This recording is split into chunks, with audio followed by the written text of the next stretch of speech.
Good morning, everybody. Did I startle you? Good. Just a quick reminder to the audience, Hope is a fully volunteer-run conference, and we need volunteers for everything we do.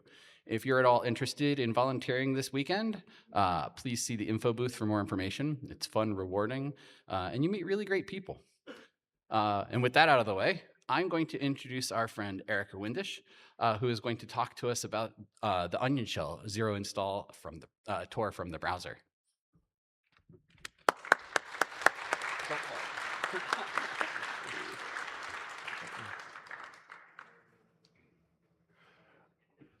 Oh, there we go.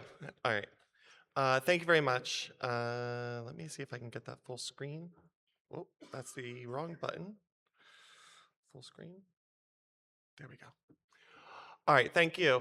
So I'm here to talk about zero install Tor from the browser. I want to give you a little bit of a background real quick into what this project is and why I created it. I'm sure some of you are at least a little familiar with what Tor is and why Tor exists. Tor exists to provide censorship circumvention, right? To keep the internet free, to keep the internet open. We are in a world where things are less free and less open every day. So my child actually goes to Lower Merion. We're in a strange place right now where we have a lot of parents who are protesting the use of technology at schools. They want screens off, screens away.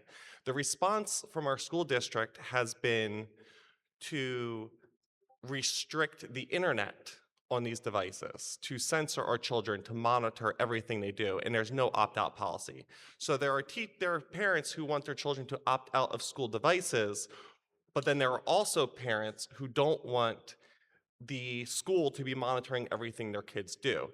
And this is this interesting thing where, well, now you're forced to use their device, but you're also forced to be monitored and censored in everything that happens. So that was a little bit of the inspiration for why I started this work. However, Tor opens up so many things for so many people beyond things like schools and age attestation problems. But the thing that really appealed to me was the fact that not everybody has a computer they can just go and install Tails on or install the Onion browser on. Not everybody has a free and open device. All they have is a web page. All they have is library access. All they have is a kiosk that they can access, but they still need to get to Tor for some reason. So that was some of the inspiration for why this happened. Also, my background, I've worked in data centers. I worked on Docker and OpenStack. In 2001, 2002, I was working at a company that was rated by the federal government, and they installed monitoring equipment in our data centers. And I don't really know much of the details of the business. I was early in my career at the time, but I've seen this panopticon kind of come into place from nowhere. All right, so for those that are not familiar with Tor, it is a network that's designed for private, uncensored access to the internet, for you to browse privately, to explore freely. And one of the big keys of that is also resisting fingerprinting, right? So you cannot identify where access has originated from. So this is just a high-level overview of kind of how Tor works. This talk is not about how Tor works. If you have questions about what Tor is and how it works, that's another talk. You'll have to go find the information online, but this is kind of a high-level overview. You have a client, and there are multiple clients. The primary client is the Tor browser. There is a new piece of software called Arty, which is built in Rust. That is a new client library SDK that is being used by the Tor browser and is being used by the Onion Shell, which I'll be presenting today. There are pluggable transports. These are different ways to reach Tor. There's Snowflake, OBFS4, Meek, and WebTunnel. The onion shell uses Snowflake, and I'll get into Snowflake and what that is and why it works and how it avoids censorship in some future slides. That reaches a bridge. The bridge allows you to access a guard node, which connects to a middle node, and then that either reaches an exit node or a rendezvous node. The rendezvous nodes are used when you are connecting to .onion addresses. So onion addresses are nodes that are internal to the Tor network, and exit nodes are used when you're reaching the outside internet. So if you can connect to the Tor network, you can either connect to other nodes inside of the Tor network or outside of the Tor network through exit nodes. If you're reaching another node inside of Tor, an onion address, essentially this connection you're doing into the Tor network, they're also doing to you to this rendezvous point, right? So that the traffic is anonymous in both directions. Okay, so everybody gets an onion. You get an onion, you get an onion. So Tails is kind of the ideal way to use Tor. This is what is recommended if you go to Secure Drop and you read through the documentation. Like if you're going to use Secure Drop and you want to get information to journalists, if you want to get information to DDoS secrets or somebody else, the ideal situation here is you're installing Tails on your own hardware that you trust, and there's nobody that's going to be monitoring what you're doing. So not only are you anonymous on the internet, but also your device is secure and your access locally is secure. The challenge is that not everybody has that option. For whatever reason, they cannot physically get access to a device, or maybe their threat model is not putting information on DDoS secrets or putting information onto a secure drop, right? Maybe they just want to get internet access from a place where they cannot get internet access, or they need to get internet access where they can't. The Tor browser is kind of this in-between spot where you can install the Tor browser on Android, you can install it on Windows or Mac OS, and there's even like on a Chromebook, for example, you can install the Android version of the Tor browser on a Chromebook, and you can use that as long as you're logged into your Google account.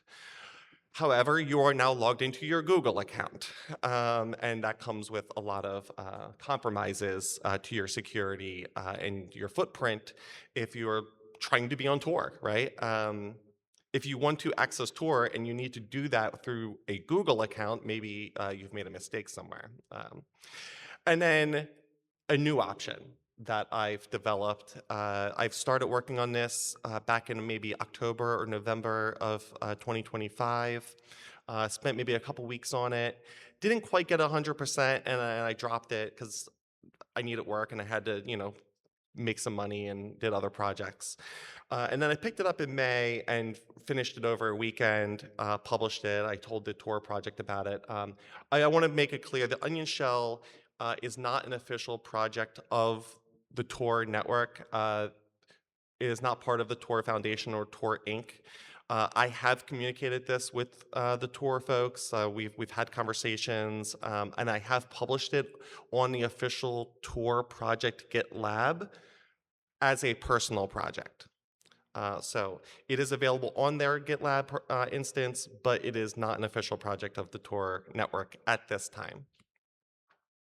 Okay, so talking about threat models a little bit, we're not going to go through this entire slide. By the way, these slides are online at talks.cyberdion.ai. The link is at the end of the talk.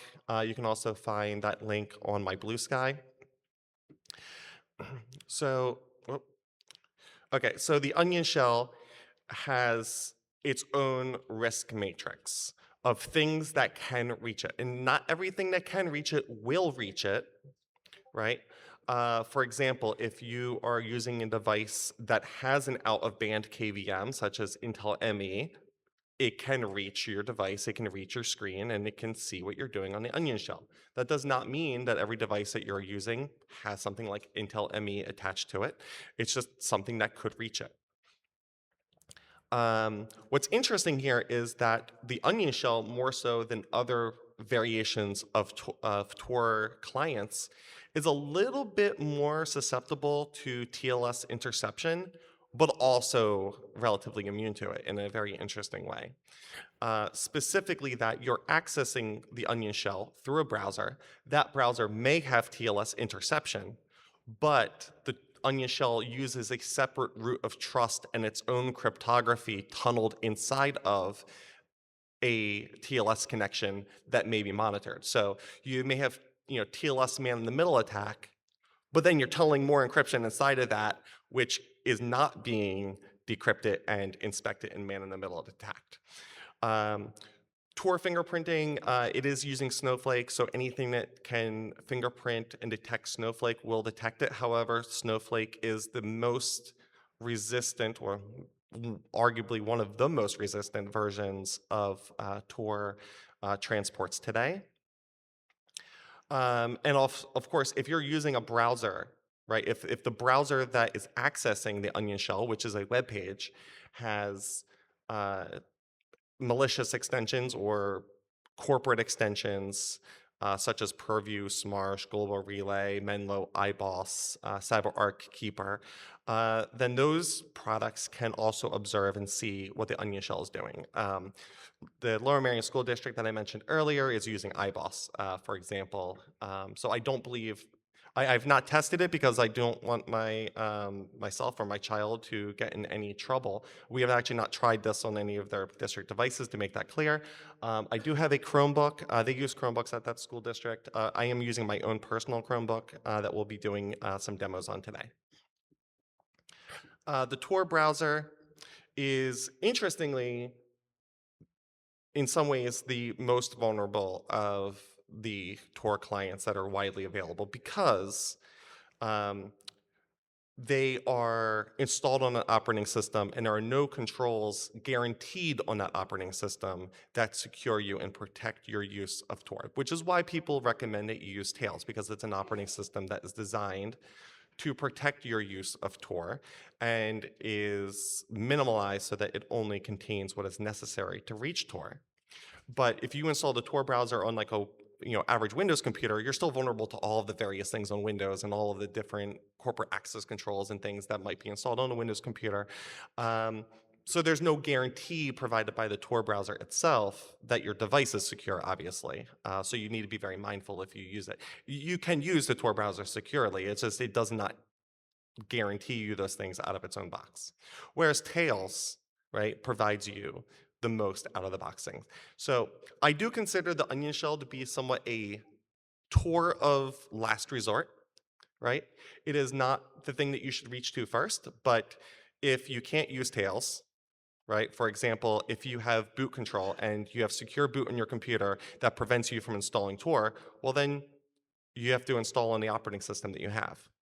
But if you have something like JAMF, for example, or CrowdStrike on your computer and it prevents you from installing the Tor browser, well, then I guess you have to use the onion shell, right? Or, of course, just find a different device. But maybe that's not always a possibility. Okay, so the onion shell's purpose is to escape that walled garden. If you have a walled garden device that you cannot install Tor on and you cannot install your own operating system on, this is the Tor solution for you. It is a static web page, a static web application.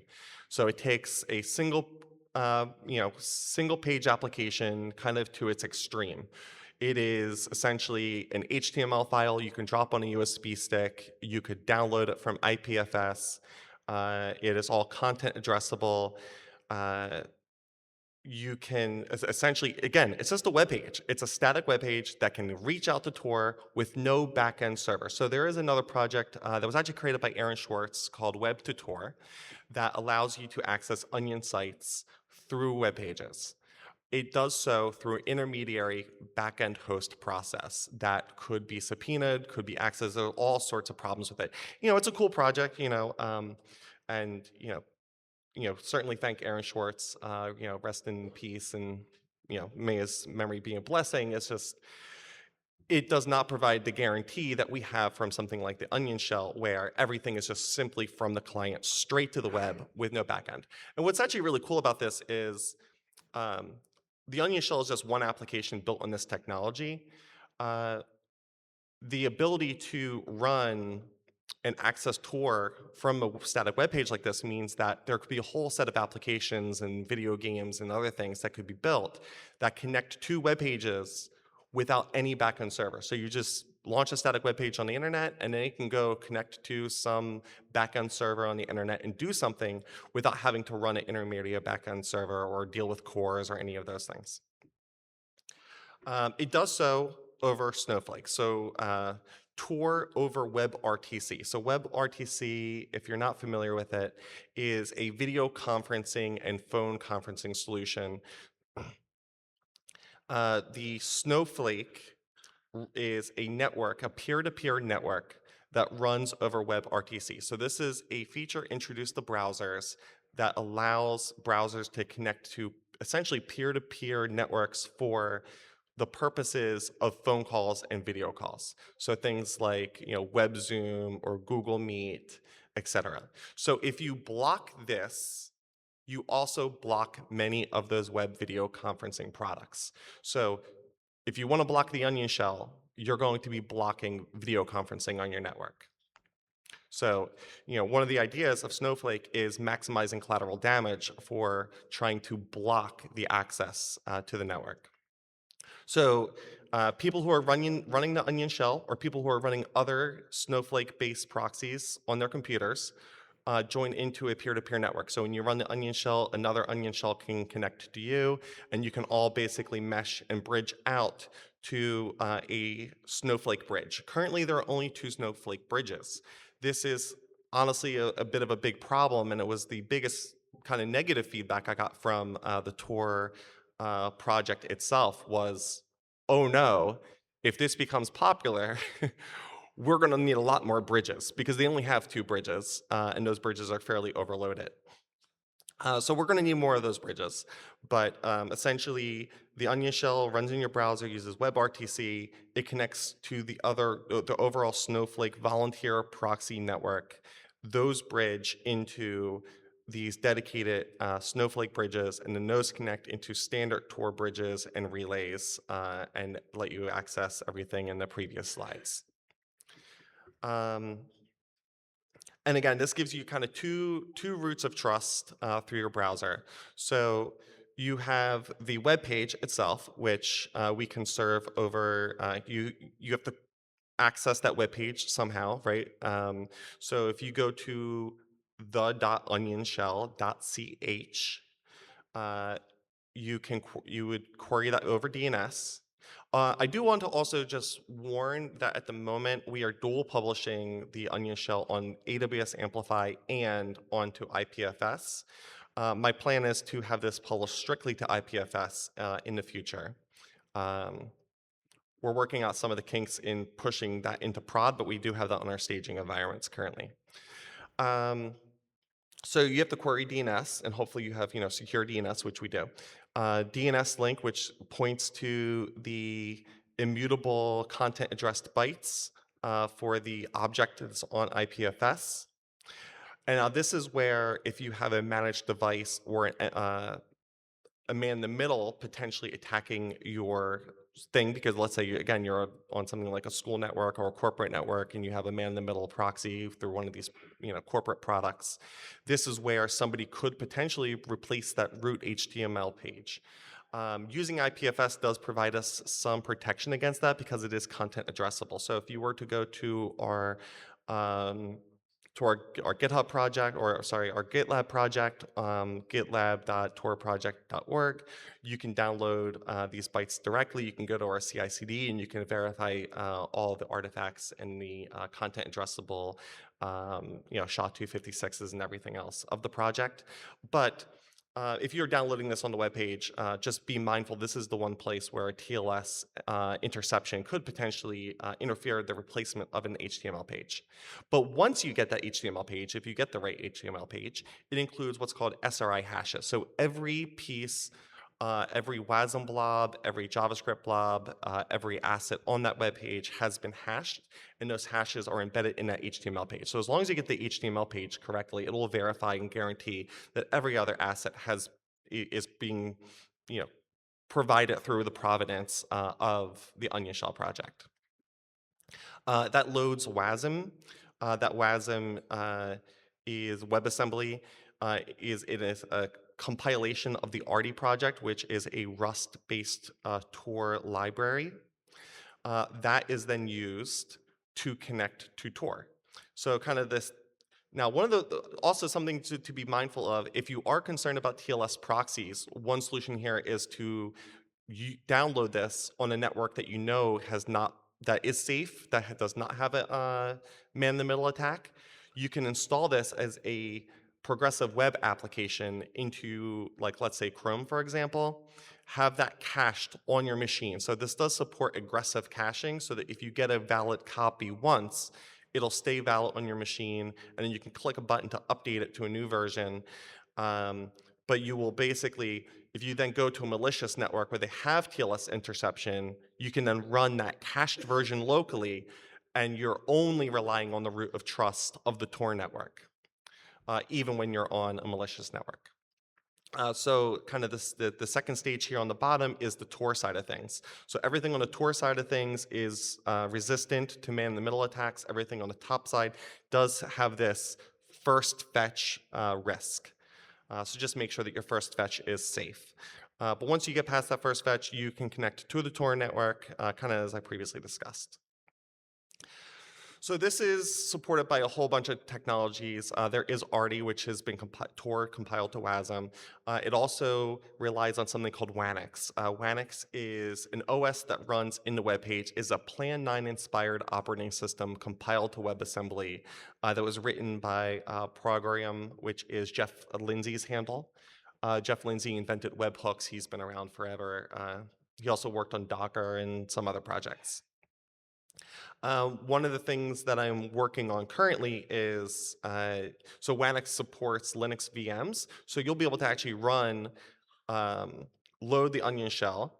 That loads WANX. WANX then connects to Tor, and then it can also then launch a Linux VM, and then this provides the networking layer for Linux. So you have a full Linux virtual machine with access to the internet via Tor on a static downloadable web page with no backend server besides what's provided through the Tor project. This is actually a project that I developed, which is called Hairlock. Currently, the project's binaries are all called Aegis Vault, but we're renaming it to Hairlock. And this is a WASM crypto vault. Now, there are some risks of this, and one of the reasons I'm calling it Hairlock is because it sounds like airlock, but also it's kind of a harebrained idea to put a crypto vault into WASM. But the idea is that this kind of acts as a soft hardware security module for WANX, so that we can lock in and install your keys for SSH and other things into HairVault. And then you can lock and unlock those with WebAuthn. So something like a YubiKey, for example, can be used to store and protect your SSH keys. And then we also developed, and right now it's not fully working end-to-end, so it's not part of the website, but we do have a prototype of Ladybird web browser. So Ladybird is an independent, brand new browser design that is independent of the Gecko, Mozilla engines, and WebKit and KHTML and all of the browsers that you're familiar with. It is developed in Rust. And what I've done is I was able to actually port it and compile it to WebAssembly, and then have it render into an HTML canvas, so we can have a full HTML browser running inside of a web page, a static web page, that then uses Tor to get out to the internet. So it is literally a web page with its own web browser inside of it that you can then use to get to Tor, and you install nothing on your computer. Okay, so we're going to do a demo.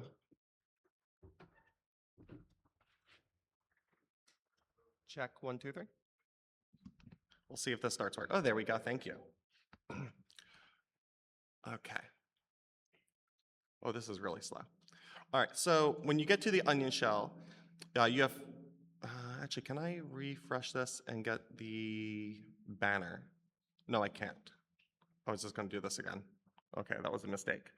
All right, so the first time you load it, which you didn't get because I have this already installed, is there is a giant consent form, right? So you get your consent form and it tells you all the risks of the onion shell and its security properties. I didn't get that because I've already installed it. So you can do two things here. You can continue anonymously or you can create a vault. So I'm just going to create a vault real quick.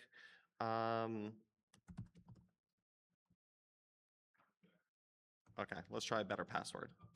So it does really enforce that you do a good password. Okay. And let's see if my hardware key works in here. The security key is optional, but obviously very strongly recommend it. Okay, my security key is not working on this device. It does work on this device, it doesn't work with the HDMI pass-through that I'm using, so we're just gonna skip that. So the vault is, again, it's optional. So I'm gonna click connect, and that is going to take a while.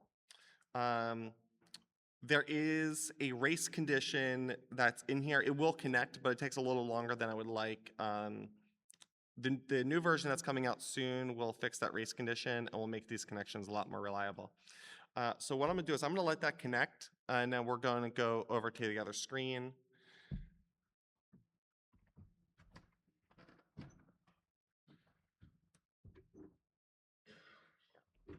Okay. And just because that's gonna take a while and I don't have the time for it, I'm gonna get there we go. Okay. So we're gonna connect.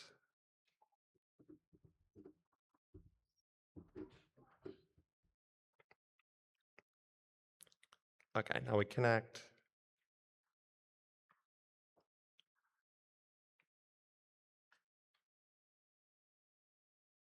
It downloads the Tor directory. And it says, you've got Tor. And then you get a shell. And then from that shell, sorry, the text is really small. You can do SSH, and then you accept the key. And now we're into a machine.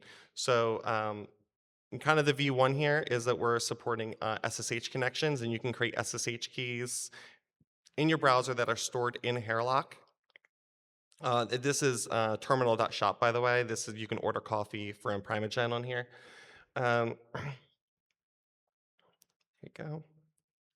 And you disconnect. So you can actually do an SSH key gen on here, and you can create keys, and those keys are kept in that vault. Yeah, we're just doing the vault creation again. It's still connecting on the other screen. So good thing I had the backup here. All right, I think we're good on that demo. I have another demo later. Okay, so the onion shell by the numbers. We launched this in March. We had like a bit of an initial interest, like 4,000 connections. This may have, I'm not sure when this was, 417, that might have been when we released on Hacker News. And then it's just kind of been, relatively quiet, but we actually do get some traffic. Now, if I compare this to Snowflake, which is all of the Snowflake users over time, we're this like tiny little thing in the corner. But it's only been around for a few months, and we don't expect to be larger than Snowflake. Snowflake's the network that we use, that we ride on. So we're never going to, we're always going to be a subset of that traffic. But you can see the Snowflake has certainly been growing in use over time. And the reason it's been growing is in large part because of global censorship. So these vertical lines here represent crackdowns on the network and on Tor in Russia. So as Russia locked down regular Tor access, people started moving over to Snowflake. And then the Iranian protests really drove up the use of Tor. Russia did additional attacks here. And then the Iranian internet shutdown caused another massive spike. And the Snowflake, the Onion browser was introduced right around here, right when Iran did like the massive internet shutdown. And so one of the reasons why we haven't maybe been a little bit more engaged with the Tor project was because when we introduced this was right when like they were very, very busy dealing with the Iranian issues. And we had, I was on the IRC channels and there were Iranians and folks from the Middle East coming in and really struggling to get access to the internet and to deal with censorship issues. And um, everybody was very busy at that time. Okay, so I'll just check how much time I got. Okay, we have plenty of time. So one of the interesting things that this does create is a kind of an emergent threat, which is cross-site scripting attacks into Tor. So because you can put Tor on any static web page now and get to the internet from any web page, you can also use this as a payload to exfiltrate data into Tor through an XSS attack. So you can, if you can manage to inject arbitrary content into a web page and perform an XSS, you can load in a Tor payload that will then do the full Tor connection and can exfiltrate data to an onion address. So let's see if we can start that. And then what we're going to do, if I go here, we're going to have the exfiltration thing running on this browser. I'm going to go to that browser. We're going to start the attack. And then as the attack runs, because the attack takes a while, we'll see. The attack may not even work because the other browser still hasn't connected to Tor. Because I'm connected on the conference Wi-Fi, the conference Wi-Fi may actually be preventing my access to Tor.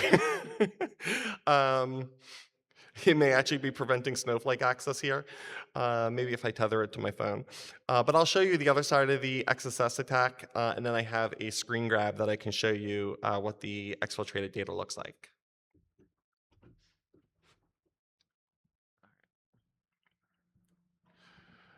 Okay, so over here, I have an application called OpenWebUI. OpenWebUI is a popular self-hosted, kind of like a self-hosted ChatGPT, Anthropic, AI application. So I can just do, hi, right?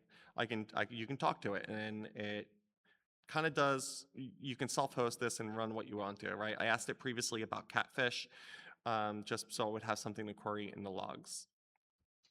So this is an XSS attack that was discovered and is public. So there's a CV already attached to this. There's already a CV attached to this vulnerability. So this is not a 0-day. This is something that already pre-exists. So I attached an XSS loader live.xlsx file. So this is basically an Excel file that's malicious, containing a payload. And I previewed it. That has now injected arbitrary JavaScript into the web page. And it is fetching data from a staging server that I have running.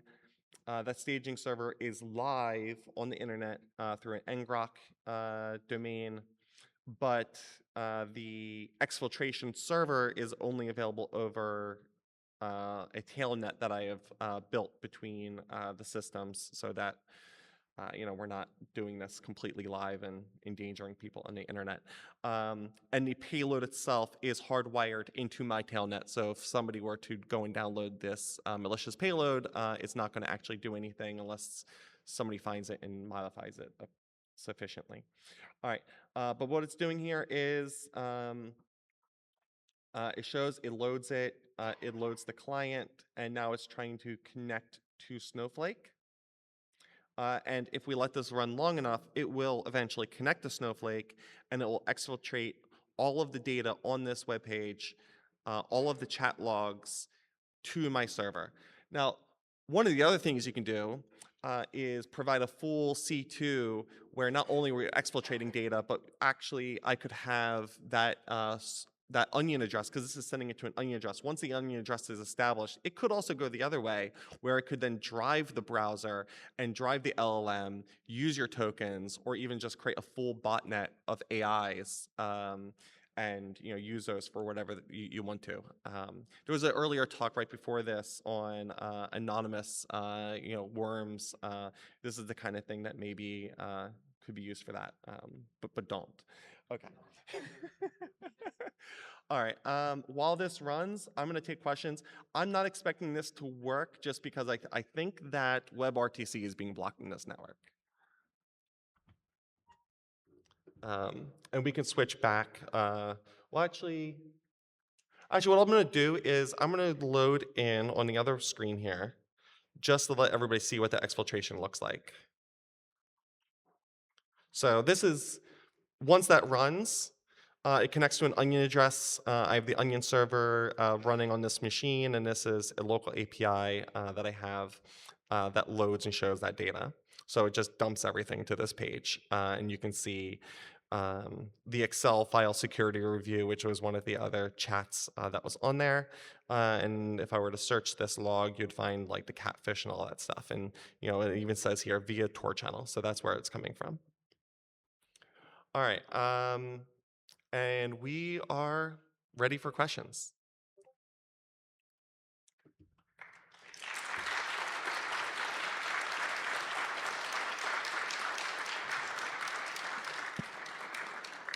If you are in the room, we have a microphone right over here. Please queue up over there. If you are on Matrix and you're a remote participant, please @tag manchicken, and I will make sure that we get your questions asked to the speaker.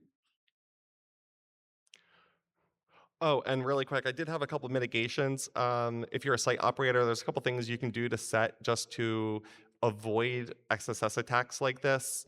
And for defenders, you can basically just disable WASM or disable WebRTC.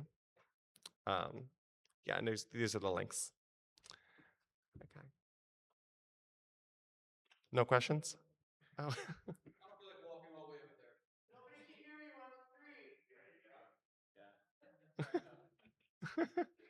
Sorry, Cap. Pardon my ignorance. Is the only reason why there are 2 Snowflake servers is just a cost issue for Tor?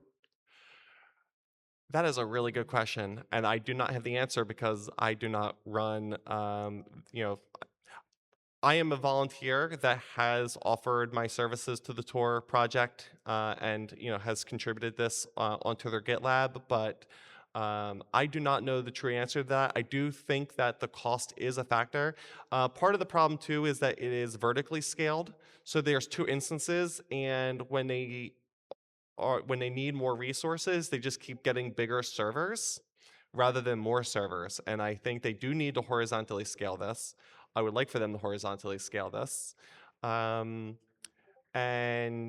I think it's a huge problem, especially because more and more of the Tor traffic, the Tor network is now increasingly moving to these 2 servers, which is also centralizing not only the risk, but also like the interception points that could potentially be used for de-anonymizing users. Is that the only real bottleneck that you're running into, or are there other pieces in the pipeline from like a hardware perspective? So one of the other issues that we're running into is that these are, so the WebRTC side of things goes to a peer-to-peer network of Snowflake users who are running things in their browsers. So when people close those browsers, you'll lose your connection. Like it'll reconnect, but it does make it, like for example, if one onion shell is connecting to another onion shell in order to reach a Snowflake proxy, that causes a problem when one of those users closes their browser, right? So the connections can be a little flaky sometimes, or just very slow. I have a question from Matrix. Can you run WASM inside Ladybird? Huh. Maybe. Could we run the onion shell inside of the onion shell? Maybe, and I don't know. One of the things that is really cool is I'm running a Chromebook here, is that you can do a, this is kind of a different answer, but I could do a wipe of that Chromebook, get it to factory defaults. It will come up into like the install screen. I can load a guest user and then access the Onion shell and access the Tor network through a browser on an uninstalled Chromebook, um, a completely power washed blank slate. And that's one way that you can just take like a device and just get onto Tor from like a completely anonymous brand new device without even creating a user account. Any other questions? I see one, maybe. So, carrying this around on a, USB stick or whatever is, nice idea. But of course, the whole idea is that people could just use the internet normally. They have a browser, they can go on the internet. Um, but downloading it from your site is another place that can be censored, right? That can be easily blocked, right? Um, so, how have you thought about how to widely distribute it, get people to host many copies of it, something like that? Yeah, so the question was about how do we get people to host many copies of it? How do you prevent, like, how do we make this available? Like, because people can just block our site, right? Like, block the onionshell.ch. And I think the first part of the answer to that is IPFS. So by publishing over IPFS, IPFS can clone and copy this automatically. So everything is content addressable and you can create like multiple copies and clones of these. And as people decide to host and mirror this content, it will be deduplicated and it will be, I mean, not duplicate, like you can duplicate it as much as you want and it will be guaranteed to be the same content. And so I think IPFS is kind of like the first part of the solution to this. But I think that this is also an issue with Tails and Tor overall because the Tor project, like you need to be able to download Tor browser somehow, right? So you need to be able to get to the torproject.org. And if you can't get to the torproject.org, well, how are you getting the Tor browser? And we actually do see a lot of malicious versions of the Tor browser and things being distributed on USB sticks in places like Iran and Russia and so forth, where you can't get to the Tor site. So somebody gets you a copy somehow, but maybe that copy is not actually legitimate. I think the IPFS is kind of the best solution we have to that because it is content addressable. But it is like the provenance thing is the hardest part of this. So the best I can do is recommend that when you download the Onion Shell or the Tor project or Tails, to do so on a trusted network. And then you can deliver that and use that on an untrusted network.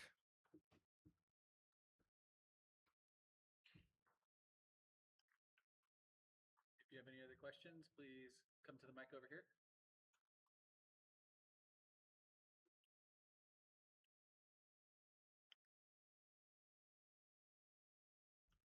How does this piggyback to the beginning with the schools and the restrictions? The question was, how is this feedback to schools and restrictions?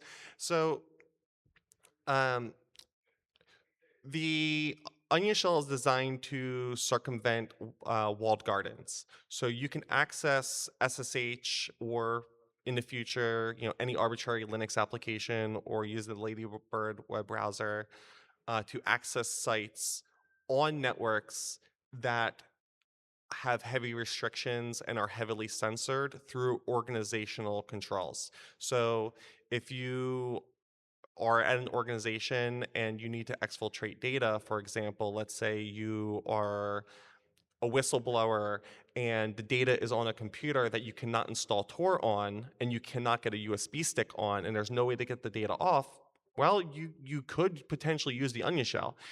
It doesn't necessarily prevent people from learning that it was you because you have these other potential monitors on your system detecting what you're doing and how you're doing it. But if you need to get the data off and there's no other way to get the data off, this may be a way to get the data off. And it's a way to get to uncensored internet from those devices. It just does not necessarily completely free you from monitoring, even if it does free you from censorship. Hi, thanks for the talk. I would have loved this when I was in school because, I didn't really care if I was being seen. I just wanted to play my games, right? And so one thing I was curious about, I don't really know much about how Tor works, but is Snowflake swappable? Like, could you theoretically have this work with any of the backends, or? Yeah, so the question is Snowflake swappable? And yes and no. Um, One, Tor itself, so the Tor browser and already support pluggable backends. So there are different backends you can use to connect to Tor. There are different mechanisms to route into Tor. The issue with the Onion shell is that because it's on a static website, you have limited options for kind of escaping the browser security model. WebRTC is the cleanest way to escape that browser security model. So that is kind of the ideal way and best way to use it. However, there is some experimental support in the Onion shell for using some alternative mechanisms. So it's not been well tested, but there is an option in the Onion shell that if you were to set up, for example, and I believe it's using SNS or maybe SQS for AWS, if you set up a private web service to route your traffic through, you can explicitly route it through a service that you set up, but you would have to then set that service up manually, and you may reveal your identity through the process of setting that up. But if the goal is not necessarily anonymity, but it is simply circumvention of censorship, then you could set it to your own proxy. So there is some support for supporting your own private proxies as well. It's just not super well verified and tested, but that's a great place to get contributions, because I do think there are some options to explore there. You mentioned that the Tor browser is still vulnerable to OS vulnerabilities. Does that extend to the Android version as well? I'm sorry, could you repeat the last part? Does that extend to Android? Yes, it also extends to Android or even iOS, in that if you have an Android device, and let's say, for example, Pegasus was on your Android device, they could see what you're doing even though you're on Tor, right? So you can install the Tor browser on your Android device, but if your device is compromised through something, through spyware or malware, things like Pegasus and whatnot, or CrowdStrike products, then they can see what you're doing, and you can be de-anonymized through what is essentially a side channel to Tor. And again, things like Android, if you're using an official Google device with a Google account, you have a lot more monitoring of what you're doing than, for example, than if you're using something like Graphene, which gives you additional protections.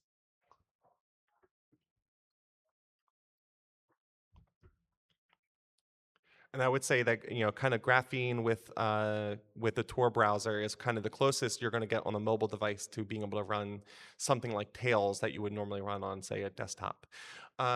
Also, maybe controversial, but I think that Tails needs a lot of work. So one of the things I'm also doing personally is I'm working on something called Feral OS, which is a new OS that's designed to be a hardened security that goes kind of beyond Red Hat's strongest profiles. And eventually, I'm working on getting the Onion shell to run as a native application that you can install on a hardened OS that goes way beyond what Tails does from a security perspective. Hey, first off, I'd like to say thanks for doing this. I imagine as a kid, there's going to be a lot of kids out there that maybe this is the school computer's the only computer they have, right? And being able to access content out there that maybe their parents or schools don't want them to, I think it's could be a very valuable thing.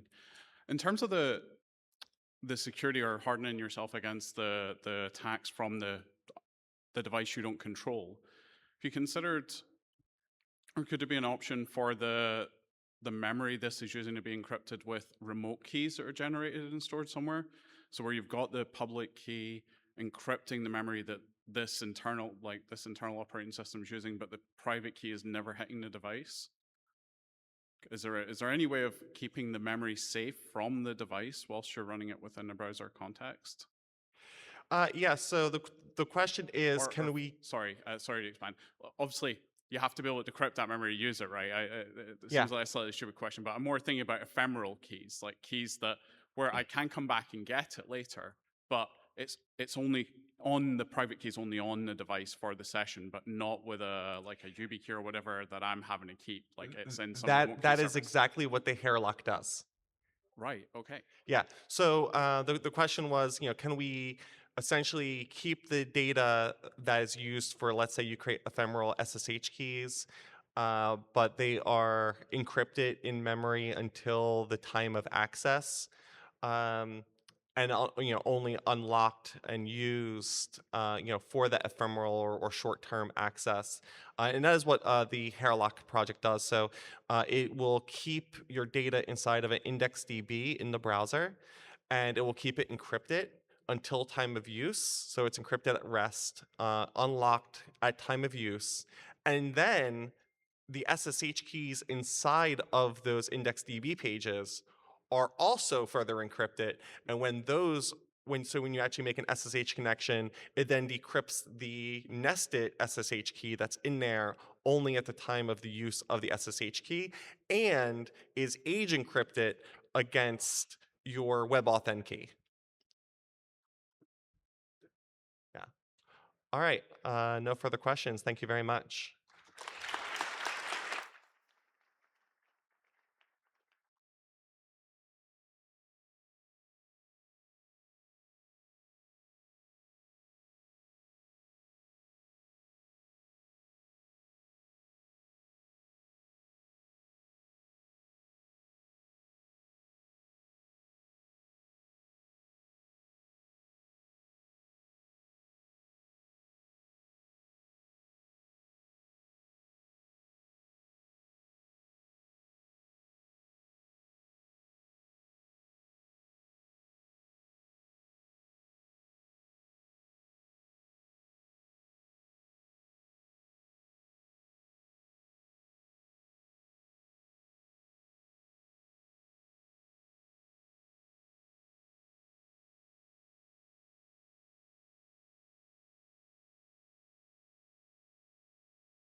Hey, everybody. If we could come on in and find our seats. If you are a ham carrying a radio, please turn your volume down. If you have one of those fancy mobile phone things, please make sure that you mute it. If you thought you muted it, please double check. Make sure that you actually did mute it. And with that, we can go ahead and get started. So, real quick, a reminder Hope is a fully volunteer run conference, and we need volunteers for everything we do. Everything we do. And we need if you are at all interested in volunteering this weekend, please see the info booth for more information. It's fun, it's rewarding, and you get to meet really great people. And with that, it is my pleasure to introduce my friends Daly, Bill, Lena, Kara, and Rory for their Ask EFF panel.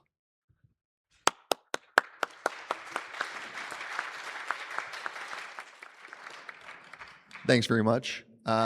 So as a little bit of table setting, we represent 3 teams at EFF, the 3 programmatic teams that are the major players in terms of our legal work, our technical work, and our activism work.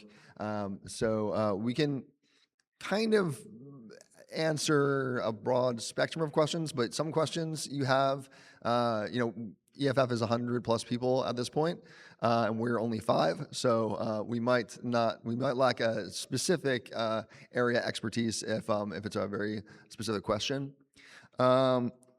Just want you to keep that in mind.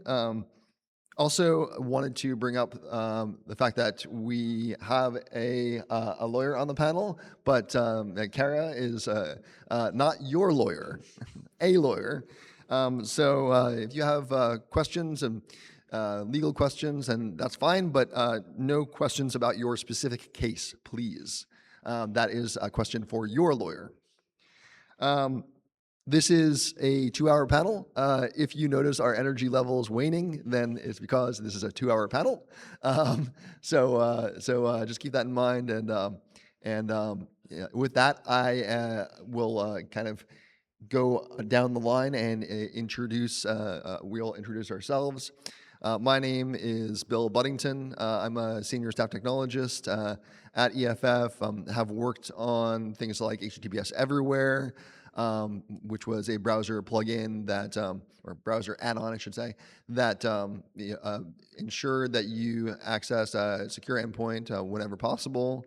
I've worked on various software projects for our threat lab, including APKeep, which is a APK downloader, reliably downloading APK files for various platforms and various architectures, for the command line over Google Play and others. And generally advise lawyers on technical matters and look over pending legislation and when we have feedback, when it will, for instance, unduly make open source developers culpable for their contributions. And with that, I'll hand it over to Lena.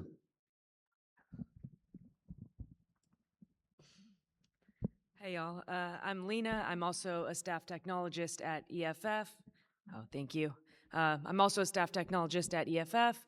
I primarily work on Privacy Badger, which is our free open source tracker blocking extension. Highly recommend if you don't use it already. Thank you for that. I also support our consumer privacy working group. I work with our lawyers and activists to make sure our advocacy around consumer privacy is technically accurate. I specifically focus on issues with the data broker industry, online tracking, and the links between ad tech and government surveillance. In addition to that, I also helped with EFF's recent lawsuit to get more information from Medicare over this pilot program to use AI vendors to process prior authorization for Medicare procedures. So a little outside of the consumer privacy wheelhouse, but if people have questions about that, I can answer as well. I'm Cara Gagliano. I'm an attorney. Please don't hate me for that. I don't charge my clients money, so I think that makes me different. I am on our Coders' Rights Project, which is a small group of attorneys that gives legal advice to especially security researchers, sometimes, other coders, hackers, often in the context of, I found this vulnerability and I want to disclose it, but I don't actually know if I maybe did something illegal and maybe I shouldn't divulge everything about what I did. And or sometimes also like before a conference, I'm going to present on this vulnerability I found, but the vendor is threatening me and saying it would be defamation. So we take a look at their legal risks and just help them make an informed decision and see if there are ways to mitigate risk where there is some. I also do a lot of work on free speech issues that involve trademarks and copyright. Just last week, we filed an amicus brief in a case that the Mormon Church brought against a podcaster who has a podcast called Mormon Stories. He was actually excommunicated by the church for it about 10 years ago because he is often very critical of the church, and they brought a trademark lawsuit against this podcast that has been around and called Mormon Stories for 20 years. So we filed an amicus brief saying why not only is that BS, but also it should be dismissed immediately, because even just making people go through litigation, even if they ultimately win, is a big, issue for free speech, because not everyone has the money or resources to litigate.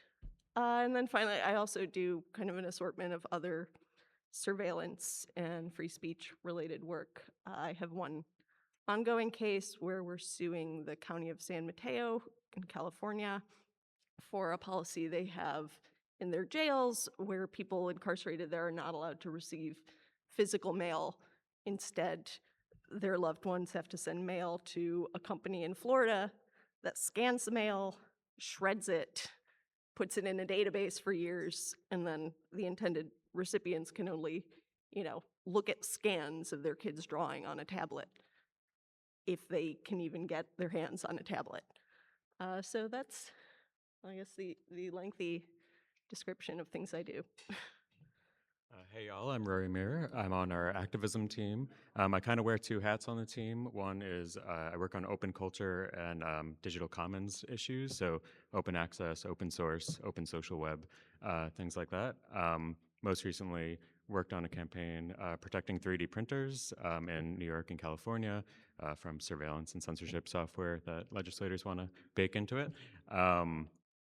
And yeah, extensive work on decentralization, the Fediverse, and folks' rights in that context. My other hat is tech community engagement, so trying to work with local advocates and technical experts and getting them connected to activism and community building in their neck of the woods. So earlier this year, we did a Train the Trainer training, which say 3 times fast, with a bunch of folks. Some are in this room. Yeah, so getting folks able to do basic digital security trainings in their communities and with protesters in their area. And then an upcoming project I encourage you all to check out is EFF Allies, so EFF.org/fight, basically a community for advocates and technical experts to share resources and information and learn from each other's fights across the US. So that's my plug for that. That's me. Hello, good morning. My name is Daly Barnett. I'm also a technologist on the public interest technology team, and I work on, I support the platform censorship working group, which my role there as a technologist is to, study the systems of suppression online and then sort of strategize theories of resistance for people who are being, censored online. I also co-lead our reproductive justice working group, where I do security research on, abortion access in America and the systems of surveillance that are threatening abortion access. Naturally, that sort of bleeds into a lot of other issue spaces regarding bodily autonomy, online and off. So things like sex worker rights, which is sort of like the oldest issue space I've worked in digital rights, and transgender liberation. I also support our domestic intermediary liability work, which is a long, sort of wordy salad to describe Section 230. And there I think about, just its impacts on public health and what that looks like from a technologist perspective. And I also do a ton of work these days on security education and training. So when people reach out to ask for, security education work or training or like consultation or advising, all pro bono, I am often someone that will respond. Yeah. I do a bit of policy work lately too these days, mostly at the federal level, and historically I've done a bunch of work on Privacy Badger and our web extensions development, and also student monitoring software. And that's it. So one final piece of housekeeping before we go into Q&A question. I want to, for the sake of the remote and future audience, note that we should go up to the mic directly and not just shout out questions. So yeah, with that, please, I think we have one mic. Then right there, I can see it. If you want to line up and ask some questions to our panel. Just a little bit of housekeeping here. So if we could queue up on the mic, I'm going to be watching on the Matrix channel. So if you're a remote participant, please @tag manchicken in the Matrix channel, and I will relay your question for you. And with that, please begin. Hear a little bit more about the work in privacy and security in medical offices that you talked about. In what? In medical Medical. offices? I can talk a bit about that. Okay.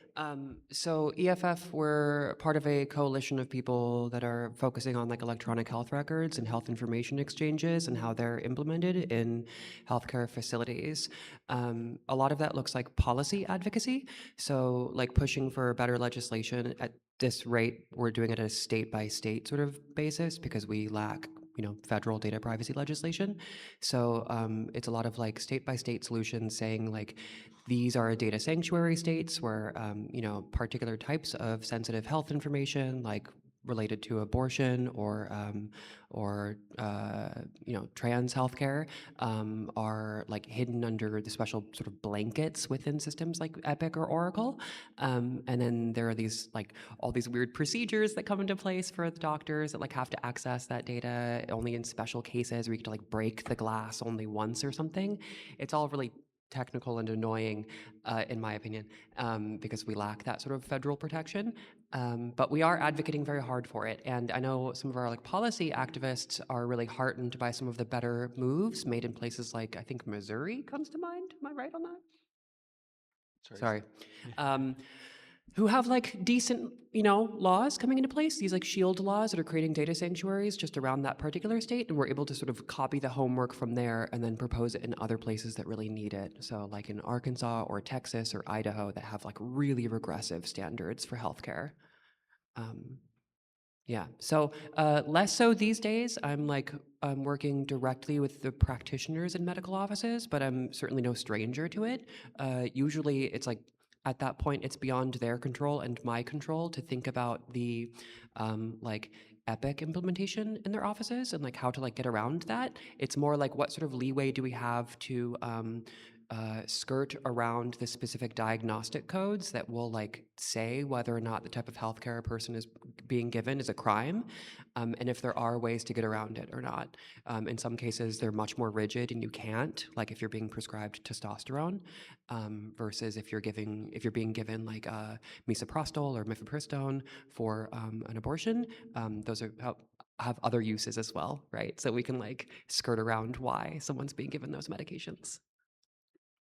Can you be asked to give consent by signing something electronic, but you only told verbally what you're consenting to, you're not giving it in writing? As a patient? Uh, I'm not sure. That sounds like a legal question. I'm not sure. Thank you. Hello. So I'm a journalist at ProPublica, and we are confronted by the fact that, FOIA offices everywhere have just been absolutely decimated. And you all said that you're working on a lot of FOIA projects, and I was just curious, like, what your experience has been now in this administration and how you go about kind of getting around the fact that oftentimes there's just not FOIA people, or the response times are incredibly long and just a frustrating process. I can speak a little bit to that. Our resident FOIA experts are not on this panel, but we do have some experience.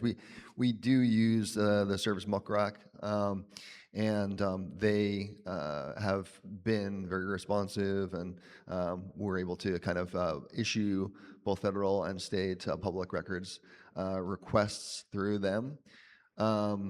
Yeah, and search the database of available ones that they make public. I can't speak to how that has changed over time. I just don't have that insight. But yeah, certainly when it comes to, for instance, DHS or ICE, we see little to no response unless we actually go and sue, because they are very opaque about how they operate, would you say? And yeah, we actually have to go to that length a lot to make sure that we get the records that are deserved to the public. I helped out with research for a FOIA request about the government's use of AI to make Medicare prior authorization decisions, and I think I'm not a lawyer, I'm a technologist, but I think when we were submitting the FOIA request, we presumed ahead of time that there may not be a response and wrote the FOIA request in a way that would make it easier to sue for lack of response after. So I think that's the benefit of working at EFF with a team of lawyers who sometimes have capacity to sue when we don't get responses, but I know that most people do not have that resource. But it did affect the FOIA request that we initially submitted. Yeah. And I can say a little tangential to this. I have had a client, and I think have seen others doing this, working on a project involving kind of collecting responses to FOIA or state PRA, Public Records Act requests into databases. So, for public defenders might have specific sets of records that would be useful to other public defenders. And I think that kind of project is something that can be especially useful in a time where even if they're complying with the law, you're getting really slow responses because there just isn't the personnel to respond, to make sure that, if someone else has already done the work and gone through that process, you shouldn't have to go through the whole process again. Yeah, and I'll quickly add, I think to that point, the importance of taking these projects on in community with others and collaborating with others, picking up their tips and making sure you're not requesting the same things. So I encourage, especially for smaller level government, having FOIA parties and coordinating your efforts. I have a question from Matrix real quick, friend. So a question for the panel. How did EFF get involved with the fight against flock cameras? What wins can you cite? What is in progress? And why do you think that this particular issue crosses political lines? I can speak to that a little bit. We were involved in a campaign against ALPRs before Flock, and that was in the form of Vigilant Solutions, which was then bought by Motorola, still doing ALPRs under Motorola. But we were early involved in that fight, and it was just kind of a natural translation to when Flock kind of now by far the market leader, took over the ALPR market. So it was not necessarily us going and doing a new thing. It was kind of us doing what we were doing already, but with this new market player. Yeah, and I mean, I think we actually have been working on the ALPR issues for, I think, over a decade now, but it just, that's kind of how it goes with EFF. There can be something that we're trying to get everyone to care about for years, and then suddenly things just kind of blow up and everyone's noticing.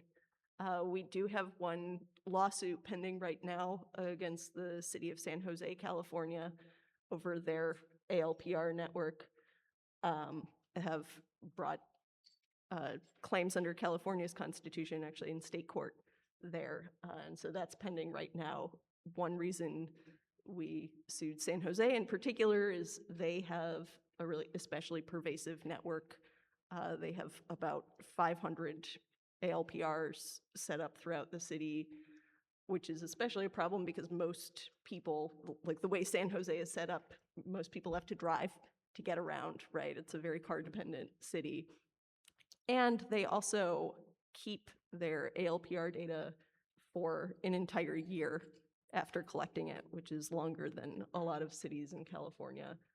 So that's one of the things we're doing aside from, a lot of our more grassroots activism work, working with, I think, Local Progress, right, on kind of campaigns around the country in different municipalities. You see a lot of people really organizing at like this really grassroots level and getting things done when they let their lawmakers know, we don't want this, we don't think it makes us safer. And I think as to why it crosses party lines, it's the kind of thing where it people can really see how it affects them. And I think that a lot of times is key to getting people to care about privacy issues.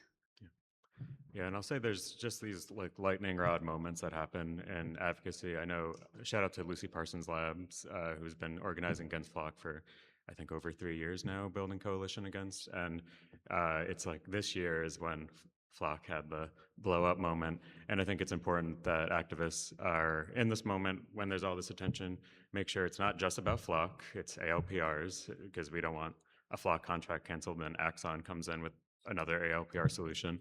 And then generalizing the other types of surveillance that are happening, like ShotSpotter, and making sure that this momentum, I think of it as a ratchet gear, and like make sure that when we have this turn, we have the pawl holding the progress that we're making in the fight against surveillance. So yeah, and that's on all y'all to keep talking about this. Please.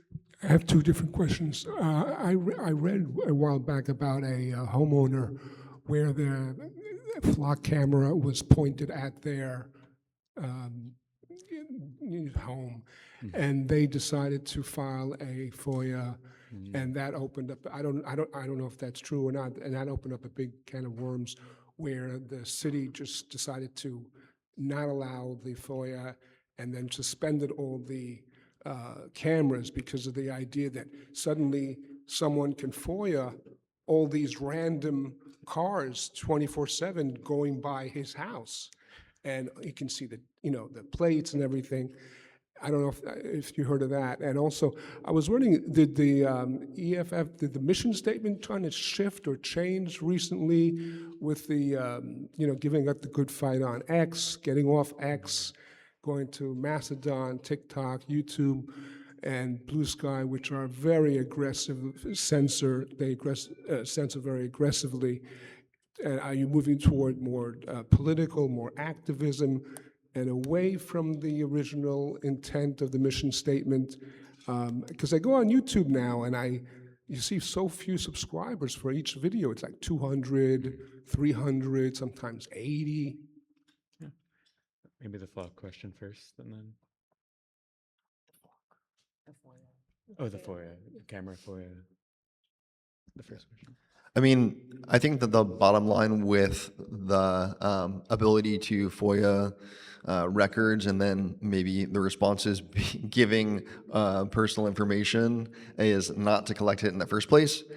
We have this policy called Privacy First, and it is the basic principle that if you don't collect it, then it can't be divulged. If you don't create these huge databases, then they won't, of personal information, then they won't be subsequently subject to large data breaches and leaking our personal information. So don't create the points of collection, and they won't cause privacy injuries. So I think that's where we stand on that. Yeah. And I'll say, yeah, I think AFF's been pretty consistent with our mission statement. We're ensuring that technology protects the civil liberties of all folks in the world. And I think interoperability is really central to that, and people having the autonomy to leave some billionaire playground and have their information accessible over open protocols like RSS from anyone. It's kind of like this old school open internet thing that, you know, if you don't like one platform, you're free to move to another one. And even host your own thing. And I think part of that online autonomy and not being beholden to a few billionaires is like the direction where we'll all have more liberties online and be better off.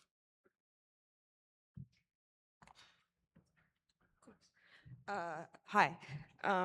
My question is for Lena and anyone else who can chime in, but mostly about the privacy brokers. Basically, wow, the privacy brokers that like work for you, like Delete Me, Optary, like they've gotten very expensive, and I can't see myself really paying for that in an extended period of time.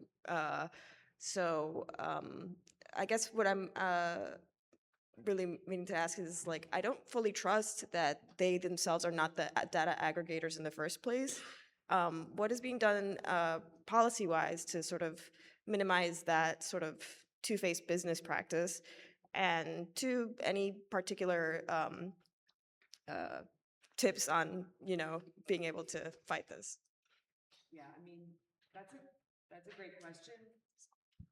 In terms of what's being done policy-wise, like, unfortunately, it shouldn't be on anyone to remove all of their personal information from these creepy companies that shouldn't have it in the first place. Like, policy-wise, we're just really pursuing data privacy legislations that would stop data brokers from getting and selling your information in the first place.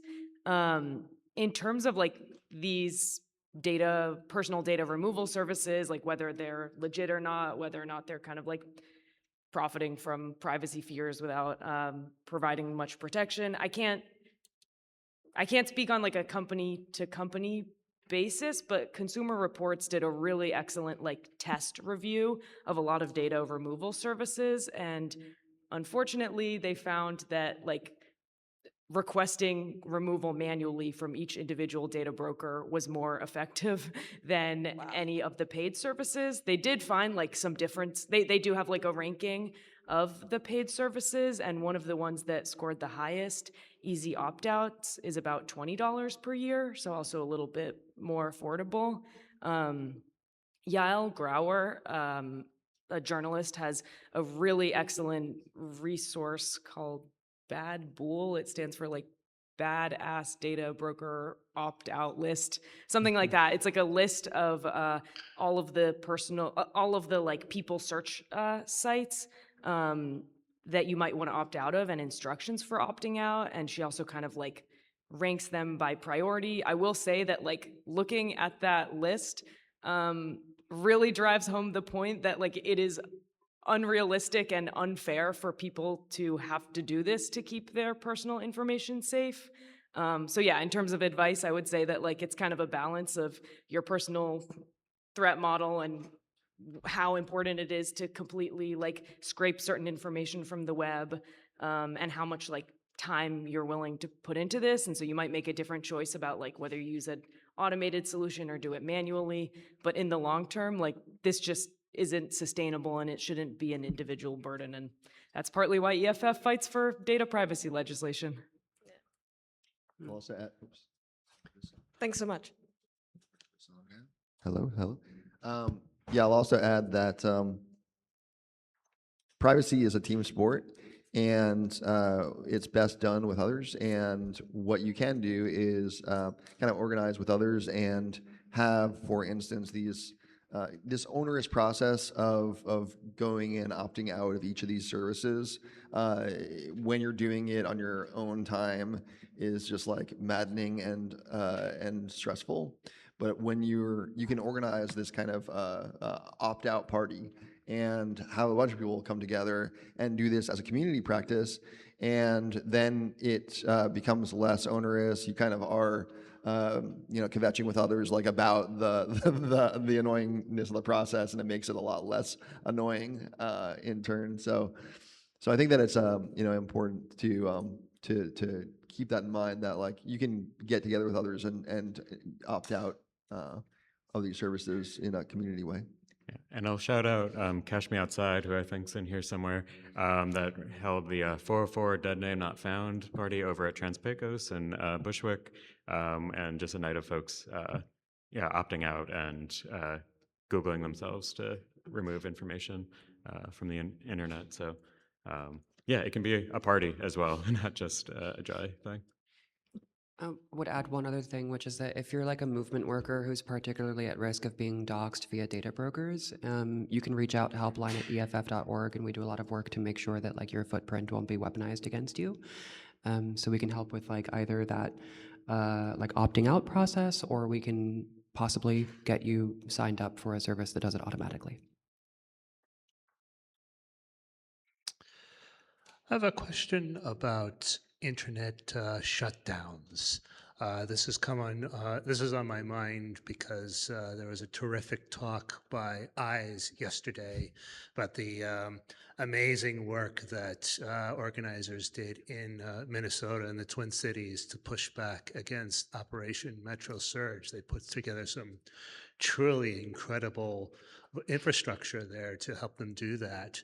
But the infrastructure that they ended up building is also, it's strikingly vulnerable to an internet shutdown, which became evident when signal went down for 2 hours, and it really caused them tremendous trouble. And this makes me a little worried because sufficiently desperate authoritarian regimes have been known to shut down the internet in certain regions in order to quell, in order to attack, undermine protest. So I was wondering is this something we need to start worrying about? Are we approaching the point where we could be seeing internet shutdowns in the United States? Is that a realistic threat? We already have to some extent. We've seen internet shutdowns at BART stations during the BART protests in 2009. We've seen regional shutdowns during protest situations. So I think it's a real threat. I want to add a plug here for some of these innovative, autonomous, end-to-end communication systems like Reticulum. Meshtastic is another one that have the ability to not rely on centralized servers and do kind of peer-to-peer communication. Those can be powerful in protest situations and situations of centralized control nodes being shut down. And I'll add, this is kind of a continuation of why it's important to decentralize.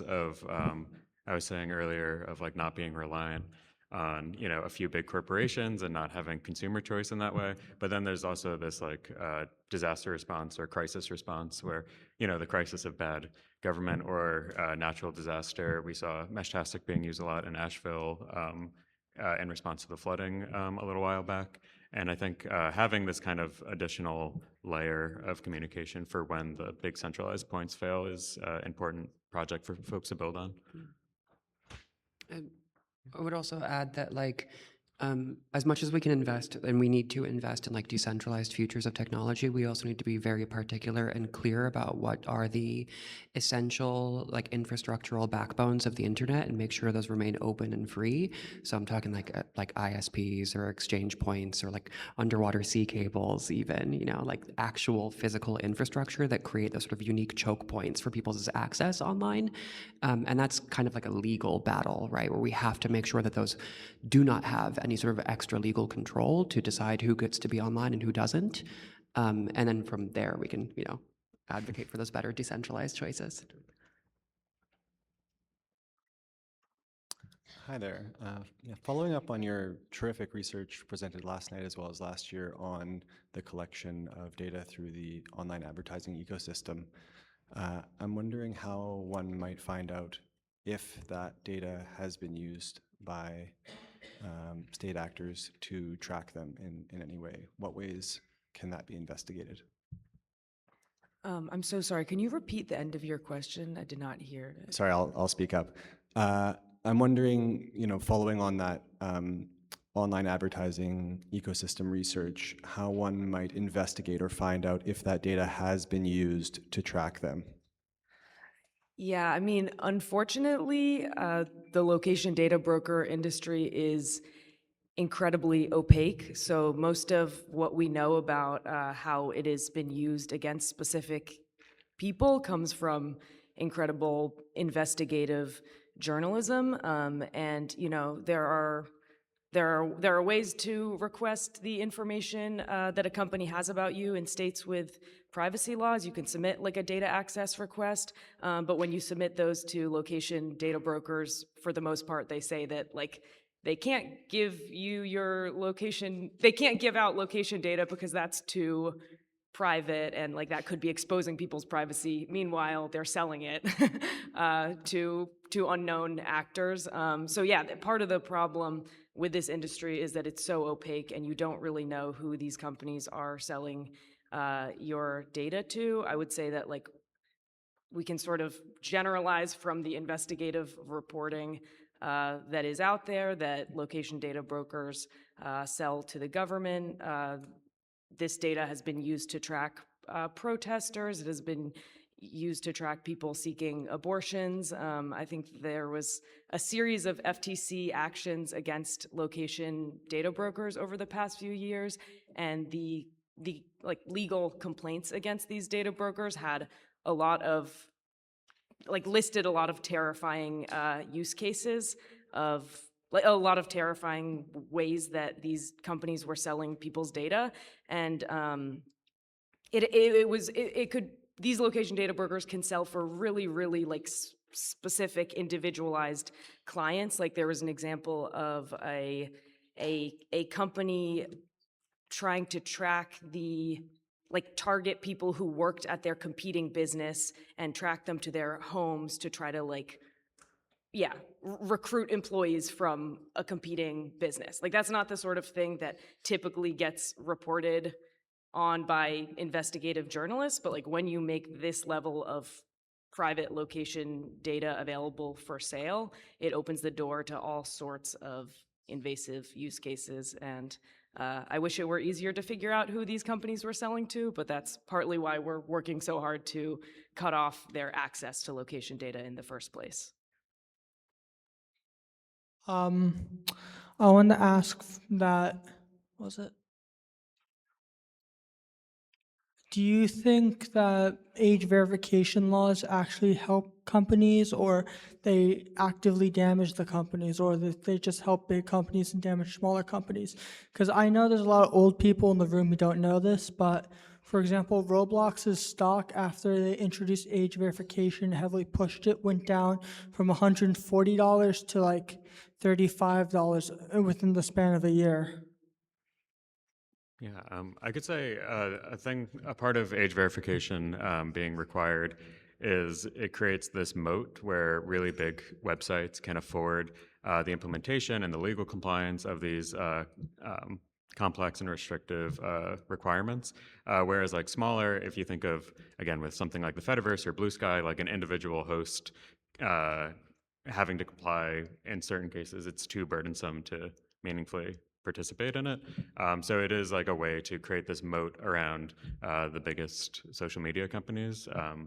That's like the initial thought I have on how it benefits them. With a lot of other platform liability issues, that they have the lawyers and the resources to comply with any regime that this little guy can't, and we're defending the little guy.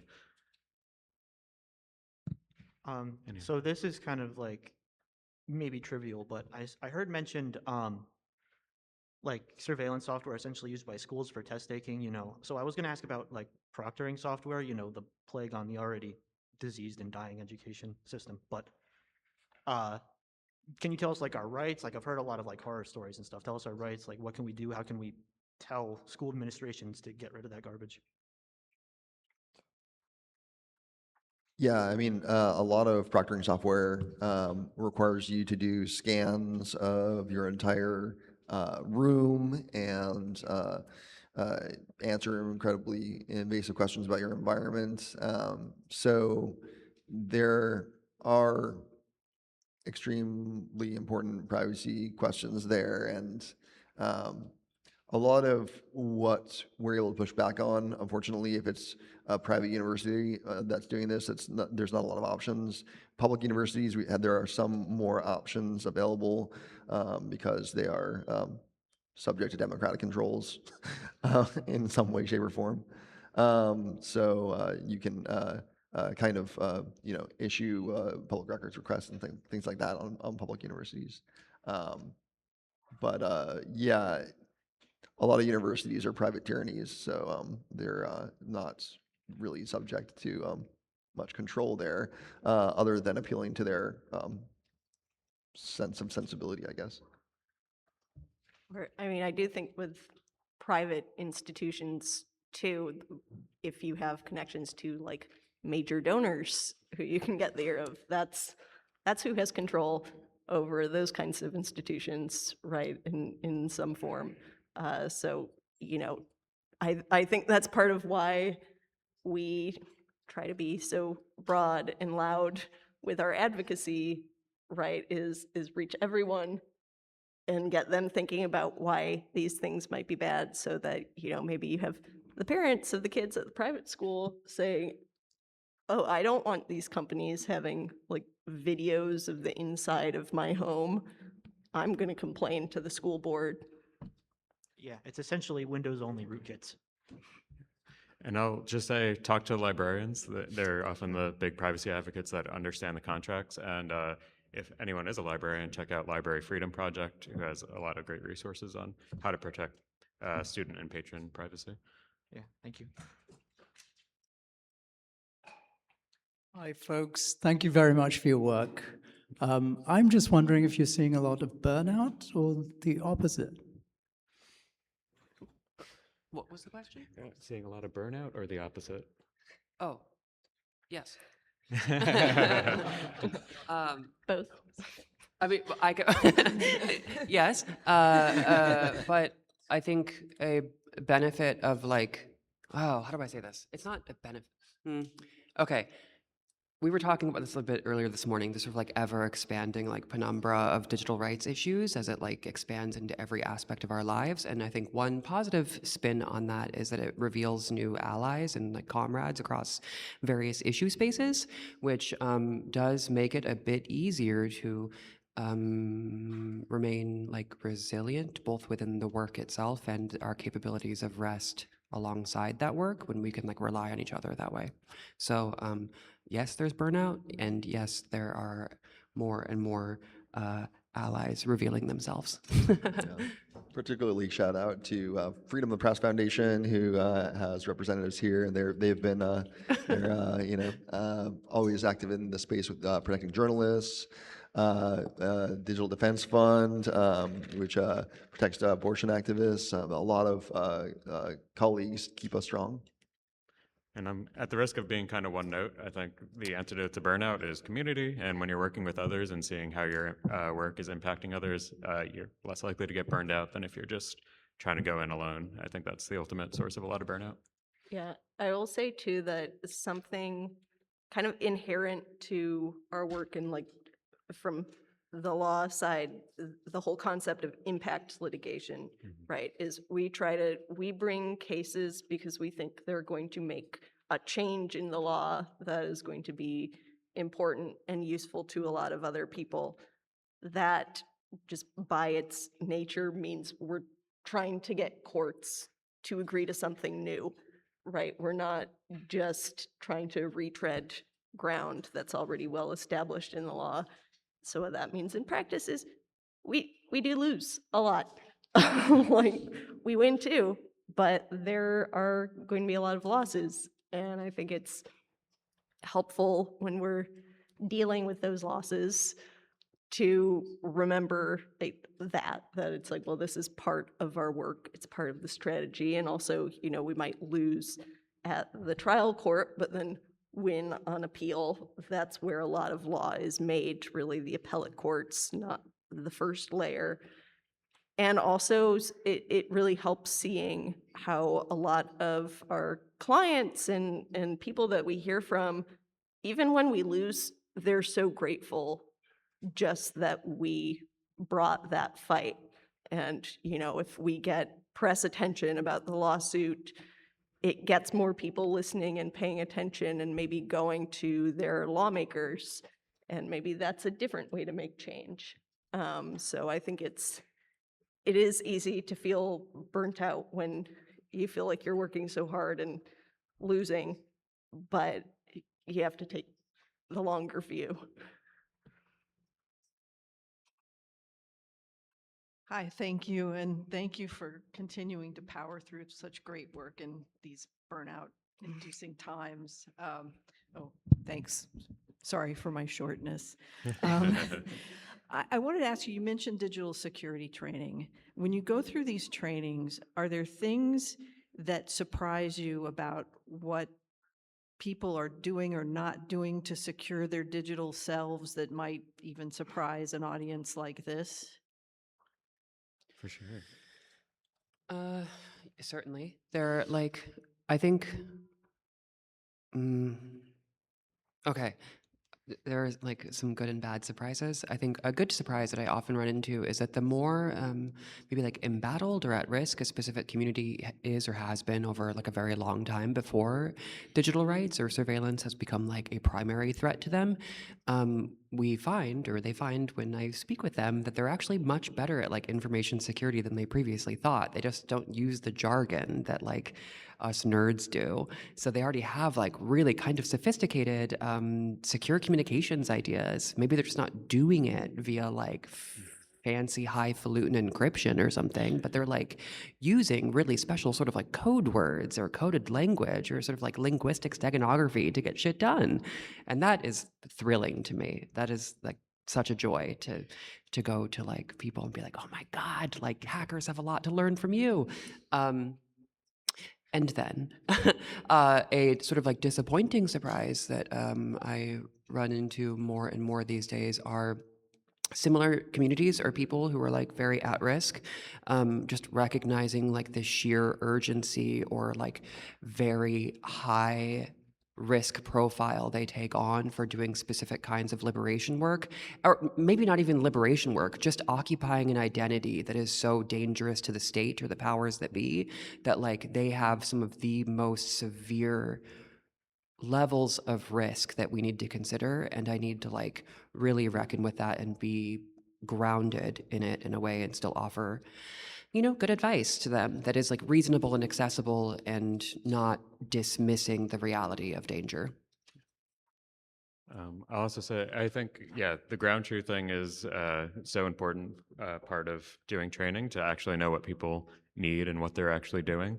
And then I think the other thing that comes up a lot is, I think particularly relevant to this crowd, is a lot of FUD of people just get this idea of doomerism of it's impossible to improve my privacy in the world, and people will come to these workshops and talk about really extreme inconvenient things that they do, versus framing it as a hygienic practice or a regular practice of improvement, and a little part of your life to just keep an eye on and develop, rather than like, I'm going to go move to the mountains, and well, which is an option if you want to do that, but for a lot of folks, that's not on the table. So prioritizing growth and improvement, I think, is another important part of those trainings.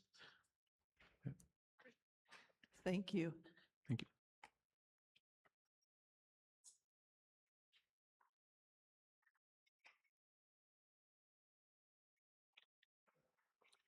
I'd first like to thank you so much for being here. I learned about this conference on YouTube through a presentation by a professor of anthropology at Harvard, who has covered the hackers for a long time. I had been wondering for many months how I could be an effective citizen.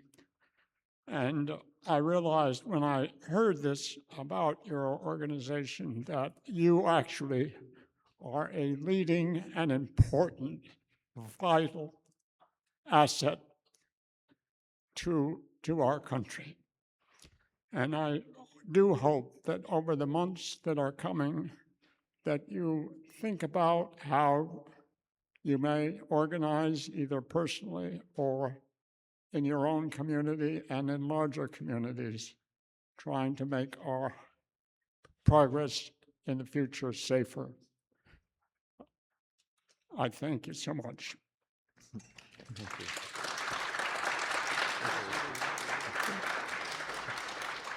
Thank you for that comment. And I just wanted to mention and shout out Daly's presentation yesterday. If you don't get a chance, haven't got a chance to attend it, then view it in the archive, because it talks about, well, I'll mention for Daly, it talks about working with those communities that are affected. Am I the right person to do that training?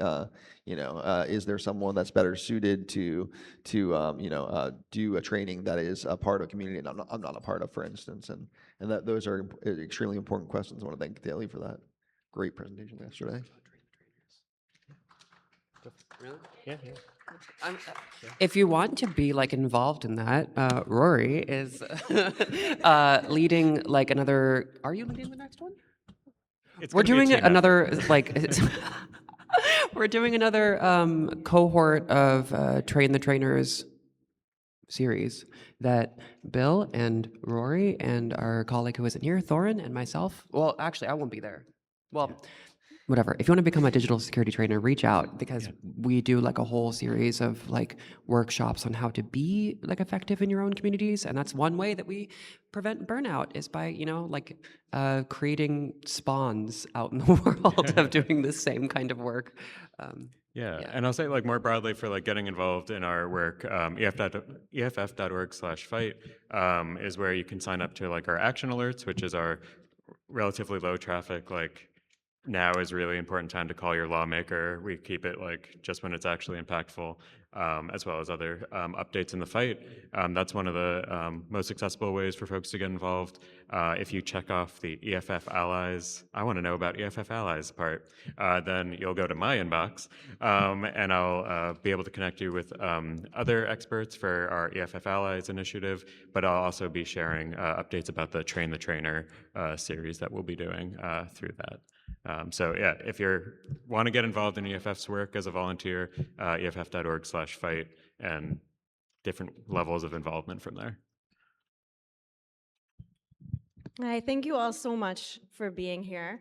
My question is about EFF's initiatives right now around healthcare data privacy. So I think it's not a surprise to anyone to say that HIPAA was not written for the digital age. And one thing that we're seeing a lot right now is the rise in sort of direct to consumer healthcare spaces, right? And a lot of these digital applications where you input incredible amounts of sensitive health information, and those companies aren't even covered by HIPAA, and some states are trying to fill in that gap, but arguably, we're seeing a patchwork, and some of those states aren't even particularly effective in how they protect the data that you enter into the app or that they collect through tracking technologies, et cetera.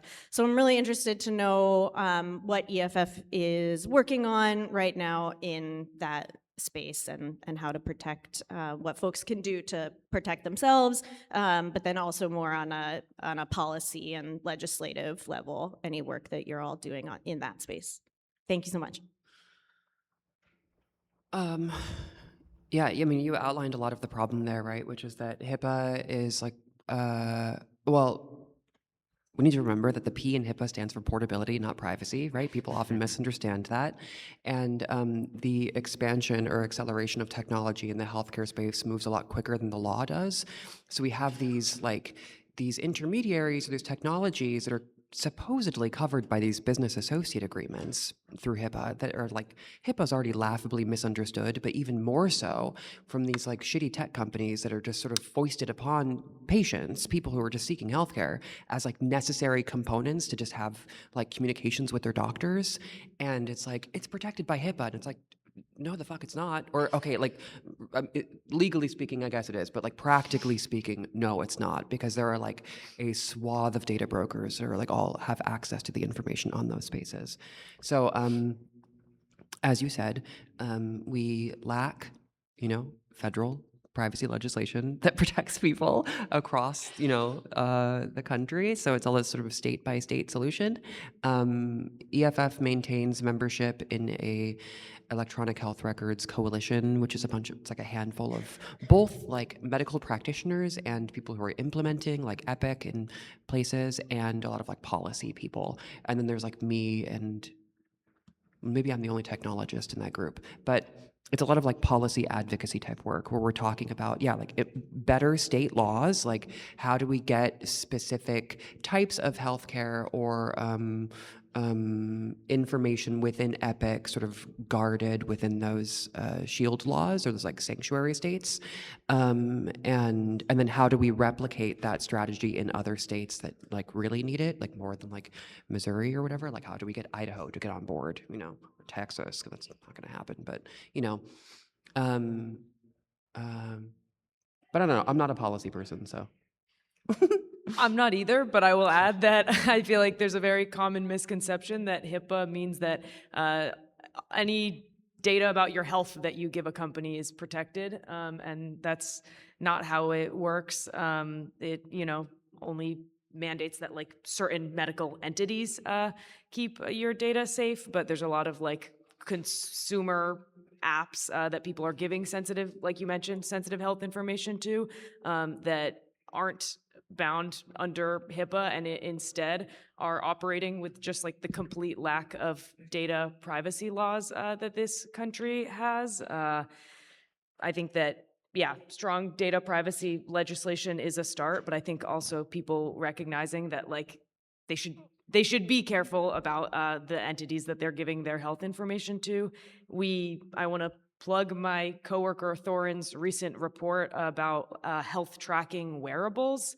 He kind of outlined how a lot of these like wearable health tracking devices that have real access to really sensitive information about people, like their constant heart rate, their location throughout the day, they're missing a lot of like basic privacy and transparency protections. The data is not end-to-end encrypted. They're not being transparent about like government requests for information from them.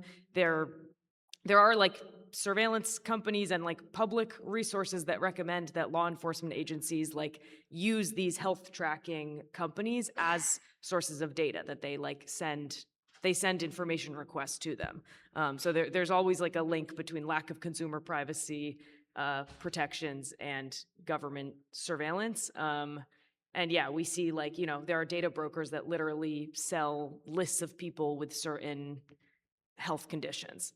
So I'd say, it is a huge problem that we are certainly trying to address with like a general data privacy law, and a strong one, not like one written by industry lobbyists. And there are also some states, also not a policy person, but I think that the My Health, My Data Act is in Washington. Yeah. You know it already. But there are models of strong privacy legislation that is specifically targeting health data.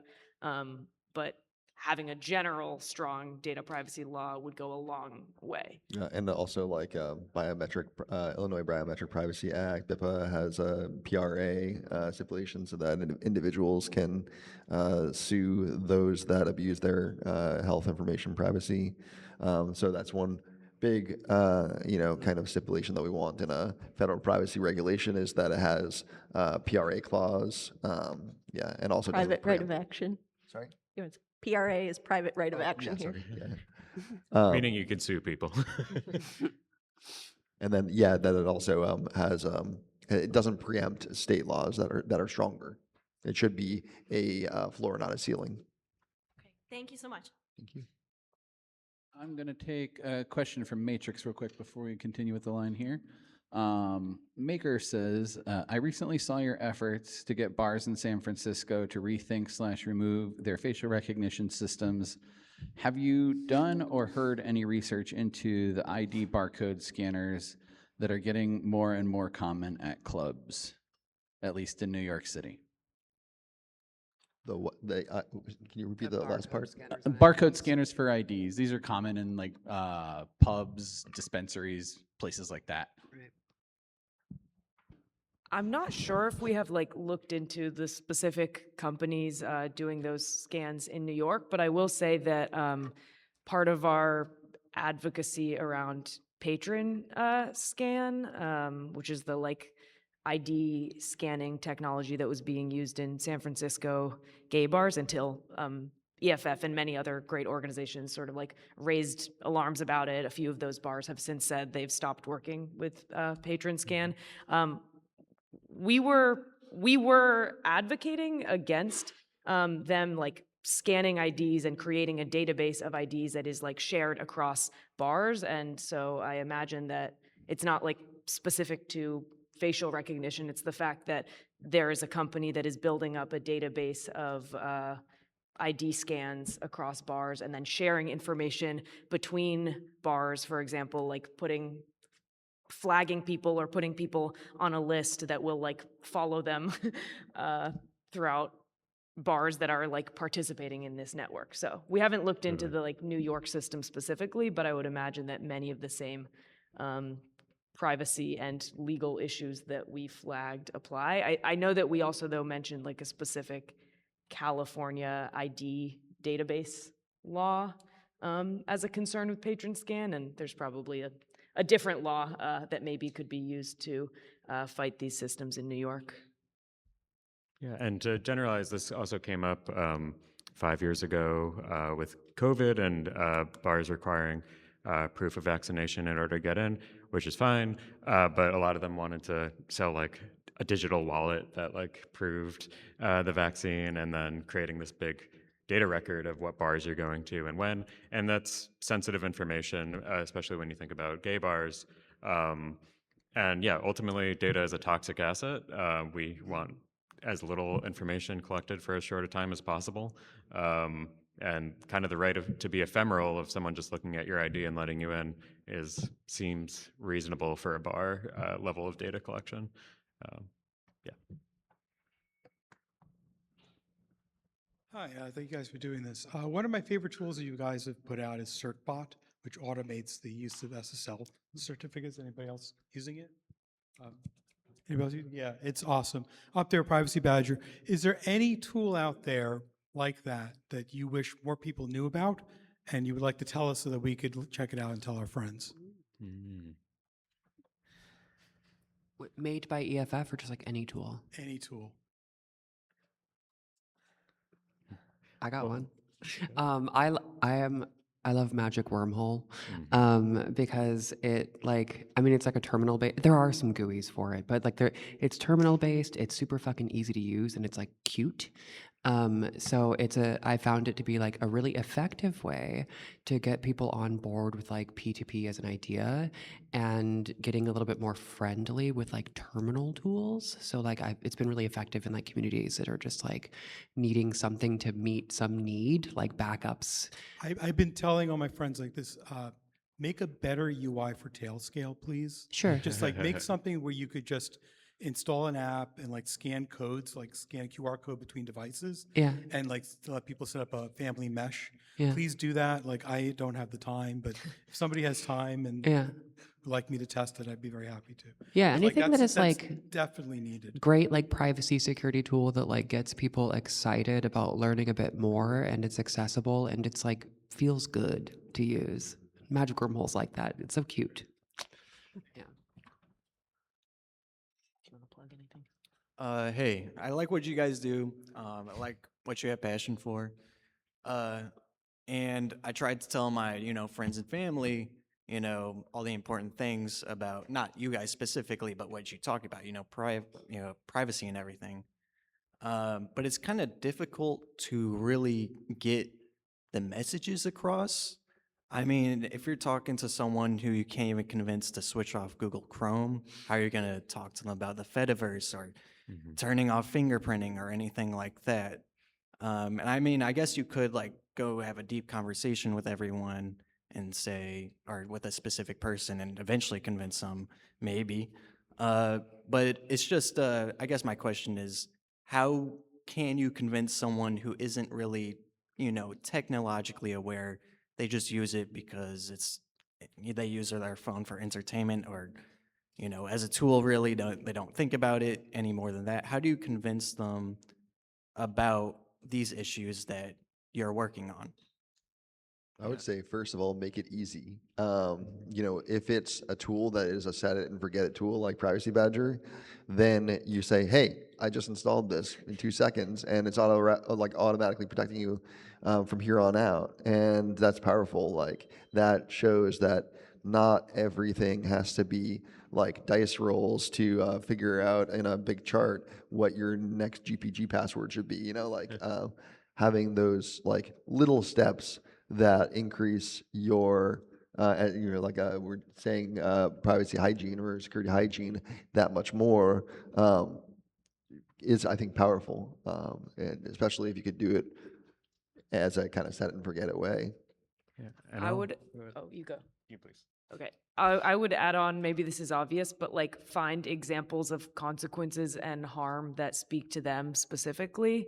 I think a lot of people like, because the way companies use and share our data is so opaque, people aren't really like seeing the impact of it, even if there is one. And so I think like finding examples like surveillance pricing, where companies will charge people different amounts based on their personal data and who they predict is willing to pay more. Like, I think that is an example that personally has helped me explain the importance of data privacy to a lot of family members who don't see themselves in like some of the like scary stories of individualized government surveillance, but they like feel like it would be deeply unfair for them to be charged more money based on their browsing history. So I think just like finding the right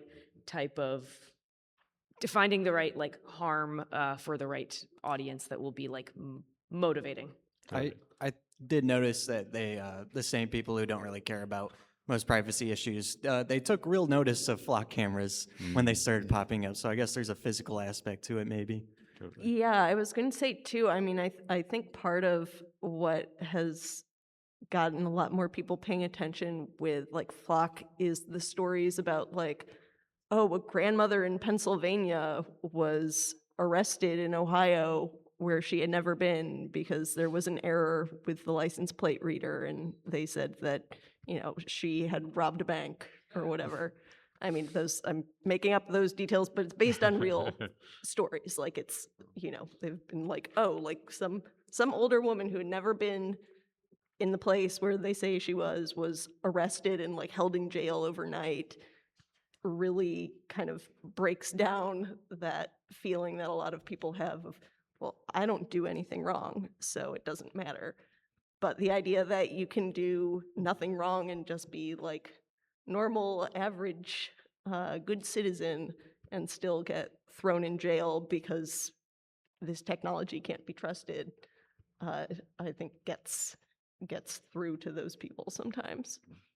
And I'll just say, I think everyone has their pain points and their fun points with technology, and things like Privacy Badger make browsing the internet better, and like installing an ad block. It doesn't, like, even if someone's totally checked out of technology, having that relief of not having these autoplay videos and things is a big thing for them. And then the fun points for if you can nerd snipe someone with magic wormhole or something, then you're getting them thinking about these things. And generally moving people from a position of feeling like technology is a thing that's being done to them, and that they are subject to these annoying technology forces, and checking out where they feel like they can reclaim some of that autonomy, and it matters to invest their time in it. Yeah, so I think that's like the thin edge of the wedge on that. All right. Thank you. Thank Also you. for like surveillance advertising, a lot of the times we think of the harms that are outside the advertising targeting itself, which is like, for instance, you having a huge database about our personal information that can be compromised. But I often also bring up the harms of targeted advertising itself. Just for instance, one example I bring up often is a Washington Post reporter, I think, that had reported about how she was pregnant and was being marketed material based on her pregnancy, and then unfortunately she had a miscarriage, and continued to be shown ads for strollers and baby care and things like that. And so this surveillance,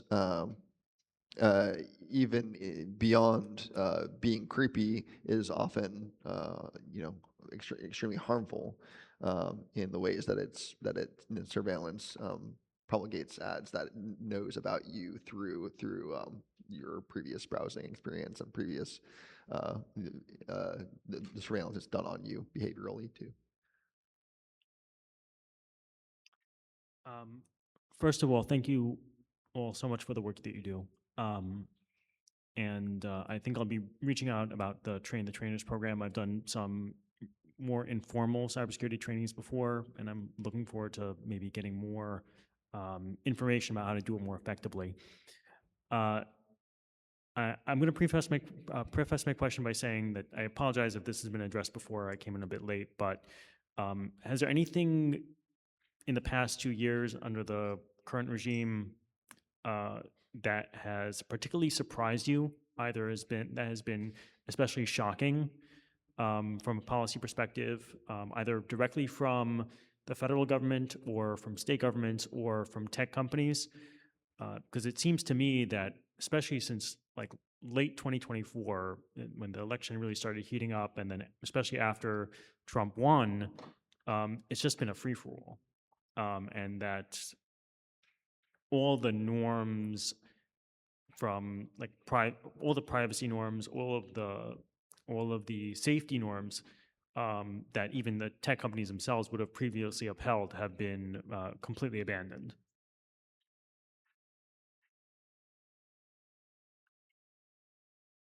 I think we all have a lot of thoughts about it. Yeah, it's a totally different landscape 2 years ago to now. The level of dysfunction in a lot of the systems we would be working in our advocacy are more apparent. Yeah, I'll say maybe not surprised, but I'm disappointed that the response in the last 2 years has been a lot of like adding surveillance and censorship infrastructure from both political parties, and not a real, yeah.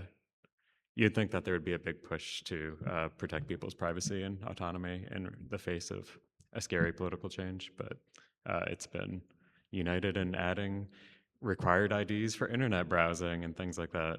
Has been a surprising, disappointing development, I guess. Yeah, we've seen like a gutting of CISA, for instance, this public agency that's meant to protect cybersecurity in the country, and so that, along with removing the safeguards on AI systems and things like that, have been concerning. That's a short side. And I think that it comes a lot from like, oh, this EO was a Biden EO, so we need to just do the opposite of that kind of reactivism. Uh, but I think it results in real harms, and especially when you have cyber attacks that are widespread, and you have end consumer devices joining botnets that could do like, for instance, residential proxy networks and things like that. Yeah, there's a lot of those protections that have been gutted as a like kind of as I think a knee-jerk reaction to the former administration's executive orders. Thank you.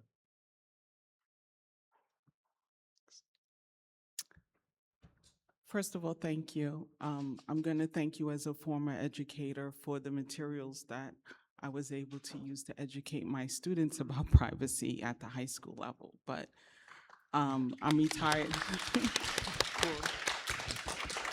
But my question is, what do you do when when privacy decisions are made by someone else?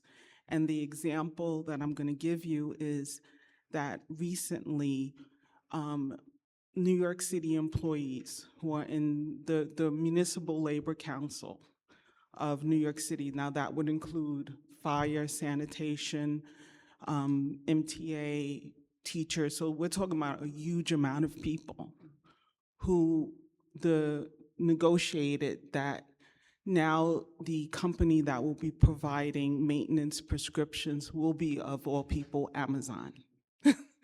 So now that information on all those people is, and I'm pretty sure there's no wall. I don't even know what the privacy concerns are, because like I get an email saying it's time to refill that medication, and how about that book you were looking at? It's creepy. I don't even know, like, what do you do in that situation when you don't even know what the privacy or how much information there is, or it's huge. And I'm pretty sure New York City decided, and I'm pretty sure that there could be employers and other people that are going to decide to go with Amazon Pharmacy, and yeah.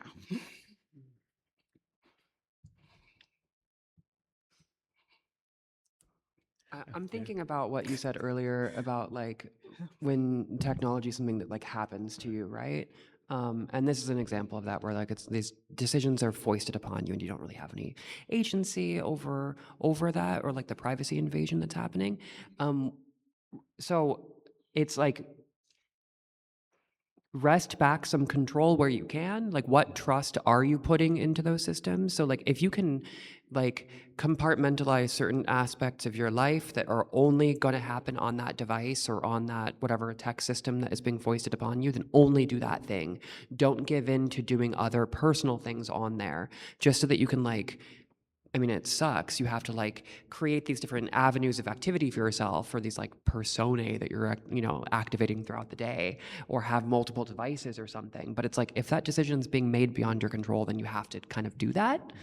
I'm not sure if that's helpful or if that makes sense, but it's like, the thing is that the decision to use, for many years, there was a requirement that you use a mail-in pharmacy for maintenance prescriptions, but now that mail-in pharmacy is Amazon. Right. And I guess the first thing I would like to know is, how do I find out like what exactly is happening with my information? And I don't even, I mean, I'm just, if that's not something that EFF was aware of, but now we're aware that this is happening, that literally thousands of people's of information, medical information, was given to Amazon, whether they wanted to or not. Right. Yeah. A difficult part of this kind of corporate surveillance, and I think Lena can speak more So- to, is there's very little transparency of how it's being collected or what's being used. And to Daly's point,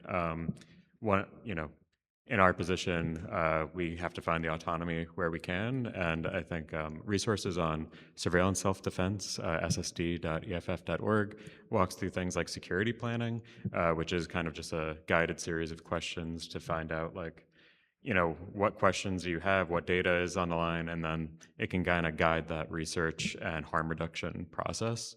So that's something to roll out. But yeah, it is difficult when it is coming from a corporate surveillance. I mean, if you can put the people who are making those decisions like in contact with us, because if there's one thing the EFF is pretty good at, is that we're prolific about talking about shitty decisions by tech companies. So like the people who are making those decisions are like procuring whatever Amazon to appear and make these. That sucks. Like we love to complain. So let us complain to those people and be like, yo, this is a really bad idea, and here's why. I think. Oh, go on. I was also going to say, like, as frustrating as it is that you have to do this to even get a little bit of an idea of what companies could be doing with your data.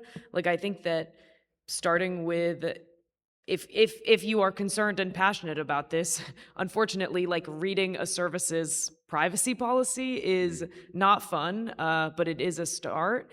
And I think that like we always say that privacy is a team sport, and like knowing that this is happening to a big group of people, I would say like it can be helpful to like start as a group, connect with other people who care about it, maybe like divide up some of the work of like doing research online in their privacy policy and with other sources into like what is Amazon doing with the data I give them through this mail-in pharmacy. Unfortunately, like big tech companies like Amazon are finding ways to profit from our personal data. It might be that like there are, like Rory was saying, like some very specific like safety and privacy considerations for individuals. There's like certain data that you want to make sure doesn't get abused for like, personal reasons, and maybe you can like check if there's privacy settings that are off by default, but that you can turn on that can, improve your baseline privacy a little bit. But I think there's also just like the separate frustration of no matter what like individual consequences there will be for me to use this like surveillance driven companies like service. It is just, it feels unfair to be forced to hand over your private data to a company that will profit from it. And so I think that's where like collective action, like finding the other people who are passionate about it and your allies, and like building a case together about why.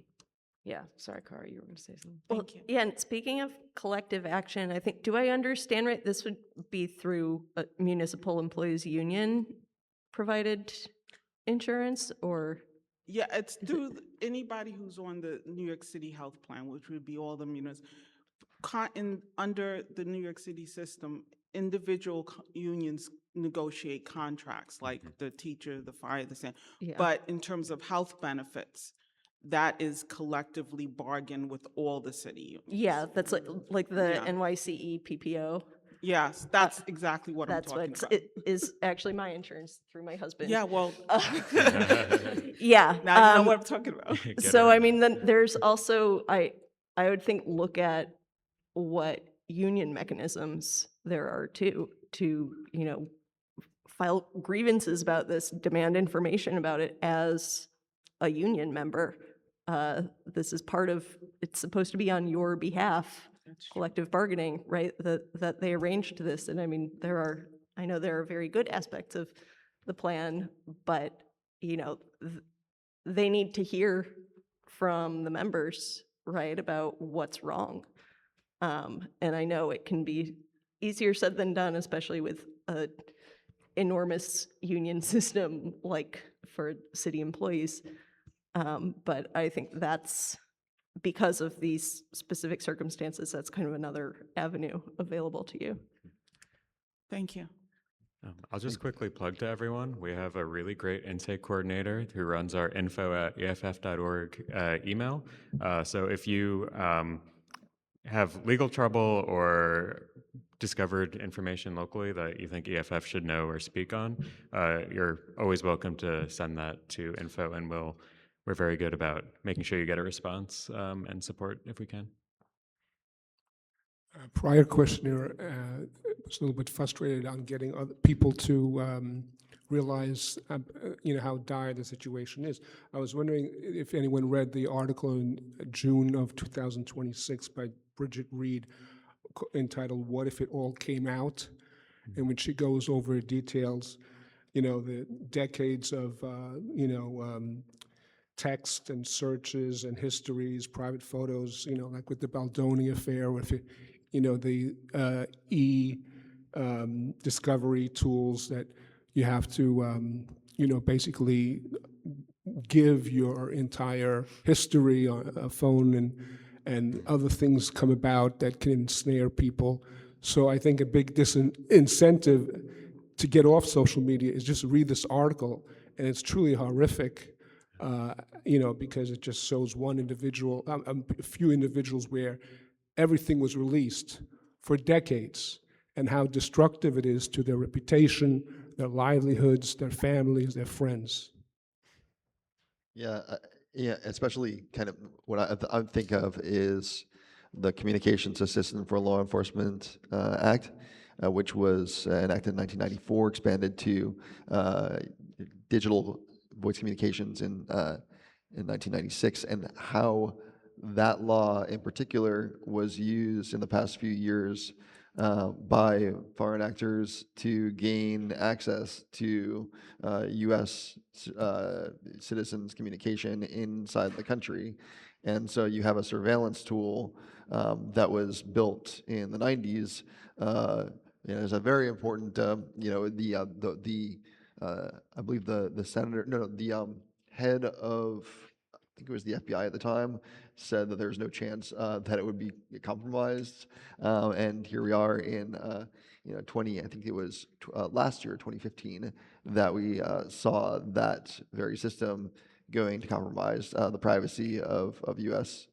Citizens. And so, yeah, if you if you build vulnerabilities into a security system, then it's only a matter of time until that goes and harms those that are subjects to that surveillance. And it's frustrating because we raised this point when that was we were around in 1996 and we raised this point. Hello. Appreciate all the work y'all do. You may have already spoken about this, so I apologize I'm a little late, but I'm based out of DC, and we do a lot of digital security training and awareness, operational security trainings as well. And because of that, we've become sort of a quasi-help desk in a lot of ways, where people will reach out to us. It just sort of happens that way. And what we're finding is that when a technology or capability is talked about broadly, whether it's new or not, we start to see a panic, essentially. For example, when there were a lot of articles, very salacious headlines about Pegasus, I called it the Pegasus effect. It actually had much more of a chilling effect on our organizing spaces than the actual capabilities of the technology, frankly. I'm wondering, how do we temper that? Because I feel like that's mainly what we are doing as digital security people. And there's also this problem of honestly kind of feeding into it, right? Even talking about this as a possibility when only 0.1% of the people in DC should even be aware or concerned about it, ends up us having to use the MVT on like a ton of phones that just simply to give people peace of mind, right? So like, how do we help people be aware of like the capabilities of state actors, especially in a place like DC where people are very concerned about that, while at the same time keeping people safe, I guess. The practice of risk assessment. Yeah, we teach people about threat modeling at least, and like we try to help people say, okay, yeah, let's identify what a realistic target would be for you, but it just doesn't seem to. Yeah, I always try to bring up the point that the exploit chains that are used in Pegasus or other state malware is extremely targeted because if they used it liberally, then it would be subject to analysis by public interest groups like ourselves in Citizen Lab. So they don't want that to be detected. So that gives them incentive to use it very sparingly. And that's kind of like how I approach that, especially if I'm giving this digital security workshop to a like relatively low risk audience. We also had an issue of like cell site simulators when they became very well known. We had people like freaking out about news vans and things like that. And so, yeah. Right. So, anyway. I think one way that I like tend to approach this, if people are coming with like just fear, concern, paranoia around like a technology they've just heard about or something, to start with completely non-technical speak first. Like, don't get pedantic on them. Don't jump into the weeds of the technical details about like why it doesn't work or exactly what it does, because that's alienating to most people, and they're going to be super turned off, and they're going to leave more confused than they were before. So that's like one of the rare cases, I think, where it's okay to like gloss over details and to give them sort of like gut instinct to be like, actually no, or maybe a little bit or something, and then from there you can maybe gauge their sort of technical savvy, or like how much maybe they can process like information, that sort of pedantic in the weeds tech talk stuff. But like, don't start there. And that's like that's a thing that we constantly are fighting against in the sort of like digital security space. I don't want to say like fighting against, just, we're all fucking nerds. So like we talk like that. And it's like when you're speaking to other people who aren't nerds like that, it's like, it's easy to miss when they're like, oh, this person is not a human. And this might be a hot take, but I like the tech field is so hype driven and VC driven that I think there's this tendency to talk about tech as like magic bullets and secret sauce and like all these like big, like once you install this app, everything's going to be perfect. And I think reframing it with folks, or everything's going to be perfect, or it's going to be like an evil AI that takes over the world. But like kind of grounding those discussions with folks and kind of dismissing those wider narratives of like Signal is a very solid tool for end encryption. That doesn't change anything if a Fed joins the group chat, right? Like there's inherent limitations to these tools, and they're just something that should be used in measured ways. And I think trying to introduce folks to it like that and excising some of that hype magic views of tech. I would also say that, because you mentioned like cell site simulators, there is also a role for like the research and advocacy community to try to investigate how widely used some of these surveillance tools are. Like EFF, not us, but one of our technologist colleagues made Ray Hunter, which is like open source software to detect cell site simulators. And I think it's being used by thousands of people around the country, and there have been very few hits. And one of the one of the good things that has come out of that project is a little bit of debunking of how widely used stingrays and cell site simulators are. But yeah, this is a hard problem, unfortunately, by design, because like government surveillance is like supposed to have a chilling effect. And so I think like advocates security researchers and privacy advocates can tackle this problem by like actually trying to do legal and technical work to figure out how widely used these surveillance tools are, because the secrecy and opacity of the use of government surveillance tools like makes them even more dangerous because of the chilling effect you were talking about. Yeah, we have a few Ray Hunters in the city, including my own, and I'm the only person that's gotten a hit in like a year. Even though the city does have the capabilities, including federal capabilities. So yeah. Anyway, thank you. Thank you. Hello. So I'm from Chicago, and I was just curious on if the EFF does any sort of like outreach, presentations, or talks in different locations at universities across the United States, or anything like that. or at like even Totally. smaller like conferences? Yeah, I'll say, EFF is open to speaker requests. I think we have a speaker request form somewhere on our site. I should know. But if you email info@eff.org, our intake coordinator is always happy to coordinate talks, especially virtual talks are really easy to do. And then I'd say for organizations that are looking for like a more ongoing relationship, emailing organizing@eff.org or signing up at eff.org/fight are kind of ways to get in the continued relationship pipeline that we can ping you when we're in town and do a talk that way instead of just the other direction. I'd say those are the two main ways that I know of. Cool, thank you. Yeah, thank you. I personally have been thinking lately that I wish we were more active in Chicago. So if you want to make that happen. Yeah. Reach out Also to reach out us. to Lucy Parsons' Labs if you aren't already. They do a lot of great work in Chicago. To who? Lucy Parsons Labs. I'm not familiar with. Yeah, they're a great local Chicago group working on anti-surveillance work. Cool. I'll be in touch. Cool. Thank you. Hello. Thank you again for all your work. I see the EFF doing lots of really excellent work fighting against bad bills from legislatures that would undermine privacy and encryption. But a lot of those efforts in those bills are, at least nominally, trying to solve real, genuine issues that exist on the modern internet, whether that's holding big tech companies accountable for the harms of their products, misinformation, division, impacts on young people's mental health.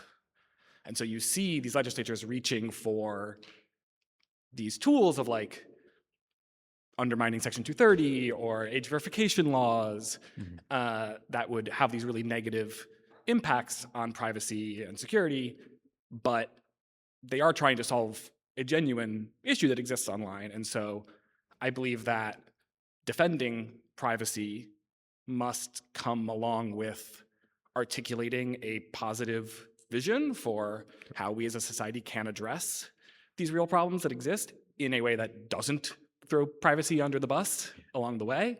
And so, I guess my question is just sort of how you all think about that. Is there a sort of vision you have about how we can address some of these issues without sacrificing privacy, or any sort of resources, or just anything you have to sort of say on that? Thank you. Yeah, I have some quick thoughts of, I think the great starting point is destroying big tech.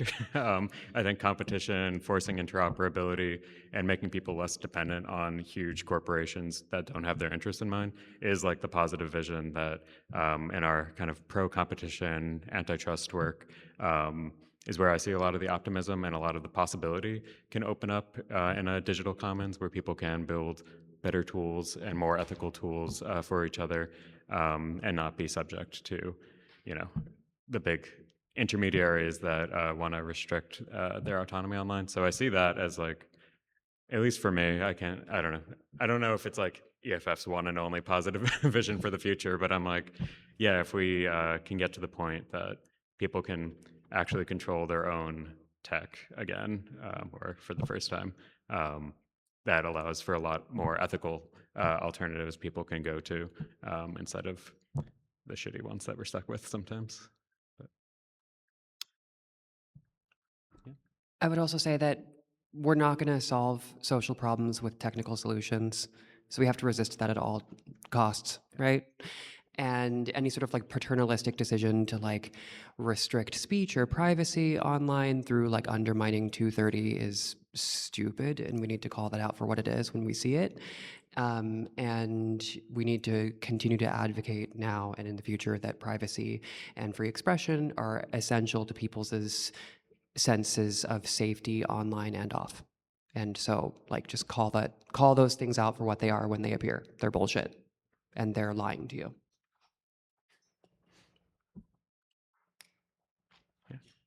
Thank you. I have two related questions. It's a privacy hygiene question and a risk assessment question. What's good behavior or good self-protective behavior when traveling through airports and going through security and going through customs. And related to that, the EU has now started taking biometric data for non-EU citizens. And so there, how bad is that? Yeah, I can speak on some of the digital hygiene aspects of crossing the border. One is that they can't seize information that you aren't carrying with you. If you don't have it physically, then they have no means of obtaining it. So practice data minimization when crossing the border. If you're going on vacation, then you might not want to bring a work device. You could delete apps. There might be some residual data from apps contained on a device. We've seen some cases where notification database was used to divulge or gain access to signal messages and the like. So that's something that was patched by Signal recently, but occasionally these kind of things come up, and so carrying a separate device might be prudent if you're always kind of like separate devices for separate purposes. Segmenting your practices to different devices based on the purpose of that device is good practice. Just being aware of what their capabilities are. For instance, at the border, they'll have access to, and ports of entry, they'll have access to forensic imaging devices like the Celebrate device, a Gray Key device. Those are law enforcement has widespread access to those. So they could, if they take that device away for a period of time, usually like a half hour to 40 minutes, you could have your device, imaged or so that the information that contained on it could be divulged to law enforcement. So one protection against that is to have a device that has a security updates applied to it, as well as having the most vulnerable devices are those that are generally older and don't have security updates, but employing a strong passcode, removing biometrics unlocks are some of the protections against that, particularly. Yeah. I guess that's the. I was thinking also about being asked to have your picture taken, for example. So have your photograph taken? The biometric collection when entering the EU and having photos taken. Oh. I think that depends on jurisdiction. I'm not sure where that's required and where it's not. But yeah, and it's something with biometric, we take a it shouldn't be collected stance, especially by governments. And because you can't change your face once you have a face scan. I mean, you can change your face, but you can only do it so many times. So it's unfortunate that a lot of countries are kind of normalizing that at the border and treating the border as a place where your rights no longer apply, especially at the U.S. border. But we think they should apply. Would you change your travel plans? Would I personally? Depends on where I'm going. Well, I I guess. mean, if we're talking about sort of threat assessment. Mhm. Yeah, no, I mean, it's really a high control situation. So, like, most of the time, people can't change whether or not they're crossing a border unless they want to, I don't know, never see their family in another country or never, So, it is like a context where it's extra important for us to advocate for these protections because people can't just simply choose not to. Mm-hmm. But that you're only advocating within the U.S. Oh no, I think everywhere we want we don't want government collection of biometrics. Mm-hmm. Yeah. But I mean, are you able to actually have activism? Yeah, in the EU. Yeah, so example. no one here I think is on our international team, but we have several folks that do work in the UK, in the EU, and in Latin America primarily. Yeah, so if there's any opportunities that come up, if you reach out to info@eff.org. Oh, that's great to know. I didn't realize you had. Yeah. That's, thank you very much. Thank you. Yeah. Hi, first of all, thanks for all the great work you do. In an hour and 44 minutes in, like, thanks for still responding to us. Really appreciate it. Like, well done. I'll give you some humor for doing so. You know, Trump doesn't have his ballroom, but we have ours. So, back to my question. So I've been supporting EFF since the 90s, right? Things haven't been getting better.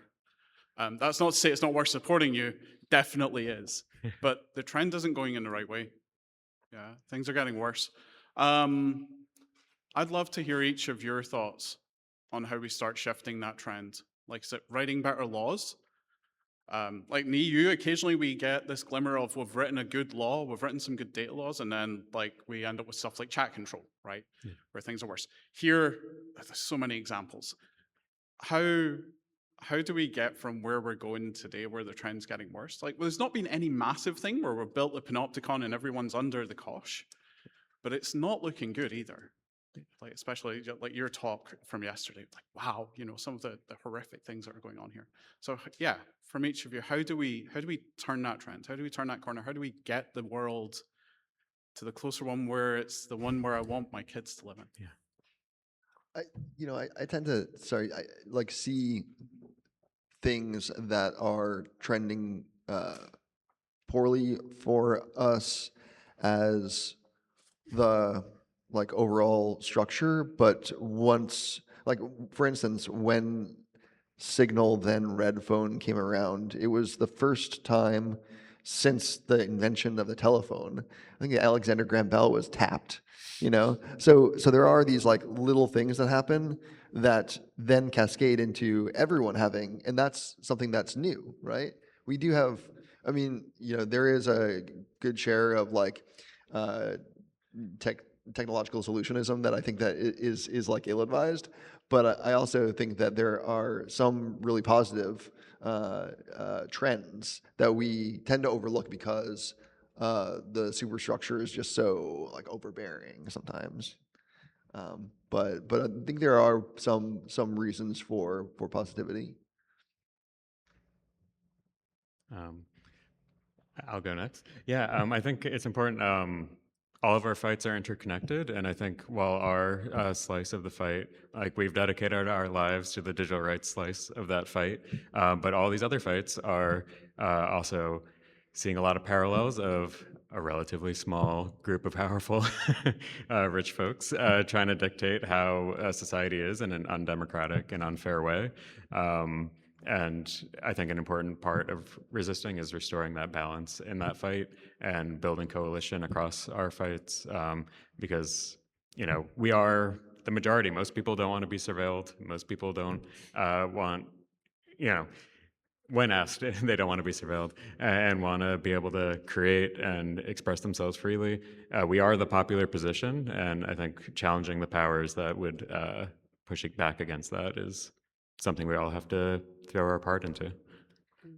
I also think that the like groundswell of movement and advocacy at the local level against Flock is really inspiring. Like we were saying earlier, EFF has been advocating against automatic ALPR cameras for over a decade, since before Flock existed, and now, yeah, like EFF and other organizations have been doing a lot of advocacy and investigations, like exposing their harms. But what we're seeing across the country now, with like contracts with Flock being canceled, you know, in cities across the country, is because of a lot of grassroots local organizing. And so I think in terms of like how we've reached that tipping point that we're seeing with Flock, with like other surveillance technologies, I think, you know, similarly to Flock, it's going to take a lot of local grassroots organizing, and like Rory keeps saying, people people finding allies and working together. I guess I wish I could say I had a grand plan for turning the tide, but I do think part of what's important in our work is always kind of examining our strategies and how they might need to change based on circumstances and climate. So one kind of minor example, I mentioned earlier that our current ALPR case against San Jose is in state court.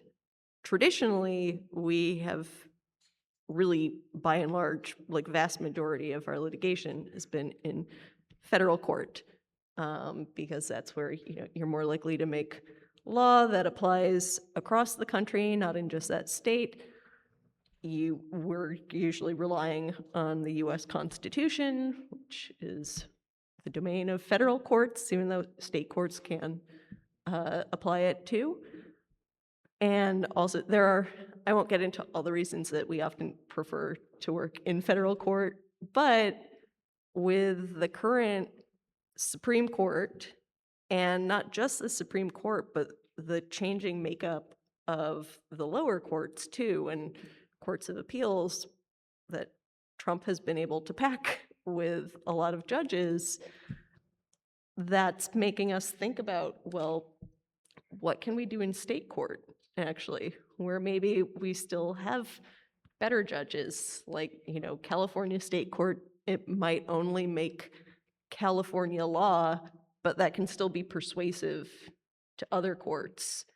And looking at other states, some states have constitutions, like most states will have a constitution that has kind of analogs of federal constitutional rights, but sometimes they're even broader, like there are additional, amendments or clauses, or courts there will have said, like our free speech clause is at least as broad as the First Amendment, and sometimes we might think it's broader, so they can go beyond actually what the Supreme Court has said is the interpretation of the federal Constitution and say, well, actually, we think the California Constitution goes further than that. So that's part of this overall approach of just like, we need to always be rethinking even just our strategies at sort of a meta level, not just the issue level. Exactly. I mean, yeah, it's like laws. Yeah, we do need that, right? I mean, I come from the school of thought where I don't think laws are going to be the liberating factor for people. So as long as we're focusing on that, which is like putting power back into the hands of the people. So certainly we need laws. We need, data privacy legislation at the federal level, so we don't have to keep doing this sort of like local shit. But, the battle, I think, right now for putting power back into the hands of the people is investing in decentralization and accessibility and diversifying, just making sure we have a plurality of options available to the actual plurality of people that are engaging with technology, right? Like we don't yet have that. And when we do, then we will actually begin to have, the relationship with technology where it's not happening to us, it's we're controlling what it does for us. Right? And that's going to change. So we have to constantly be checking in with ourselves, what does that look like in this given moment? Thank you. Are running short on time, so this friend right here is going to get the last question. Thank you very much. I have two related questions. The first is that when I wanted to ask AI a secret question, I did a VPN, a private browser, and the DuckDuckGo version, but the answers it wasn't that secret, so I tried it also on another one, but the answers weren't as good, like the LLM, whatever, the model isn't right. So I'm just want to know what you guys have to say about using AI privately. The second thing is that for a while I was on a Signal chat with a local pause AI group that was doing anti-AI things that were not the data place thingies, right? So actually AI in our lives obviously I don't think data centers are great. I'm not a pro data center person. But are there other grassroots? I just haven't been able to find grassroots organizing against AI in our daily lives. Thanks. Yeah, I will say the short answer is email me, rory@eff.org, or sign up at eff.org/fight. Plug that one more time. But yeah, really, there's a lot of scattered responses. I'm happy to connect folks to based on where they're at. But yeah, in general, in terms of privacy with AI, our colleague Thorin, who third Thorin mention of the night, put up a great surveillance self-defense article on how to think through privacy when using AI chatbots.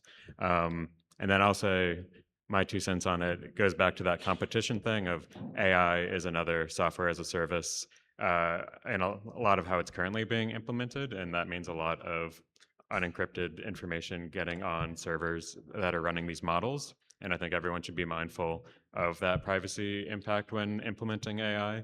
And fortunately, open weights are letting people run things locally when they want to use it. I don't know. I don't personally use AI that much, but having it local on your own device and not sharing like a data siphon to these companies is a really important trajectory, I think, for the technology. And with that, I think that we're out of time. Please, if you have any additional questions, we have a booth up on, well, here on the second floor. So come by, ask us questions there. We'll be there all weekend. And thanks so much for coming out.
Welcome everyone to the Grand Ballroom for our 2 p.m. session. You've heard of cybersecurity, but have you heard of cybersecurity in space? Well, here to tell us about integrating offensive methods, defending system vulnerabilities, and space law. Please give a warm welcome to Tiffany Rad.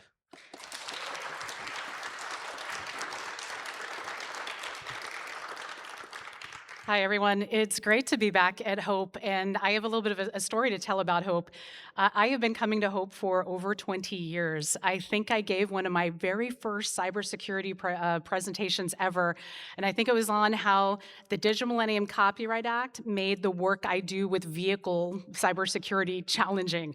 And I think I gave a presentation maybe 22 years ago about that, and I found Hope to be a very welcoming conference. So I kept coming back year after year, and I'm really excited to be back here to be talking to you about some research I'm doing now and how if you do vehicle cybersecurity, if you were an auto mechanic, you know about computers in these cars. There's a transfer of information that you can take from your car hacking skills to learning about systems in space. And I'm talking about ground systems, satellites, rockets. So there's a lot you can do to transfer this. And I'll tell you a little bit about that when I talk to you about some of the classes that I teach. But this was a quote from former President Lyndon Johnson about control of space means control of the world. This is a really important time right now for defending these systems because we have a lot of vulnerabilities. And other countries, in particular, I'm going to call out China on this one, we're within 2 months of them perhaps getting to the moon first. And I'm going to talk to you about at the end, in particular with space law, about why that's significant from a national security perspective and also from perspective when it comes to, I'm going to talk about data centers in space and on the moon. It's not fiction anymore. It's coming and it's coming quickly, but the current director of NASA had made a statement about this. 2 months are really important. One failure, one thing happening, and we may not make that get to the moon first. So we are in a space race again, just like it was a long time ago in the 1950s and 60s in particular, and we're back in it. That's why I'm not leaving automotive cybersecurity that I've worked in for 22 years, but I'm doing a little bit of a pivot, and when I teach my classes, I teach at 2 going on 3 universities as an adjunct. I'm teaching my students about this aspect of security as well and how they can transfer their skills to space. I have a consulting firm in Washington, D.C., so as I go through these, I'm going to talk about the cybersecurity technical work that I do, but I'm also a licensed attorney, so as many attorneys have to say, I'm going to be talking about legal topics, but I'm not giving legal advice to you. I'm not your attorney, but okay, that's done. That's that caveat I have to add. But I also working on engineering of cybersecurity products to make things safer.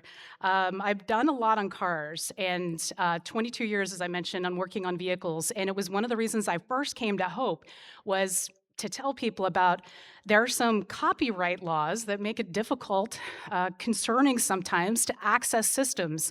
So I spent 22 years, and I still do, talking to people about how far you can go before you cross the line into, you're circumventing a technological measure or you're exceeding authorized access. That's language in particular from the Computer Fraud and Abuse Act, which we have for the DMCA. Every 3 years, we get some caveats where we can do security research. The Library of Congress grants exemptions now, but how they define security research sometimes in the exemptions is still a little bit constricting in my opinion. So every 3 years, I'll write an opinion, sometimes anonymously, about why do we have to come back every 3 years? Let's make this exemption permanent, but it hasn't happened yet, but hoping that happens in the future.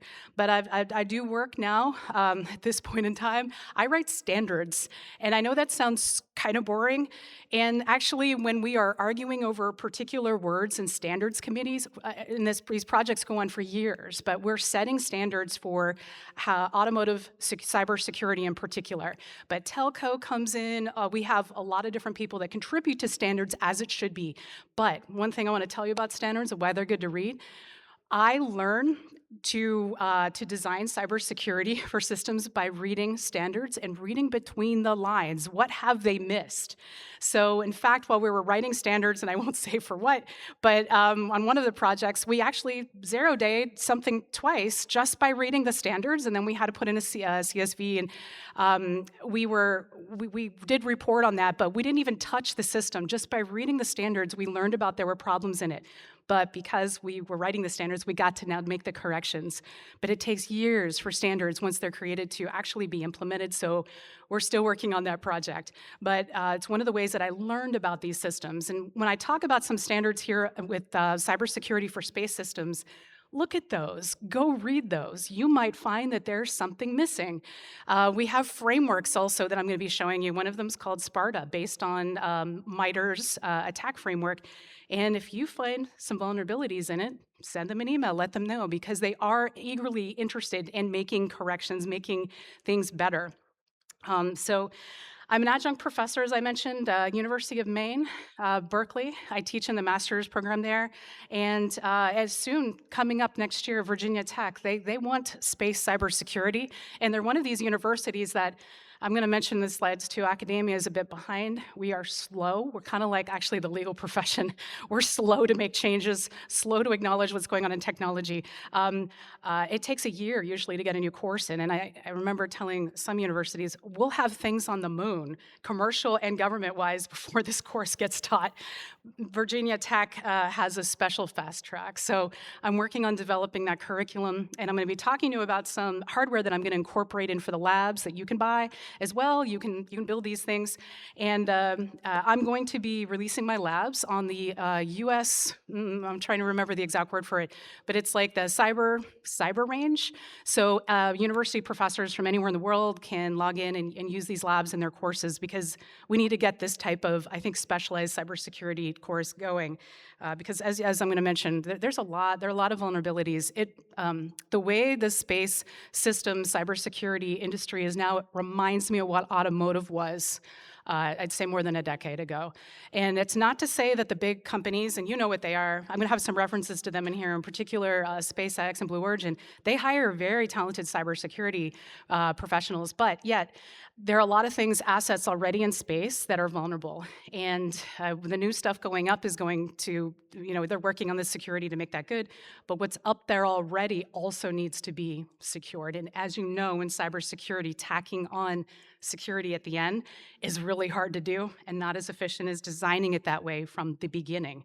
So there's some fun facts about me. So I didn't just do cars, I do industrial control systems too. And one of the presentations I gave here, I think 12 years ago, or 11 years, no, I think it was 12 or 13. We found a vulnerability in Siemens industrial control systems, in particular, one of their PLCs, and we set up a scenario where we could theoretically open up prison and jail doors and gates all the way from the cells to the road. That made it into Mr. Robot. It's in the first season. It's titled Brave Traveler for that one, and it was pretty scary to see because they acted out everything that we thought about in this scenario. So I've done cars, this, and I do a lot with privacy. And I'm gonna have some privacy references in this presentation because we can't have privacy without security. And so that's one of the reasons why I went to law school. Actually, I went to law school because I was in college when I started hearing about what was going on with Kevin Mitnick. And it inspired me to hey, we need more attorneys that want to learn and understand about the technology, explain it accurately to juries and to judges, because we know about Kevin's case and how that went. And I wanted to do both. So I guess it's one of the things that makes my class is unique, is you won't just take a cybersecurity class. My students have to know about the laws, because every year I have an undergraduate student, in particular undergraduate students. If you're watching online, I'm looking at you. for what's coming up for this fall semester, but someone's crossing the line for the Computer Fraud and Abuse Act and putting them at risk of having a problem. Sometimes would level to the levels rising to felony. So I teach them this, so they have to learn about the laws. And in particulars, they're designing cybersecurity or you're hacking things, good to know. But today I'm primarily going to be talking about the cybersecurity vulnerabilities in space systems, but I have an idea for data centers and about what's coming and AI and how this mixes in with it. And I'll tell you about that as I get there. But I teach privacy as well because one of the classes I taught at Berkeley, we would take high-risk civil society NGOs, and I took them outside of the United States. So these were organizations that were doing really important and exciting work. I would take them as clients. I'd take 2 clients per semester for my class at Berkeley. My graduate students would design cybersecurity for these high-risk nonprofits, and we had a $0 budget. So talk about people who they're having their offices like shot up, they're getting kidnapped. We even had one client where the director was murdered. While as we took them in as a client, we're trying to secure and take a look at their social media, where they store information when they cross the border, how they protect it. So it was very high risk, but we used tools such as you just heard from EFF, Privacy Badger. I will tell my students, go take a look at the digital footprint you're leaving behind. Some open source tools like that, we would give to the nonprofits to teach them how to do better security, because when you have a $0 budget and you can buy no equipment, training goes a long way. So very important for security and privacy, they go together. So and I'm going to talk about why this matters for space cybersecurity coming up too.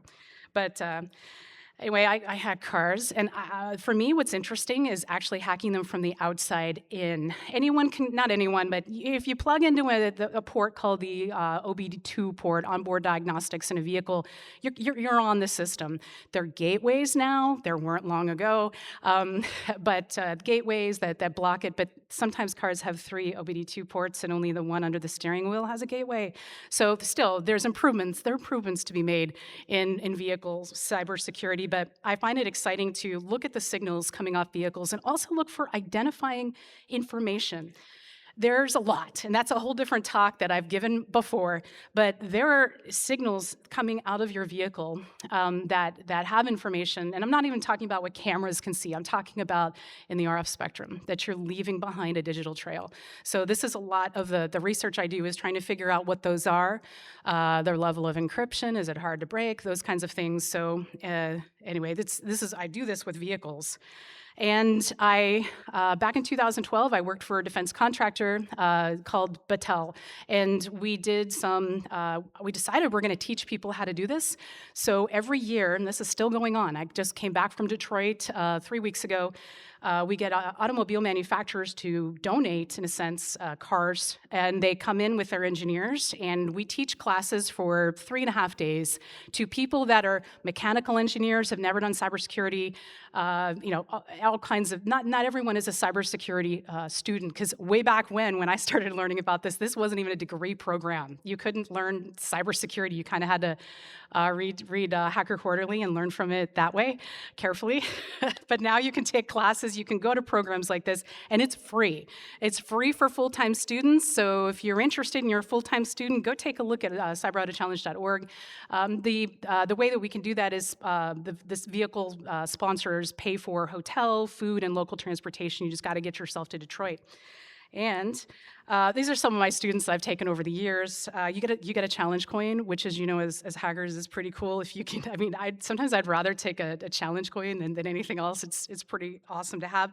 But you learn chipping, you chip off, and that's Michigan State Police teaching people how to do that, which is really cool. You're able to plug into debugging ports, pull out GPS coordinates for vehicles, cool stuff there. So really, they let you do anything to the vehicle generally. There's some things, such as the event data recorder, that are a little bit more tricky. You got to get permission to do that.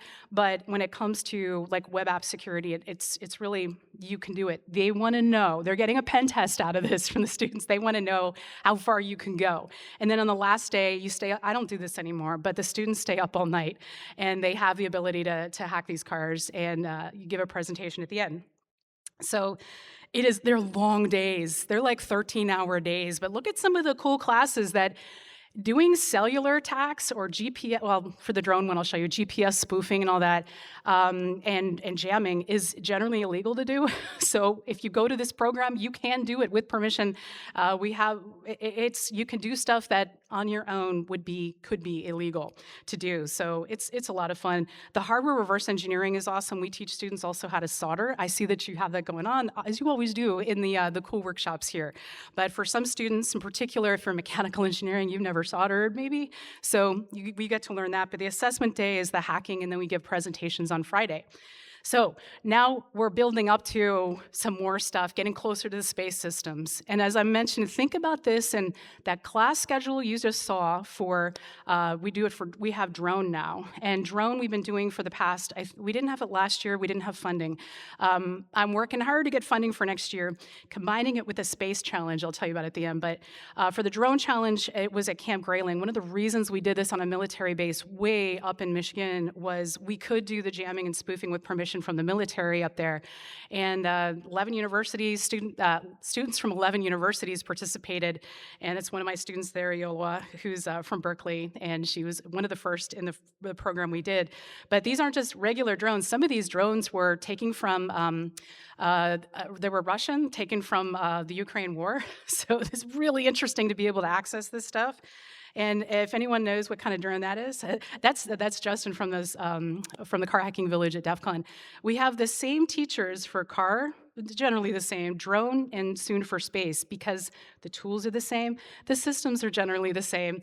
And for tractor, there's a tractor one, and you might be thinking, why are people hacking tractors? These are part of critical infrastructure, and those things have autonomous modes that are really interesting to do, to access. So anyway, this one was for drone, but there's auto, there's tractor, drone, and space. Maybe we'll combine next year. And then there's a medical device challenge that we're still trying to build. I mean, these are for implantable devices that sometimes don't have the level of cybersecurity that you'd like to think if they're surgically being implanted in you. So we hack these things, and the manufacturers give us the devices. We sign NDAs. But again, it's free for all the students. We have about 40 students per program. So if you're a full-time student, please think about applying. So how are they similar? As I mentioned, CAN network is on a vehicle. If you've done anything with cars, you know what the CAN network is. It's kind of like a ring network. Things talk on this network, and if you can sit on it and listen, you can spoof some things, you can change priority for some messages. Over the years, we've been doing this program. It's getting harder to do every year, which is a good thing. When we get these brand new vehicles right off the line, it's a little bit harder to do this stuff, and I like to see that. That means programs like this, teaching students to hack things, think from an offensive perspective, that means it's working. And, you know, I'm not going to say that that if you have a straight-up engineering background where you learn how to build a lot of things and how things work, that is very valuable. But also teaching and thinking about how can this be broken by an adversary? How can this be dangerous or violate people's privacy, things like that? That's important. And it's one of the things that I've always done for my classes and taught in my classes, and ICS is another one with rocket systems. Industrial control systems and PLCs make things more convenient, as I'd mentioned previously, such as opening jail doors. A lot of those connections go back to one central computer. But what if that is accessible to the World Wide Web, like the internet? It goes out, and it shouldn't. But that means you have a problem with how things are segregated or segmented, and they should know. At this point in time, it's been 12 years. I've read about the water systems that are ICS that are being exploited, I think, in 12 states now, and I'm thinking, did they not go to DEF CON 12 years ago? Because there are a lot of people that have been giving a lot of presentations. These should not be straight up connected to the internet. So I know it makes it more convenient, but not good to see at this point in time. So if you can remotely hack these on vehicles, these are applicable to learning about space systems. Sometimes people say, space systems, all that, they're so far away, they're really hard to do.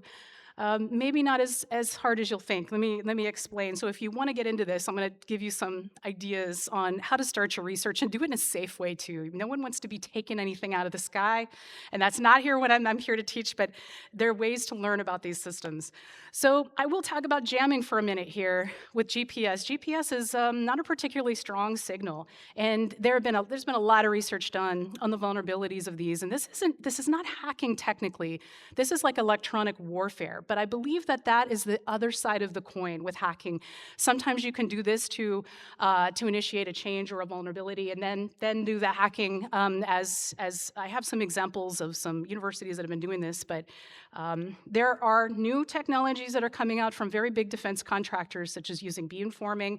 The big ones, I won't name them, but they are working on this problem. They acknowledge this exists.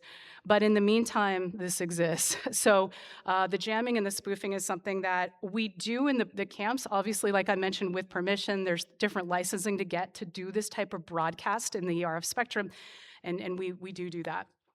So signals intelligence. When I did stuff on cars, what I was doing was looking and listening, essentially listening in the RF spectrum, it's SIGINT, and you're looking for patterns of life. Like if you can track a signal through a town or a city. What about with satellites? Well, this has been happening. Russia has an inspector satellite. This is not a new idea. There are companies that put satellites up there, and I have a picture of them too at the end that are Chinese, but there are companies that are American and European that they have these satellites that go up and they work as a pair. They'll look at the bottom of the satellite and make sure there's no damage if there are any problems, but they use to identify technical vulnerabilities in these systems. But yet, it might have a dual-use technology. That means, they say they're going up there to like inspect things, but in some of these, they're getting in between the satellite and the ground station, so they might be intercepting the signal, kind of similar to how this has been done for undersea cable attacks. But it looks like, and it has been done, that the German military has determined that multiple times they've had their satellites intercepted by Chinese inspector satellites. One of the concerns is, why are they doing that? Because I'm going to show you a picture toward the end of what one of these Chinese ones looks like, but it has these claws on it. And it claims, they have tested this, I think, in 2022, but they can grab an old satellite, and this is supposed to be for cleaning up space junk, and crush it or put it somewhere in like a not low LEO orbit, but like somewhere out there but the problem with it is the Kessler syndrome. It's something that I reference a little bit in my class, but this isn't something that's gonna be like immediately something breaks up and then you're gonna have like fire raining down on Earth, but it is going to clutter, perhaps destroy the low Earth orbit, that space where there's a lot going on for satellites for communications, and it's getting cluttered. And there's stuff up there that shouldn't be. China has not the same trash management as American companies have agreed to do. So there's junk up there that's very dangerous, that's tiny, that can punch holes in satellites. So you wonder when these things have these claws that can crush. I get concerned about this Kessler syndrome. So we've heard about this with SpaceX, 1 million satellites. So the new version of the Starlink's new satellites, they have also kind of like a data center one that's going up. So the version 3, along with one of their new satellites, will work together to create a constellation in space. And this is coming, and this is just 1 million for SpaceX. And you think, what about Blue Origin? They're putting up quite a few. And China's saying, you all are putting up too many. We're putting up our 1 million in our constellation as well. There's a lot that's going to be in low Earth orbit, a lot of it. So the idea of it getting a little bit cluttered up there and is becoming a reality, actually. But I watch, and one of the things I do is I watch and read the FCC applications put in by Blue Origin, SpaceX to kind of see what's going on. So that's one of the sources of information I use to determine how things are going. This, with the data centers, with the constellations, there's some concerns about this, at least I do from a cybersecurity perspective. As I mentioned, they have very good people working in cybersecurity protecting their assets, but There are a lot of them, and and how they're going to be distributed and sharing information. One problem perhaps can be pushed through others. These are things that I think about when we are, thinking about designing better security for these systems.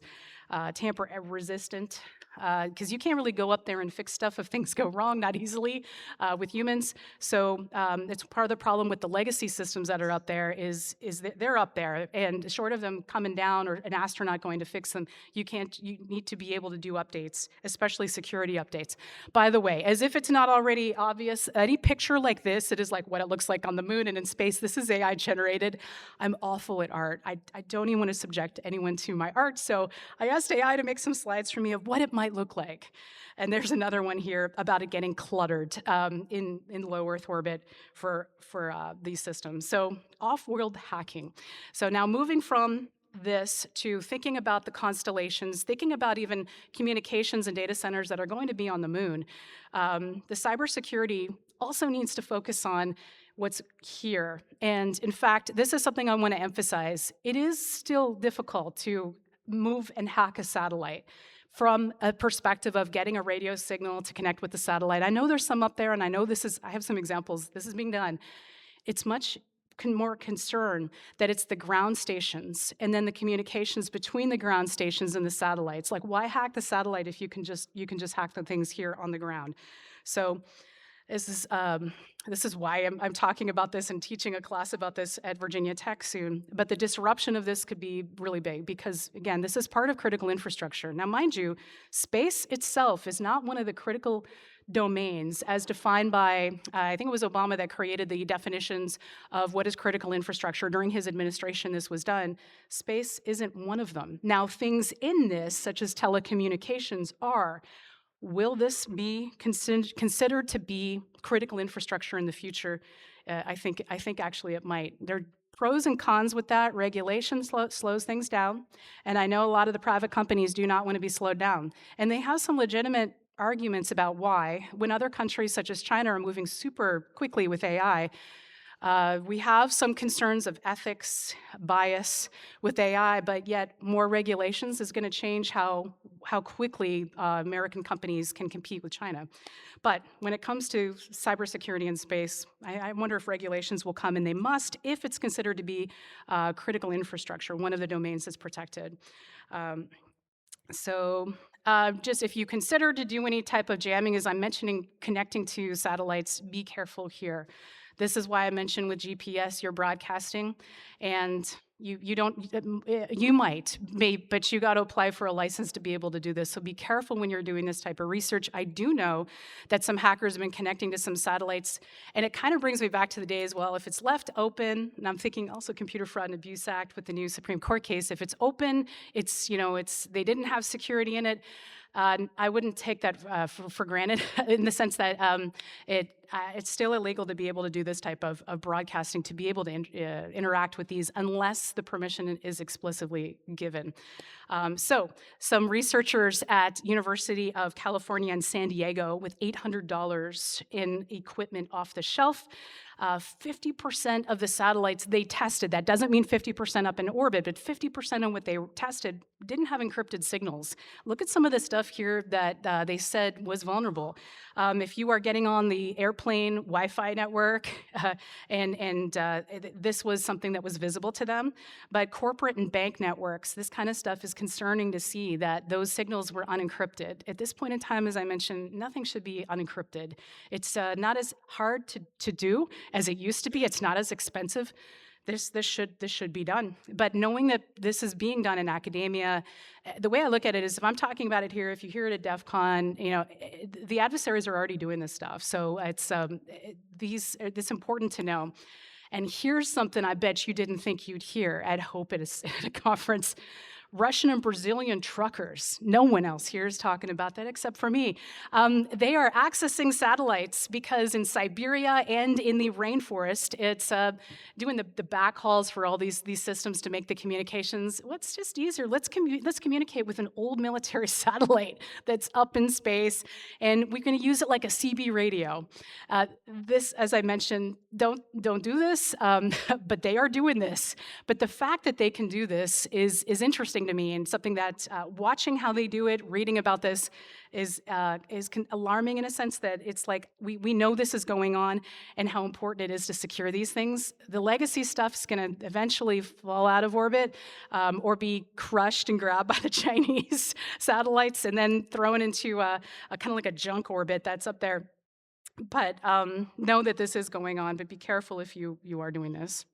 So how to do it more safely, safely from the sense of not being triangulated to your location where you're doing this radio work, is this. This is one of the things that I'm going to be doing for a lab for my classes. Is this is a CubeSat simulator. There's the URL if you're interested.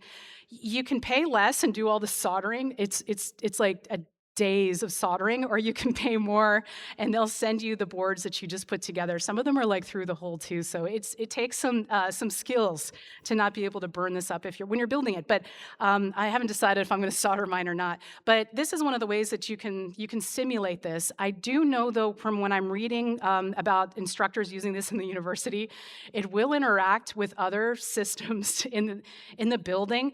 I don't know. I guess when I build it, I'll find out when I take this down to Virginia Tech, but Virginia Tech doesn't have a SCIF, but we're going to be turning this on and running it. But anyway, it's just know that it will interact with some things, but it's for educational purposes.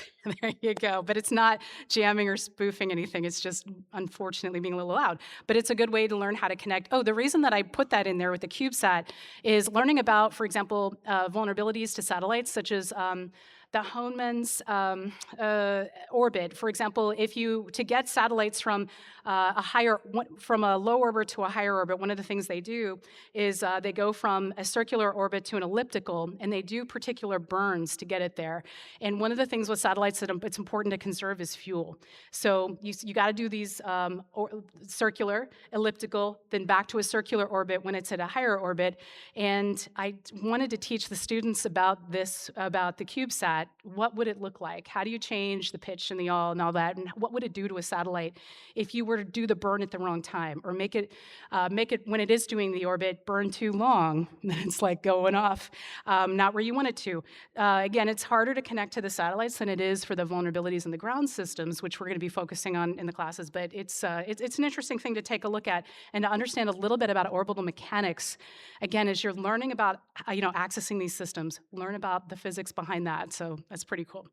One of the I wanted to briefly mention this because this was an attack on a satellite system. It was the Viasat. It's pretty well known. This was not an attack on a satellite, though, the satellite system. This was a VPN misconfigured that caused all this. And then the adversaries were able to pivot through this, and they caused actual damage. Like, for example, big wind turbines in Poland stopped operating. This was an example, too, of I don't believe the attack was meant to be as widespread. It was kind of like a leakage in the sense that when it's known now that Russia was behind this is perhaps because of the Ukraine war. And this is one of the things that happened that they did. And but I don't think they intended to cause so much damage worldwide and also particularly spread out in Europe. But this was one of the first examples where this happens, and they caused a lot of damage, but it wasn't on the satellite per se. So again, if you're thinking about securing these systems, if you're a network engineer, think about the systems here on the ground first, because those are the most accessible to adversaries and vulnerable. Something as simple as a misconfiguration. So many hacks take place because those things happen. So as I mentioned, will this ever be critical infrastructure? Well, in the EU, they say, yes, it is. We have not said that yet in the United States. In the EU, it needs to be resilient, interoperable, and under sovereign control. I'm going to talk about the laws associated with, in particular, putting stuff on the moon in a minute, but with dual use. Okay, so as I mentioned, that Chinese satellite can come and grab satellites. Is it dual use? That means, does it have a military purpose as well as one for commercial use or for cleaning up space junk? For China and Russia are saying SpaceX satellites are dual use. And it was leaked to Der Spiegel and Der Monde, that kind of stuff, about where they were talking about destroying American assets, destroying SpaceX satellites. So reading this, I'm like, well, they have the technical capabilities, both countries do. So they consider it to be dual use. We think of Starlink as, you're traveling, you bring your dish, you can connect to it. They're looking at that too, as those satellites are going over their countries, what else are they doing? And because of some of the contracts the American companies have, China and Russia find that to be threatening. This is one of the standards that if you're going to take a look at cybersecurity for commercial satellite operations, again, as I mentioned, as someone who learns from standards and now I write them, not this one in particular, but look at this stuff and you see the business impacts. That's where I start thinking vulnerabilities. What can happen here? What can go wrong? How can we protect these systems? So data storage on the moon. This is interesting because it's going to happen real soon. I think within the next year, there's going to be something on the moon. It's probably going to be a mining company, perhaps. Artemis was supposed to be going to the moon next year. They got, I think, a bit of a delay. The next Artemis mission is just going to be testing vehicles and stuff in space. But for this, again, this obviously is AI generated. Got to put that out there. So no, there's no confusion, right? There's going to be mining done. The miners have a few things that they're looking at. I initially thought it would be gold on the moon, silver on the moon. It's helium-3. Helium-3 is important because I think it was something like $10 million per ounce. To bring it back to Earth, we need this for the AI data centers that are going to be nuclear powered here on our terrestrial Earth. So they're looking for the helium-3. One of the places everyone's going to be heading for is the South Pole on the moon. And I recently was at a conference where there's not as much space or water as scientists once had thought on the South Pole. This could be a resource war we might be getting into with other countries that are going to get there.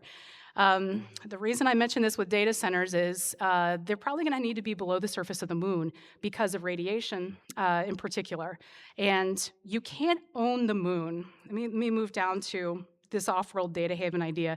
I'll come back to this. I think the Icelandic multimedia initiative is actually very interesting with an idea of data haven in the sense of it's not that it's, no one can get into it, it's impenetrable. Obviously, there's a big distance between Earth and the moon.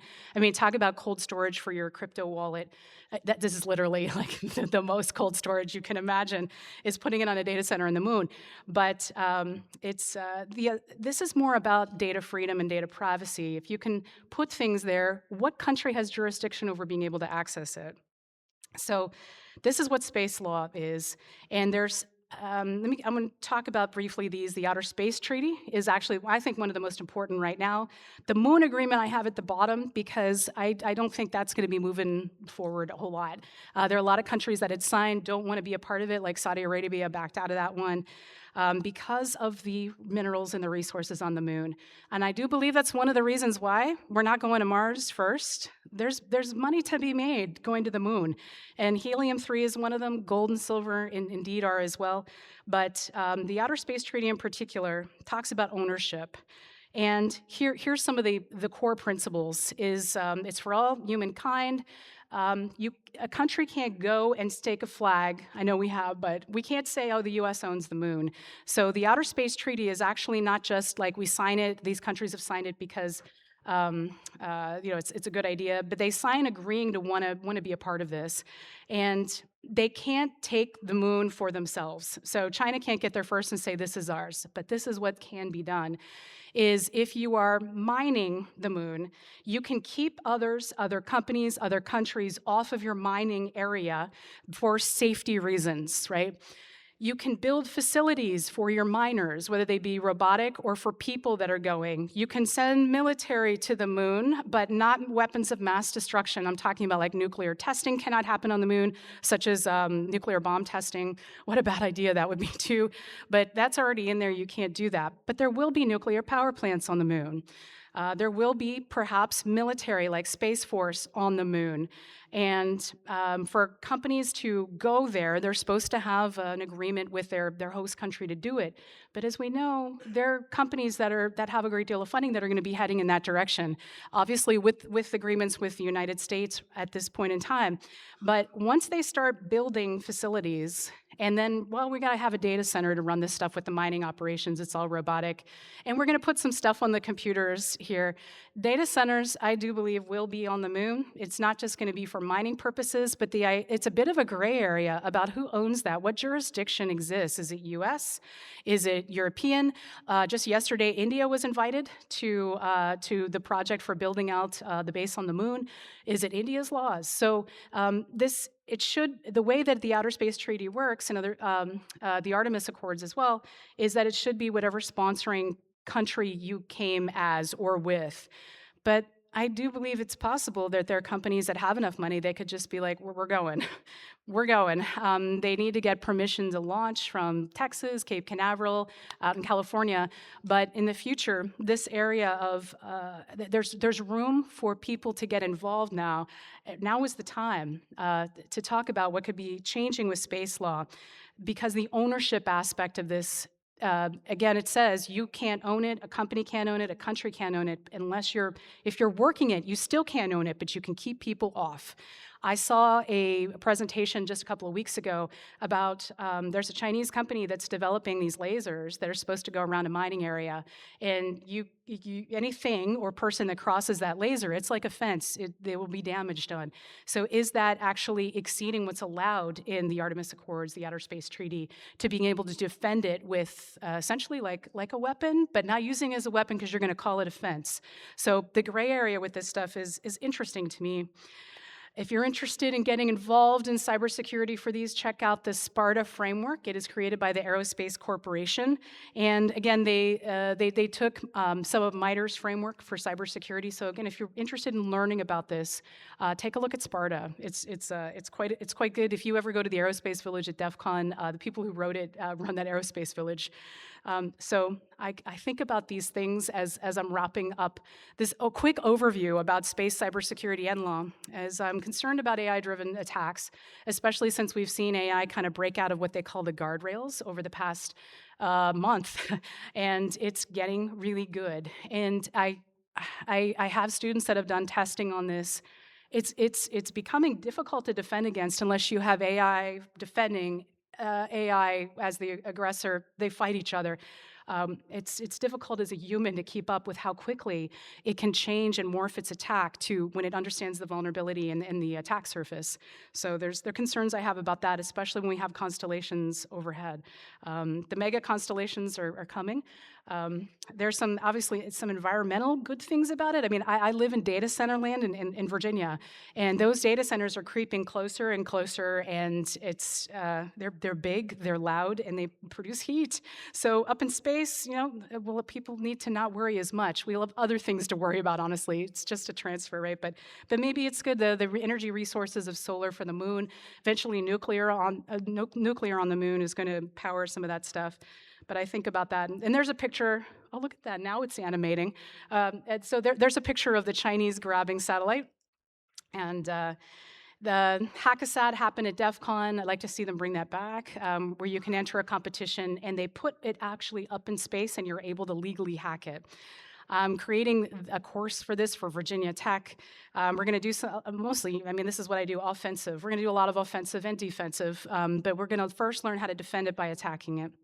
So space education is important for this, and I wanted to tell you about a program. If you're a full-time student, this isn't finalized yet. You can tell the date is sometime next year, but I'm trying to get a week where I'm going to combine the drone and the satellite challenge for this. It's a nonprofit. All the teachers were volunteers, but we show up and teach students offensively how to hack this stuff. So if you are a teacher and do this stuff, please contact me, let me know. We're always looking for new stuff, new labs. Every class has to have a lab. We're not going to do death by PowerPoint to the students, but we're going to be hacking systems, and it's going to be a lot of fun. One of the reasons I want to have it in Florida is because of this. Okay, this picture was taken from the roof. I have a house down in Florida, and this is the Artemis II.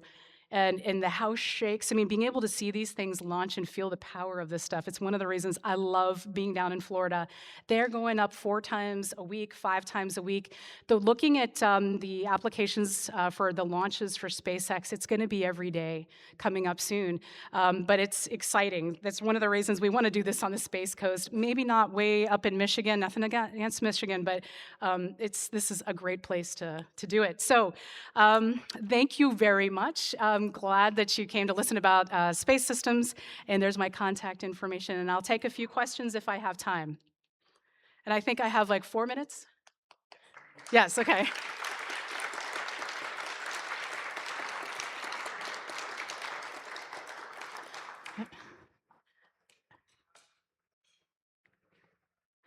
I think you can go ahead. You're at the microphone, so, yep. Oh, it's not on, but. Okay, just ask loud and I'll repeat it.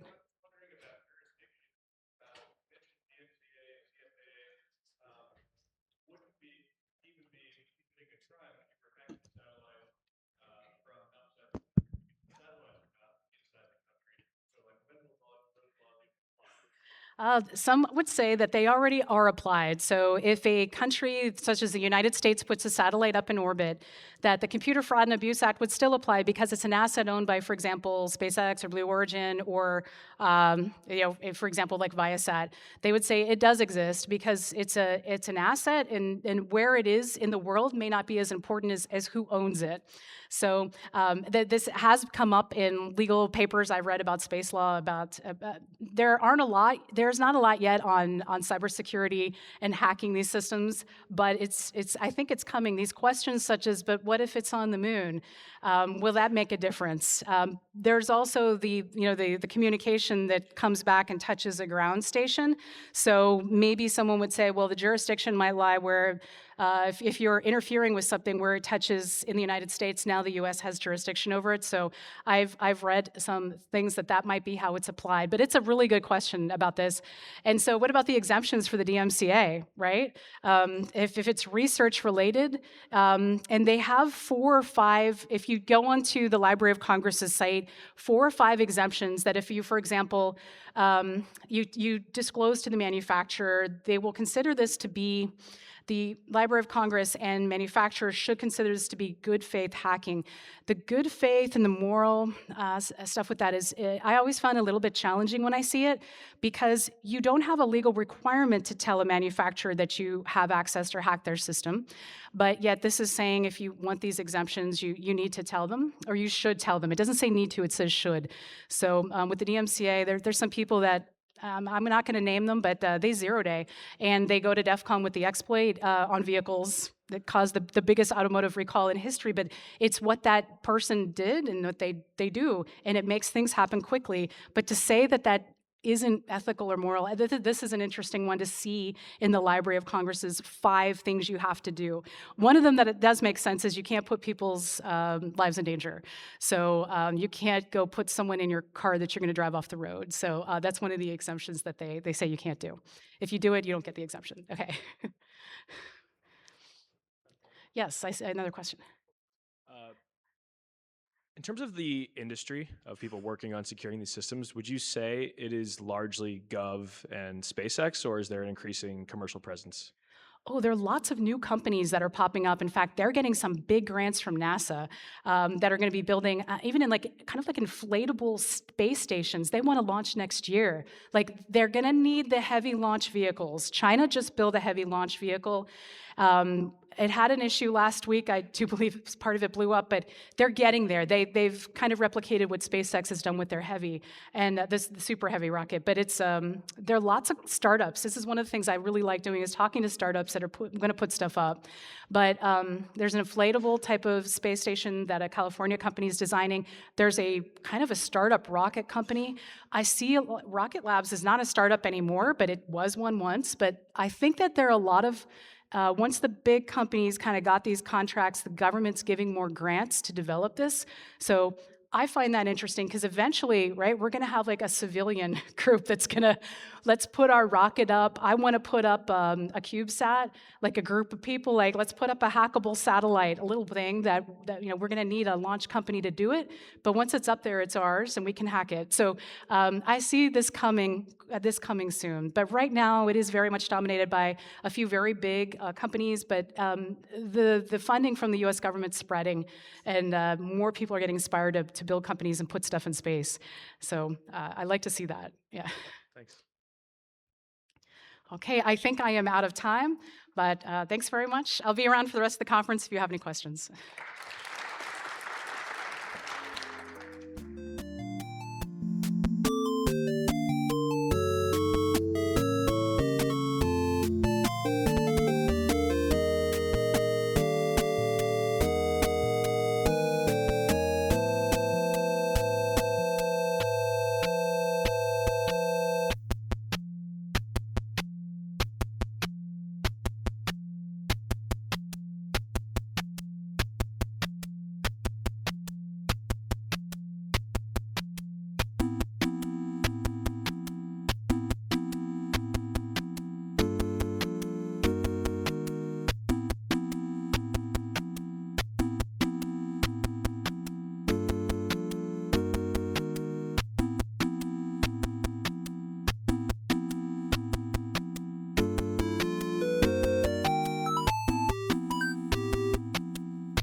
Hello, everyone. Welcome to the Grand Ballroom for our 3 o'clock session.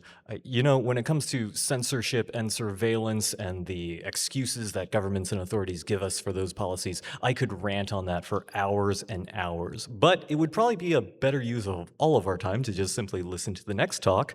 This is Stop, quote, Thinking of the Children. Start listening to them. Everyone, please give a warm welcome to Evan Greer.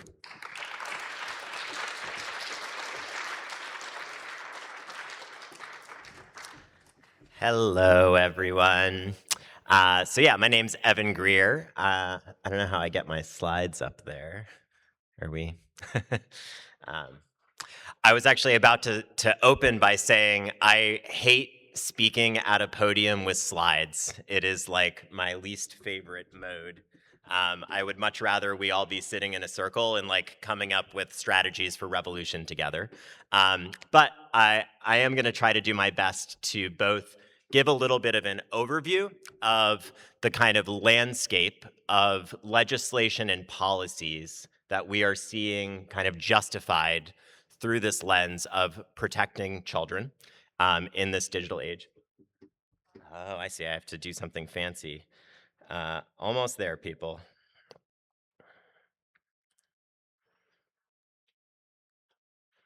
I'm very technical. This is why I brought our developer with us. Meredith, help.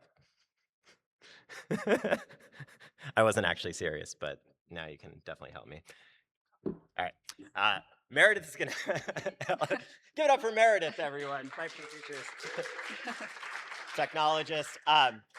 So while we get my slides up, what I was going to say is just to kind of give you a little bit of a sense of what to expect. So I am going to talk a little bit philosophically about some of these issues around what it means to keep children safe and what type of future we're building that our children are growing up in.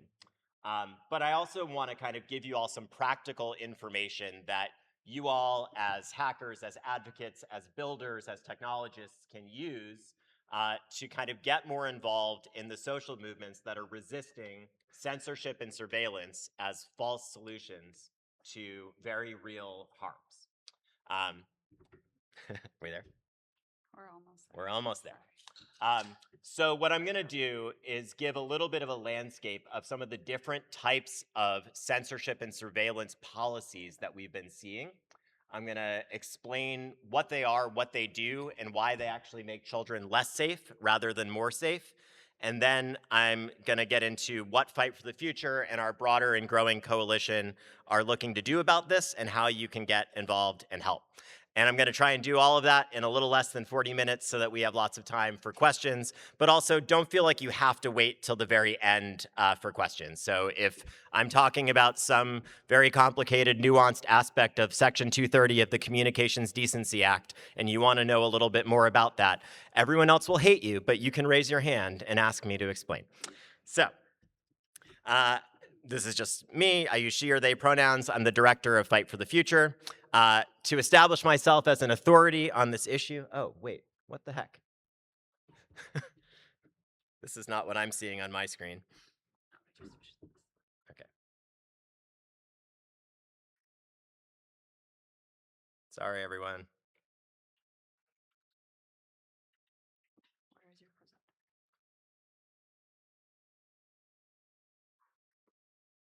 Okay, now can I just make it full screen? Yeah.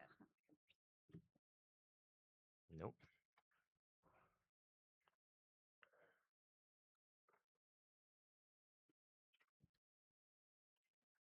The slides really aren't even that important.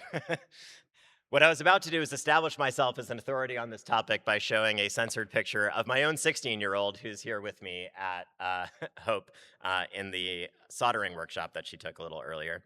But first, I'll just quickly explain a little bit about Fight for the Future. So Fight for the Future, if you're not familiar with us, we are an advocacy nonprofit. We're probably best known for helping organize some of the largest online protests in human history that helped defeat copyright legislation that would have led to widespread internet censorship, SOPA PIPA. I'm sure many of you remember it and or were involved or maybe even helped contribute code to the SOPA blackout technology that Fight for the Future helped build, along with Aaron Schwartz, folks at Demand Progress, and many others. Again, probably some who are in this room. Since then, Fight for the Future has continued using the strategy of using connected technologies to mobilize people at a scale that was previously impossible, to win public interest victories that are seen as outside the realm of possibility within traditional Washington, D.C. frameworks. In recent years, we've focused a lot more on trying to make the internet worth saving, if that makes sense, than in our early days when perhaps we were focused largely on resisting corporate censorship and surveillance. I'm doing great? Okay. I'm just gonna take this and like walk away, and if at some point I have slides, that would be really lovely. Okay. So without my slides, I'm a little meandering, but I'm gonna focus us in quickly. Hey, here we go. All right, yay! Oh my gosh. Is this charming? Am I doing the charming self-deprecating thing well enough? Okay. I can't see you all, so, make some noise in response is very helpful. Okay, so I very quickly explained what Fight for the Future is. I'll shout out that in recent years, we've been running a number of high-profile campaigns that you've maybe come across. Just yesterday, we hosted a press conference right over outside Madison Square Garden, protesting their use of facial recognition surveillance. And we recently ran a campaign that got several prominent gay bars in San Francisco to stop using facial recognition face scanning devices on patrons at the door. And so, Fight for the Future, we're very much an outside game organization. We work closely with our friends at the EFF and ACLU and others that do impact litigation, that meet with legislators. We try to build the army, the grassroots armies that we need to fight for the types of policies that lead to a future where technology is a force for liberation rather than a force for exploitation and greed. So, I'm not going to spend too much time talking about the history of the narrative of protecting children as justification for authoritarian policies, because I think if there's one conference where I kind of don't have to lay that groundwork, it would be here. Anyone that has worked on privacy tools, anyone who has worked at the intersection of online digital rights, human rights, civil liberties, and the internet knows that this is a tale as old, at least as the last 40 or 50 years. But I think most folks are aware that it extends far beyond that. I selected this horrific little image to remind us that a tremendous amount of Nazi propaganda was very much geared toward the idea of protecting young, white, Aryan children from the negative, dark influence of the corrupting outside world. And we see a straight through line from that rhetoric and propaganda to what we see today. Folks in this room probably are also old enough, at least some of you, to remember the Tipper Gore era of music censorship, to remember the Satanic Panic, to remember congressional hearings about hip hop and metal and rock and roll music and video games. The idea of blaming new technologies or whatever the kids are doing these days on the problems that we adults have created is not new. Another clear example of this is abstinence-only sex education, which is now broadly seen as an abject failure by essentially every public health expert around the world. But we're doing it again when it comes to social media, digital literacy, and online spaces for young people. Current iterations of kids' online safety legislation are rooted in the same failed logic as abstinence-only sex education. They are rooted in the idea that the way we keep children safe is by making them ignorant, by keeping them away from information, rather than by empowering them and giving them the knowledge that they need to protect themselves and make their own decisions. That's not an accident. There is an unholy alliance that has formed around these types of censorship bills.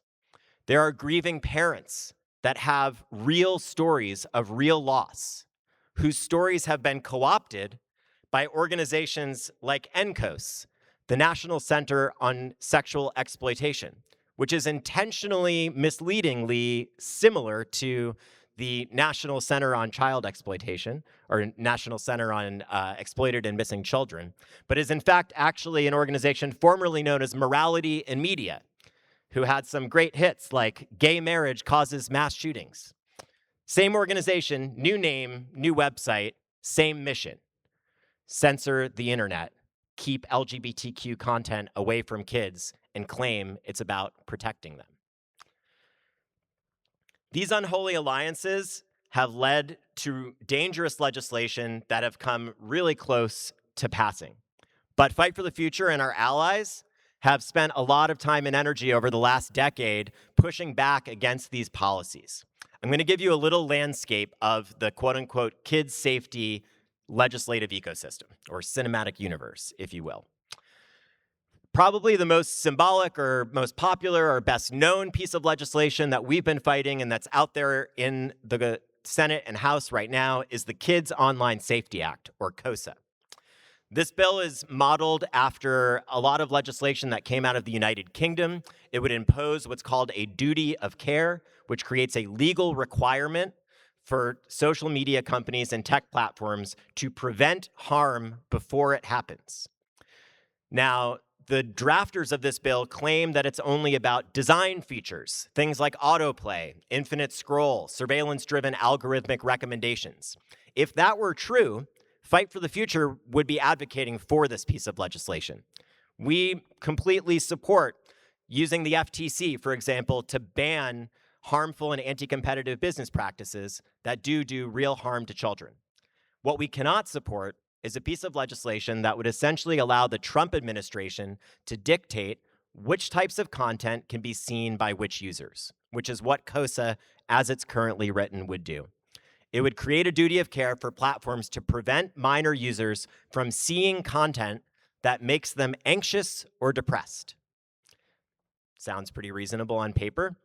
My kid gets anxious and depressed when she sees Andrew Tate videos because she thinks that's horrible. Another kid might become anxious and depressed by seeing information about our nation's history of slavery, by seeing videos of police violence or ICE brutality. That is legal First Amendment protected content that young people should have a right to access, but that the government can and will restrict simply by claiming it makes kids anxious or depressed.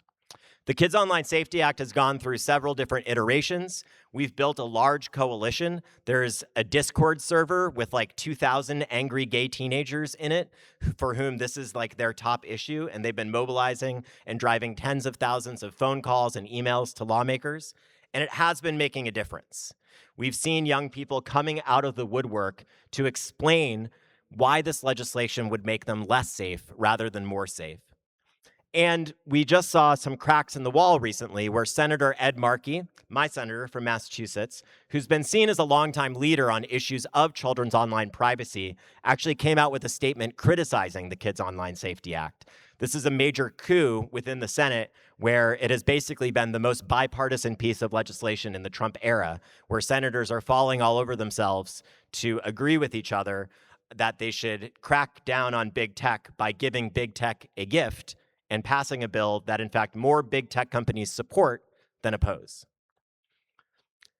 I'm going to talk a little bit more about the other type of censorship legislation that we've been seeing, which is attacks on Section 230 of the Communications Decency Act. And I'm not going to lawyer at you because I'm not a lawyer. But broadly speaking, Section 230 is what protects infrastructure from being held liable for the content hosted on that infrastructure. It is most often seen as protecting things like Facebook and Instagram, but people often forget that it also protects Cloudflare and ISPs and every piece of internet architecture that is involved with hosting third-party speech. We've seen bipartisan, again, an unholy alliance between Democrats and Republicans that both want to control online speech for different reasons, who have focused on chipping away at Section 230's protections. We've also seen the courts start to chip away at some of the most important protections in Section 230. And I think what's essential here to understand is that the tech companies have very successfully weaponized their own arguments around the First Amendment in Section 230 to try to avoid accountability and liability for actual harms that they are causing. And because of that, we've seen some backsliding on this issue, where progressives that maybe historically were defenders of free expression and free speech are now seeing this as sort of some inherently libertarian or inherently regressive view, when in fact, protecting marginalized people's online speech is one of the most essential ways that we are going to get out of this fascist and authoritarian moment or not. And if we fail to protect the online spaces that frontline organizers are using to resist fascism and protect democracy, we might have an internet where our kids are safer, but our kids will be growing up in a fascist dystopia. I'm going to skip over talking about Sesta Fosta, which is the last time that we made changes to Section 230. I'll assume many people in the room are aware. This was another piece of well-intentioned legislation that led to widespread internet censorship and removal of life-saving resources for LGBTQ people and others. It also led to many sex workers being booted off of the platforms where they were using to find work safely and forced into less safe working environments. And it is known that Sesta Fosta has a body count. There are people who died because of this piece of legislation. And sometimes I hear folks say, like, you know, these kid safety bills, maybe they kind of suck, but like, fuck Mark Zuckerberg, so let's just pass them anyway. And I think it's essential that we understand that we're not sticking it to big tech by enacting legislation that gets trans kids killed. That is not holding Mark Zuckerberg or these billionaire CEOs accountable. That is, in fact, helping carry out the fascist agenda that Silicon Valley has thrown its weight behind.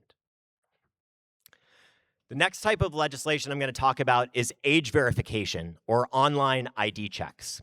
And as much as possible, Fight for the Future is trying to rebrand the term age verification because there is no such thing as age verification. Age verification is identity verification. Full stop. There are many different ways that platforms, tech companies, software developers, et cetera, have attempted to, are considering, are experimenting with verifying the age or other sensitive information about users. But the consensus of technologists and experts at this time is that there does not exist a single technology that can reliably verify the age of a user without violating their privacy. It does not exist. Lawmakers want it to exist. They pretend it exists. They'll require platforms to do it, even though it doesn't exist. And what that means is 9 times out of 10, when these age verification or age gating laws pass, it incentivizes platforms to collect government IDs or biometric face scans from every single person that creates an account. That creates enormous surveillance concerns for everyone, has a chilling effect on free expression. If you cannot criticize your government anonymously, you do not actually have the right to free speech. Full stop. If we allow KYC for the entire internet to become the norm, it will be impossible, short of, small open source spaces or spaces that we create ourselves free from this type of regulation, which is very difficult because what I always say to technologists or people who think they can build their way out of this is you can always get your door kicked in. There is no algorithm that protects you from getting your door kicked in by the FBI. That's why policy matters. That's why we need organizations and coalitions that are defending not just our right to build privacy and free expression tools, but the laws that protect developers' ability to do that without getting their doors kicked in. The unholy alliance behind COSA and other censorship bills pales in comparison to the unholy alliance behind these age verification pushes that we're seeing not just in the US, but in Australia, in the UK, across the EU, and in several other democracies, quote unquote, around the world. This did not happen by accident. Meta and other very large tech companies have pumped billions of dollars into lobbying for this type of age verification legislation because it actually benefits their business model. It helps them maintain their monopoly. The largest players have the most resources to hire third-party age verification vendors, and bonus, they get a bunch of extra data in the process.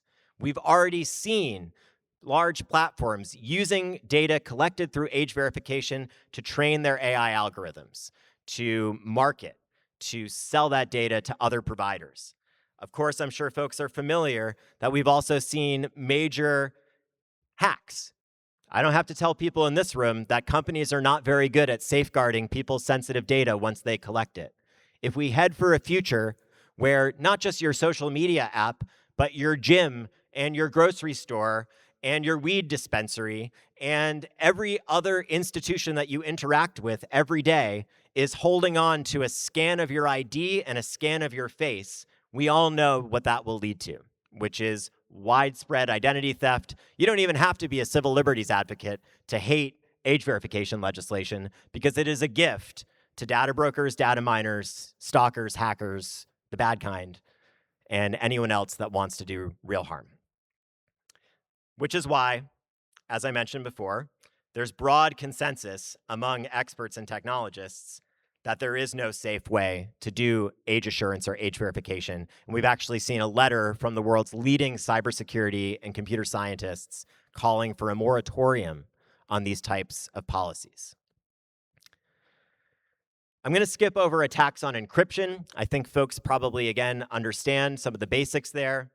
We've seen recently, we've kind of won the crypto wars, if you will. I'm old enough to remember when it was really an open question whether we were going to preserve the right to strong cryptography in the United States or globally.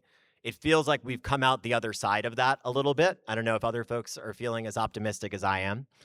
But what we have seen in recent years are some of the legislation, or litigation rather, that has targeted companies like Meta has taken specific aim at Meta's offerings of end-to-end encryption and disappearing messages, or ephemeral messaging, which are, I would argue, two of the only good things that Meta offers to its users.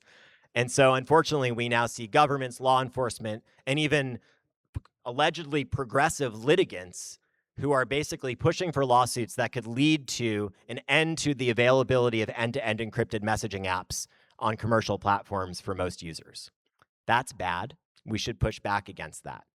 We've also seen some backsliding from these companies where Meta had promised to roll out end-to-end encryption by default on Instagram last year. And instead, they've actually now reversed course on that under pressure from government and law enforcement, basically because of these false claims that offering private, secure messaging to young people makes young people less safe.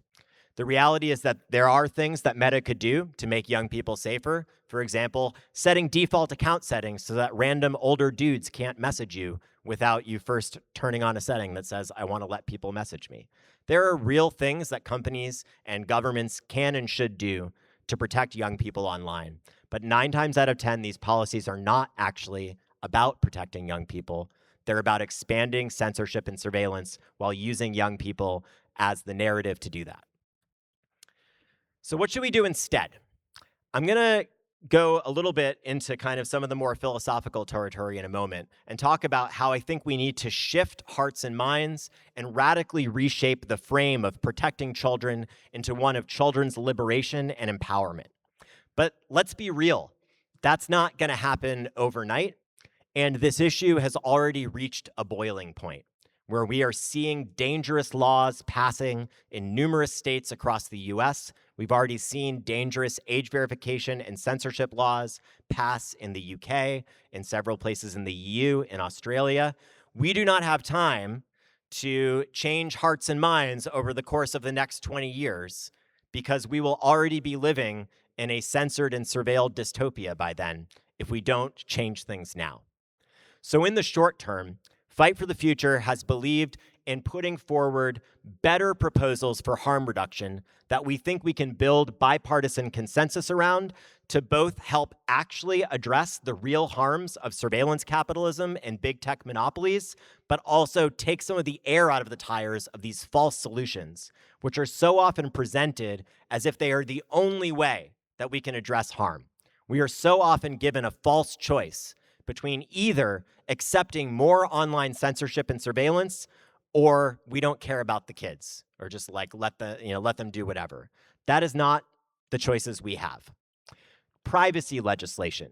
which we've seen pass in several states, which we came pretty close to passing here in the United States. And I will say that there, again, the unholy alliance that we've talked about, there are funders, probably some of whom that fund organizations in this room, funders that used to fund Fight for the Future, that have actively poured significant amounts of money into pushing for legislation like the Kids Online Safety Act. And when they did that, it basically kneecapped the movement that had come very close to passing strong privacy legislation in the US. Privacy legislation doesn't solve all the problems that people have with social media. It doesn't solve all the problems that people have with young people's access to online spaces, but it would do so much more to address the harm of surveillance capitalism than any of these censorship or surveillance bills. If our concern is about Instagram shoving content down our kids' throats based on the content that they've previously watched, we can't ban the algorithm from recommending content. The First Amendment is a brick wall on that point. But we can absolutely regulate the ways that companies are able to collect data, not just about minors, but about all of us, and use that data to recommend us content. That's why Fight for the Future believes privacy legislation is actually the single best way that we could address the harms of surveillance capitalism while reducing the temptation of these types of age verification, censorship, and surveillance bills. We also support antitrust legislation, things like mandatory default account settings. In Massachusetts, where I live, we've actually been successful in getting the Senate there to introduce a version of what was previously an age verification bill. They removed all the age verification language and added a lot of provisions that we suggested.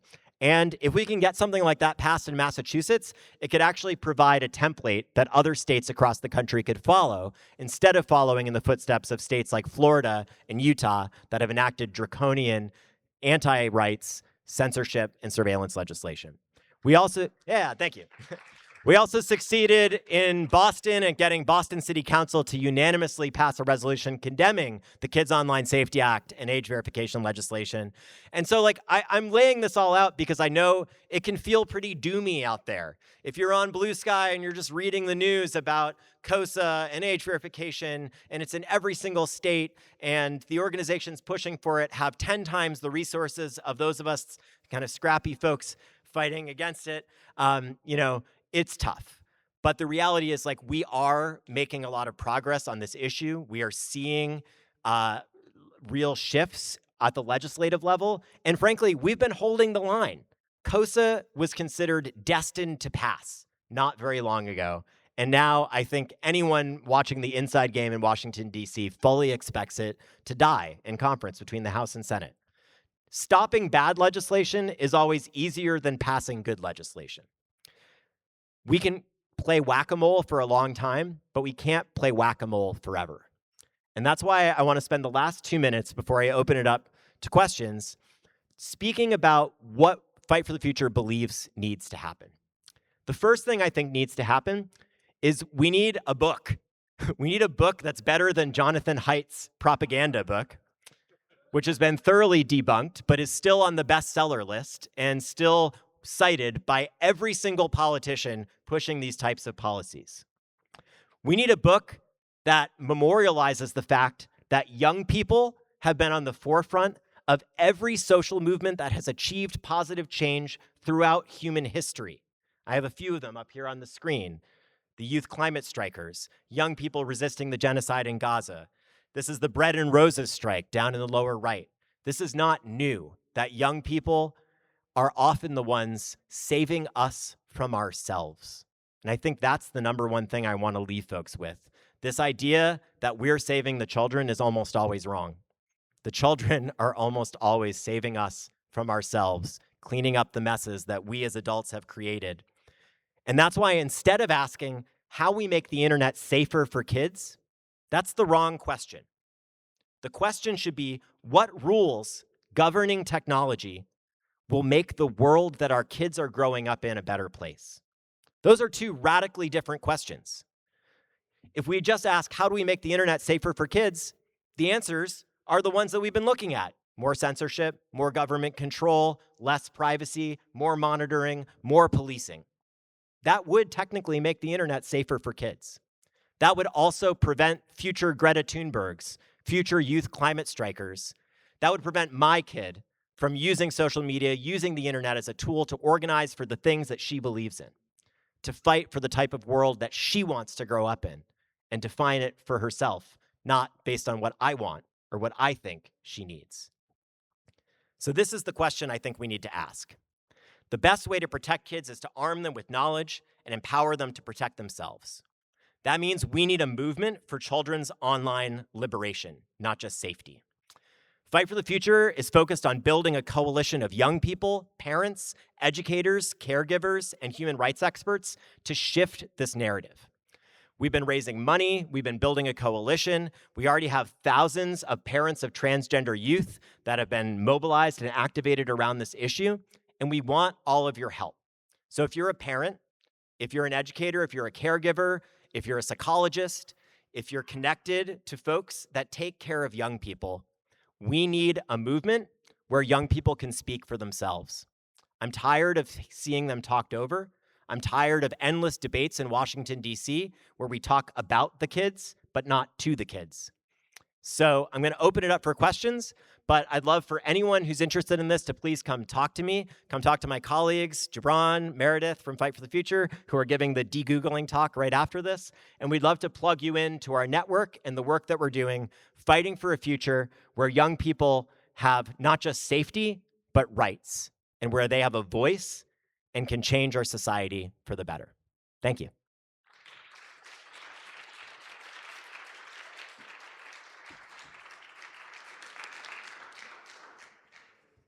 All right, cool. So we've got like 15 minutes, so we got plenty of time for questions. Hi, thank you very much for that very enlightening talk. I'm curious to hear your thoughts on parental control offerings that many platforms have now that really put the responsibility to protect children from things like deceptive design patterns, where offered, in the hands of the parents rather than the platforms by default or the children, I guess. There's this interesting kind of like mess of where the consent lies, who's actually in control, and who's responsible. And I'd love to hear your thoughts on that.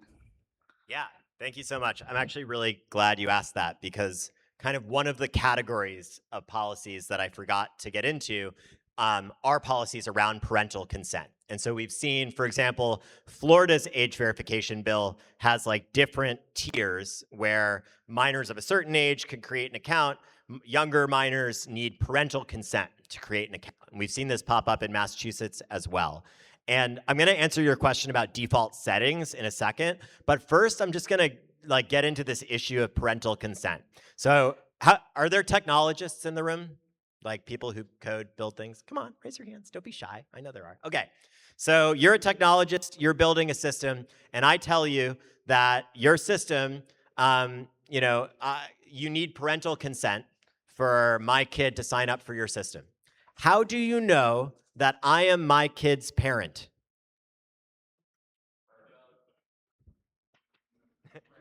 Prayers, yeah, basically, right?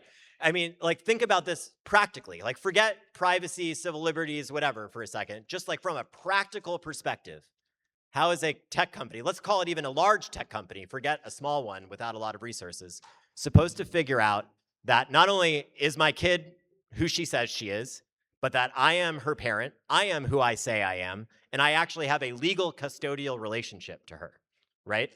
Now, let's set that aside. I actually do have a legal custodial relationship to my kid. Many kids don't live with their parents. They live with a grandparent or a caregiver who may or may not actually have legal custody rights of that child yet. Many kids live in foster care, et cetera. And so, broadly speaking, we think that there is no meaningful or practical way for social media platforms to, at scale, verify a parental relationship between a child and a parent. That doesn't mean that and tools, and they should. We would that rather than tying things from the minor user to their parent's account, that we should just turn harmful default settings off by default for everyone. No one needs autoplay or infinite scroll turned on by default when they create a social media account, whether they're 60 or 16. If a young user wants to go turn on a feature, broadly speaking, I would say they should be allowed. I think there are different types of friction that you can create, but as soon as you start involving parental consent, you run into the practical issue of like, am I uploading my kid's birth certificate to prove that I have a custodial relationship to her? How is Instagram going to protect that information once it's collected, right? So broadly speaking, we support legislation or policies that require platforms to offer usable parental controls. When you're creating an account, it should be easy to say, this account is for a kid. This is how old the kid is. We don't have a problem with that. Once you start mandating that platforms find out if a user is a minor or not, that's where you run into First Amendment, privacy, and civil liberties issues. But you can absolutely mandate them to do things if they already have that information. Does that make sense? Absolutely. Thank you so much. Yeah, for sure. Thank you, Evan. Good talk. In 1988, the phrase, the four horsemen of the infocalypse, was coined, which refers to a collection of concepts that were used as political spin against digital freedom and encryption. The four are debatable, but the concepts are generally fighting terrorism, stopping organized crime, preventing fraud, and protecting children. These are gotchas, where it makes us look bad to be on the opposite end of these masked topics. So how do we escape this argumentative trap that they keep setting and keep the discussion on freedom? Yeah, great questions. I mean, tell me if I'm wrong, but I think that like I'm 41. When I came of age in high school, like it was the post 9/11 was kind of like the environment, right? And that like, but the terrorists was like the number one thing, right? It kind of feels like that's like fallen out of fashion, right? Like I rarely hear the like the terrorists will win rhetoric as much as we used to. And if anything, it's almost become like a little bit of a joke. Like you hear more people kind of like laughing at that as the justification than you actually do, you know, unless you're like watching a lot of CNN and MSNBC. But I think like to your question is exactly right, because we're set like even just the name of the legislation, right? Who wants to vote against the Kids Online Safety Act? There's another bill that we've been fighting called the Stop CSAM Act. Who wants to oppose the Stop CSAM Act, right? This is intentional, and you're absolutely right that we have to reject the false frame so that we can be on offense. That's why we're trying to rebrand age verification as online ID checks. When you ask someone on the street, hey, do you think teenagers should have to, you know, get their parents' consent before they create a social media account? They'll say yes. If you ask someone on the street, hey, do you want to have to upload your government ID every time you speak online? They'll say, absolutely the fuck not. And so I think we have to shift these things and go on a little bit of the offense. I do find with age verification legislation specifically, that's a little bit easier to do because the privacy and surveillance concerns can really affect everyone. Even if you vehemently believe that the Church of Latter-day Saints should be in control of Meta's content moderation practices, you can still understand why it is a dangerous idea to force everyone to upload a government ID in order to speak online. And so broadly speaking, we've been really attacking these policies, not from the kind of like philosophical, but your rights, but your free expression, but actually from a practical, mandating more big tech surveillance will make us less safe. This is you handing more data to the Mark Zuckerbergs of the world. And we find that those types of narratives are working a lot better than sort of appealing to philosophical values around free expression, privacy, and free speech, which I believe in strongly, but sadly have fallen out of fashion in Washington, D.C. Great talk. I had a question about taking back how age verification and how that's kind of been rebranded as ID verification. More broadly speaking, do you see that possibly the ultimate goal is just a full frontal assault on anonymity and kind of like, especially in the space that we have now with artificial intelligence, deep fakes, Russian bots, you know, a lot of identities. arguments that were made before that actually had true impacts on our democracy and our, in the discourse that we had. Do you see this as, this was just kind of like a gateway to get people talking about that we're just now in a place, and what I fear is that, artificial intelligence is the thing that we're trying to fight against, and hey, ID all the humans, we all know who we really are, then everything else is just spam, anonymous speech, in the ether, where now we got to share that space with agentic identities, so to speak. I'm just curious to hear your thoughts about that.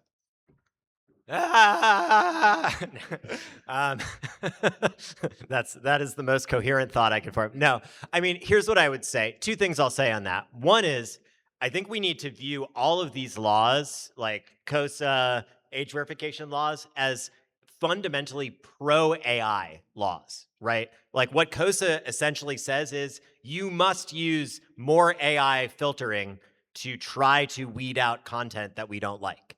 What age verification laws essentially say are you must use some type of AI or biometric face scanning service to try to determine the age of users so that you can apply certain settings to them, right? So there is like a way in which there's, and in fact, I skipped over a slide, but I meant to show some of the members of the Age Verification Providers Association, which is a relatively new trade association that represents the companies that are profiting from these widespread spread of these age verification policies and laws around the world.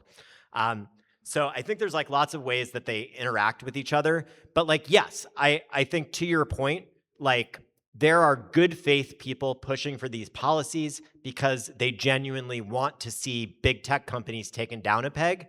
But there are absolutely forces working within them, lobbies that are spending money on them, whose goal is to end online anonymity completely. And I think we've seen some real backsliding on that issue, even from progressives. I mean, it was like giving me heartburn not that long ago to see like progressive groups on the US left calling for an end to online anonymity because of things like online hate speech, right? And like these are real problems. Neo-Nazis are mobilizing online and committing acts of real world violence. There do need to be solutions to that, but people are way too quick to jump into the idea that we should end online anonymity or that will somehow make marginalized people safer, even though history teaches us the exact opposite. Thank you. Thanks. So if all these AI age verification laws, do you think that the Patriot Act back when the Bush administration was happening has a huge factor within this? I think they're very related, right? And I would argue that we're in a moment similar to the post 9/11 environment that we were in that led to the Patriot Act when it comes to the kind of collective fear and moral panic that we're seeing around social media and online spaces for young people, right? We are in that same type of moment where lawmakers are very likely to sign yes on something no matter what it says if they can get the headline that says they did something to protect the kids. In the same way that post 9/11, we were in this moment where if it's to stop the terrorists, it must be good, no matter what it is. So I do think we're at a precipice right now, but I also do see some cracks in the wall. And part of it, to be frank, is because where these policies have already been enacted, they're failing. We're already seeing data coming out of Australia that shows less than 5% actual reduction in social media use by teenagers after they enacted a draconian, ineffective, and invasive age verification mandate across the country. It's not even working. In the UK and the EU, kids are drawing mustaches on their faces to beat the AI system that's supposed to verify their ages, right? My kid figured out how to get around her school's GoGuardian system by copying and pasting YouTube videos into Google Slides. Kids are smart. They're going to find a way around this stuff. And that's why what we really see with these policies, they don't actually keep kids away from the spaces we're concerned about. They don't keep kids off social media. They just mandate surveillance of adults. That's really what these systems and laws and tools do. Yeah. One more thing. I actually did age verify on Roblox using the game Red Dead Redemption 2's protagonist. Love that. See, the kids are all right. Yeah, I had a question about people in the disability community.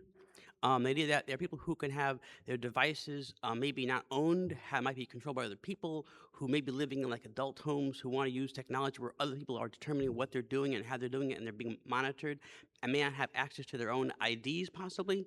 Has that been part of what you've been, in terms of people who you consider in terms of the cases, I guess? Yes, absolutely. Really important question. Thank you. So two things I'll say on that. One is you're absolutely right that again, like these laws often envision like everyone lives in a suburban home with two parents that love their kids very much, and they're all like neurotypical and they're all 15 and a half and have a nice suburban job. And like that's just not the reality of the world. And so two things that we know for sure. One is that facial estimation systems and facial analysis systems systematically fail for people with a variety of different disabilities, and just facial differences in general. They also systematically fail for people with darker skin, for anyone that's essentially not a cis white man. But broadly speaking, to your point, what that means is as we implement age verification or age assurance processes, certain people with disabilities could be completely locked out of social media accounts because they can't pass the face check. This is also true for trans folks. Trans men are often systematically misidentified as 6 to 8 years younger than they are by facial estimation systems. And so you could be a 24-year-old trans man, but you can't create an Instagram account because Instagram thinks you're 17. Right? So these are real issues. And I think to your point, there's just always going to be disparities here. As long as we head in this direction of using age gating and policing and AI, rather than forcing these platforms to make themselves safer for everyone or addressing the root of the harm, which is surveillance capitalism as a business model, it's always going to disproportionately harm the most marginalized communities. And that's going to include folks with disabilities for sure. Thank you so much for that talk. Yeah, so if I were a technologist or a software developer or even somebody with just an extra $10 a month, how could I support Fight for the Future? Where would I go to find more information? Great question. You could scan that QR code up on the screen. Although I get this is the type of conference where people don't just scan QR codes, right? That's probably a no-no. So just go to fightforthefuture.org. Check out some of our campaigns. Sign up.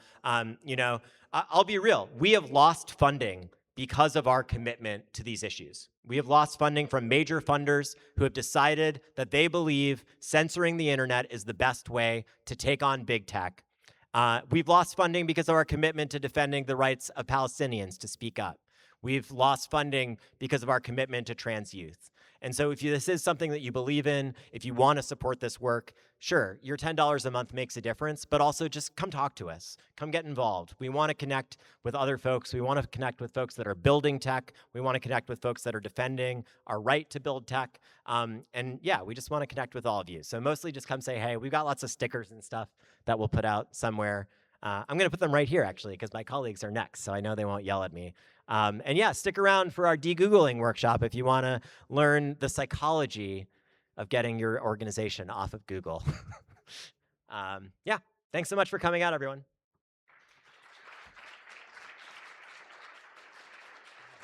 Thank you so much. All right, so we have 10 minutes until the next session. Thank you very much for attending.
Welcome. Oh, hello. Welcome, everyone, to the Grand Ballroom. This is our 4 o'clock session.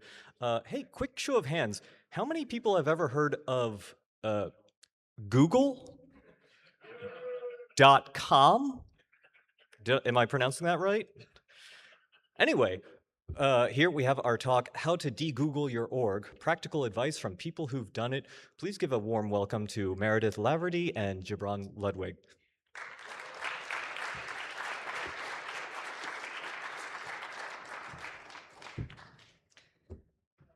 Hello, and welcome to How to De-Google Your Org, Practical Advice from People Who've Done It. We have developed this talk with our friends at Progressive Technology Project and May the First Movement, but they're all on vacation, so today this is a Fight for the Future event. If you'd like to add to the collaborative notes for this doc, you can find them at fftf.link/hope-notes. Fight for the Future is a small group of digital rights activists. We've been organizing online campaigns against censorship, surveillance, and big tech monopolies since 2011. You may know us from the 2012 web blackout, where we got 115,000 websites to go dark to protest SOPA and PIPA, from the time we briefly won net neutrality, or from our recent campaigns against mandatory age verification and other bad internet bills. So today we have two Fight team members representing very different roles in the org. Meredith, would you mind introducing yourself? Sure. Hi, I'm Meredith Laverty. I am a senior software engineer at Fight for the Future. I've been at Fight for about 7 years now, but I've been working in the industry for almost 25. And I'm Gibran Ludwig, policy strategist at Fight for the Future. I have been at Fight for 2 years now, and I wear a couple of different hats as a campaigner, as an event organizer, and do a lot of our hill-facing work, which is to say I'm very much the non-expert in the room here. At Fight for the Future, we use de-Googling as a generic term for switching from big tech software to smaller, privacy-focused alternatives. These are usually free and open source tools. It can be a lot of work to de-Google, but we'll quickly give you a few reasons why you might want to. Perhaps you value your privacy or the privacy of the members you serve. Maybe you don't want Google employees to be able to access your data on a whim or send it to the cops. Perhaps you live outside the United States and you don't want to grant our government full access to your data. Perhaps you'd rather store your files on a computer in your closet rather than in a big data center. Perhaps you'd prefer not to use software owned and operated by war profiteers. Or perhaps you're just sick of the tools that you've been using for years getting progressively worse as tech companies opt for short-term profits over user experience. There are a lot of reasons to de-Google, and if you're here, you probably have at least one of them. All right, so we're going to do this as a case study. We've assembled a series of questions that often come up when we talk to people about de-Googling. We'll go through them one by one and try and give an honest picture of how the process worked out for Fight for the Future. If you have any questions or comments as we go, please save them until the end. We're planning for about a 20-minute Q&A section after this part. So, on the most fundamental, why did you decide to de-Google? So we were using Google Workspace, Slack, GitHub, etc., mostly out of convenience. Everybody uses these things. It was easy to get set up and working pretty quickly. But Fight's work has always been focused on freedom of expression, privacy, and copyleft. Increasingly, we found ourselves campaigning against the companies that were making the software that we were using every day. Our dev team had been advocating for switching to free and open software because we value privacy and like to be able to customize tools to fit our work. With Trump 2.0, it hit a tipping point for the rest of the team. Big tech's mask-off collaboration with the Trump admin's repressive policies were just too much to bear. So we decided to do an org-wide migration off of Google Workspace in spring of 2025. Okay, so once we decided that we were gonna de-Google, how did our dev team get buy-in? Yeah, so the story actually starts a couple years before we decided to de-Google. In early 2021, Slack went down for a day, which took out our team chat. Now, we are a globally distributed team, so not having a team chat was pretty bad. And our CTO, Ken, he had been wanting to try Matrix, which is like a private messaging service, if you're not familiar. So he took this opportunity to quickly set up a server and got the whole team to install Element, which is just like a client app for Matrix. Despite some grumbling about UX issues and encryption key errors, eventually the entire team got back online. That evening, Slack did come back up. Surprise, still exists. But we decided to keep the Element test going for a week. It was a little harder to use, but everyone appreciated the privacy advantages. At the end of the week, Ken asked everyone if they wanted to keep testing for a month, and surprisingly, the team agreed. At the end of the month, we took a vote to see if the team wanted to stay on Element or go back to Slack. And by now, everyone had pretty much gotten used to Element. So we decided to stick with it. And our CFO also appreciated that we had reduced our chat bill from $100 a month to $5 a month. But the lesson that we've taken away from this, and I think it applies broadly to political change, is that if you have a good solution on hand, you can be ready to put it in place when crisis strikes. If it works, you'll build trust to make bigger changes down the road. And I think the other piece of this that's important is that this is a story of inertia, but inertia goes in both directions. So it's hard to get people off Google, but once you get them on something for a week or a month, maybe it just becomes easier to stick with it. So once this had been decided, how did you set expectations? Yeah, not gonna lie, we did this pretty poorly. Sorry. Ken and I definitely underestimated how big of a change this would be for less technical team members. Gen Z grew up on web apps and specifically Google apps. So it wasn't just about switching out apps. There were just massive workflow changes that we weren't really thinking about. Yeah, and I think when it comes to us less technical members of the team, if you ask us to describe what tools are important in our workflow and why, like what characteristics of our email are important to us, or what characteristics of our word processors are important, we probably can't tell you because, it's the water we swim in, especially when it comes to the Google ecosystem that's been so ubiquitous for pretty much my entire life. Okay, so once you decided to de-Google and you got buy-in, and set expectations, how did you find tech help when things went wrong? So this is the first question most orgs ask us when we talk about de-Googling. For us, it was easy. We have an in-house dev team with a foolhardy love of self-hosting. I'm guessing many of you in this audience are probably in a similar position at your own organizations, but this isn't the case for everyone. We've found there are a growing number of people specializing in doing this migration work, but we are actively looking for folks who are interested in helping other orgs, and I will give more information on that later in this talk. The big thing we learned, however, is that getting off big tech is actually less of a tech project and more of a people project. We thought it would be a lot of DevOps work, migrating data, setting up servers and software and all of this. That part was really easy. Most of the work was just talking people through the process and yeah, like figuring out the workflow stuff and how do we bring them along. We made this a little easier by doing it all together at our spring retreat. So like I had said before, we're globally distributed. So this was one of the few times that we were all gonna be together in person. We broke into small groups and Ken and I helped everyone through the setup process. Which also highlights one of the challenges with this sort of thing. So I was a contractor at the time, and I wasn't at the spring retreat, which meant my version of this was all remote, which was harder. But Ken and Meredith are fantastic at their jobs, and they helped me through it. I want to point out something here. This picture here, this is not edited. This is what Meredith came downstairs this morning to. What this represents is a very small issue that I have been having for months, which is that Thunderbird didn't send an email once and now has prompted me every time since to send emails or wait till later. I have been busy and that email was no longer time sensitive and I didn't know where it had gone. So I have been ignoring it for months.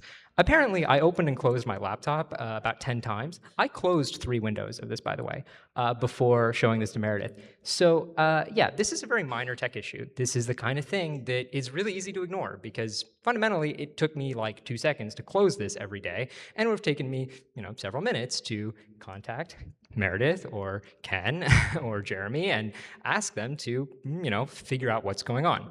And I was somewhat embarrassed by this silly issue, which is part of the problem, right? It's it's not just about finding tech help. It's about getting people to look for tech help, right? When issues are big, we let our dev team know because that's catastrophic and they fix those things very quickly. When issues are small, they tend to just hang around because people are really good at just living with stuff. Again, inertia strikes back.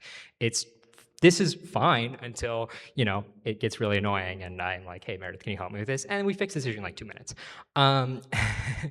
So yeah, this I think highlights that when people are given the opportunity to talk through small tech issues, often what will happen is that other people will speak up if that's done publicly. If that's done one-on-one, you don't necessarily realize that everyone on the team has been wasting 30 seconds every single day dealing with some minor annoyance. But if you have these conversations in a setting where everyone is being able to hear and listen, people will bring up the small things, which are, accumulated annoyances. So, what did you switch to? Yeah, okay. So this is our list of where we landed. A lot of these probably look familiar to most of you.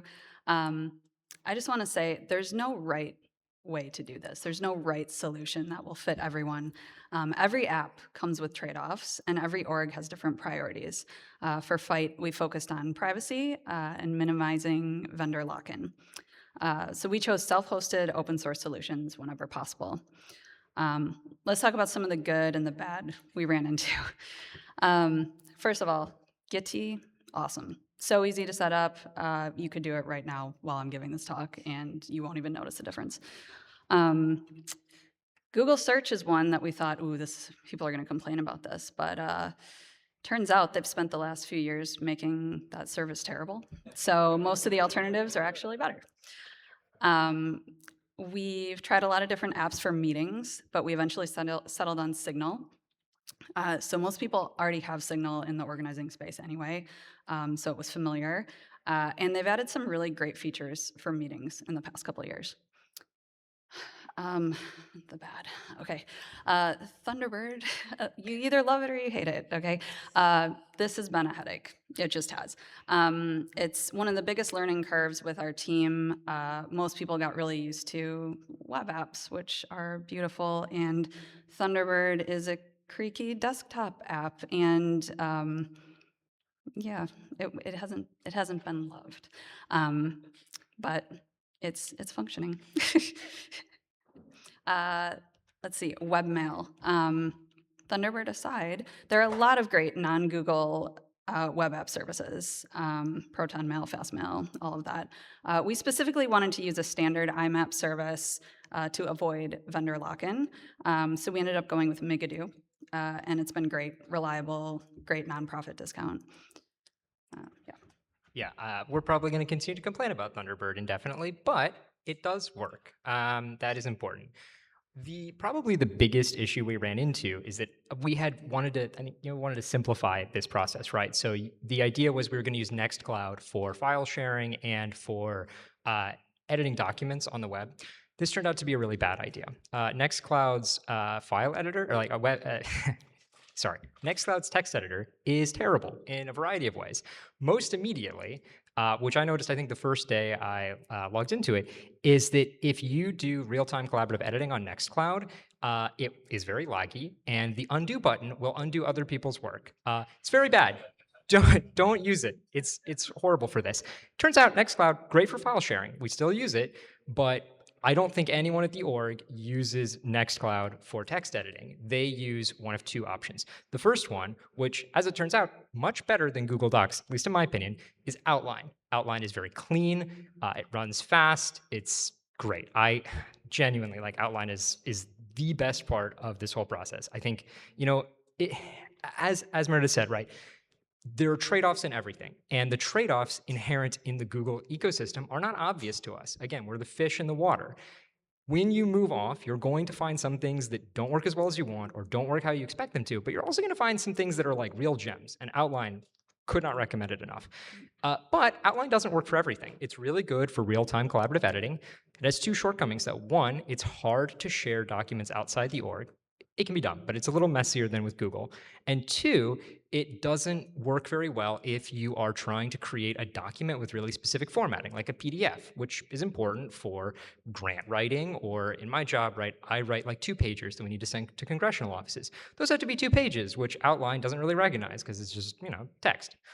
But both of those tools in combination fill all of the needs that Google Docs does. And I think the reality here is that there are some team members who basically do all their work in LibreOffice, rarely touch Outline, and then there are those of us who almost exclusively work in Outline and occasionally use LibreOffice when we need to. And I think the end result here is that both people are now using tools that work better for them than Google Docs did. And so, I think this is overall a success.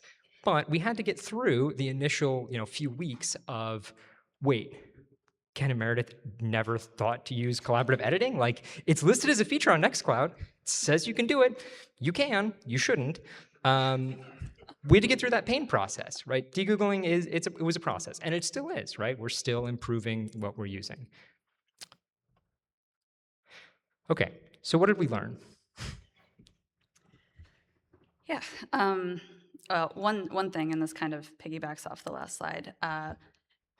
You're not going to find a one-to-one replacement for a lot of the stuff that you're coming off of, right? The Google Workspace is a total solution for everything. So if you're going into it thinking, oh, I'm going to find an exact replacement for Google Docs or Google Drive as a whole, you probably won't. Okay, it's going to look different. But once you get past that barrier, you will find that there are like many tools out there that can fill that gap. Another thing that was really interesting to see was just, I mentioned this before, but like how different the workflows are with each of our team members, which I definitely was just not aware of prior to this process. I think the two things, like one, I'm a developer, so I sit outside of like all the non-technical folks who obviously work a whole lot differently than I do. Like they use collaborative docs, like that's cool. But so it was cool to sit down with folks and see like, oh, this is how you use things, and this is what you're expecting to see when you open, a document to edit. Yeah, and so it really it became more about our role as technologists was about tech support. It was about helping folks feel comfortable in the new systems, less about just the implementation. Like I said, that part was like, wow, this is already up and running. How cool. We did it. We moved over. And then I was like, wait, let's bring the rest of the team along with us and make sure that everybody can be productive and knows how to do everything that they could do in the old systems. As always, there is an XKCD comic for everything, and you don't know which of your coworkers is a sicko who's using spacebar overheating until you tell them that they have to switch to some new system. And I think that's like a really interesting aspect of most orgs, right? Very few orgs, everyone is working the same way or doing the same thing. So there's going to be, as Mara said, very unique challenges and needs. And yeah, that was, I think, illuminated to everyone on the team in very different ways. I think another aspect of this that's fascinating is the extent to which people have adapted their workflows around big tech, right?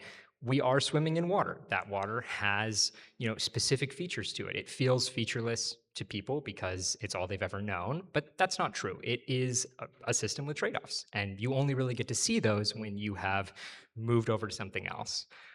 I think another thing that I really came to appreciate is that there's maybe a bit of a divide between passively providing tech support, which I think they've done exceptionally well, right? Like being available when something goes wrong, and also actively seeking out issues and fixing them, which again ties back to the small problems piece of this, right? There's going to be a few catastrophic issues when you try to do something like this. There's going to be a lot of small problems, and it's going to be, there's going to be like a big moment of we have to fix a bunch of huge issues at once, and then a long tail of fixing small problems. As we saw with my email this morning, this has been like a year out, right? Like, still have some small problems.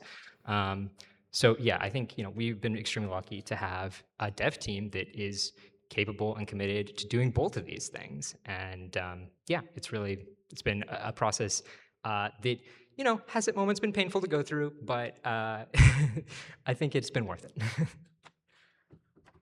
At some point, we actually implemented a de-Googling. De-Googling is like the hardest thing to say, by the way, so I'm really glad we chose that as the word that I have to say 1,000 times up here. A de-Googling journal that our team members could just kind of like write down whatever thoughts they were having, all their experiences, good or bad. And I bring this up because, Gibran mentioned like there are small problems that you run into that you're just like, ugh, do I want to bother them with this? Like, it's so little, it doesn't matter. I'll just click the X or whatever. And so Ken and I were missing a lot of this stuff. And I think that giving people the space where they felt safe and just like kind of free and open and together in it, where they could express some of these things like, this is so great, except I have this like weird thing, but I just click X and it's fine. And then Ken and I could go back and read and be like, well, that's silly. Let's just fix that for you. So that was cool. And I feel like it did bring the team together and it gave us more visibility into the issues. You have to embrace complaining. I think people are really reluctant to complain because it feels like we're, imposing on others. But the reality is, if you're doing work together, then everyone having efficient workflows is important and it helps everyone else in the long run. So embrace complaining.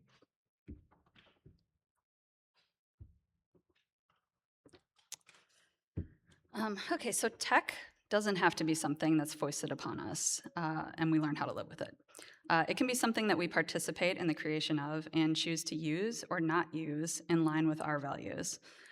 It's funny to think that your office suite is a political choice, but these days it kind of is.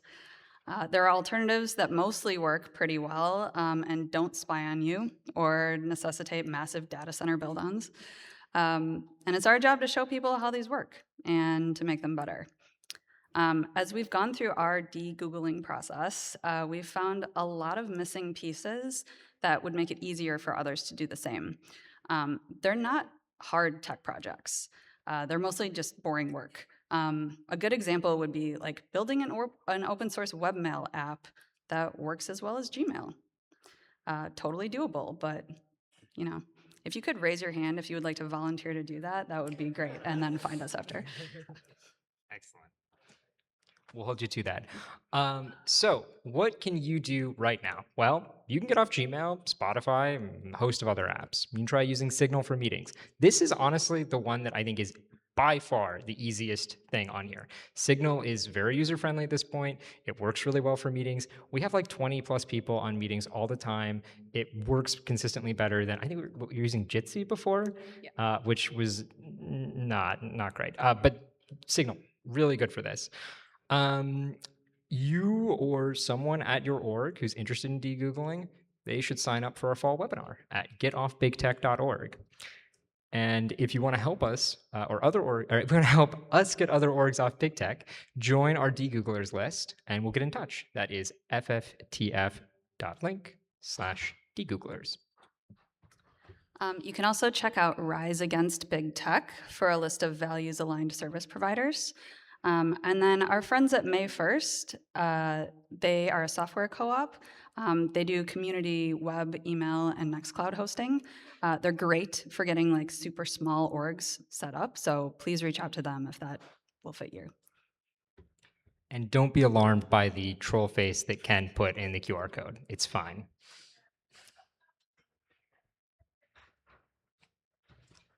All right, so now we're gonna open things up to questions. So if folks have questions? So we have about 25 minutes almost for questions. Just line up at the microphone over there. I just ask that you please state your question in the form of a question. Okay.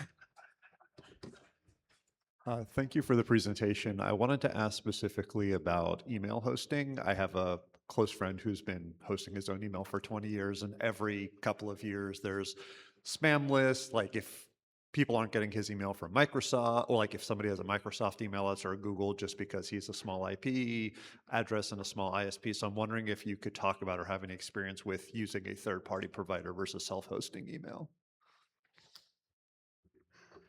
Yeah, so we are using Migadoo right now, and Migadoo has been like absolutely wonderful. I think that all email providers are going to be a little bit different, and they're going to come with their own set of problems. I would love to talk to you more about like what specific thing you've used and had issue with, but yeah, I fully support the use of Migadoo because they've been great. I think actually we had our one and only spam filtering issue like last week. I think it was me. I sent an email to someone and it got spam filtered out, and then an hour later it was fine, and Migadoo had fixed it. Right? Yes. Yeah. Yeah, that was actually a larger. That was a fun problem. That was a fun problem that was very far up the chain that we tracked down. I could talk for 3 hours about that problem. That was fun. But yeah, I would say like overall, yeah, the spam stuff has been like pretty much a non-issue for us. Yeah, yeah, yeah. Thank you. I've been desperate to get my colleagues to stop using Google, and so I'm thrilled that you gave this talk. However, Mike, it seems like the context in which I have to face this is very different from the one you do, and so I have two context-related questions. The first one is, I collaborate with people at other institutions, and they need a way of doing something, and they don't have a lot of funding, or these days maybe they have no funding, and so Google is free. And I get the impression that you're in an environment where maybe you paid for some tools and you switch for paying for other tools, but maybe you could just talk to the financial trade-offs. And then the second question is, I work for a large R1 university that sort of imposed Google, Gmail, and in fact, Google overhaul on us, questions unasked. So then, somehow you have to persuade people that this is something that really has to change.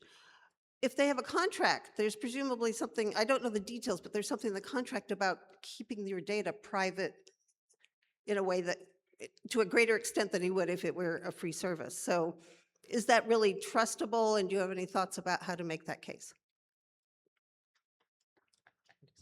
Yeah. I'm sorry. Okay. Yeah.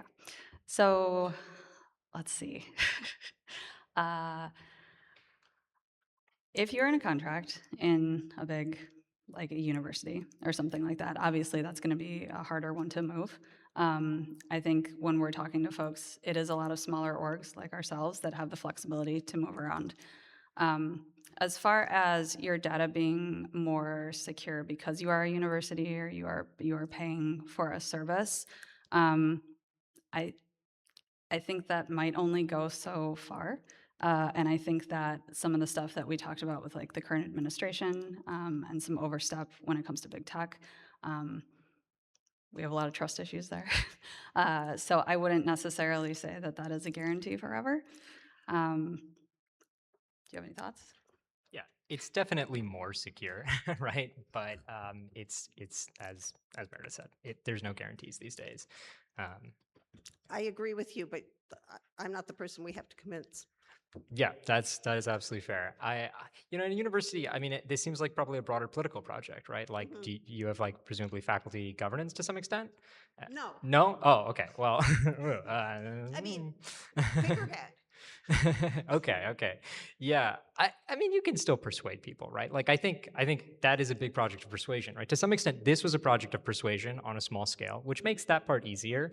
But you can succeed in projects of persuasion on a larger scale. I do think with the university, there has to be presumably guarantees of like, this is not going to be super risky to us, and it's going to have to be cheaper in some way. And I think in some cases, this is definitely cheaper. This would be cheaper at scale too. But as far as risk, that's probably what's going to be hard to convince universities of. It's like taking that leap to debugging these technologies. On the other hand, I remember as a student, I was a student not too long ago, and like, universities love embracing extremely buggy software. So, I don't know. It's you might have more success there than I might imagine. But just to make sure I got this, when you say this is cheaper, you mean the new suite of things you're using is Yeah. cheaper? Yes, then using like the enterprise side of like Google, right? Like you could use Google for free and then you wouldn't be getting any of that like added privacy element. And if you're using an enterprise, like you're definitely paying them a significant amount. And again, these were cheaper than like our enterprise solutions were before, right? Thank you. Thank you for this talk and for the work that you put in to this for your own organization and for spreading the word. Where is all of this infrastructure being hosted? Is this just in a server room somewhere at maybe under someone's desk or in a closet? Or I imagine you're not getting off of Google only to start spinning up AWS. No? Okay. Yeah. So we are completely off of AWS at this point. That was part of this too. All of our stuff is hosted on Hetzner or Linode right now. We have a handful of very, very small things that are hosted on a computer in a studio. But the majority of things, yeah, a disclosed site or an undisclosed site. But yeah, mostly Hetzner and Linode for anything that we need to rely on all the time. Yeah.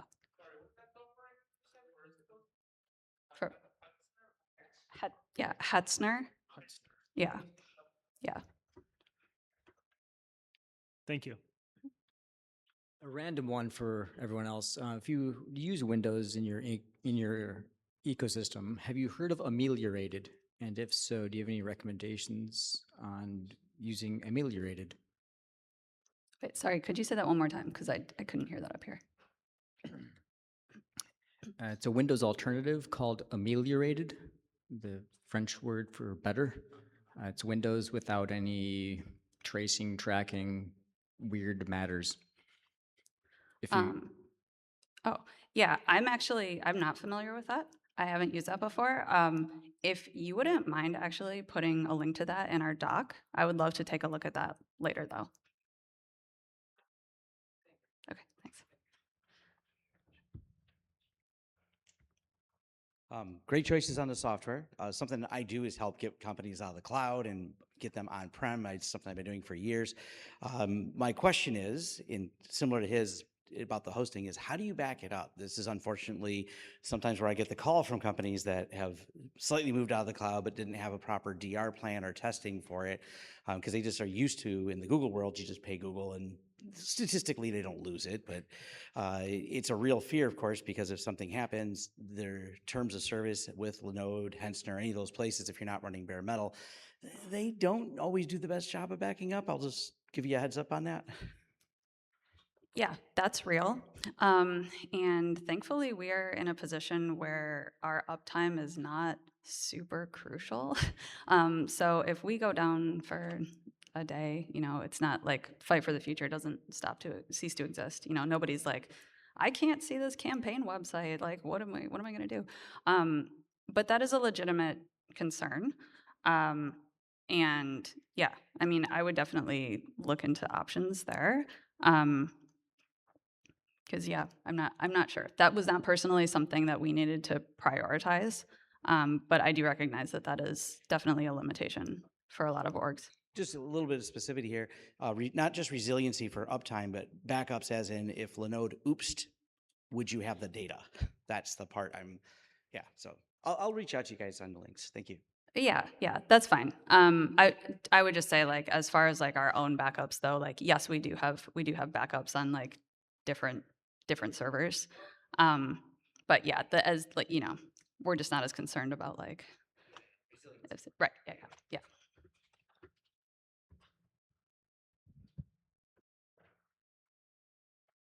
Thank you both for the context and all the information about this process. I wanted to ask a little bit about how you touched on it very briefly at the beginning, but how you got buy-in at an organizational level. We have, I think, a lot of grassroots belief in the ideology behind getting off of Google and getting off of big tech. But I work for a relatively small nonprofit. It's relatively budget constrained. So whenever we've sort of informally brought it up as a conversation topic, the very reasonable question is, our mission as a nonprofit is not to get us or other people off of big tech. It's to do some other advocacy work. How can I, my executive director talking to me, how can I justify spending our donors' money on this migration work and the support work and everything when what they donated to us to do is to do something completely different? So I'm interested to hear a little bit what you might say in response to that, or how I could talk to my executive director to help to get some buy-in on this movement. Yeah, that's a great question. So if, getting off of big tech is not something that your org is like just fully behind as like a core value, what I would suggest doing is like small pieces, right? Some of these, I'm not kidding, you could do like here today in 30 minutes or less. And like things like Signal, switching to that, or like Gitty, like stuff that might just impact you, but it's like it's small little bits. And then the whole goal is just to create trust with the people that you need to convince, right? So if you can demonstrate in a small way that, I moved us to this and this is why this is important, and it worked well, and we're still here and functioning, then it's easier to do those next steps and to tackle the bigger things down the line. Excellent, thank you. I have two pieces out of that. One, trust is important, but sometimes maybe like a little bit of deception works too. Like if you can kind of trick people into using something, you can maybe keep them using it, right? But in all seriousness, a lot of this is not just like presenting this as like, well, this will be like, I think one of the mistakes that people maybe run into is they're saying like, okay, well, this is just as good as Google, or this will be a worse alternative, but it fulfills this like goal. Part of what you can do is look for opportunities where people are unsatisfied with the current solutions and find things that are better. Like Signal, I would much rather meet on Signal than on Zoom or Microsoft Teams or Jitsi or what have you, right? Like it's just genuinely like the best meeting app we've had. And so these can be better tools. And that's part of how I'd pitch it. Like, people complain. And again, embrace complaining. That I think is a lesson both for, successfully doing this process over time, but also getting people to the point where they're willing to take that leap. Like, talk to people. Like, what are they frustrated about the Google ecosystem? Or what are things they want to do that they can't do and don't realize are limitations of that system? So part of it is doing research and talking to people. And then, maybe a little bit of like, hey guys, we'll just try this out for like a week. And then people will grumble a bit and then they'll go, okay, maybe this is all right? Like, so yeah, that would be my, my 2 cents on that. Excellent, thank you both. Hey, great presentation. Can you talk about any of the trade-offs or challenges around like getting things working on mobile devices, such as the hardware and the actual software, given like the mobile suites are pretty good for Google? I don't know how good they are for non big tech tools on mobile. Yeah, so Gibran, maybe you can speak to this a little bit more too. I think, so the vast majority of the tools that we have switched to are pretty good on mobile. I feel you have comments. He will fill in here. But I do think that like a lot of them are fine. Some of them don't exist at all. So like Thunderbird, for example, we landed on that for desktop, but that's not a thing that you can put on an iPhone. And so again, you won't have just like that one solution. But for anything where you're finding like there's not a good mobile solution for this, like I want to get off Google, but the mobile solution kind of stinks, make it. Like this is kind of where this community is gonna like really make an impact on this stuff. It's the people who care about this, who want to get off of Google. Like we're the ones that are gonna build it, and we can. So. Yeah. So, well, it's true that Thunderbird, you can't get it on an iPhone. You can get it on an Android, but you shouldn't do that. It doesn't work well. It's awful. It's terrible, terrible, terrible experience. I have it on my phone. I occasionally check my email using it, and I regret it every time. But I think, one of the things that, we as an org did as a strategy was like try to standardize hardware while we're switching over software. So like we have like most of the org is on Macs, but we didn't do that with people's phones. So like I am, I think, one of like 2 or 3 people on an Android. And so randomly like my tech support is like really obscure and niche. The reality though is that like very few things actually need to be on my phone. Like I have Signal and Element on my phone. And like that's really what I need on my phone, right? Like if I'm anything else I can like, I can bring my computer for it, right? Like, I think if we were an org where people needed to work from their phones more, that might be more of a problem. But really, we can get a lot covered. Actually, I also have Nextcloud on my phone, and it doesn't work great there, but it does work. It's just a little finicky. But yeah, so it's it's a challenge. But I think part of this too is like, as an org, like, yeah, do you have is everyone going to be on iPhones? Is like the org is the org issuing people phones? Is like a phone and a crucial part of their work? In which case you can standardize the hardware and make some of this easier. And if it's not, then maybe people don't need to be working as much on their phones, right? Which is maybe better for a security perspective anyway. Thanks. Hey, thanks for the talk, y'all. I run a small org called Library Freedom Project, and we've also been doing a bunch of de-Googling. It's a huge pain in the ass. But it's fine, it's worthwhile, right? So my question is about Signal meetings. I know that Signal meetings has a limit of 75 participants, and I'm wondering if you, like, what's your sort of typical meeting size? Do you notice functionality issues at a certain meeting size point? Do you have any users who require transcription services for accessibility? And if so, what works with Signal meetings? And then the last part of the question is, what do you use if you're doing like a webinar or something like that with more than 75 people? Sorry, bonus question. How did you get Element to stop doing the encrypted content error message? Because I don't know how to do that. All wonderful questions. Thank you. Okay, so I'm going to start with Signal. So our org is pretty small. We are less than 20 still, I think, or about 20. I don't know. We float. Punch right much around bigger there. than your size. Hmm? You punch much bigger than your size. Yeah, thanks. So we have a small team. So we are definitely not running into that cap. Even if we're bringing in partners to a call or something, we're not hitting that. However, you did bring up like a webinar. And transcription. So no, we are not doing anything with transcription on Signal. I'm not positive like what the options are, but that is a great question and something that I would love to follow up on.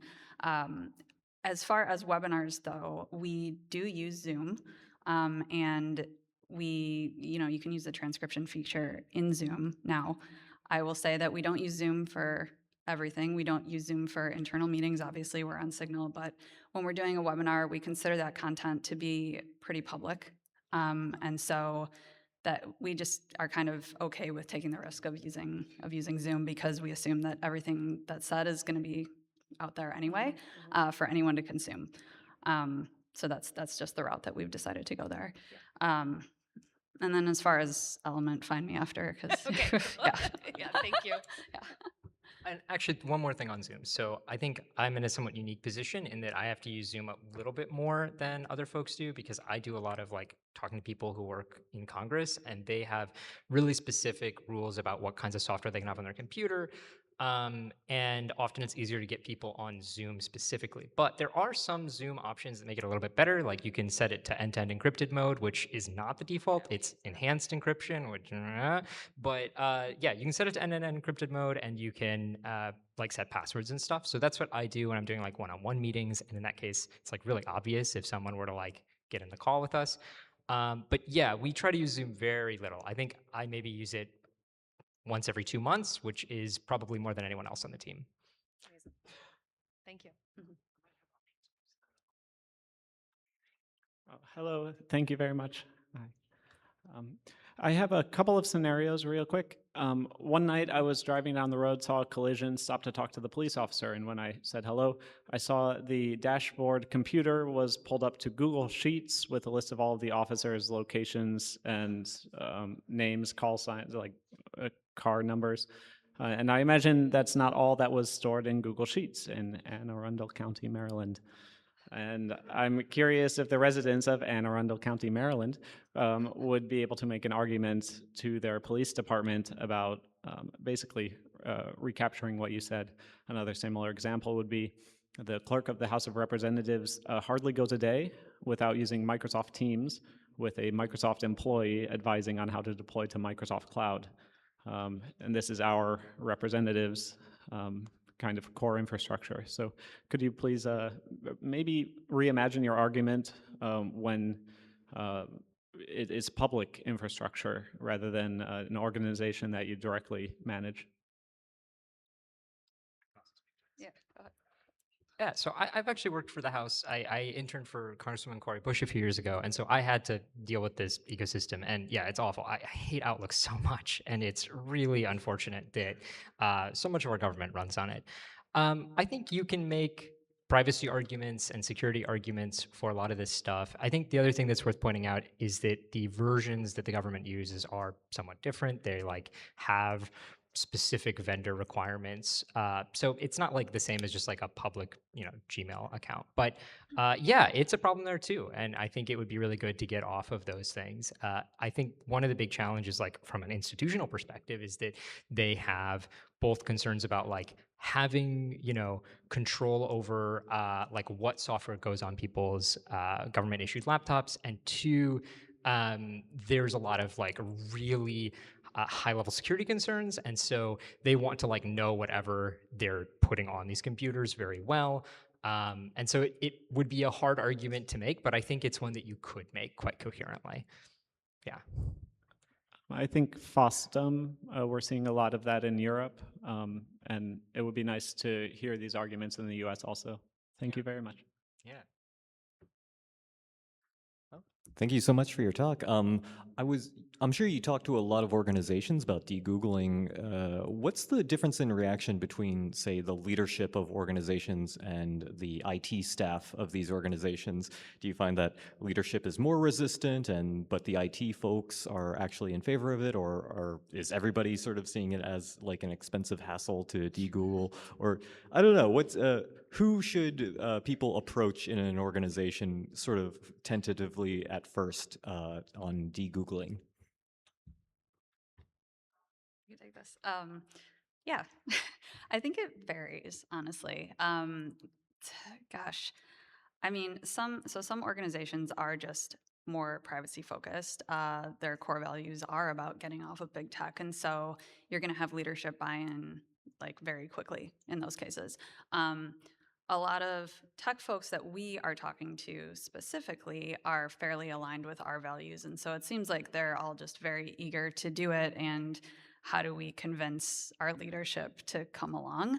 But I have talked to a handful of folks that are in leadership who go, "This sounds cool. Like, how do I get my engineer to do this?" Because he's like, "This sounds like a lot of work," and I'm like, "It is, but like there are reasons why one would do this." And so, yeah, I think it's kind of all over the place. But this is where it comes down to a people problem, right? It's not just about tech. It's not just about changing the software or the hardware or whatever. You have to get buy-in from everybody. And so it's meeting people where they are and figuring out, where their values lie and speaking to those. So I might be able to help you with Thunderbird on Android if you're interested in giving another spin. I've All right. used it Yeah, we with should Sig- talk. Yeah. Okay. So I assume, am I correct to assume that you guys are mostly on a bring your own device basis, that people are bringing their own phones and laptops to their work? And I guess maybe you might be having a variety of operating systems to deal with, possibly. And has that been an issue? And have there been any thoughts or concerns about the security of employees' personal devices, and maybe even considering switching to open source operating systems? Yeah, so that's a good question. So, like Gibran said a little earlier, we have recently switched over to having all of our employees be on the same devices that are supplied by the company, and we do manage those devices. Not phones, though. So it is just computers. And so, yes, there is a risk factor with phones, right? I think one thing about our org, again, we are small and we are all values aligned, and we're all very, very privacy conscious, which again, not going to be the case for everybody, but for us, it's worked out that folks just are careful. And, if we stand in a meeting and say, please don't do this, then everyone listens. It's a bit of a unicorn situation. I get that, but yeah, that's where we're at. It's a good place. And we are at time, unfortunately. But thank you all so much for coming.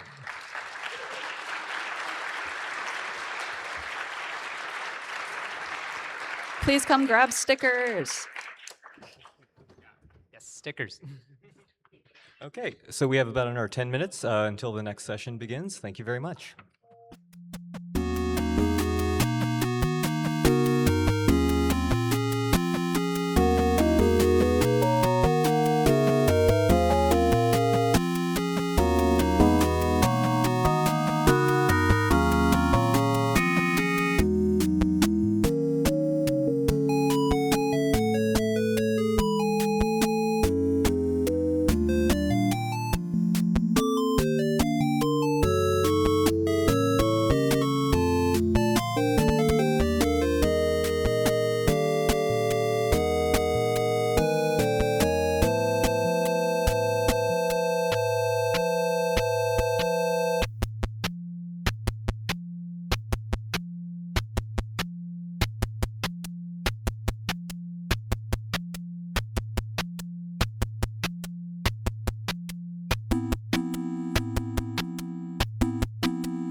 Good afternoon, good evening, everybody. How is Hope treating you all so far? All right, fantastic. Just quick show, how many people first Hope? Wow, that's a lot. That's about half. Unbelievable. Cindy, this is your first Hope? It is. I can't believe that. No, it's not, because I interviewed you for Hope 2020. It was online. Oh, So right. you were there. We were all. It's true. I feel like That's true. unless I'm in New York, it's I not guess that really doesn't hope. count, right? But, Yeah, well, I I know. think it should. You're good to remind me. Yep. So kind of. So like 1.5 hopes over there. But anyhow, for the newbies here, the noobs, welcome. This is a wonderful, wonderful conference. I went to the first one in 1994, and it's just gotten better. And it's great to be back in Manhattan. So let's give it up for 2600 and the whole crew for getting us back here. Why not? All right. Welcome, though, to What's Your Age Again, the future of online age assurance. And we're going to have a respectful and interesting discussion about age verification online. And I'd like to introduce to you these wonderful women who are heavyweights in I think, the debate about age verification and privacy and online rights and digital rights and civil liberties. So you have all the way on the left, hailing from the great state of Virginia, Denise Taylor, who is the co-founder and CEO of Privo. Privo, by the way, is a privacy technology company specializing in age assurance, parental consent, and digital identity, as well as children's privacy. They're also an FTC-approved COPPA Safe Harbor organization, and for more than 25 years, Denise has worked at the intersection of children's privacy, age assurance, identity, and online safety. She's a recognized expert in the field, and she holds 3 patents from the USPTO about device-level age assurance. So let's give it up for Denise Taylor. Welcome, Denise. Thank you. And hailing then from the great state of California, we have none other than the inimitable Cindy Cohen. We all know Cindy. She really needs no introduction, I think, in these spheres, but she has been a leading voice for civil liberties in the digital age. She is a former executive director of the Electronic Frontier Foundation. I just said EFF and nobody applauded. What is this? Am I at the wrong conference? What the hell? Thank you for that. So, and she has spent decades fighting for encryption, our rights to privacy, our rights to free expression, and the public's right to understand and shape the technologies that govern our lives. So give it up for Cindy Cohen. Thank you. Thank you, Denise and Cindy. Let's just start it off. This is going to be a fairly long session. I don't know if we're going to need the entire 2 hours that's allocated to us, but we can use it if we need to. And hopefully there'll be ample time at the end for questions from the audience and the online attendees. So let's dive into this. We're going to start with issues of age verification generally. And I want to start off with you, Denise. So Denise, you've run a COPPA Safe Harbor organization since 2004. We mentioned that in your bio. But actually, let's talk about that in and of itself. There's COPPA, and then there's COPPA, right? There's one with 1 P and one with 2 Ps. Yeah, that's right. What's the difference? A second P. A second Sorry, P. no, just That's kidding. right. Go ahead. I don't Okay. want to. Yeah. Yes. I Literally. used to have yep. to have a slide in my deck trying to interest people in my business about the difference between COPPA and COPPA. So COPPA, Children's Online Privacy Protection Act, it was passed in 1998, effective in 2000. So we've got 25 years under our belt of theater around verifiable parental consent. So what does COPPA basically say? First of all, it protects 12 and under. The original law, they tried to go for 15 and under. You'll see that that's happening now with new regs. They're trying to, dip up, but everybody agreed 12 and under, that they need to have an adult permission, consent to the collection, use, and disclosure of their data. So if a child 12 and under hits your website, your app, and you know that you've got a child at the door, if you're child directed, you just have to assume it. If you're mixed audience, then you use an age gate that we're all familiar with. then you cannot collect their personally identifiable information without notifying a parent and requesting verifiable parental consent for the collection, use, and disclosure of their data. What's really key about it is it's reasonable methods in light of available technologies to ensure the person providing consent is the parent or guardian. And here we are 25 years later talking about age verification, which is, in my mind, just an attribute of all of it. It doesn't get us to whether you're a parent or not. So did I hear you say it's a reasonable standard?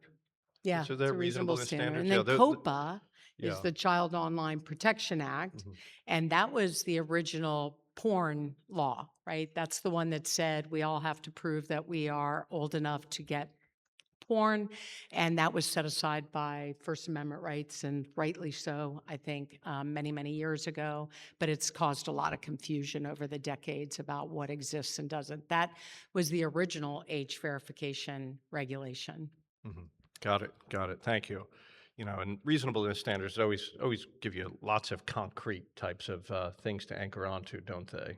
Right. So, on that note, still for you, Denise, make the case about these actual harms, right? Is there anything in the record to which we can point about real online harm to kids? I mean, this is a very skeptical audience that we have here about whether legislators and legislation that aims to protect children is really subject to massive amounts of function creep and do lots of collateral damage to privacy and other rights of ours, even things like freedom of association, et cetera. So what harm to kids online is actually documented? And then why, when we're talking about COPPA for 2 decades now, over 2 decades, 22 years, right? Why did 2 decades of self-regulation here not work? Okay. All right. So I ran into a guy many, many years ago on the side of the street who said, COPPA exists because of me. He went on to become the first millionaire in the UK dealing with online. He created a filtering company after that. But basically, he was building a service and asking the other side, what kind of cars in the driveway, how many bedrooms are in the house, what do you like to do to win I don't know, whatever the toy of the day was. And so there was a lot of data collection going on online early days, and I think that regulators and the like thought that kids were not in a position to decide what data they should be providing to companies, and companies weren't really regulating themselves in any way. At the same time, in one of the earlier sessions, which I love to death, not just all the F-bomb drops, but I mean, it was really classic to go all the way back. You look at AOL coming online and people recognizing that it was allowing us the freedom to chat and talk to people we didn't know. And oh my gosh, what were kids 10 years old going to do in a forum where they could chat to anybody anywhere? And so I think that originally COPPA was a marketer's law. And still to this day, that's what its initial intent was to protect your child's data from being collected and used by commercial organizations who, just want our data. I think we all agree they all want our data, and they don't do a very good job of protecting us. So you asked about why, after all these years, or is there any harm that's documented? I think we're going to talk a little bit about that, but I mean, certainly, I think there's, I don't know what the number is, the 80 million data points on a kid by the time they're 14. So I'm, again, at that session earlier, and I hear everybody roaring about all the data that's being collected against us and how it's being used and how we're being monetized. It's our data. So we're all screaming about that for ourselves as adults, but this law was meant to stop companies from collecting so much data about children. So it has data minimization. You can't just let adults create an account, add a child, and pretend you're not collecting child data when you're collecting their passive data. So it was meant to protect them. I think that we did a lousy job. Industry, parents, I think the kids did pretty good. I had a fake ID when I'm older. So the drinking age was 18. And when I was young, it was flipping. right, I could drink at 18, and then 19 was coming. I couldn't drink for a few months, and then 21 came. So, I had a fake ID. I walked into DMV when I was 16 years old with Anne Marie Atherton's birth certificate, and the only difference between her and me is she was 4 inches shorter and a little heavier and dark hair, but nobody really noticed that because it was my picture. Kids are kids, right? If I ask this room to tell me, did any of you fib about your age online in the last 25 years? Could I get an honest show of hands? Right? Do any of you as parents, say to your child who's just trying to get fantasy football, screw these companies, use my device, use my account, or don't worry about it. You can fib about your age because you and I are taking care of you. But it's creating a digital, global, fake ID with the companies and the social media services that provide those credentials. So the downstream impact is sort of hard to see. But I can tell you that companies got exactly what they wanted. Every kid fibs, every parent most parents didn't understand. Many of them just tried to resolve the problem themselves. They didn't understand why they were being told that their kid can't have something. And the internet companies marginalized children's experience. They gave them no choice but to lie about their age. If they did not lie about their age, they could not get anything, no access to anything meaningful. So the harm, I feel, are the adults and the lawyers who harmed kids and gave them no choice along the way.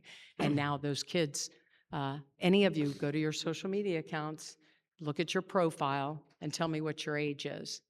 So take that and be a 10-year-old, 5 years later, the system thinks you're 30, but you're really 15. You don't think the algorithms and the advertising are going to be tailored to the age that's on record. So I think sometimes the harm is not as obvious. So we haven't done a great job at this over the last couple of decades. This is Yeah, we essentially didn't do it so now the gist of it there. pendulum swung. Now we're in this room talking about something none of us wanted. Mhm. My 89-year-old mother doesn't want to be age verified, to put her refrigerator on Marketplace. She aborts. First, she tells them that she's 10 because she doesn't appreciate being asked how old she is. And then she gets locked out of everything until she figured that out. Then she had to age verify to get out of lockdown. So it affects both. Yeah, interesting. Cindy, I want to pass it over to you. What harms are we actually talking about here, and which types of kids? I'm wondering, if you can kind of specifically make the case for, what about this kid for whom the internet is a lifeline and not a source of harm?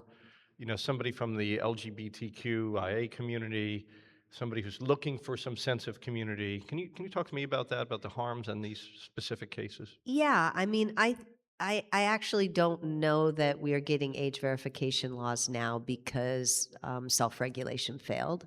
I think we're getting age verification laws now because there's a creation of a moral panic around kids that kind of is in a line about the panics that we had about terrorists in the post 9/11 era, and then for a while it was fentanyl, and for a while it was maybe cartels, and now it's kids, and it's people with the same agenda, just picking different things to hang that fear on, in hopes that that fear will drive us into a world in which we are all surveilled at all times. Because I think they have a theory of the case that more surveillance equals more safety. And I don't know. I don't know what those people think. I can just tell you that from where I have sat for the last 26 years, the things that people have wanted to do to reduce anonymity and increase surveillance have not changed. It's just the excuses for why we need to do it have changed. So I think I have a different story about how we got here. But your question is like, the harms that I hear when we're in the debates in Congress and other places around this are harms that come out of, well, I think the biggest crystallizer of all of them is the Jonathan Haidt book.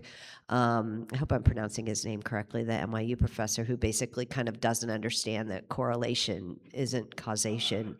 I'm just a lawyer, but I kind of understand logic, and looking at, his basic story is that if you look in time, there was a period in which kids' unhappiness has spiked, and that moment correlates exactly to when everybody got mobile phones with the internet on it. And so correlation equals causation, kids online, that equals that kids are having problems online. And so the online causes kids problems, and so therefore we need age verification.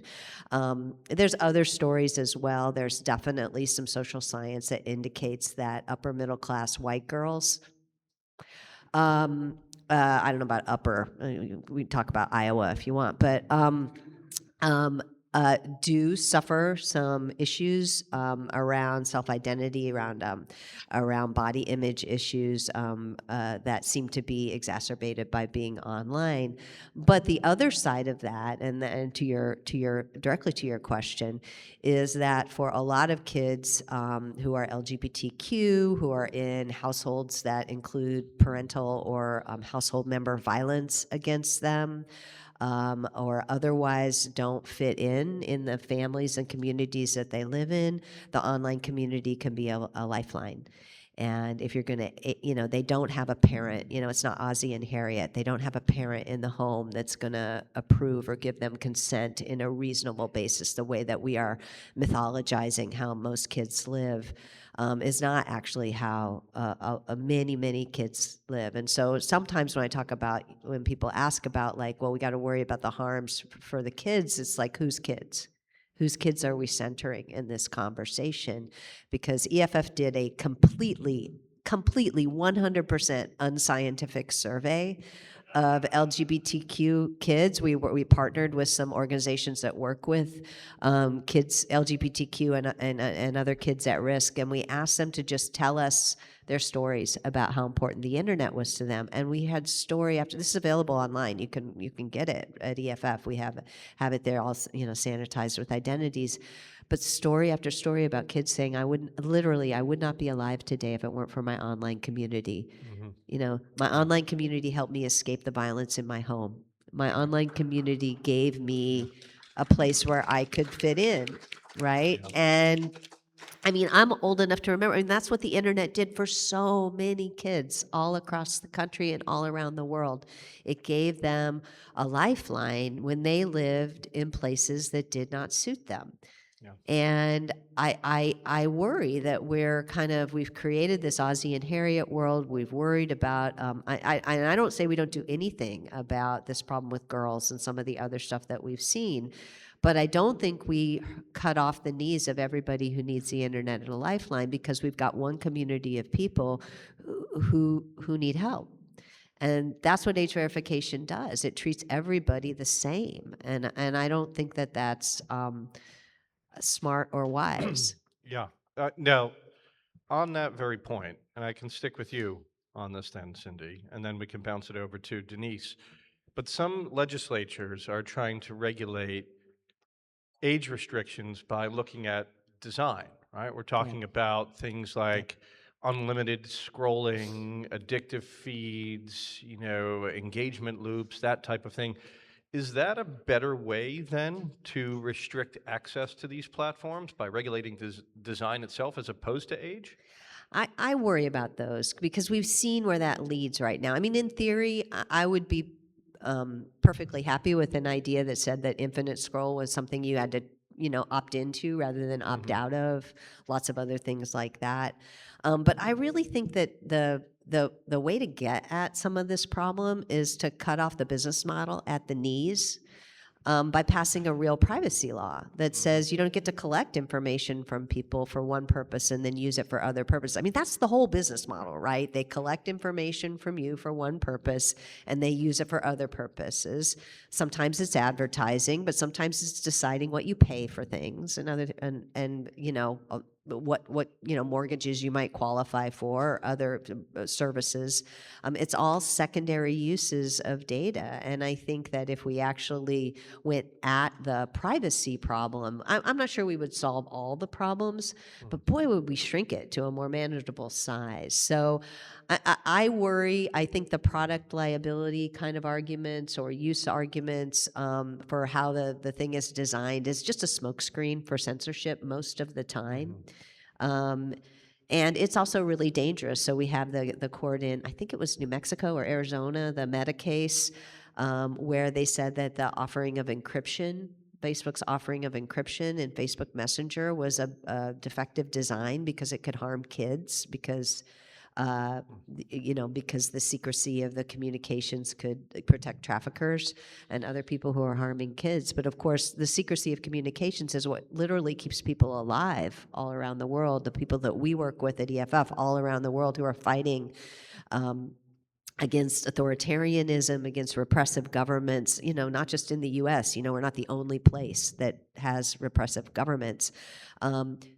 Privacy in communications, anonymity in communications, and encrypted communications saves so many lives. The idea that we would let a product liability argument on the basis of potential harm to kids take that away from everybody in the world, to me, just it's so wrong. It's so missing it's so unbalanced and myopic about what harms really are and who needs protection and why and how. Yeah, well put. Thank you for that. Denise, what about you? What do you think about regulating by design, by infinite scroll, et cetera? And I'll get a chance to drop a harm on the crowd. Go ahead, Okay, please, personal because harm on the crowd, so- I'm gonna jump into some more harm questions soon Okay, too. So don't yeah. worry. Yeah. Okay. So there are lots of advocacy groups out there that say they care about kids. And I've been around in this space for 25 years. And most of them are lip service. They're all paid for by big tech. And they would never embrace anything about COPPA that was positive. It was a fight all the way through.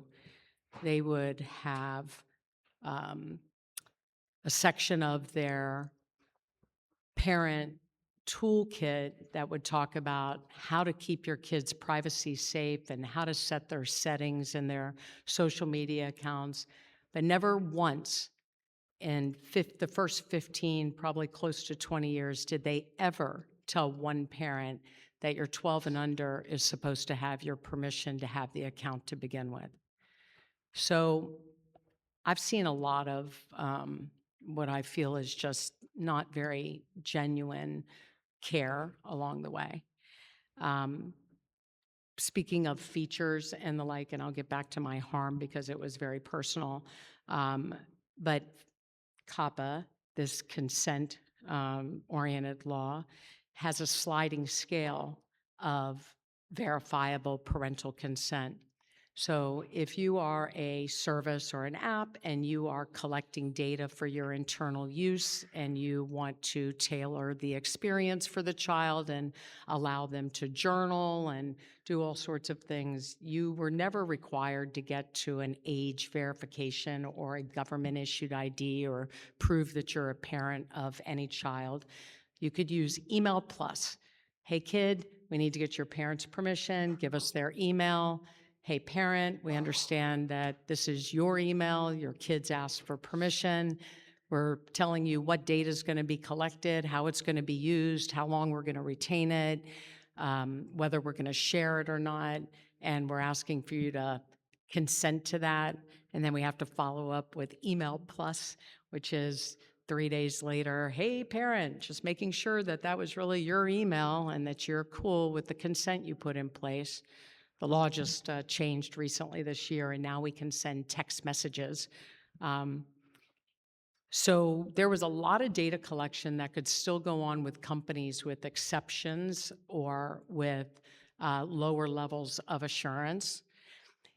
When you had a situation where you were selling data, which advertising networks is selling our data when companies are serving us up very personalized advertising based on our clicks and likes and movements.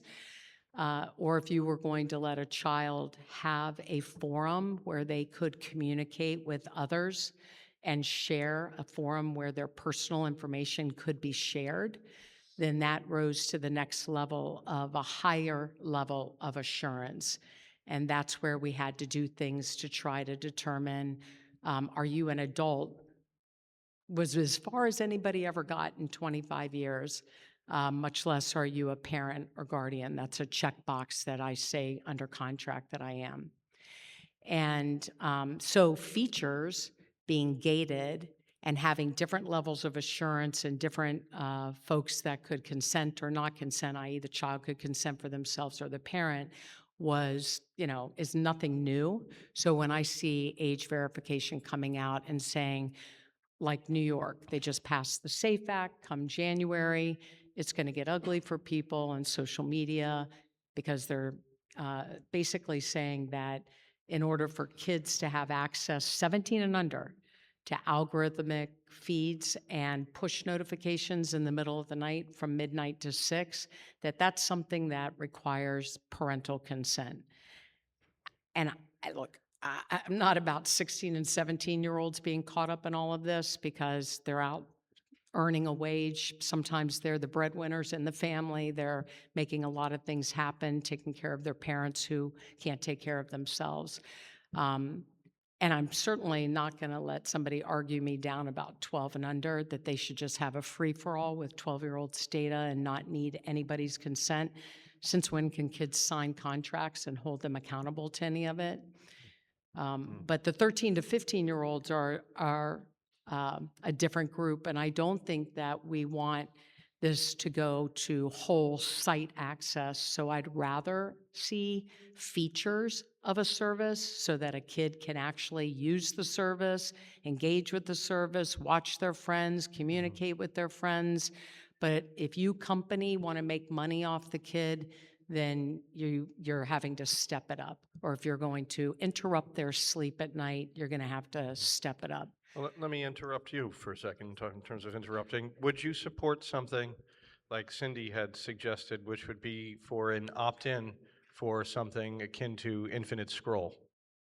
I'm not here to tell parents how to parent. And if a parent wants to permission, okay, let me back up. I think we all should have somebody on our shoulder stopping the infinite scroll because I can't get the attention of anybody in my house that's an adult. So I think that I'm watching some of my friends' minds turn to mush. Like literally, they can't follow a conversation. They can't even have a conversation, but they certainly can't stay ADD, and none of that matters. They just can't even communicate anymore because they can't lift their heads up. So I think we all, Cindy's talking about privacy regulation for all of us. If they do that, they're going to have some explicit consent or something where we can, catch ourselves, have some accountability.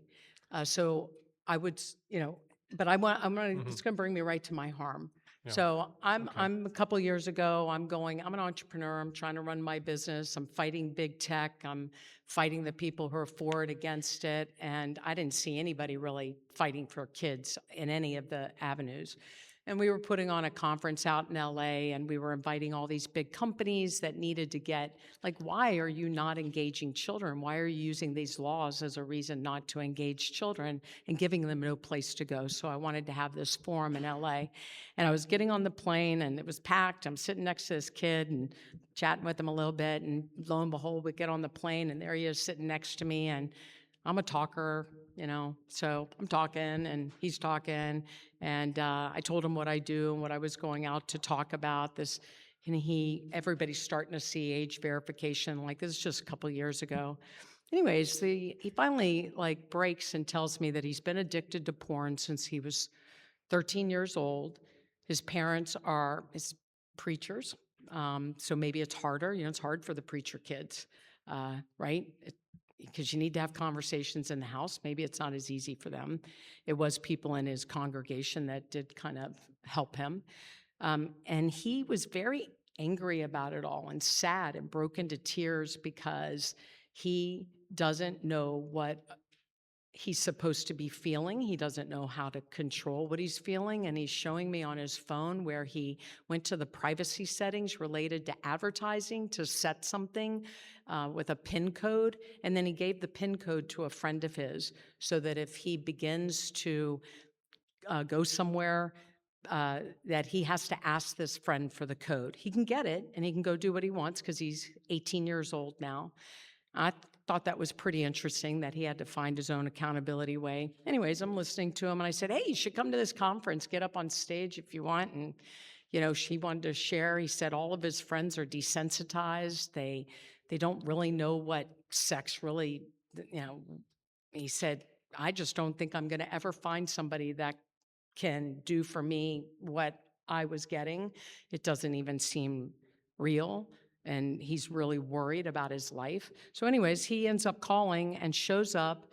I was a young Hispanic kid and gets on the stage and literally looks out at a room of adults that work for, you know, companies we all grew up with that are not porn sites or social media sites or gaming sites, but brands we all knew.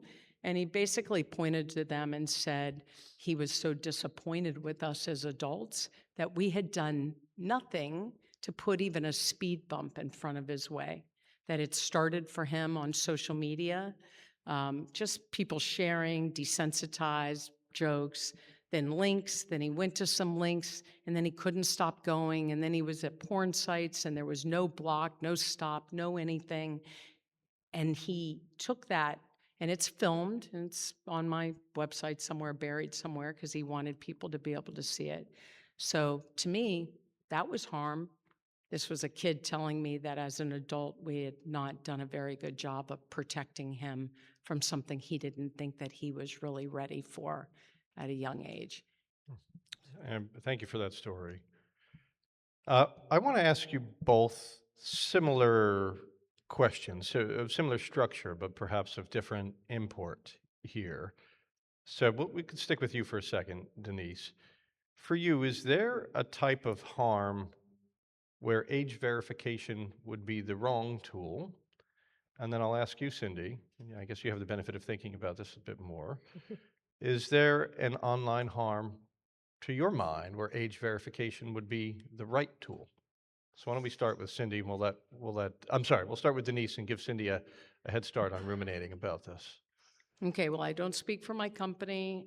I don't speak for any of you. I'm speaking for myself as a female who, you know, only girl on the boys' soccer team, parents divorced. I was 12, thought God got it wrong. No way was I supposed to be this ugly girl.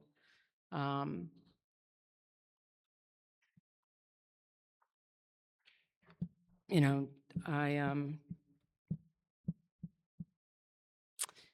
so when they talk about, you know, the wealthy white girls and their body image, I wasn't wealthy, but I was bulimic. I didn't think a lot of myself. Thought I would be alone the rest of my life. Thought I'd be better off as a boy than a girl.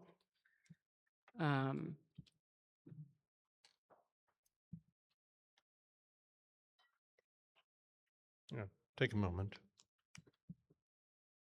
So do I think age verification would have stopped me? There was no internet. I didn't need the internet to become dissatisfied with my looks and my figure and all of that. I had bullies. I had just normal kid stuff, right? Had my own concerns and worries like all kids do. I think that the internet just exasperates it a little bit, makes it a little easier to find somebody. Well, now we don't even have to have a somebody, right? The kids just talk to an AI chatbot and get what they need. So they need to get better at determining when kids are really at suicide state. and because we definitely have some cases out there like that.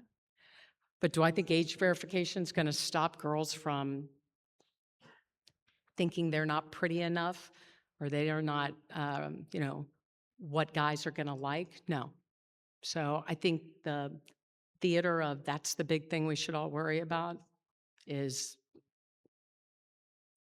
just industry picking something to pick on that has always been there. So. Appreciate that. And over to you, Cindy. So is age verification ever the right tool? I don't think so. I think that it's getting at problems at the wrong place. I just think that it's a thing we can do. I don't actually think we can do it very well, but that's a whole other conversation. But it feels like an answer to something, and so it's what is being reached to instead of the bigger, harder problem, which is how do we all get privacy again? It's not just kids; we all need our privacy back. And there's a big difference between the kind of a regulatory scheme of COPPA, which is about getting parental consent. And I think there's a good arguments to be made about whether that was very helpful or useful or not.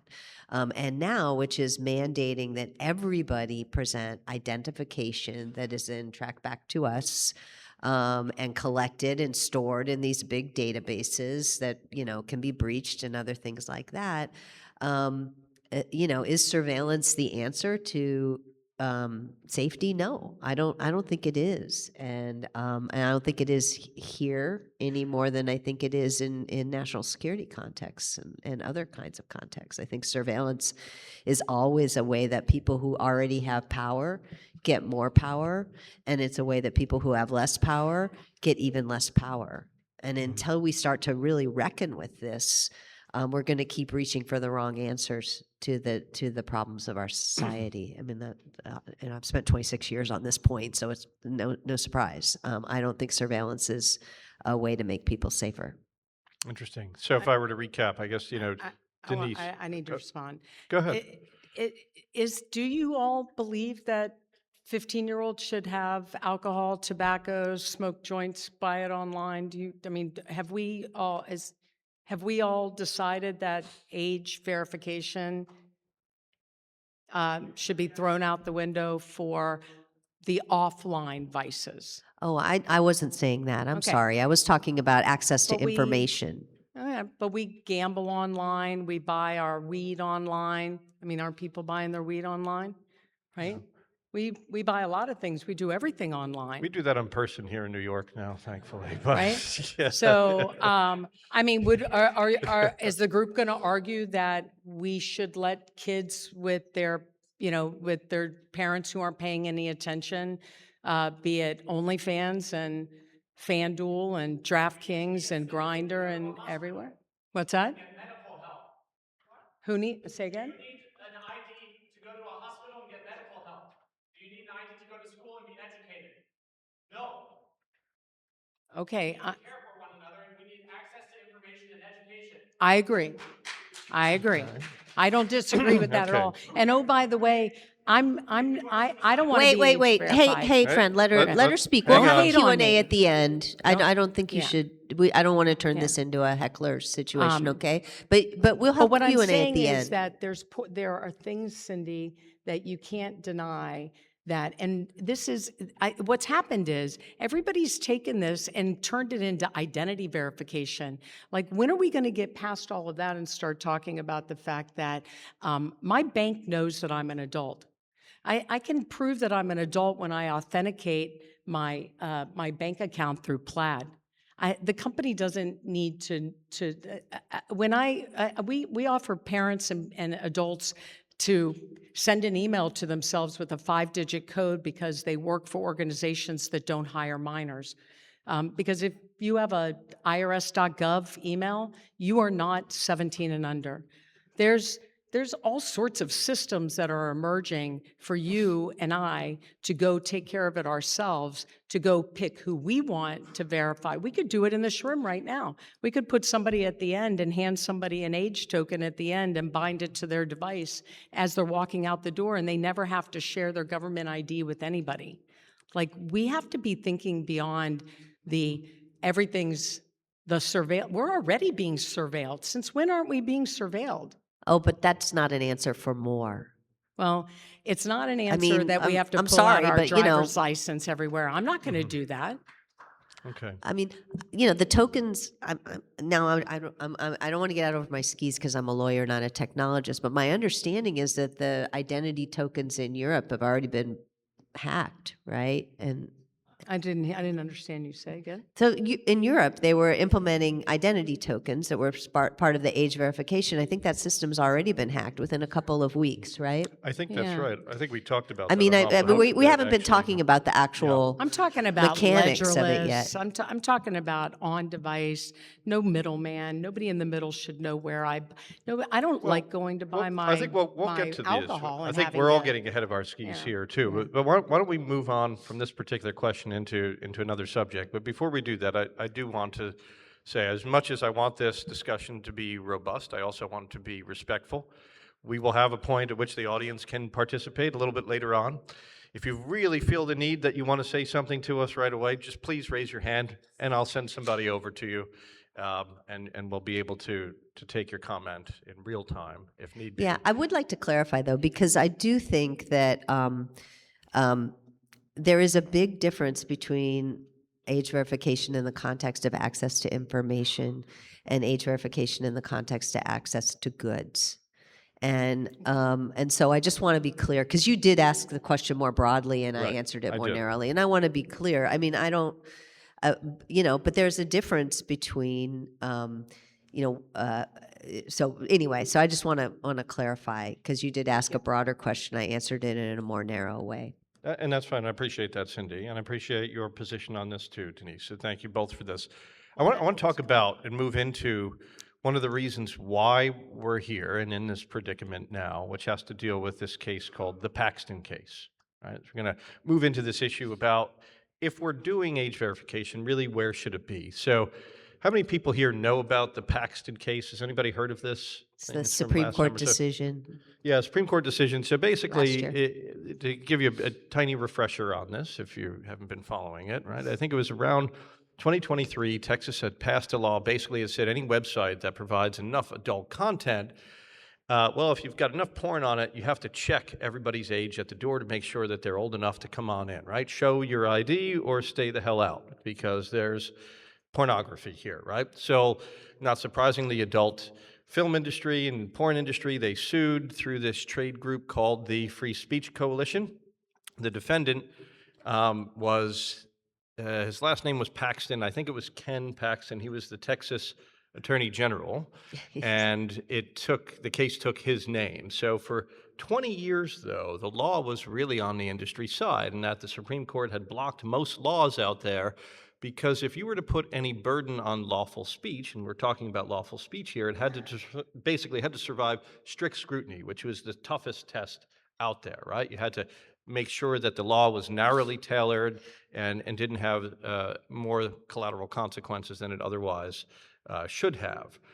But last summer that changed, and I think it was 6-3, around there, but the Supreme Court actually upheld this Texas law and said, well, adults still have the right to access this type of speech, this type of pornography in a sense, right?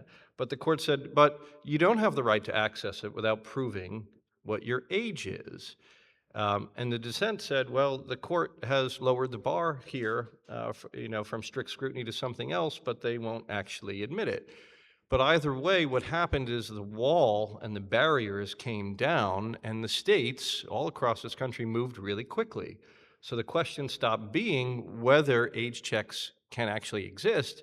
It became where they can exist. And I think that's really the essence of what we are discussing here tonight.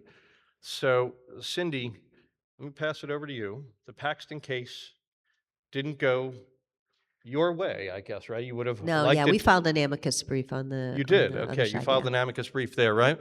So, My colleagues did. so what does site level verification cost adults, to your mind? Site level? Yes. I mean, it's a burden on adult speech. It's a burden on the people who are speaking, and it's a burden on the people who are seeking access. I would love to start developing the First Amendment law on the access to speech side, because a lot of it really is framed around the speakers. But theoretically, the First Amendment should also protect your ability to read other people's writings, not just for them to be able to write and publish it. And I think you're right that this was the Supreme Court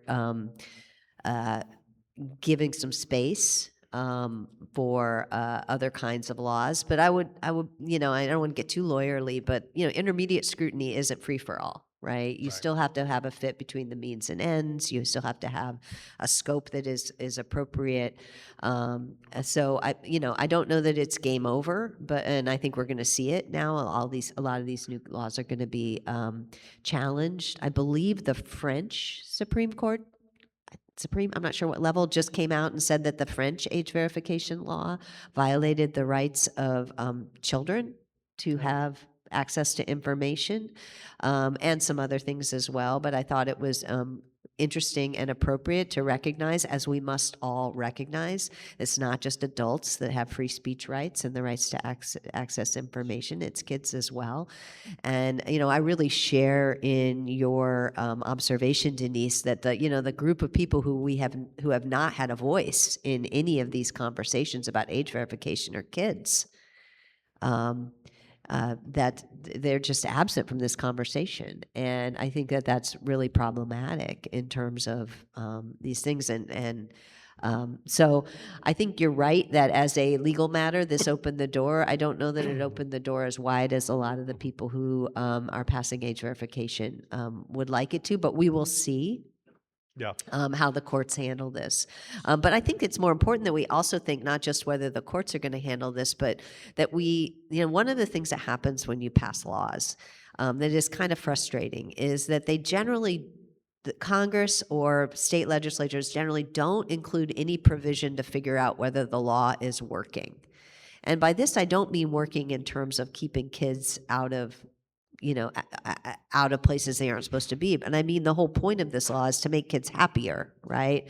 So I really want to see the Jonathan Haidt correlation causation thing that shows how happy kids are now, and as a result of us limiting their access to things. The early indications are that that's not the case, right?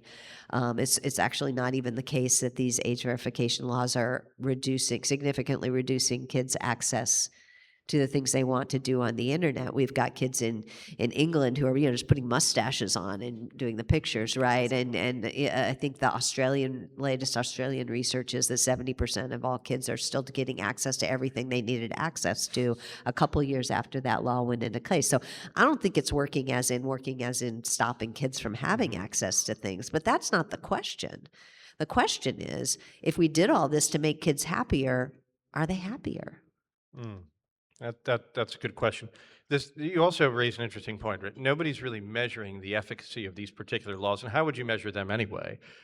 To a certain extent, they've always underblocked what they're supposed to block and overblock what they're not supposed to block, overblock constitutionally protected material. And this issue of anonymous access to lawful material is really interesting. But what about this, too? I mean, if you are doing site-level verification, you have to be verifying some kind of PII, some kind of personally identifiable information. Somebody's going to be uploading a driver's license or a passport or biometrics, taking a picture of yourself. Something like that.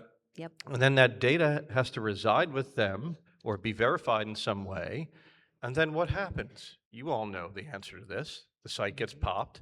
The PII is out there. Data breaches galore. And then everybody's privacy is affected in some deleterious way because of this. So We're already why are we not measuring the collateral negative consequences of these things as well? I think we ought to be. And, obviously EFF will keep tracking these kinds of things, but, we really do. God, wouldn't it be nice to have like a government agency that was tracking whether the laws were actually working and telling us in You're some living in fantasy land, Cindy. scientific Yeah. manner, maybe social science. I don't know. I dream big. Amazing. Yep. But yeah, no, I think that we don't know. And, the Discord story to me is one that, again, we're getting a little far afield, but the Discord story is one that is especially troubling to me because I think probably most of this audience knows that the Discord identity server got breached. The company that they use got breached and the information went out. And so Discord said, look, we're not going to do this anymore until we're sure we can do it in a safe way. And because of I think it's the Texas law, they had to start doing it again in order to serve. So they had to go back to a broken system because the law was forcing them to do that. And that's just so broken on so many things. This is a company that did something that wasn't so great, suffered the consequences, tried to do a better thing, and got forced back into a bad thing as a result of the law. I mean, that's just the worst outcome. Yeah, no doubt, no doubt. Now, Denise, I want to pass it over to you. This is probably a very difficult question here. We're talking about all these collateral consequences of site-level verification, why it doesn't work. Is there any case that you can make for site-level verification working? Or do you too think that that's a horrible idea? Well, if I took a step back 25 years and my company was created because I'd invested in mybrothers.com portal for kids to do market research and product development and collaborate with each other and turn their products and services into their ideas into products and services, and they were rewarded with nut bucks, and then we watched how they spent it in the community, and we tripped over the law. So we had to figure out how in the hell are we going to get verifiable parental consent before we can let kids actually engage in this platform. And the internet bubble burst, and I found myself having raised about, I don't know, I'd emptied out my credit cards, my 401k, and family had put in a couple $100,000, and I felt very responsible for people who thought that we would need, that it was a good idea. And so we said, gee, everybody's going to need this verifiable parental consent. That's going to be a big pain in the ass for the companies, the kids, the parents. We need a way for people to bank their information like you do your money, verify who you are, verify your associations, your relationship between parent-child, and manage the collection, use, and disclosure of your data, and take charge of being able to get it back. Like at a bank, when I give you the right to take my money every month on that subscription, I can always go to the bank and cancel you. So I've never been a believer that any site or service should be doing this themselves, service by service. Parents can't handle it, so they abort and they don't participate. So I don't think that age verification should be done service by service. So let me move into another series of questions here along this line then. If that's your position, and I thought that would be your position, excuse me, because you have patents about device level age verification. So talk to me about what that looks like. Why is that better? And why does this type of PII or potentially damaging information then not leave the device? How is it more protective of privacy? Okay, so my patent came along. Well, the first one I abandoned, which was a permission-based apparatus for blah, blah, blah. It would have been like pre-Facebook Connect. And I ran out of money and had to abandon it. But in 2009, I was invited to the Internet Safety Task Force out of, I think it was somewhere in Boston, maybe it was MIT. And they were saying, how are we going to verify the kids? We have to verify the kids. And I said, well, can we just ask the parents? Like what the age of the kid is? Like the schools know the age of the kid. Parents know the age of their kid. Why don't we give parents and schools a way to associate the identifiers that are used by their kids to their true age and just store the age and against, hashed identifiers and do a lookup. It was pre-decentralization. It was just a simple person's mind of how can we let uh, parents tell us the age of the kids, because the law was about actual knowledge. So as long as your kid lies, the company was off the hook, didn't have to protect your child's data or provide any of the protections. So that was the original, can we just ask the parents and the schools to associate a true age to the devices, identifiers that lead to devices and the like. And then, and so there were several patents that got issued around that. I ran around talking to TikTok and Instagram and Snap and Meta and everybody about, hey, I know you say you don't want kids. They would say, of course we don't. And I said, okay, well then could we just have a voluntary system where parents who care, who want to, it's not mandatory, could associate their child's true age, and you just have to listen. You get a phone number for the account creation, you do a lookup, and you see whether or not you've got a match that says that you have to take special care with that user on the other side. Because all the kids would create Finstagram, they all their fake accounts, and it was like whack-a-mole in the house. And I thought, well, they're still using their phone numbers, and they're using typically the same device. And we're not here to, save every crafty child out there in the world who's going to do what they need to do to get to what they need to get to. But could we at least put something in place? So that's where that started. Excellent. And over to you here, Cindy. I mean, why is it that these social media companies, these behemoths that we were talking about before, why is it that they like age verification? They want this. They seem to want, they welcome this. Is it because it absolves them of some kind of liability? Or if Meta likes certain types of legislation to come down the pipeline, I feel like we must be doing something wrong there. Well, the companies have changed. I mean, there's new companies too, but certainly we've watched the companies move from being on the side of the users in a lot of the situations in the copyright cases and in some of those early privacy cases to really being on the side of themselves and their business model. So, there was in the age verification world, there was a big fight about whether the apps needed to, or the services needed to age verify at the service level, or whether there was a device level thing. So this is an interesting conversation, but it's really not a conversation about us. It's a conversation between Facebook and Apple, right? Totally agree. That's the conversation, right? So Facebook put a lot of money into making sure that devices had to do the verification because they didn't want to have to do it. And they seem to have won this piece. Device verification is becoming the thing. Of course, one of the problems with this is a lot of that device verification stuff, if it's not carefully written, really screws the open source community, right? Because you have to build an age verification model into things that can't be taken out. And of course, if you're building something into software that can't be taken out, then you're not building open source software and frankly, anymore. once these requirements come down. Go ahead, Denise. And ages and stages. One age, you can't just drop an age. It changes tomorrow. And Good point.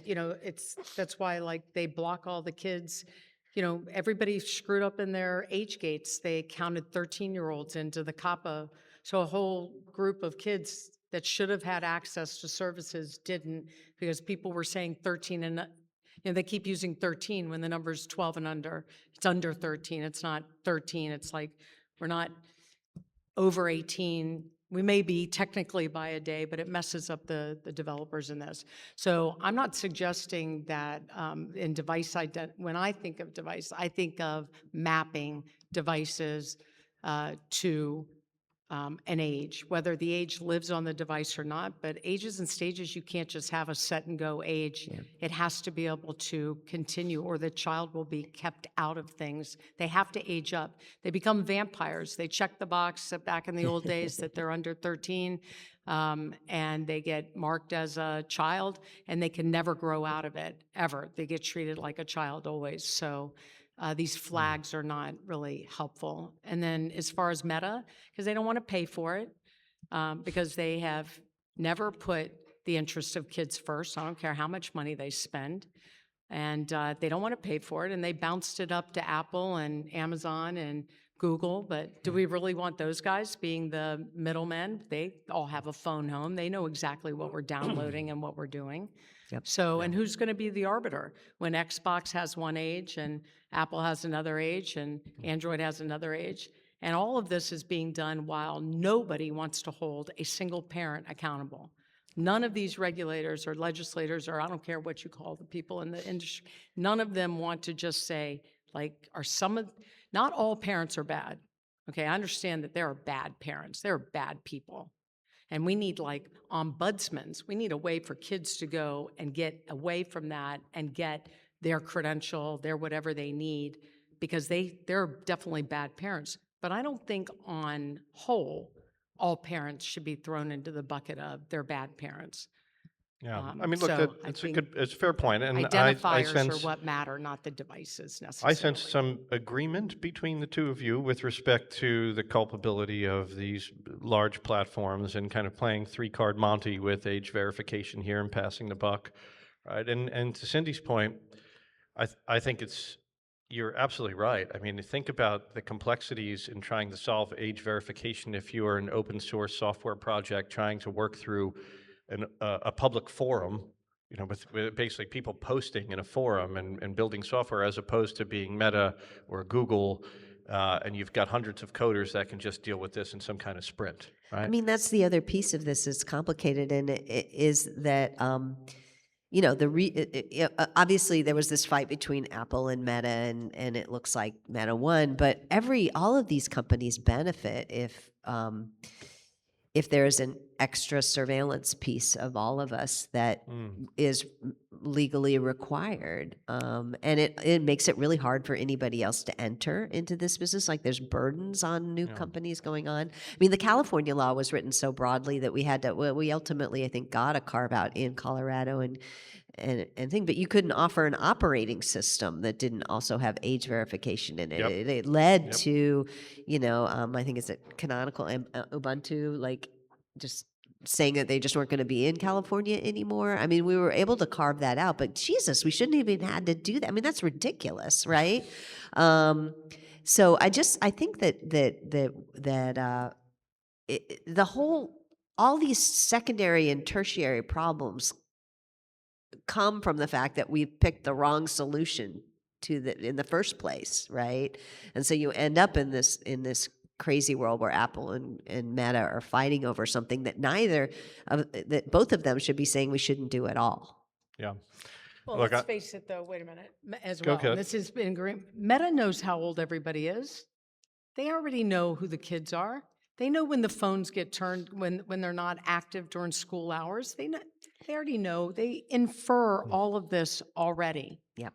Okay. What I was told many years ago, and I'm no longer under NDA, is they wanted to be the one click. They wanted parents to permission them, and they would permission all the apps and services. They would be the clearinghouse and gateway. The only reason they didn't do that under COPPA was because COPPA requires parents or somebody to actually consent to what's happening with that particular service. You can't just say all services are the same. They all have different third parties. They share data differently. They keep it for different reasons. So you can't have a one click. There was no one click written in the law where parents can just say, yep, my kid, you know, taking them to the movie theater. It's okay. I know they can handle this movie, but they don't walk up to AMC and say, hey, can you give my kid the 18 and over pass? I don't have time to come down to the theater every time they want to come into a movie that's, you know, the older age. So they would have done that otherwise. And yeah, so Yeah. but I needed to get that out because they Great. already know how old all the kids are and who the adults are. This is all theater. Well, they're great at making chaos. inferences from all of our data points and then using that data to Cindy's earlier point, for some other purpose, and maybe sharing that with affiliates. Um, and they've been pushing, especially on me because I have a teenager, but teen accounts for Instagram constantly. Anytime I'm on Instagram, I get these nonsensical ads. It's like, no, I'm not letting my teen have an Instagram account. It's absolutely terrible. But this whole idea, going back to what we talked, you mentioned this, Cindy, this notion of age verification for operating systems, totally insane. You know, totally the wrong tool for not even a problem here. I mean, I think I speak for probably most of us in this audience, but if I had to wait until I was 21 to run Linux, I would have had a totally different life. I'm not sure which way that cuts, my friend. Yeah, it might have been a better life, but different. Wouldn't have been nearly as interesting. Yeah. So where this is all going, though, the logical endpoint of it is a little bit terrifying because we're going to be talking about government-issued digital IDs, right? That's essentially the logical endpoint of this. You take this to its extreme, that's where things are going. So with respect to that, if that is where this is going, some kind of digital ID that serves for age verification, maybe it does it at the device level, perhaps, right? Who gets locked out of that? Are we going to be talking about millions without government IDs, you know, disproportionately minorities, blacks, Hispanics, disabled Americans being not able to access lawful information anonymously? Are we going to have to use that digital ID to access Pornhub? Is that where all of this is going? I mean, this is a question for both of you. So, I mean, jump in. Cindy, why don't you take this one first? Yeah, I mean, I don't know if that's where it's going. I hope not. I'm not very good at the future, but I do think that we're already seeing it, right? You know, millions of people in the United States right now don't have ID, right? They don't have a way to verify their age. And they're already locked out. I think in an earlier program, there was a person who was asking questions about disabled people. There are people, I think, disproportionately don't have government-issued IDs, but they're not the only. They're not the only group. And of course, if you're dealing in a world as where we are right now, where there's extreme hostility to governmental hostility to certain groups of people, including migrants, green card holders, people without documentation. Those are all people who are, it's going to be, you know, again, you just can't presume a kind of 1950s TV version of people's experiences and legislate based on that. You know, government issued IDs are not great in the offline world, and I think if we move it into the online world, and again, I just want to remind everybody, like, there's access to different kinds of things, but we have always treated access to information as different than access to other things. The First Amendment especially protects access to information because we understand that information isn't like tomatoes, it isn't like cars, it isn't like other things. It is a part of a free, attempting to be a free society, to let people to have access to ideas and information freely and without restriction. That's what the right of anonymous speech is about, and anonymous access to speech. So it is still a very different thing to require identification, whether, you know, zero knowledge or whatever kind of thing, to put this obstacle in the way of people having access to information, is a serious First Amendment problem. It ought to be treated as a serious First Amendment problem. And, you know, while age verification says it's about kids, we all know here, I'm at Hope, it's not just kids who have to prove their age. It's everybody. So everybody gets surveilled under the argument that we want to be able to limit kids' access to certain kinds of information. The other thing is that we don't have agreement across this country or any country in the world about what information is dangerous for kids to have access to. And again, it circles back to the LGBTQ kind of questions, because when you're talking about harms and how kids are harmed, I mean, there is a strong, I would say, in power in the United States right now, community of people who think that kids having access to LGBTQ information is a harm. So until we have agreement on what harms are, I would be really reticent to write the laws in the way that they're being written right now, which is that you need to age gate kids before they get access to have information that could harm them. Because we do not agree about what harms kids. I do not agree that kids, we might all agree that there's some information that kids probably shouldn't have access to, but we don't agree where the line is being drawn right now. There's wide disagreement. I appreciate that. Denise, what do you think about this issue? First of all, I agree. We all need access to information. We shouldn't have to prove who we are, verify ourselves. We should be able to be completely anonymous. The laws that we're talking about do not apply, just want to make sure everybody understands this, to not-for-profits or government. Okay, so, if you have a not-for-profit, just don't put in your privacy policy that you're complying with a law you don't have to comply with. That's important, because I think there's a lot of information that comes from government services and from not-for-profits that can be very valuable. If we could separate the access to information from the fact that they take our accessing information and then sell that data and mine that data and profile us to feed us the next thing that they want us to have, if they would separate the advertising from our access to information, if information was free, which it is not, because we give up all of our data to get the information, well, then we wouldn't have any issue, because the issue would be about whether our data is being used somehow. So I haven't seen. I would be a fierce competitor or a fighter or whatever you want to call it to anybody that would say that we start taking information about, people looking for help for themselves or for understanding, for that kind of self-generated content or content that an organization would have, that we would start labeling LGBTQ plus community or the data associated with it as harmful, because I don't believe that to be the case. And I don't think they'll win that fight. I don't believe they'll win that fight.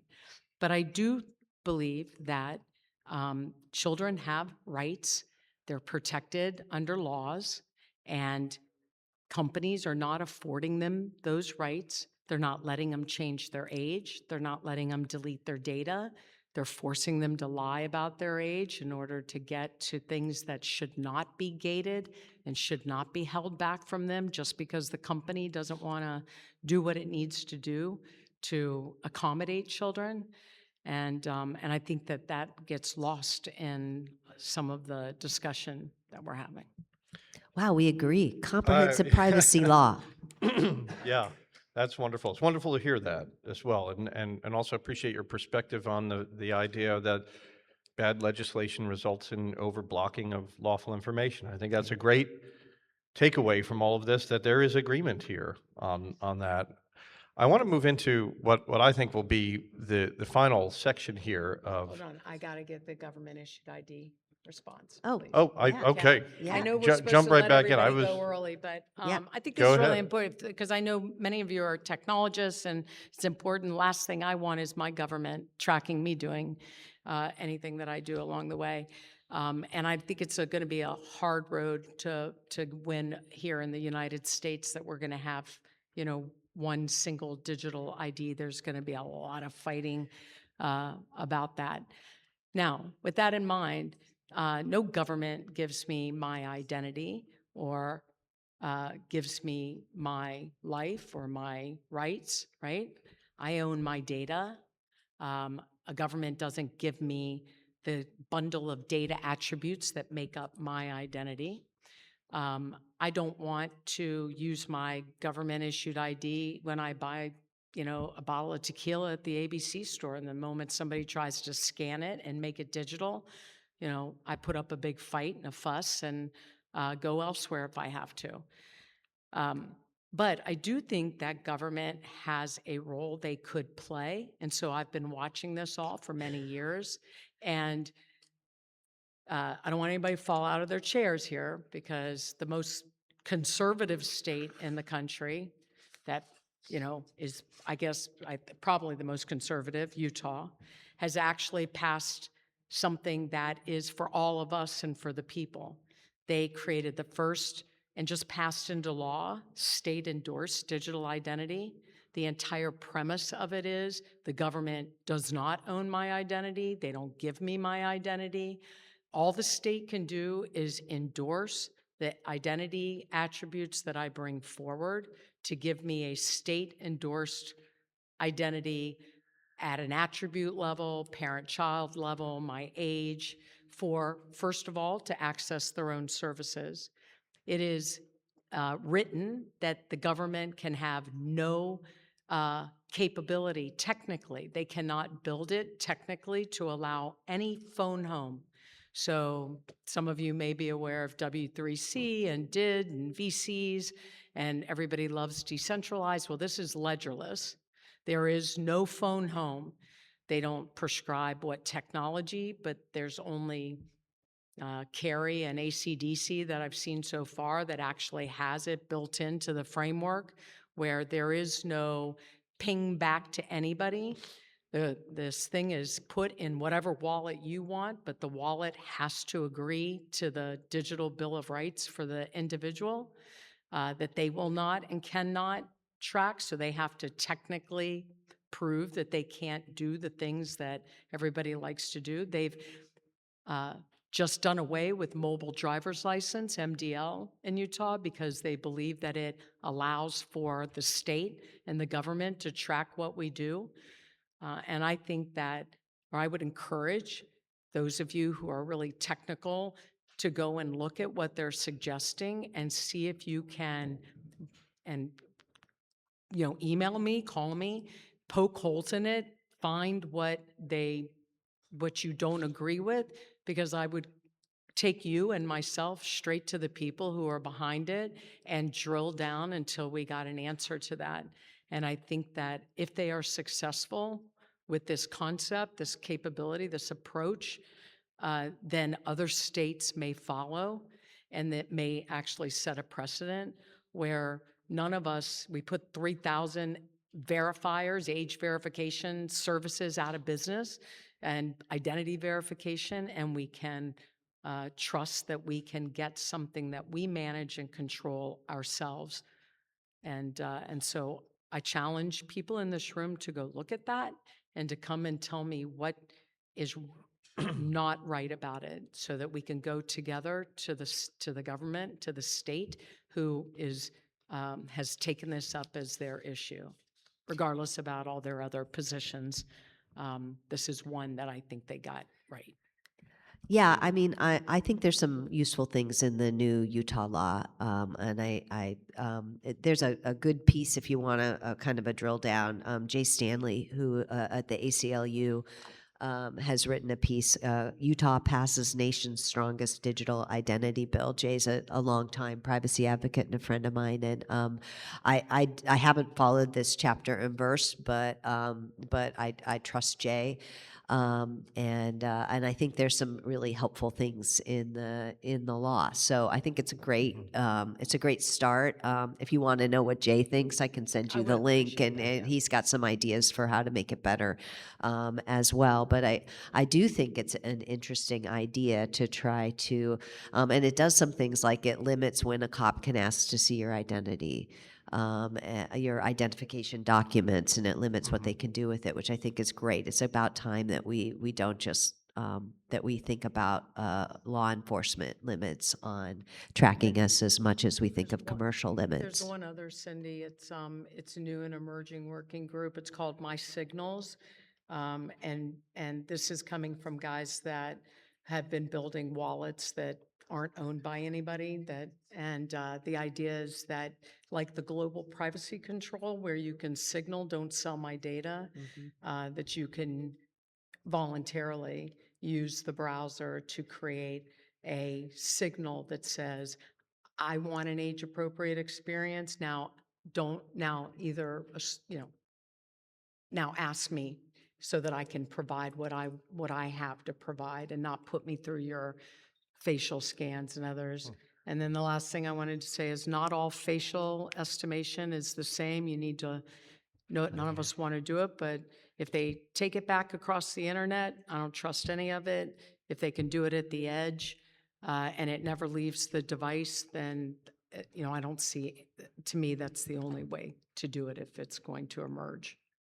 Yeah, I mean, I think Apple's decisions to make facial recognition that just lives on the device is significantly better than a lot of other things. So I think we're in agreement about that as well. Yeah, absolutely. And look, I love hearing some measure of agreement as well when it comes to this specific Utah legislation as well. It's very interesting. I'm glad you brought that up, Denise. Fascinating also to learn that Utah is at the forefront of this. I mean, I guess everybody can still surprise me in some respects. I think this is a place where, there's still parts of this country where people really, I think Utah's a place where people really think hard about their own power versus the state. I agree. I think it would be fascinating to look at the legislative history of this particular law that was passed. What was the debate like in the chamber? What did they talk about in the State House here that led them to come to the conclusion that I think we all have here, that identity is something that the government doesn't own. You own it. It should be self-sovereign. Yeah, That's not controversial. It's not surprising. I mean, again, Utah is a state that has a majority community that is a minority in the rest of the country, religious community, the Mormon community. But you know what? We've seen some interesting, strong privacy laws in Wyoming. Absolutely. And in other places. This isn't really. It shouldn't be red blue. It shouldn't be. And I think there are places where you see it isn't. I for one look forward to the day when Republicans are against big government again. But it used to be that they were, right? Yeah. When we did the encryption fight, I mean, I'm sorry, this is a little tangential, but in the Hope audience, I think it's okay. When we did the encryption fight, the number one person in the Senate pushing to free encryption from government regulations, any guesses? John Ashcroft. No. I shit you not. And sorry, I shouldn't be saying that, but it's not something that stays political. And of course it was because Clinton was in power, right? I don't kid myself that this was like a principled position as much as a right-left position, but there is a story around privacy and personal sovereignty and personal identity that ought to be very attractive to people who might otherwise not share other political beliefs that I share, that we should be able to reach common ground in this. And I think it's something that was useful for us to think about as a community, because I think that, everybody, not everybody, but lots of people who otherwise have different political views than us do have the experience of feeling like they're in a minority in a way that the government is against them and they need protection against an overarching government. Right now, people are feeling across the spectrum like they need protection from the tech oligarchy, and so how do we begin to have that conversation so that we can steer them towards better solutions than we should just age gate the entire internet ones, which are what are coming up now. And would you agree that banning is stupid? Yeah. Yeah. Okay, we can both agree on All right, that. more too. agreement. Look at It's not this. working in Wonderful. Australia. Most of the big companies haven't actually implemented much. So the 70% of kids getting around would probably be less if they actually implemented solutions, but it's wrong. There's no way we should be banning kids from anything where their cousins and their parents and others are there. Yeah. you know, Well, that's why I I like want you the to hold that features. thought for a moment, though, Denise, because I want to venture into something and then go back to that in a little bit here, the kind of these collateral consequences and various things. But with respect to banning people access, restricting access, where it's been done, and I want to pass this one over to you, Cindy, being with the EFF for so long. What do we see happening in all these states where there was very restrictive age verification laws? You saw VPN usage Yep. spike. Lots of kids using VPNs, learning about virtual private networks, learning about proxies. That's not necessarily a bad thing. But VPNs themselves, some of them are bad, right? Some of them are leaking your data. Some of them you can't trust. Some of them are run by active threat actor organizations and criminal syndicates. That's not a good thing. We don't want them to learn the hard way Right. about PII breaches and various things. But is enforcement of these types of laws, is it causing us now to essentially destroy or eat the open internet in this Yeah. respect? I think there's a real risk of it, and you're exactly right. We've seen VPN usage go way up, and then what we've seen is responses in several states to try to just ban the use of VPNs. Right? Like they're not recognizing the problem means you might need a different solution. They're doubling down on the solution that they're making, and of course VPNs. While some of them are malicious, and we're sending kids maybe into places that are even less safe for them and their data. But it also means that the people who really do need VPNs and things like Tor and other things are not going to have access to them because they're just going to get washed out with these laws. So we have to continue to. So I think that this is one of the kind of I don't want to call it collateral because it was perfectly predictable responses that we're seeing here. And in effect, you could argue that we're making kids less safe. But even if that's not the key argument, we're making a whole lot of other people less safe by this approach. Yeah. I want to ask both of you just one last question and then open it up to questions from the floor. And let's keep it with you as well, Cindy. With the state of the internet right now, age verification laws, et cetera, does the open, anonymous internet still exist for a 15-year-old person? Well, I think a 15-year-old person that comes to Hope, it probably does. Good answer. Yeah, I mean, yeah, but I don't think we should set the barrier that high. It's always been my argument that, like, if we're only protecting, the values and the benefits of the free and the open internet to the people who can navigate around all the obstacles, we're missing the opportunity to help a lot more people have access to things that they might need. So, it's just my, like my long-standing argument that we need to make encryption dead easy for people. You shouldn't have to know the command line to be able to do the things that you want to do online, because there's a lot more people out there who could benefit from the connection. So I'm, it's kind of very, I think that the open web and the free and open web and anonymous web, I don't think you can ever stomp it out entirely. But that's not the standard that we should hope for. Yep. Well said. Over to you, Denise. Does the open, anonymous internet still exist?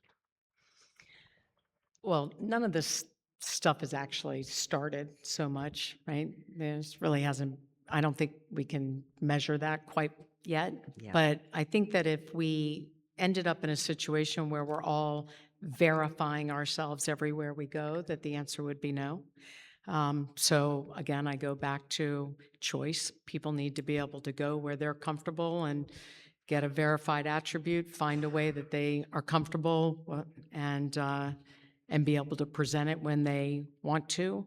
So there's got to be more buy-in and an opportunity for us to do it in a way that doesn't line the pockets of some middleman. But I'm going to throw out that as an adult, what people don't talk about are things like kids are fraudsters too, and we have situations where people hear about children being blackmailed by, adults. Young men are very susceptible to this, right? They just, send a dick pic, and because it's some pretty girl on the other side, but it isn't even a girl. So anonymity didn't work very fair for some of them that ultimately take their lives. They don't know how to come back from it, and they get extorted and the like. But the other side of that is that there is extortion going on by children against adults. They prey on adults in virtual worlds. They chum up as if they're an adult, and then they disclose after there's been conversations and the like that they're a child. They actually are a child, and they demand money to be sent to their accounts. So it's not a one-way street, apparently. Kind of tough topic for people to talk about, but kids are, I guess, capitalists too. Yeah. Wow. So, on that wonderful note, I want to wrap up the questions that I have for you guys, open it up to the floor here. But before I do that, I want to really thank all of you, for Cindy, Denise as well, and in particular, I want us to give a round of applause to Denise for coming here and taking a very difficult position, the unpopular position, facing a crowd she hasn't faced before, and really being, I think, courageous and respectful and robust. Let's give it up for Denise, please.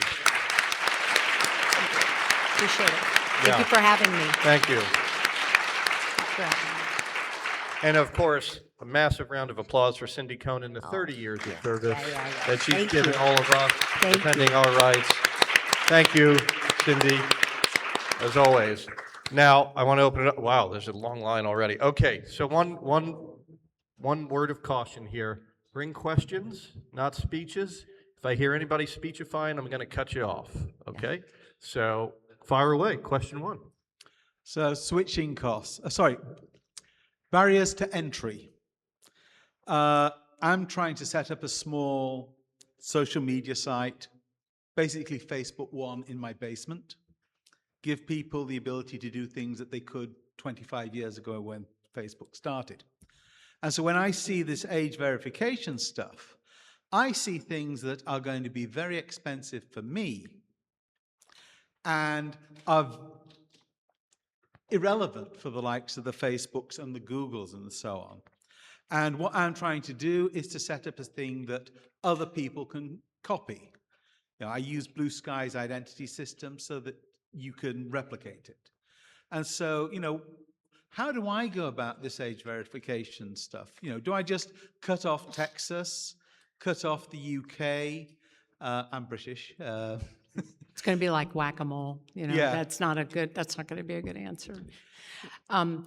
So first of all, I'm not the lawyer here, so I don't know definitively, but most of these laws go after a certain size company. they So do. the first thing I would look to is, unless you're making a piss pot full of money doing what you're doing, do you actually have to comply with them? So that would be my first place that I would look.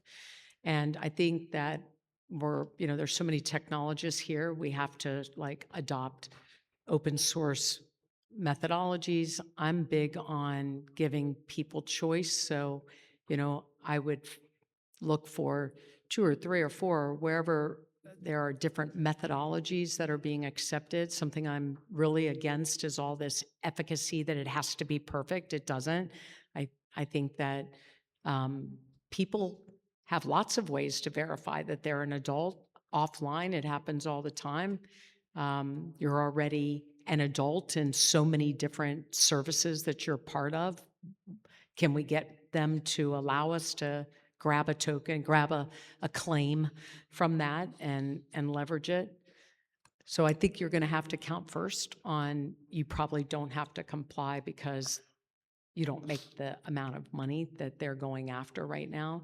And then hopefully the marketplace will develop tools for individuals to go and choose what they want, and they'll bring it forward and you'll just make it available. All right, you're up. Thank you. I absolutely agree that it's the wrong road to go down where we have to provide our identity to access information and all the harms that, what is or isn't harmless. But when it comes to specifically the part of the question that you guys are talking about, like, can I buy alcohol online without an ID? The one thing I didn't hear either of you mention was not verification, but attestation, which protects your identity because they just need to attest, and the government knows exactly how old I am. They've issued my ID. You can do attestation. Just are you in a binary way, older or not older than the age required to purchase alcohol, drugs, whatever the thing is online. And I believe Spain has actually done this by the government working in cooperation, where they just provide attestation. They're not providing any details, or just it's a binary answer. You are or you are not above 21 years old in order to buy alcohol, for example. Do you see that ever? Well, Utah, great that they're working with some type of ID system because the government knows how old they are. Do you see that as an inroads where the government becomes that place? So they already have our ID, the government knows who we are, and they just provide that minimal amount of information just to solve that part of the problem. I'm a technologist, it's technical to be done. I don't know how you can encourage the government to do it. So it's a great question. If I understood it correctly, I would say that, at least in the world that I've been in, we've been relying on attestation for 25 years, and the pendulum swung so far the other direction. They've now determined that they can't even trust the parent to tell us the age of the kid, or you can't trust anybody about their age, and government is getting a little too close, getting a little farther in than they really should be. So attestation works when people are honest, but when people want Not something. self-attestation, a government attesting on our behalf. So say again? Not self-attestation, but the government on our behalf, because they know. Oh, yeah. No, I mean, and that's sort of what I was talking about with SETI. I want to be able to, look, I should be able to go to my bank right now, log into Wells Fargo in an authenticated state, click a button for my benefit, get my my adult claim, and use that. And there's a reliable organization who had to do KYC. They had to already know who I was. They shouldn't be it should just be a way for me to go forward with it, and the bank doesn't know where I'm using it. So I don't, technically, I think there's lots of ways to go about this, and we want the least amount of friction, the least amount of data that anybody needs, and we need to be able to choose ourselves where we're going to do this, and organizations need to accept from us what we're all willing to do as a society. And right now, they've just got 3,000 companies coming at them and more saying, we're the best verifier, we're the verifier, we're all ching, ching, ching, ching, and they all are looking, it's like a commodity business. It shouldn't be a business.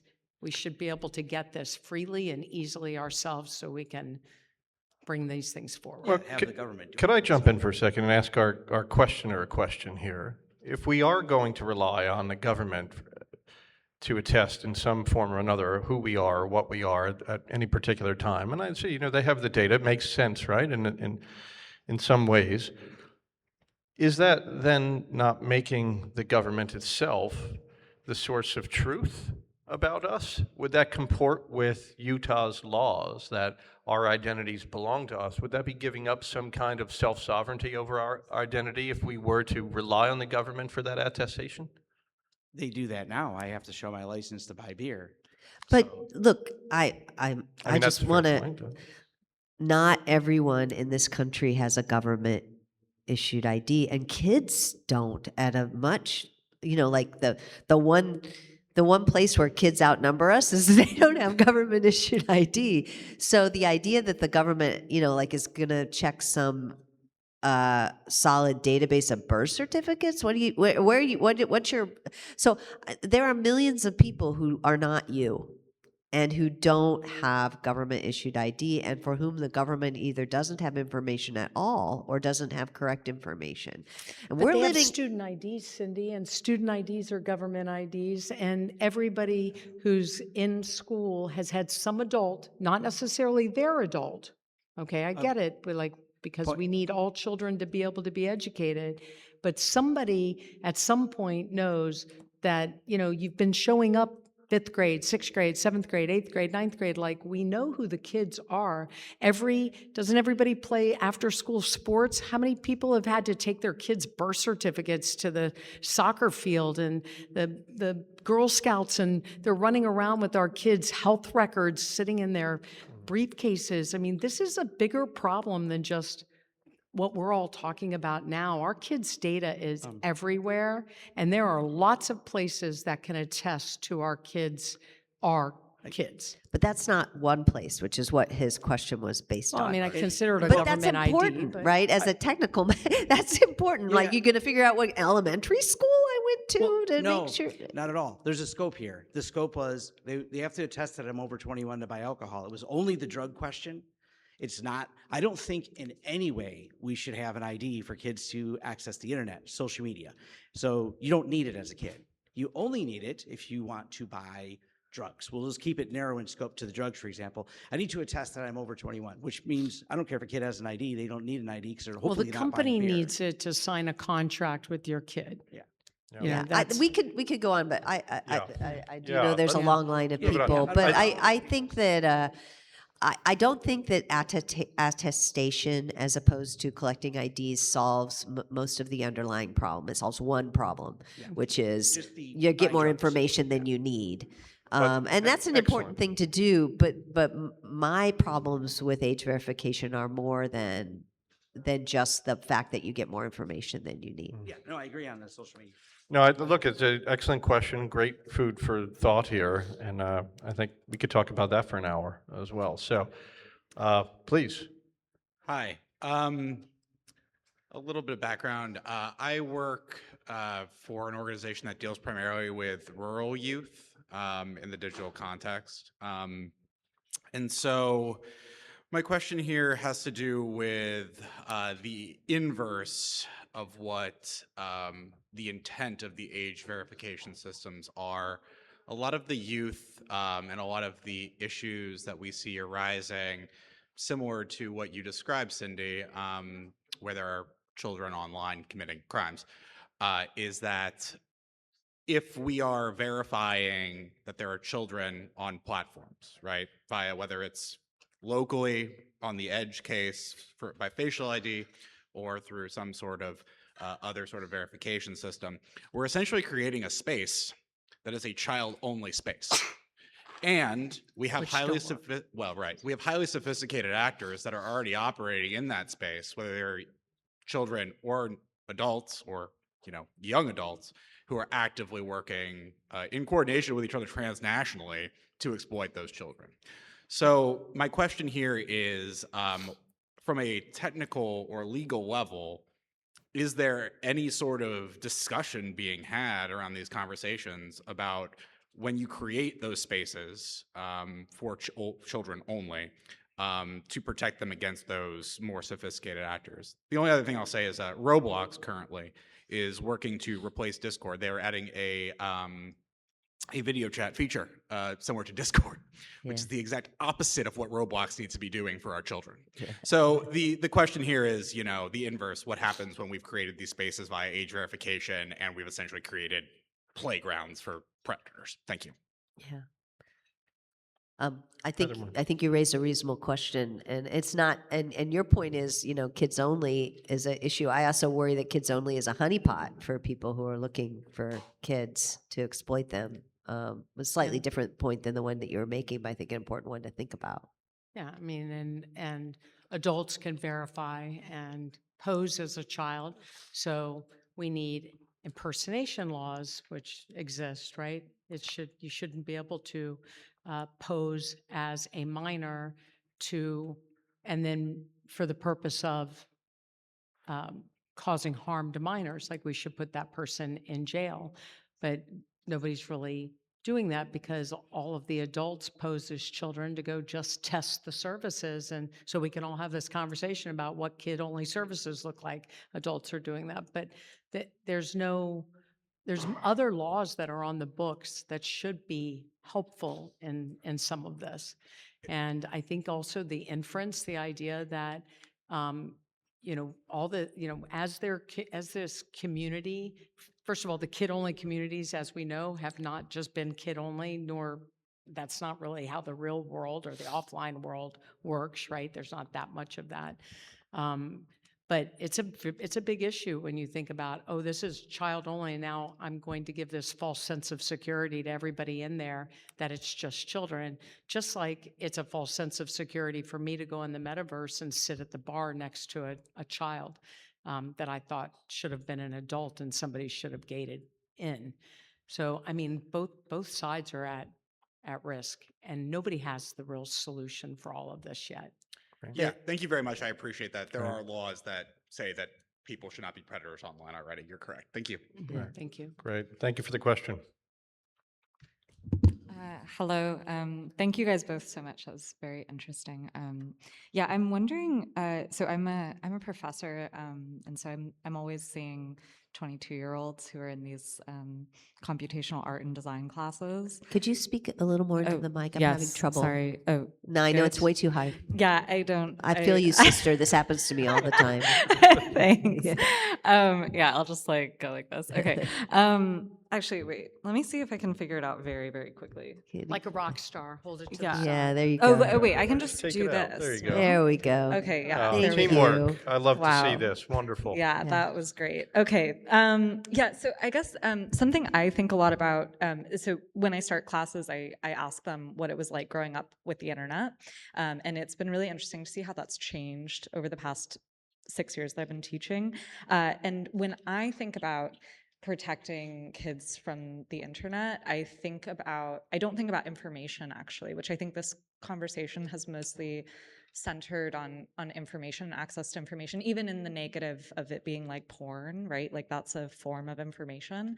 And to me, when I think about protecting them, I'm thinking about protecting them from what is effectively like an addictive substance, and also what is effectively like major manipulation. So, and I'm really only thinking about really Instagram and TikTok when I think about what they need to be protected from, which isn't information at all. Like in a way, it's almost the opposite of information because it's like, you know, they're just fed these algorithms that are not about, you know, as everyone here knows, right? It's not necessarily about them getting more access to information. In some ways, it's like cutting down their sense of total amount of information.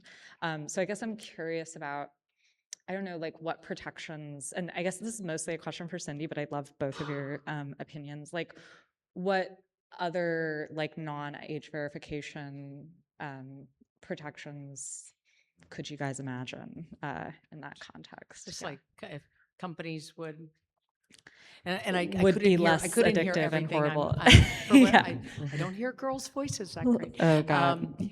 But I'll talk deeper. just designing, I think you know, outside of age verification, just designing for kids in mind. If you believe that your services are going to attract children, understanding what it means to accommodate them. They're knocking at your digital door. You know, companies need to decide if they find out it's a kid, are they just going to block them and treat them like a leper, or are they going to let them in and engage at some level so that they can actually learn how to engage online? I would like to see more engagement and kids able to do a lot more than they can do now. I'm sure I'm not answering your question. But Cindy, Oh, and I want to. better? Oh, sorry. Yeah, I mean, I think that we should all have a comprehensive privacy protection that would Yeah. limit the way, you know, that like we have to figure out a way to stop feeding the beast. And the beast in this is the algorithmic information that's used to try to target us with information. If you're worried about that, I think that trying to deal with the end point of the beast is problematic because, you know, a huge number of kids get their news from TikTok. They get their news from, like, it is information that they're getting along with, you know, some other dreck and stuff. But I think that, you know, again, I would like to starve the beast rather than try to censor at the other end. That's the thing I would push for. And I don't think it's just for kids. Yeah. So I am being told we're going to need to wrap it up quickly, but we may have time for one more question. I'm hopeful that we can answer two questions because you were Okay. so patient there in the blue shirt. Thanks. So why don't we ask really quickly and answer really quickly? Yeah, why don't Rapid we fire. can we get the two questions together? Yeah, let's get the and two we can questions answer? together. That's Great often idea. faster. Wonderful idea. Okay, so I'm 19. I'll make a extremely fast 10-second comment. The first website that I ever put publicly online was on the dark web, on Tor, because it was easier than setting up a regular website for me.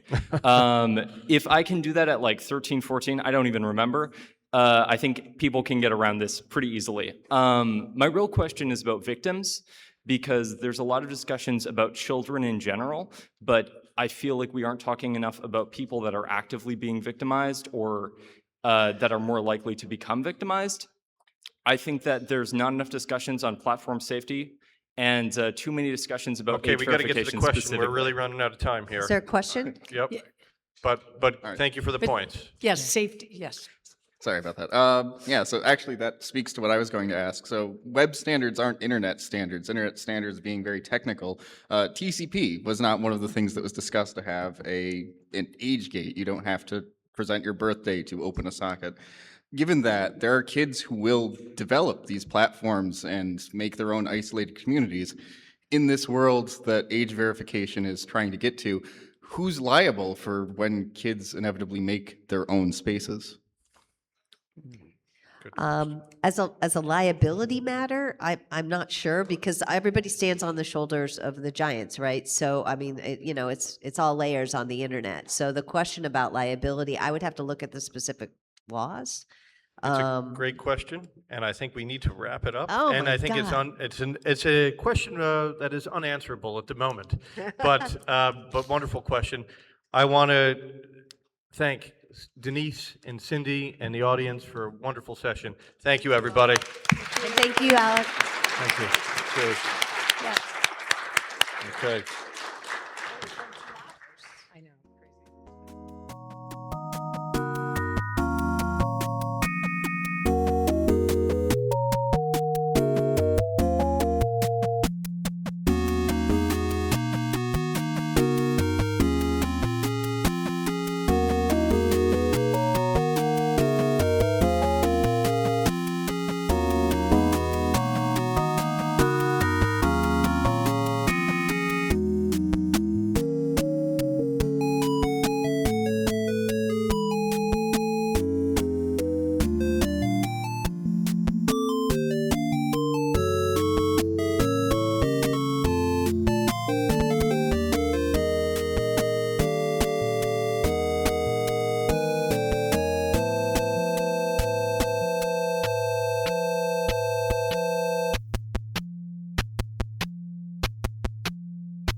Hello?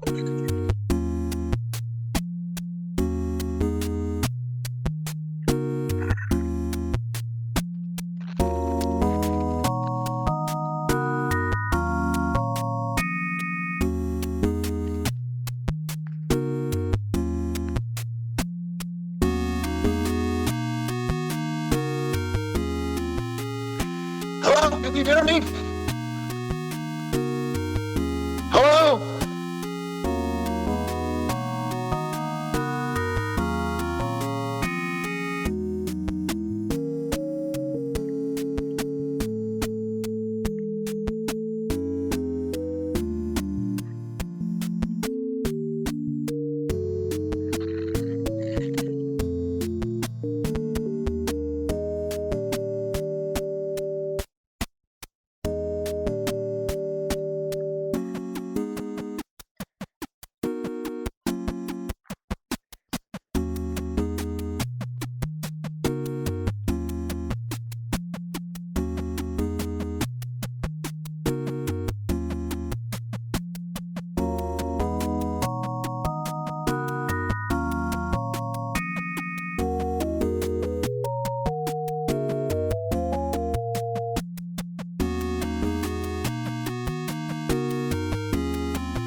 coming out. Hello. Whoa. Okay. Test. All right, all right. We just had to leak Emma's personal conversations for a second. Thank you for joining. John, are you still with us?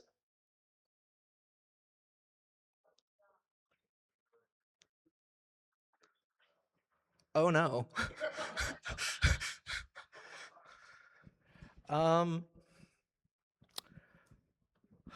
All right, I guess let's just proceed and we'll do our best without him. I'm not sure why we are not getting any sound from him, but welcome to How to Be a Whistleblower. I'm Emma Best of Distributed Denial of Secrets. This is Jeremy Hammond, an anarchist and former hacktivist, and not joining us at the moment is John Williams, a hostile environment expert who infiltrated several militias and extremist groups and leaked their information and helped get it public.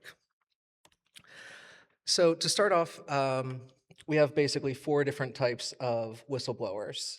We've got insiders, infiltrators, hackers, and then people that more accidentally or opportunistically come across information which might be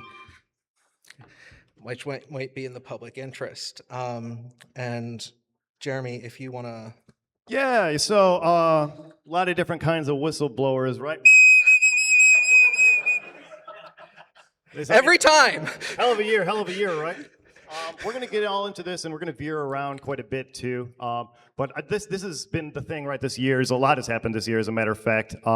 And thinking about, we were out there in the streets getting our asses whooped and doing what we can.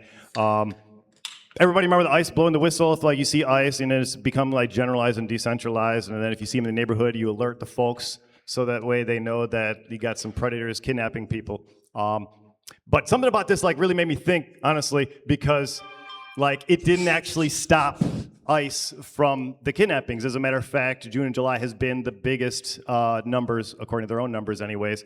So ultimately, I think what I want to talk about today is how to make whistleblowing more effective, more impactful, more that could leverage social change. And I'm thinking about this whistle, having 10 people surround an ICE agent and stuff like that is great and all, but ultimately what we really need to do is how do we act on that? How do we stop the kidnapping more than just alerting? Yeah.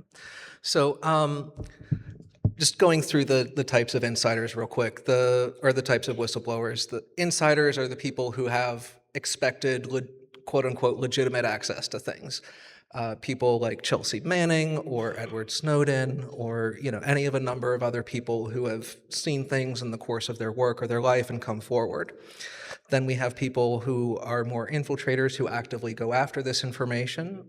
John Williams is one of them. He went in and got it. We've got hackers, which can include hacktivists.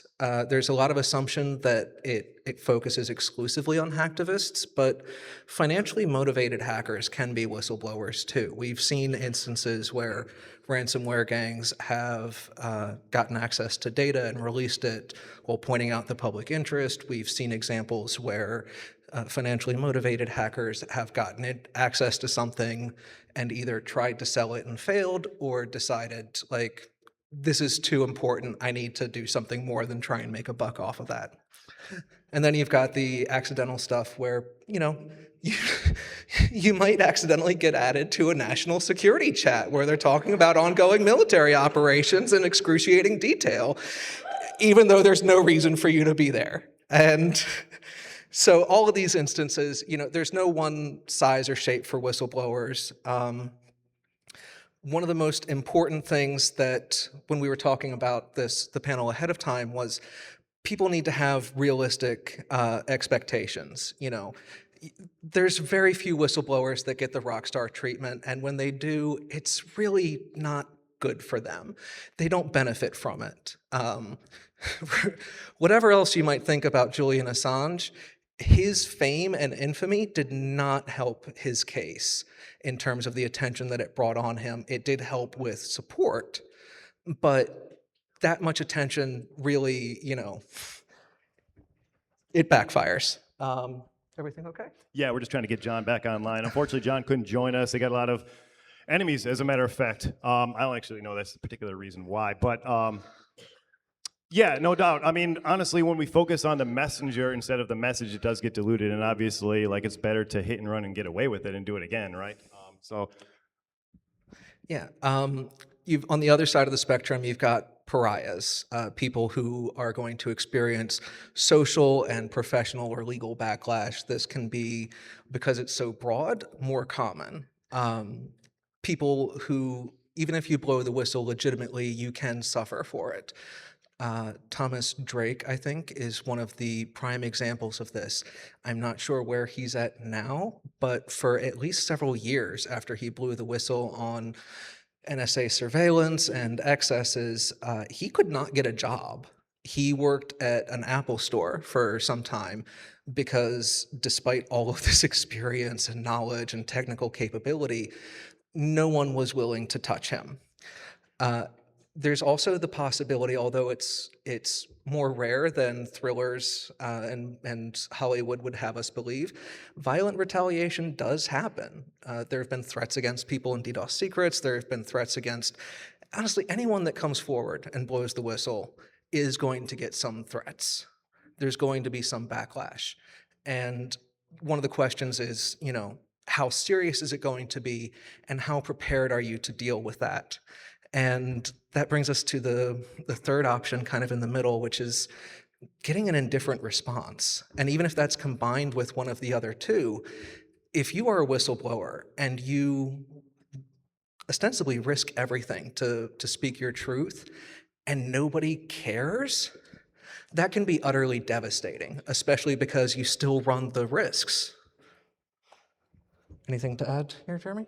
yeah, John's going to join us in a minute. yay. Thinking about that, it's like I just want to reflect on one of the moments when I decided to join Anonymous and start leaking again. I had just like seen Anonymous from afar, and they were doing their thing, but I had accidentally stumbled upon a vulnerability in the Arizona Department of Public Safety's websites and stuff like that, and I was not doing hacking at the time again. But I had I guess the reason why, right? Like I had decided to do it again is because I thought of like how many literal, at the time, this was during the SB 1070 Papers, Please law, the Sheriff Joe Arpaio, racial profiling was baked into the law, right? And the Arizona police were often the frontline, borderline defenders of colonialism, locking people up. So, and I was like, and I had all their private information. I was wondering, dude, there's probably millions of people who had loved to have had the opportunity and the position to be sitting in the seat that I was at that particular moment to get some get back. Or to also just expose what was going on in their emails, which is some, this typical ugly stuff that cops talk to each other when they think no one else is listening, or in the emails and so forth. But ultimately, it was really about getting the message out. Chinga Amiga was the name of the hack, more relevant now than ever, I guess. Chinga Amiga, every day, all day. So best practices, we're going to talk about each of these a little bit more in the coming slide or two, but there's basically 4 categories of things that you need to be aware of when you're considering potentially blowing the whistle on something or speaking up. You need to consider legal assistance, what journalists you're going to work with and how, what your social change goals are, if any. Are you simply trying to get a policy changed or stop some wasteful government spending? Or are you targeting something that's a bit broader? And even if what you are particularly leaking or blowing the whistle on is a relatively narrow example of that, if it's part of a broader social issue, that's what it needs to be considered as part of. And the degree to which you work with activists and academics and people that are engaging with this regularly, the best chance you have of success with it. Because as much as we'd all like to think that just saying, oh, these cops are bastards and here's emails proving it, that gives you a flash in the pan, and it's so easy to just move on from it. And the same with timing, especially with news cycles being what they are today. Yeah, certainly. I mean, when we were doing it too, we were dumping a million databases on the internet, dumping a million emails on the internet, and I don't know that actually mainstream news obviously wasn't particularly interested or skilled and with the patience to go through that data and find the story. So certainly, like, it's not about the glory of the whistleblower or the hacker. This is not limited to some specialized, exclusive skill set. We need everybody out there doing the hard work and often unseen work of digging through this data, finding the stories and following up and doing the action part. Like, okay, so we're posting ICE names and locations and stuff like that. We'll do what needs to get done. Go on their LinkedIn profiles, find where they go to the gym. You know what I mean? Absolutely. Several common mistakes that get made by whistleblowers. Inadequate support network, trusting the wrong people, either in terms of just who you're bragging to, like, hey, I'm the one that made this public, or seeking support. Both can and will backfire on you. Chelsea Manning absolutely suffered because of both. Her confiding in people that were part of the security community, that were part of, the information community, that if you read the chats, or followed the prosecution, she was a little bit bragging, but mostly she just needed support. But that combination is so potentially devastating and deadly, because once somebody knows, somebody's going to talk. And then you've got people who don't communicate or understand the risks that they need to, whether that's like, hey, you can't publish this document as is or show it to anybody because it has fingerprinting on it. And if you do that, I will get busted. Or it can be, a news outlet having having their tip line taken from them and not telling anybody for, I can't four-letter, for many months.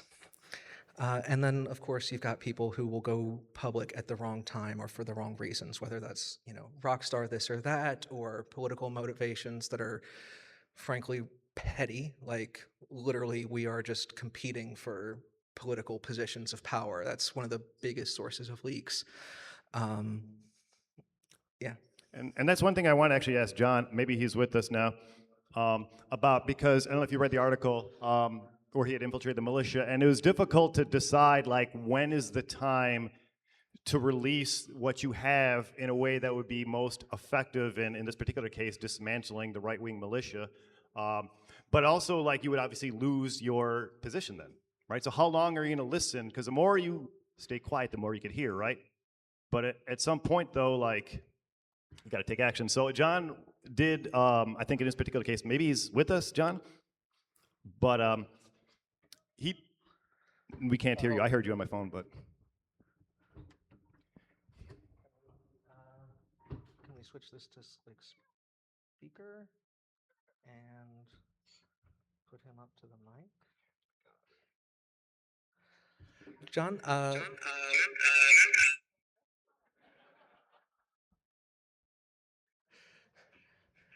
can you hear me this time? Yep. Okay. This is right on brand for a HackerCon, so yeah, I missed a bunch of that. What do you want to know from me? The question was, like, you had made the decision to, like, leak to the news or alert. You knew that the militia was planning violence against a few particular people, right? And you had that insider knowledge because you climbed the ranks, right? But if you were to alert this person, it would reveal your position within the militia and you would be outed and no longer. But so when is the right time to leak? I mean, that's a broad question. So, in my case, I had interventions that I could do without leaking to the press, right? Now, eventually those went wrong and I did get busted trying to warn a reporter, but I would remind people that I had warned several reporters before that, and it was okay. Then when I did decide to leak, the first set of leaks I actually did anonymously. So remember, it's not all or nothing. Okay, you can pick out from a large data set the stuff that's relevant right now. So my initial leaks were concerning AP3's involvement in voter intimidation in Arizona and how that would be relevant to the 2024 elections. So I picked out the parts of my data set that would be relevant in October of 2024 and then sanitized it so I would remain anonymous and released that. And this is part of the process of working hand in hand with a journalist and people who do whistleblower support professionally. They can guide you through not just when, but what parts to release and through who. So it's not one decision at one point in time. It's an ongoing process. Yeah, I recalled when we were preparing the paramilitary leaks from John, we wound up putting it out in about three segments and three tranches. And like you said, the first one focused on voter intimidation and monitoring and things that had the most immediacy. And then over the following two leaks, got into a bit more stuff. So then we've got whistleblowing limitations, where you have to consider the fact that people are going to need to research and explore the data. It's going to need to be shared and explained, and ideally, when possible, made available for peer review, either by the general public, again, ideally, or if necessary, just by people who you know will not abuse the information, because not every data set is necessarily easily sanitizable. Then you've got other limitations with the media, including, like, they will try to fixate on the source. They will try to make you a rock star or a pariah either way, because that is an easy story. Dealing with the data is difficult. You have to verify things. You have to go through. You have to understand context. And context is so much harder than people think it is. And getting that along with verifying it, yeah, it's not as easy as people think. Yeah, and this last part, whistleblowing can incite social change, but more is needed to leverage it. And I don't know if anyone was here last year and caught the comrade Aman, who spoke about the role of cameras in occupied Palestine to observe the violence that the settlers were committing. And one thing that he mentioned early on in the talk is that the cameras did not stop the violence in Gaza. As a matter of fact, the IDF at this point is happily broadcasting their own war crimes. Like, we remember George Floyd was murdered in front of the world, right? And it almost seems at this point now that, like, we become desensitized to it because, like, we just revealed the truth about police brutality and white supremacy. But it has literally not stopped it. In Madison, like just a month ago, Corey Ruiz was murdered by police in the streets. We don't even know the name of the officer at this point, although I think it's kind of cool when they do name them, though, and usually it's not coming from the cops, but it's coming from the comrades, right, doing that type of work that needs to get done. And then we got Alex Pretty and Renee and Kevin Porter and everybody else murdered by the police. It literally just has not stopped this. So it is more that needs to be done, because I think at this point where everybody knows what was going on, and we just need to take that next leap. Yeah, and I want to take that back for a second to the indifference as a potential response. One of the most infuriating responses that I have seen in reaction to dozens of leaks over the years, honestly, is, well, we already knew that. And it's like, yes, we may know that these people are corrupt or vicious, or they are obviously bad actors, but there is a world of difference between us knowing that and being able to document it and prove it and show how and when, and ideally even why. When we just say, oh, well, we knew that, we dismiss everything that the whistleblowers do and risk. And it stifles the potential for change, because outrage becomes passé, because, well, again, we already knew that, so we're not learning anything new, so therefore nothing really needs to change. The system doesn't need to change. It's just a few bad apples, which we all know that's bullshit. So about how do we make it more effective, right? And when we were doing it with Anonymous, we said, okay, get the mail, get it first, right? Get the databases, right? But we were deleting that thing, RMRF, you know what I mean? The root directory. Like, if you are ever in that position, right? Whether you are like the Homeland Security person who testified to Congress about the ISIS training program and stuff like that. That was great. It's whistleblowing. That person made the decision to go public and testify and had nothing to hide and stuff like that. But if you're maybe a hacker or someone who works at a CIA contracted company and stuff like that, and you are having a crisis of conscience and you want to figure out what you want to do, right? Talk to a lawyer, talk to DDoS, but Like, while you still have that position, I'm thinking about Edward Snowden specifically, who was still working in that thing, he funneled all those documents and stuff like that, but how do we have some more edge to it? If you literally had the root prompt on all the flock cameras, you know what I mean? Or like you had the names of the NSA agents, like for some reason he decided to redact that. I don't know why we expect that these agents deserve, like, well, I just say we should stop playing this pretend respectability politics and try to play nice when we know the fascists are trying to kill us. What if somebody working at XAI's data center burned down the Grok servers? I mean, that's actually doable, and I think we all I think we all know that the world would be in many ways better off if some gasoline made their way in there, or some Stuxnet type virus was introduced that turned off cooling for the systems and everything melted. Like, yes, there are instances where sabotage is and you don't need to be a specialized hacker either necessarily. It's not a specialized domain. Anyone can start the match and set it off. Yeah. But metaphorical. John, any thoughts or anything to add to this part? I mean, the kind of sabotage that I did in AB3 was a little different than I think what John, one more time if you can. most hackers would have access to. But I agree completely that if your goal by exposing the data of an organization is to harm that organization, you should be doing stuff besides just exposing the data. And, if you can make contact with, people like me, maybe people like the other two people on the panel, we might be able to give you some tips on how to do damage while you're still inside. Legally speaking, we would never ever do that, but let's talk.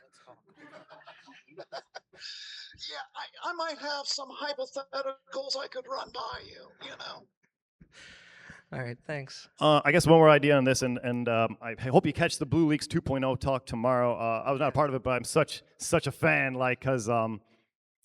but I want to think about that as an example of okay, it's not just releasing the data, and obviously we need the hard work of going through it, but how do we change the conversation? I think in that particular case, the Crime Stoppers network dating back to the 80s, every tip that was ever sent, well, apparently they did not do a good job of keeping your data private. You snitches out there are now known, right? And so this actually, dude, if we could change the way people think that you could safely snitch, no, you can't, right? And how do we get that in people's heads?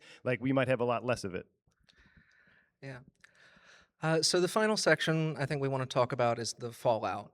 Is it ever over? If you successfully hack and leak something, or you blow the whistle on something, is there ever a point that you can stop looking over your shoulder and say to yourself, I am safe now? And the realistic answer is maybe not. There's a lot of leaks, especially more high-profile ones, that if you are facing real-world consequences for it, people carry grudges, and they carry grudges beyond what is necessarily rational. People will sometimes want revenge. You can suffer these professional consequences years or decades after the fact, because again, people will view things however they want to see it. To say nothing of the potential for being arrested or prosecuted or incarcerated, because honestly, even if you never spend a day in jail, just being arrested will ruin large parts of your life. Defending yourself from a prosecution, right or wrong, will ruin your life and will bankrupt you. And you have to deal with the potential for infiltration, that somebody that you trust either could have been sent to do harm to you and your cause, or that they might turn because it's convenient. And finally, whenever there is any potential of fallout, you say nothing except, I want to talk to my lawyer. As they said in Bob's Burgers, if Popo roll up, first call is to your mom, not your lawyer. Lawyer, not your mom. Why? I had one chance. I had one chance. Just make sure your mom is using Signal or something. But yeah, there's definitely a scenario where you should be looking over prior indictments and knowing what the enemy's techniques, technically, legally, are ahead of time, so you know fully the consequences that what you're up against if you decide to take this type of thing, and be prepared for it internally. And to have these type of tough conversations with your loved ones and your comrades. Not like all the dirty covers, but just like consider seriously that like, where we're at right now, they're locking people up for carrying boxes of zines. You know what I mean? Homeland Security is visiting people for making posts and stuff like that. And I think what we need though is not to take the fear of repression, because it is an overwhelmingly fascist regime and they're trying everything that they can. But there's more of us than there are of them, right? And I think that if we do generalize it, but we got to skill up so we know what we're doing, right? But we just understand the tools that they're using against us, not to say that we should be scared to do things, but just that we can be safe and keep each other safe so that we could be dangerous. Yeah, and the other thing is, along those lines, like, yes, everything has become so dangerous now. You don't have to blow the whistle or leak something to get killed by a cop or to face retaliation or to be indicted as a terrorist because you carried zines on police abolition and, why prisons are bad. Yeah. I will say a few more things. I did 2 federal prison bids. Count myself among the lucky to be able to walk out of prison first and foremost because of like white collar sentencing laws and so forth. But I do not regret, not for 1 second, that what I had done. I knew what I was doing. I knew that I could get time. I didn't know it was going to be that much time per se, but like I still like ultimately like V for Vendetta, right? That last inch that they can't take from you, because they can take your freedom. They could abuse your body. We're up against the biggest world empire imperialists that we got, right? And they're going to try every dirty trick that they got, but they can never take that one thing that is inside of you, right? Your lust for freedom that's unquenchable, and your love for humanity and your fellow person. So as long as you got that, I'm telling you to stay strong. Like, do not fear, because if they ever do arrest you, they're going to tell you everything, that your life is over, you're a terrorist, you're going to go to prison for the rest of your life, that your best friend and your girlfriend already told on you. They're just going to tell you everything, right? And try to break you spiritually. I mean, prison and jail is literally meant, and that's what they're trying to do, even to us on the outside, right? But the one thing that they can never take for us is that our urge to resist domination and colonialism. I want to revisit something that was said during the panel yesterday, the Epstein panel. At one point, Alex Urbellis, who was moderating, asked Kyrie, one of the hackers who gained access to some of the Epstein emails and leaked it. Kyrie was asked, knowing everything that you know now and everything that's happened, would you do it again? And Kyrie responded that because of the cost that they had faced, no. But it was the right thing and they didn't regret doing it. And I think every potential whistleblower needs to consider that that might be their answer afterwards. You don't have to be expected to go through the hard thing a dozen times or to make the hard choice a dozen times, just once.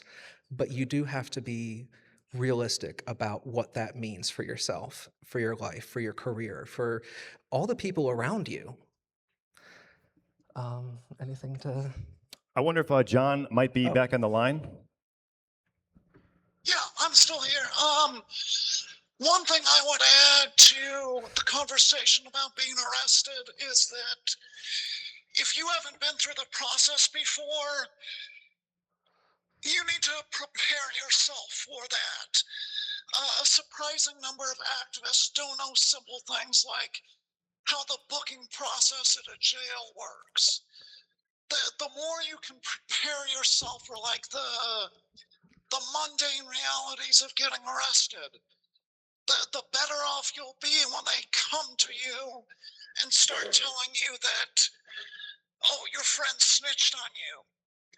Because the way they process you and the way they treat you is meant to break you down, to make you susceptible to those kind of tricks.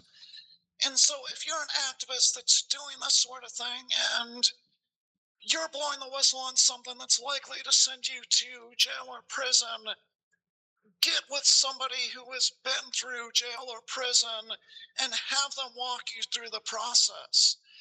You should also have a plan in place with your loved ones, so you have like bail arrangements. Memorize a phone number, so when they book you, a trick that I've seen used is that they'll say, well, do you want to get a phone number from your phone? Here it is to unlock it. And then once you get the phone number, they keep the unlocked phone. So You need to have a phone number memorized for when you're booked, right? So you can call somebody on the outside and tell them that, you're in this facility. So things like that that are more just mundane can go a long way towards helping you through the process. Honestly, I really like what you said. You should start small, maybe some misdemeanors first, get your feet wet. No, honestly, anarchist calisthenics, like it's good to not lose that habit, to start small, think big. I think we have a couple of minutes for questions if anybody has any. If not, I just want to mention, no reason, that if you go to ddossecrets.org/submit, you will find some information that might be relevant to potential whistleblowers or leakers. Yeah, I see we have someone. Yeah, Jeremy, I think a lot about the country list that you were shouting out in court that didn't enter the court record. And I think about this as a clear act of disobedience to the system and the court during the process. And every structure that is more authoritarian in this world has collapsed because of disobedience and non-cooperation. And in our country, we come from a tradition where the consent of the governed is assumed by the government currently. And I do feel that if the government is willing to create massive terror watch lists and do things like NSPM 7, where all of us become terrorists and start rounding us up one by one for carrying zines, like, at what point do we stop empowering these people to actually do that? And just say, no, you are not going to give me habeas corpus. I will not join in your legal system. You said it right there. Nothing but collective contempt and refusal is what is needed right now. And I do think that everybody here is playing some type of role in society where it's not maybe not necessarily the spectacular hack and leaks, but sees injustice in what is surrounding them and knows like the lever that they could pull or just a simple refusal to obey the order, to comply, could do that. And so what he was asking about is during my sentencing, I was reading a list of countries that the FBI informant had asked me to hack on the FBI's behalf. And then the judge would not even let me read the list of names of the countries that basically the FBI used me as a proxy to hack and so forth. And about as contempt, I did it anyways, right? And then later on, they subpoenaed me in front of a grand jury to get me to testify against Julian Assange and WikiLeaks, something that they knew that I was never going to do. So they did the same thing to Chelsea Manning, right? But and that's in the law. I don't know if you all realize this, but yeah, they could subpoena you to compel you to testify, and they could put you in a prison, not even a criminal charge. Well, they got a criminal contempt too, but they could say you are not getting on until you answer these questions and stuff like that. But that's, again, the one thing that they cannot take, your body and your voice, right? And sometimes you use your voice, sometimes you could also shut the fuck up, especially in the interrogation room, to say it. But yeah, so nothing for contempt. You don't have to obey. Like we talk about, like everybody's the graphene duress pin and so forth, and everybody's like really scared. Like, should we not use this feature? Absolutely use it. Yeah. Don't give them anything. Don't let the fear work, and remember that no is the most powerful thing you can say to fascism. I mean, that's an untested case anyways, right? And in all probability, it seems like you got some good attorneys that are going to fight that. You could fight that. You don't have to plea out to that stuff. I mean, obviously, people do plea and so forth, but the more that we do, also about this plea process, 90-something% of the people who are charged, especially in the feds, end up pleading guilty, right? And obviously everybody has their own individual circumstances. It's usually because they charge you with 5. They charged me with 5 charges and said 120 years and stuff like that. They told the same thing to the FBI informant, and to this day he's still on that dumbass Hacker in the Fed podcast saying, I was facing 120 years, and in reality though, even if you do plead, you end up going to get like a couple of years, like he wouldn't have gotten the 120 like you said he was. But the most important thing is we were talking about this in the jail because everybody was in jail, pre-trial, waiting to the charges and stuff like that, but it's basically an assembly line. Even a lot of compliant attorneys are basically running you through the mill, you're getting your time, you go to prison and stuff like that, but you could stop that because the government does not have the resources, the prosecutors do not have enough to try every single person. So if we do, that's just another example like you had brought up, that if people do collectively refuse and fight these cases, they could win. They can't get us all. Yeah, and along those lines, the more we do give them, the harder it gets to fight later on. The more we get depleted, the more people we lose, the less able we are to respond, and the more prepared they are to try and stop us from simply existing. I'd definitely rather duress my pin than have them find what's on my phone. Just kidding, just kidding. Yeah. Hi, my name is Molly Stark Dean. I am a journalist. I am a Wikimedian. I am apparently a hacker now. And welcome.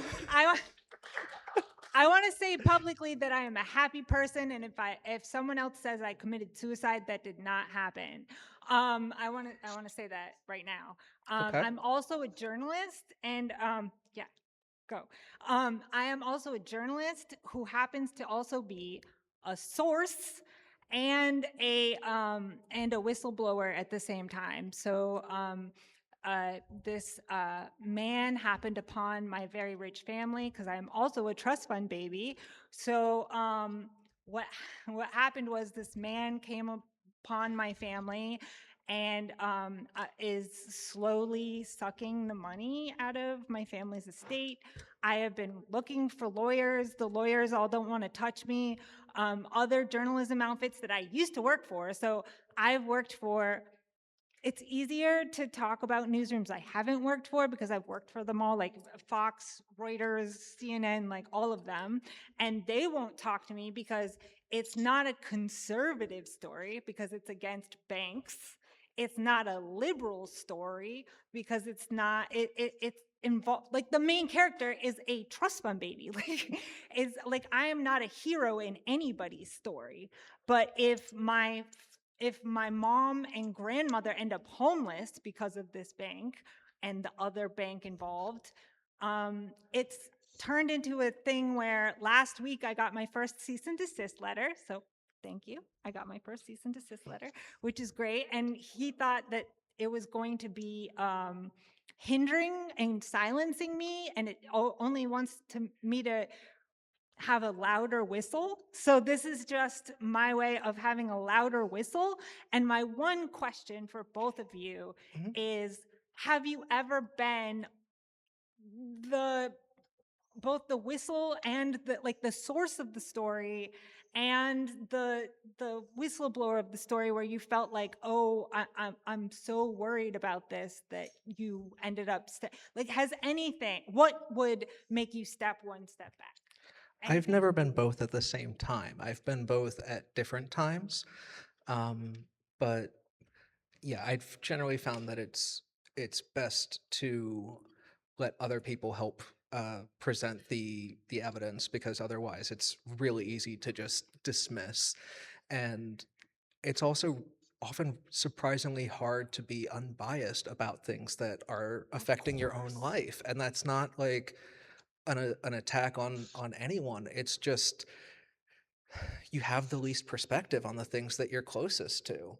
Yeah, that's why I've been trying to engage other journalists to be involved. I'm like, you're a business journalist, look into this, tell me that I'm wrong. And they're just like, no, you're not wrong, keep going. And I'm just like, I have a Substack, and my Substack isn't strong enough, or I don't have enough paid subscribers for them to defend me. And now I'm like looking into alternative even publications to write for, because That reminds me that Chelsea Manning went to New York Times and Wall Street Journal, something like that, before ultimately WikiLeaks, because they blew her off, right? I mean, you're going to find that a lot of mainstream media are not going to want to take you seriously, especially if you do want to remain anonymous, because mainstream media has its trappings.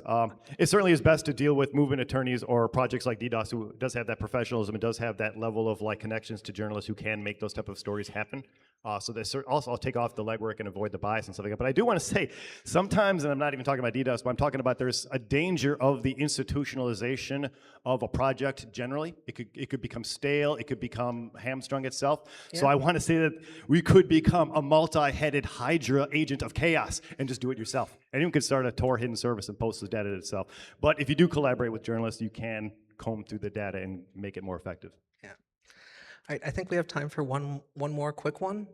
Yes, I can see how you advocate or recommend whistleblowers remain anonymous, but when Assange published the collateral damage video with the helicopters, it inspired. I mean, he became a celebrity, but it really inspired, I thought, the world as an example to be out there and to be, it inspired whistleblowers and other projects. So in a way, it's sad how, like John Karayaku with the CIA torture, I mean, he suffered tremendously, but he became a celebrity, and I think he inspired the world and opened it up to that spark. Whistleblowers and leakers often inspire each other.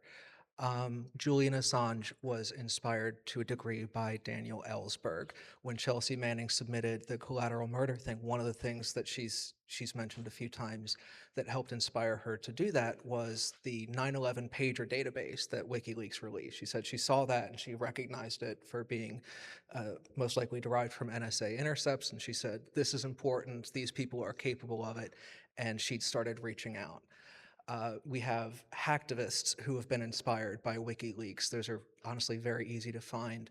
And one of the things that's always stuck out to me was Phineas Fisher has made comments a few times about, like, they were inspired by the hack of H.B. Gary and these other things. And that's one of those instances that I think helps show that, yes, named whistleblowers can help inspire people to come forward, but even staying anonymous, like recognizes like. You will see the potential for it. You will see we could accomplish something here, and hopefully you can not only be inspired, but but also inspire other people to follow in your footsteps, because none of us are going to get across the finish line by ourselves. All right, we're done. I think we're done. Thank you all for coming. Appreciate y'all.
Hey everybody, we are going to get started here in a minute. If you could come in and find your seats. If you are a ham, I did the thing you asked me not to do and I walked in front of the thing. If you're a ham and you brought a radio, 1, that's cool. 2, please turn your volume down. If you've got one of these newfangled mobile phones, please, pretty please, turn off the volume, mute it however you need to. If you thought you did, please double check. Pretty please double check. We're gonna get started here in a minute. And yeah, we'll get going. Thank you.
Hello, everybody.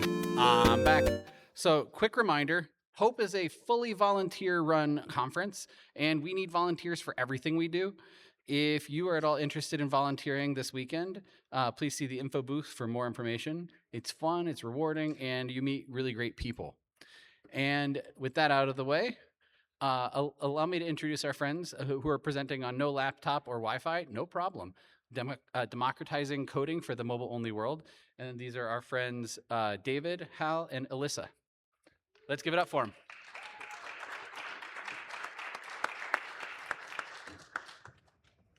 Hi, I'm David Schachter. I'm the Executive Director of AppDev for All, a, what did we call it? Philanthropic venture. That was the word we used. I started the company about 3 years ago to address a fairly serious problem. So in this short presentation, I'll describe the problem, why it's important, and how we solve it. That'll be about 10 minutes. Then we're going to switch over to Hal Eisen, our CTO, who will talk about the difficulties we had and how we overcame them. It is not easy to put a full-blown IDE on a device that's not really intended to support that mode of use.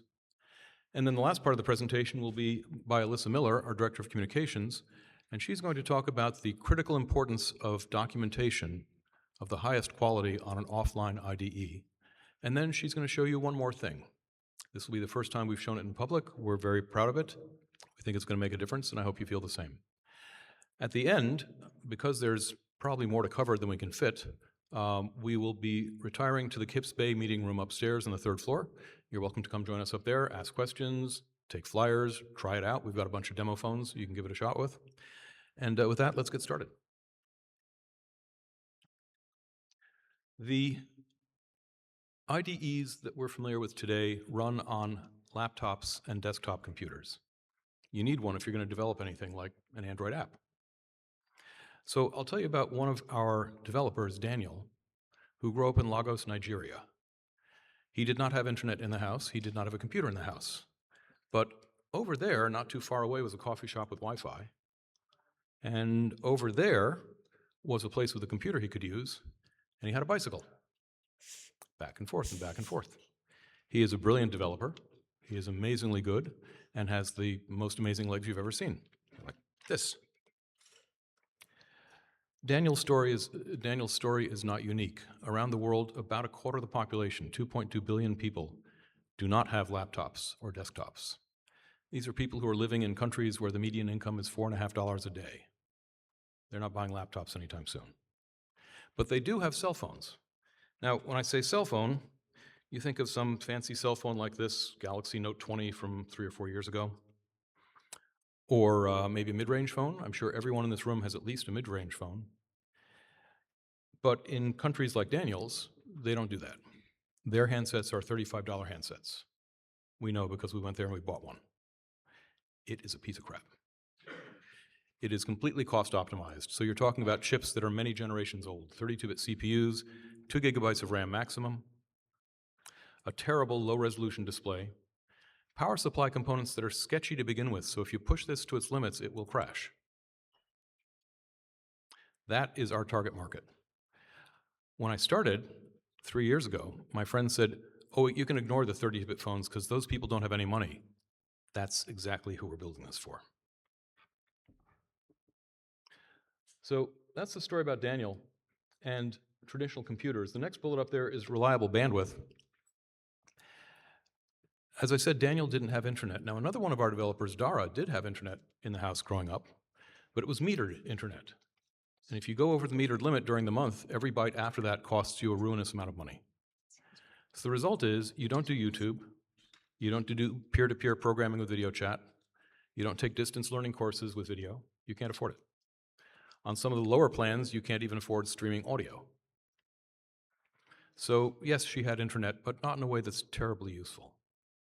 A lot more people have internet, well, not a lot more, but a lot of people have internet that is on the end of a 2G or 3G cell connection. 2G is the same speed as a dial-up modem from 1997. It is not really good for much of anything.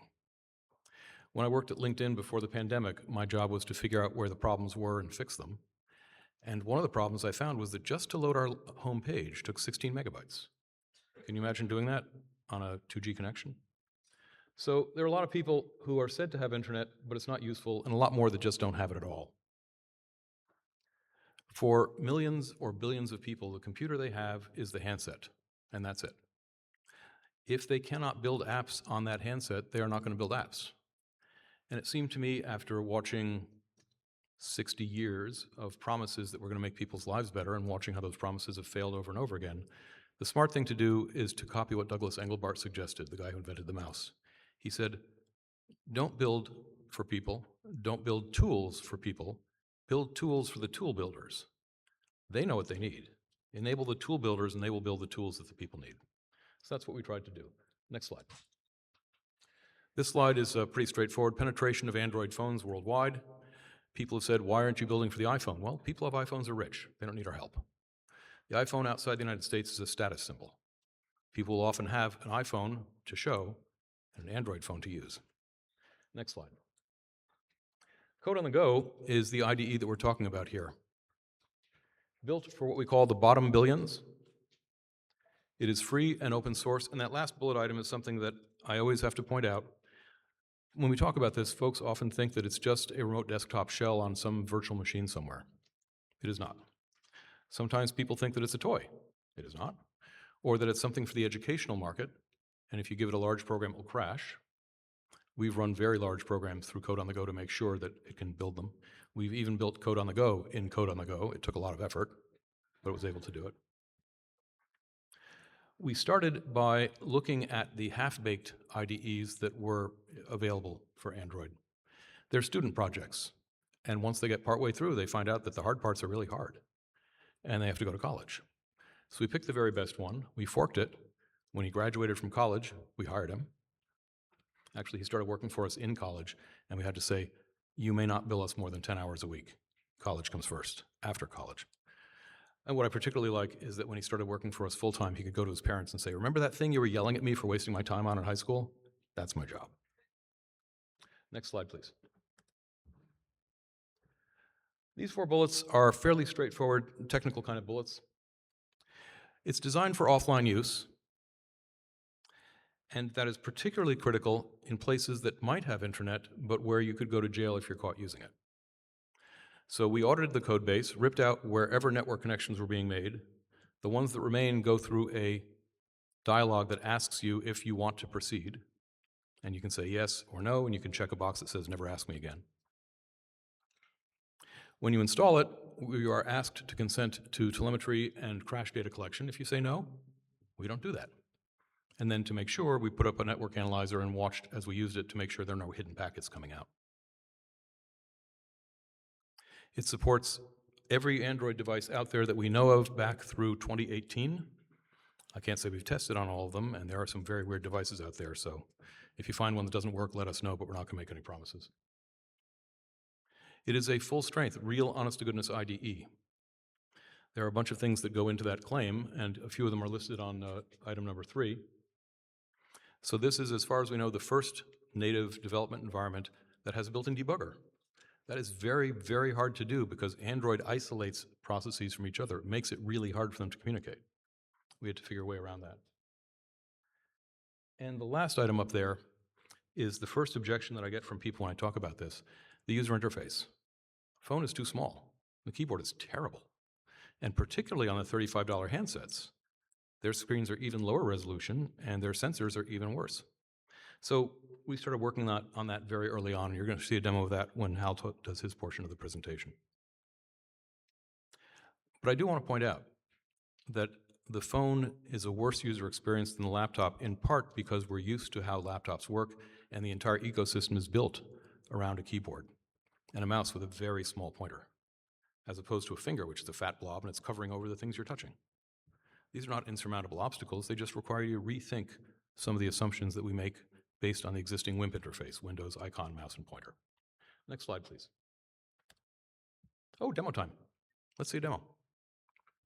So we're going to bring up 2 phones here. The black phone is running the traditional toolchain. It's the exact same toolchain you'll get with any other Android IDE. Everybody copies the open source toolchain. That toolchain is intended to run in a split-headed environment, the IDE on a laptop, and then the phone connected through a USB cable. That is very important to the design of the toolchain. The white phone has the same toolchain built into it, but it also has one more button at the top. You'll see one more green icon. We call that Quick Build. So Hal is now going to make a change. We hope. He's changing a text string on both. I think Alyssa's changing the text string on the other one. And now I'm going to do a countdown. See how Google always wants to push ads at you? I'm going to count down to 0, and when I hit go, they're both going to start compiling. The classic toolchain in the black phone on the left, and our quick build toolchain on the right. 3, 2, 1, 0.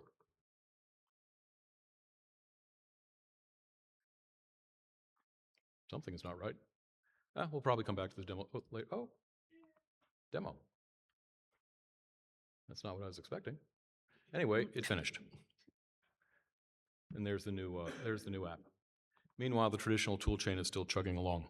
Those phones are both Pixel 6s or Pixel 7s. Same hardware, almost the same software, just one has Quick Build.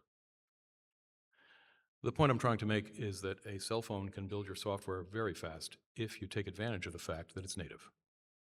And actually, this is how I started back in 1982 when I finished college.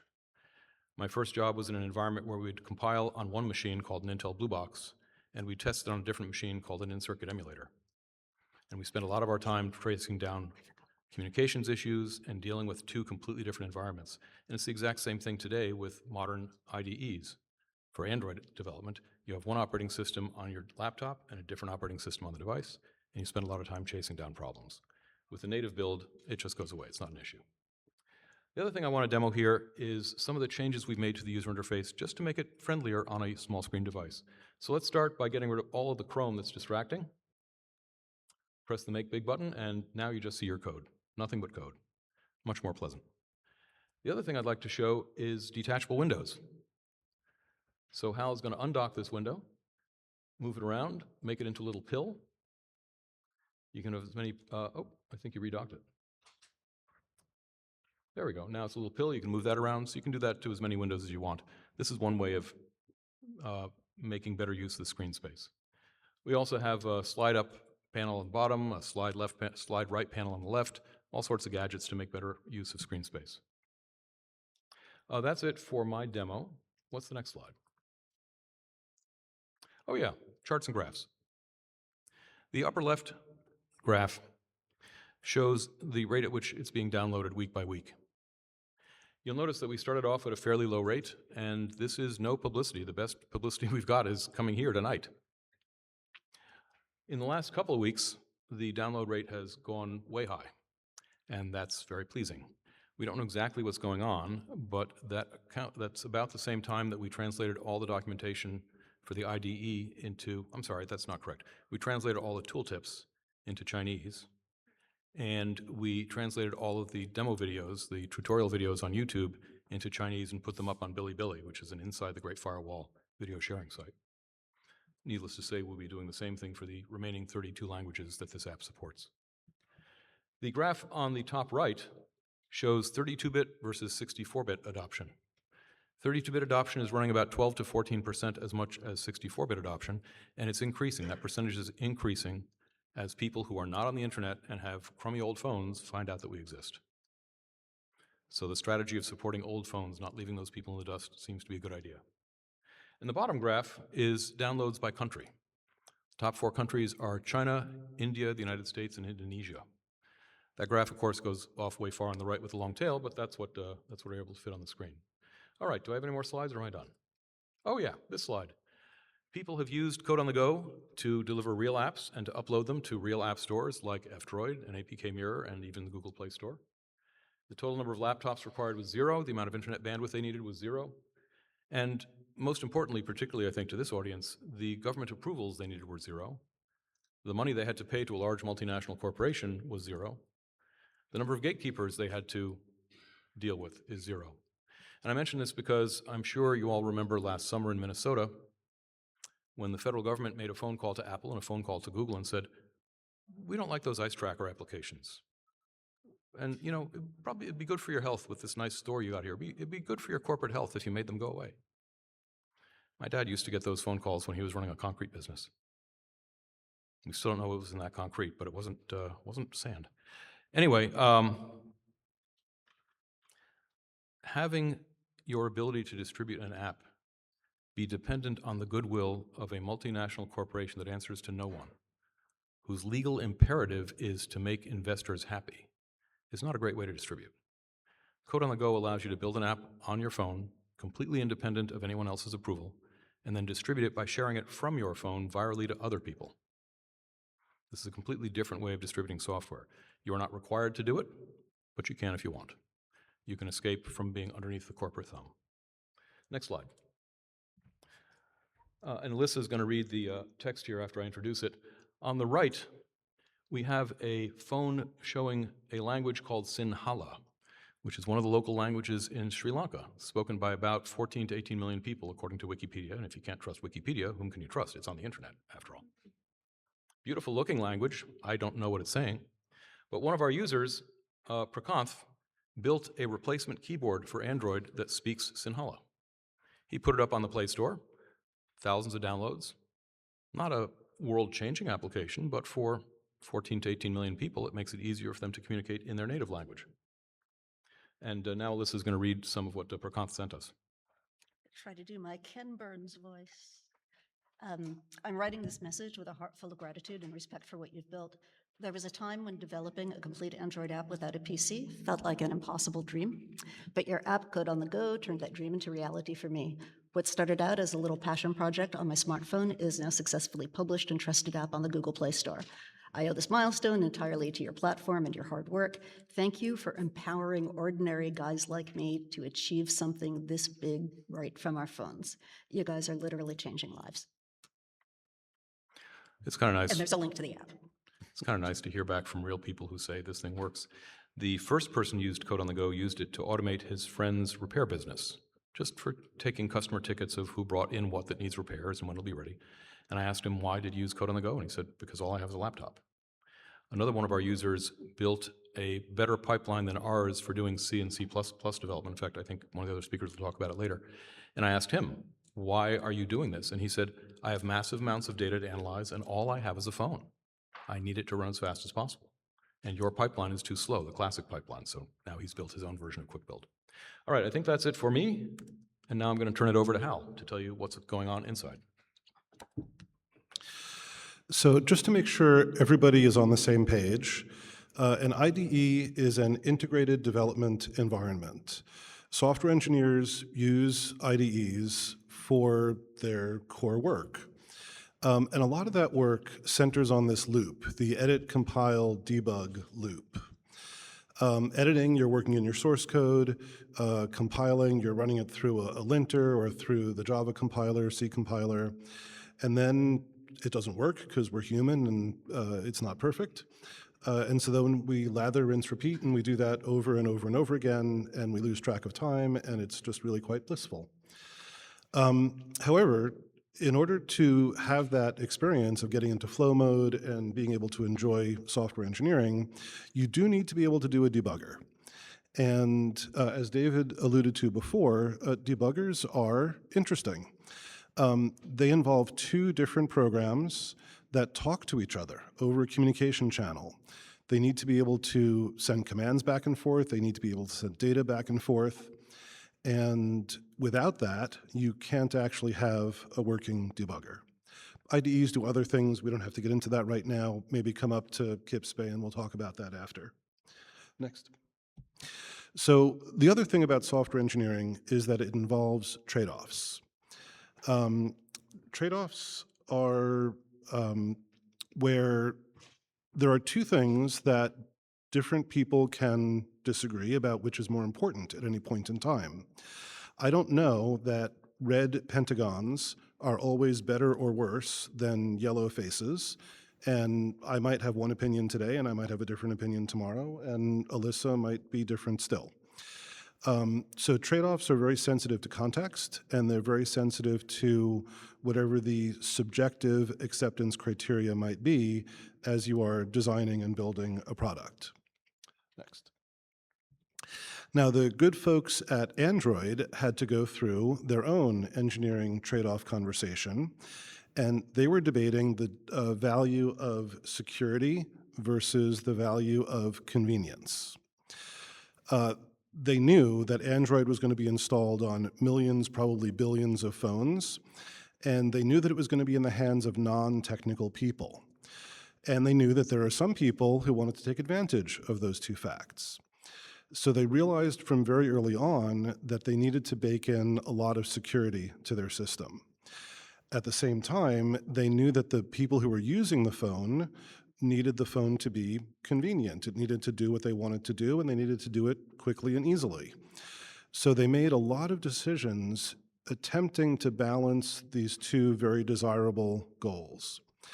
Most of the time, although I didn't draw the picture this way, they, in my opinion, perhaps erred, that might not be the right word, but they decided in favor of the padlock and the security as opposed to convenience. And I think those are rational choices. I don't fault them for that at all. However, what they did when they made those choices in favor of security made building a debugger, a full-fledged, powerful debugger in a mobile IDE very, very difficult. Next slide, please. And one way that they did this is that their security model erects these very strong, very thick walls between every application on the phone.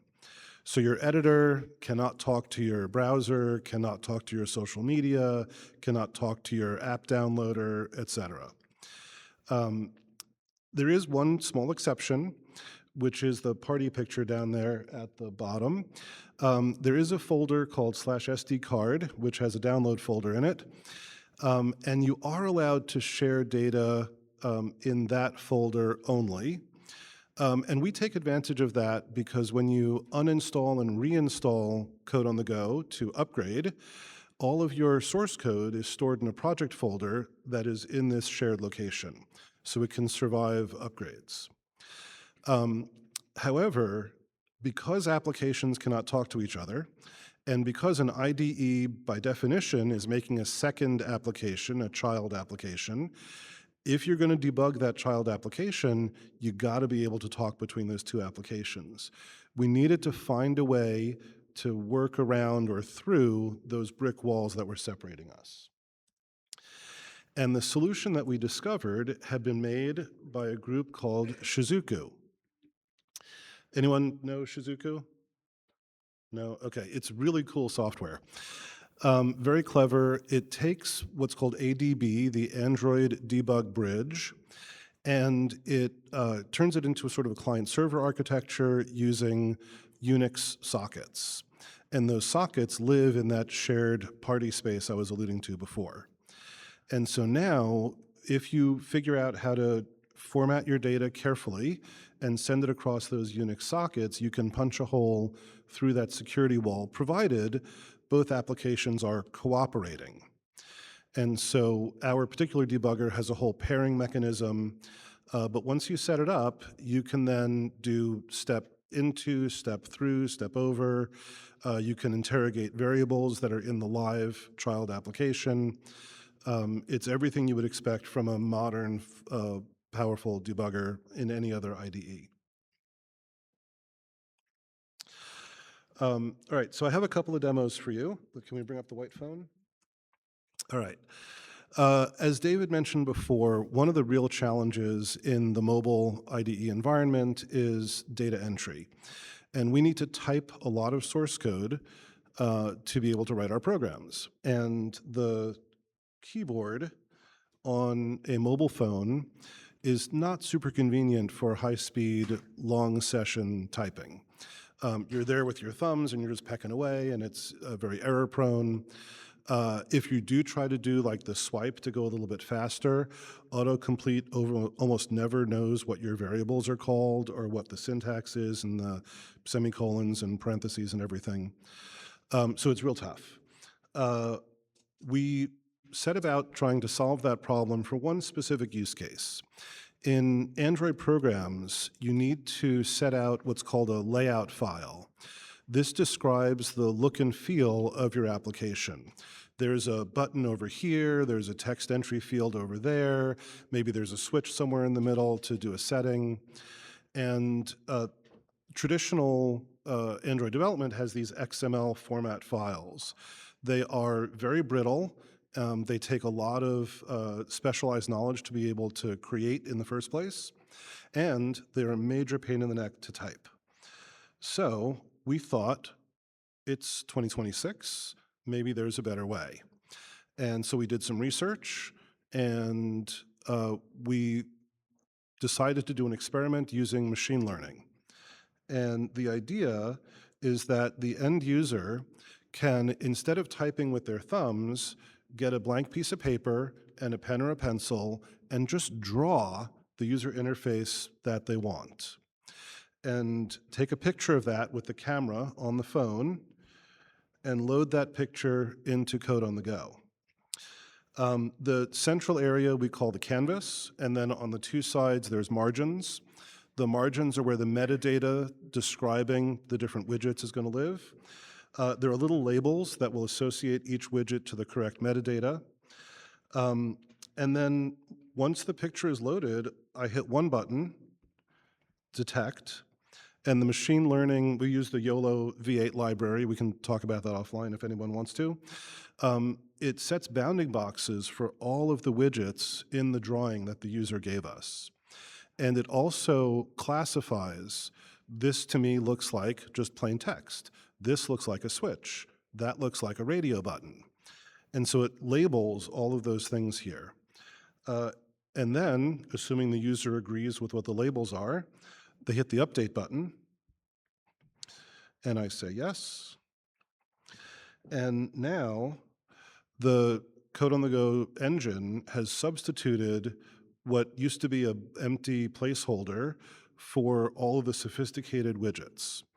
And if I want to, I can compile this. We don't have the time right now, but I am going to bring up our layout previewer. And so this is a representation of what was drawn there. The user has an opportunity to then modify this and get it to be exactly what they want. This saves people a lot of time, a lot of energy, and a lot of heartache by producing correct XML right from a drawing. We're very proud of this. And then the other thing that I wanted to demo for you, oops, let me exit from there. We have a plugin manager. We currently have about 25 plugins that you can download to extend the application. I only have 3 of them loaded up on this particular phone right now. Some of them, they're a lot of fun. But one of my favorites, it's one that I happen to have contributed, is called Rainbow on the Go. Everybody loves rainbow brackets in their IDE. So that is installed here, and I will open a source code file. Source, Java, main activity, and I'll come down here and I'll start to, oops, can't quite see that, foo, I'll make that a bit bigger. And then as I type the different kinds of brackets, you'll see that they're each getting their own different color. This took me about a half a day to build, and many people in our community have been contributing plugins to make the application more suitable to themselves. All right. I want to talk briefly about the hardware differences between phones and laptops. The first is, I hope, pretty obvious, but phones don't have the same horsepower that laptops do. They've got fewer cores. The cores that they do have run slower. And also the cache that's either on the die or adjacent to the die is a lot smaller, or in some cases, L3 cache doesn't even exist. The L3 cache missing for our use case is actually quite painful. It's a measurable slowdown in the compiler performance. Also, of course, the RAM is going to be smaller in the phone than on the laptop. But not only are they delivering less RAM, but the RAM that they do deliver is single channel and it's half or even quarter width.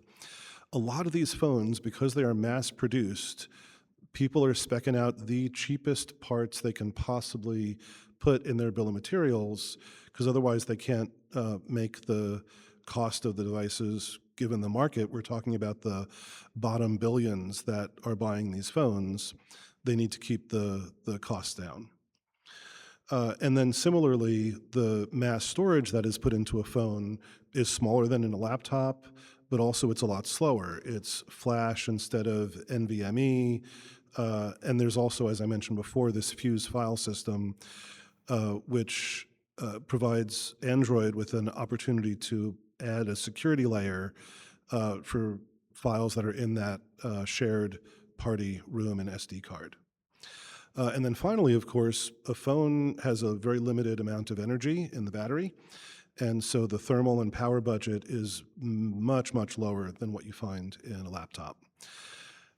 We are taking into account a lot of these constraints, and we are changing settings in the compiler, in the Gradle build tool, in other parts of the tool chain, so that we are optimizing for the mobile environment and not the laptop environment. That's one of the really cool things that we get to do. And lastly, I'll talk briefly about privacy and security, because it's something that's very important to us. For one thing, sorry, I can't quite see this. We have warnings for off-device links.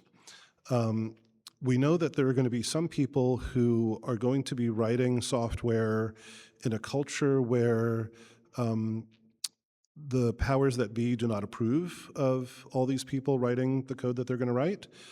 And so we want to make sure that they are safe to be able to do that. Of course, the phone can run in airplane mode. We are designed to be offline first. But in the event that some of our documentation, for example, goes off the phone, there's a different look and feel to those links, and there's a warning that pops up so the user knows they're going to be taking that risk. We are open source, and we are a philanthropic venture, which means we are not hosting any ads in the application.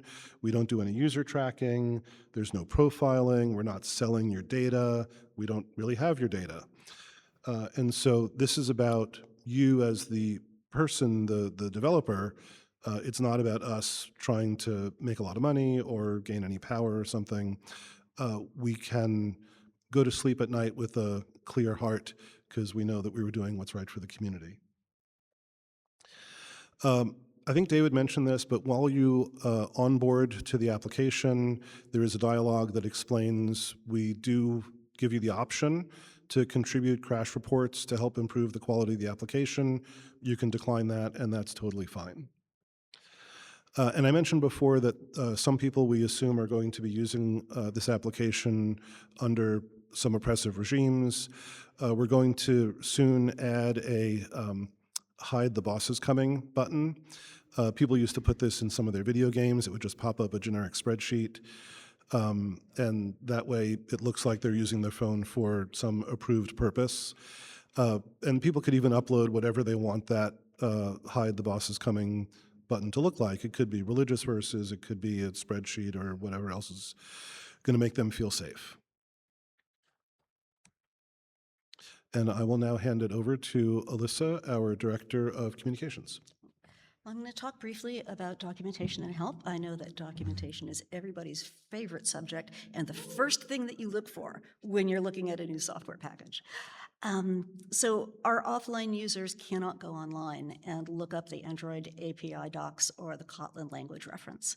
So we needed to find a way to deliver documentation and reference material, not just for our software, but for the tools for the software that they're going to build. So what we came up with was a 3-tier help model. You get a short tooltip, you can see an expanded tooltip, and you're still in the context of your browser. And if you want, you can go into the full reference. And I think I can show you what that looks like. All right, so here we're in the Sketch2UI demo. If I long press the debug, you find a little bit of information about it, some more information about it. Tap the link and you get to really detailed, and you can get to the detailed information on how you're going to use it. This help is probably my magnum opus, my life's work at this point. So doing this for 18 months. There is the help there's a fully navigable system. There is a keyword index. It's tried to do everything you can to make it easy to find content, and also easy to shrink it to show on a screen. So there's a lot of expand collapse going on. That's for the IDE, but that doesn't address this problem, which is the hundreds of thousands of things that you might actually need to type or call up. So if you're in the editor, you can select a keyword or a definition or a package and ask for a tooltip. This is in the same tooltip, more information, full documentation format, but this is scraped completely. We have smallified the Android API docs, and they're included with the app because you can't go online, you can't get them. And there's the Kotlin language reference and the Java SDK and 3 or 4 other things that I don't remember. It's a lot of documentation. We also, because people are going to be learning, we want people to also be learning. There is an optional plugin for a bookshelf that installs, that gives you about a dozen open source textbooks and reference materials, and someone put together the Java Notes for Professionals, Android and Kotlin Notes for Professionals, which are about 1,000 PDF pages each that are nothing but scraped Stack Exchange, and they're indexed and organized, and it's awesome. Anyway, you can install that optionally if you want. So I would say so far we've got a really great Android IDE that runs on a phone, lets you build things on a phone with as little pain as possible. And our current user base, they love it. They have Android phones, but they also have internet because that's how we're distributing it now. And so what we have is kind of a last mile problem of how are you going to get something that is software onto phones that aren't online. So we're working, we've got some partnerships already set up. We're part of the Offline Internet Consortium, which is a global network that works to standardize and create and distribute offline education resources. And we're partnered with Kiwix. It's the organization that created the Zim format and ecosystem. Starting in Q4, anything that is downloading Zim content from Kiwix, you'll have the option also to download code on the go. And we're also partnered with Internet in a Box, which is an offline resource server that has been around for a long time. It is used and trusted in more than 100 countries, and it's great. So when we were working to put our app on Internet in a Box, we thought, well, we should set up Internet in a Box and make sure that it works. And what we found is that, at least for me, it is not easy to set up an Internet in a Box on a Raspberry Pi or a Linux server if you're not already a person who knows how to do those things.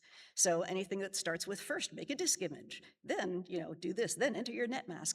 This is not something that's easy for people who aren't online and maybe don't have the tech expertise to do. And so we already know from Code on the Go that we've got billions of people with Android phones.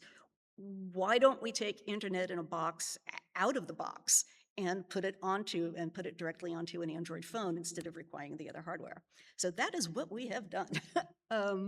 The benefits of putting on Android is that you don't have to deploy, you don't have to buy and ship and configure a lot of hardware. You install an app and you download the content. You don't have to have sysup knowledge, and you can share from Android phone to Android phone directly without needing to do anything else. Now, I need to be my own AV person, so thank you for your patience. So, I'm going to show it. What she's going to show you is that once one person in the village has picked up knowledge to go when they went into the big city and went to a Wi-Fi cafe, they can bring it back to their village and distribute it to everyone else in that village, phone to phone. No central gatekeeper. So this is the Knowledge to Go server on this phone. It's got on this screen, it shows you the content that's already downloaded onto it. And if you want to get more content, when you do have internet access, you can, which I am in airplane mode with Wi-Fi turned off, so I can only read you the titles. You can get a really exceptional amount of content in Zim format, the Wikipedia, and through Wikipedia and other Zim. We've got Project Gutenberg, direct access to Project Gutenberg. Maps are OpenStreetMaps, which are fairly detailed world maps with lots of different layers, and we have access to many educational video courses through software called Kolibri, Kolibri, not the ebook people, the educational video, the offline educational video people. And they've got Khan Academy, TED lessons, wrap it up, move faster. Okay, so you can select something, and then if you have offline, you can download it. If you want to share it, tap connect. It generates a barcode. You have to share the other phone.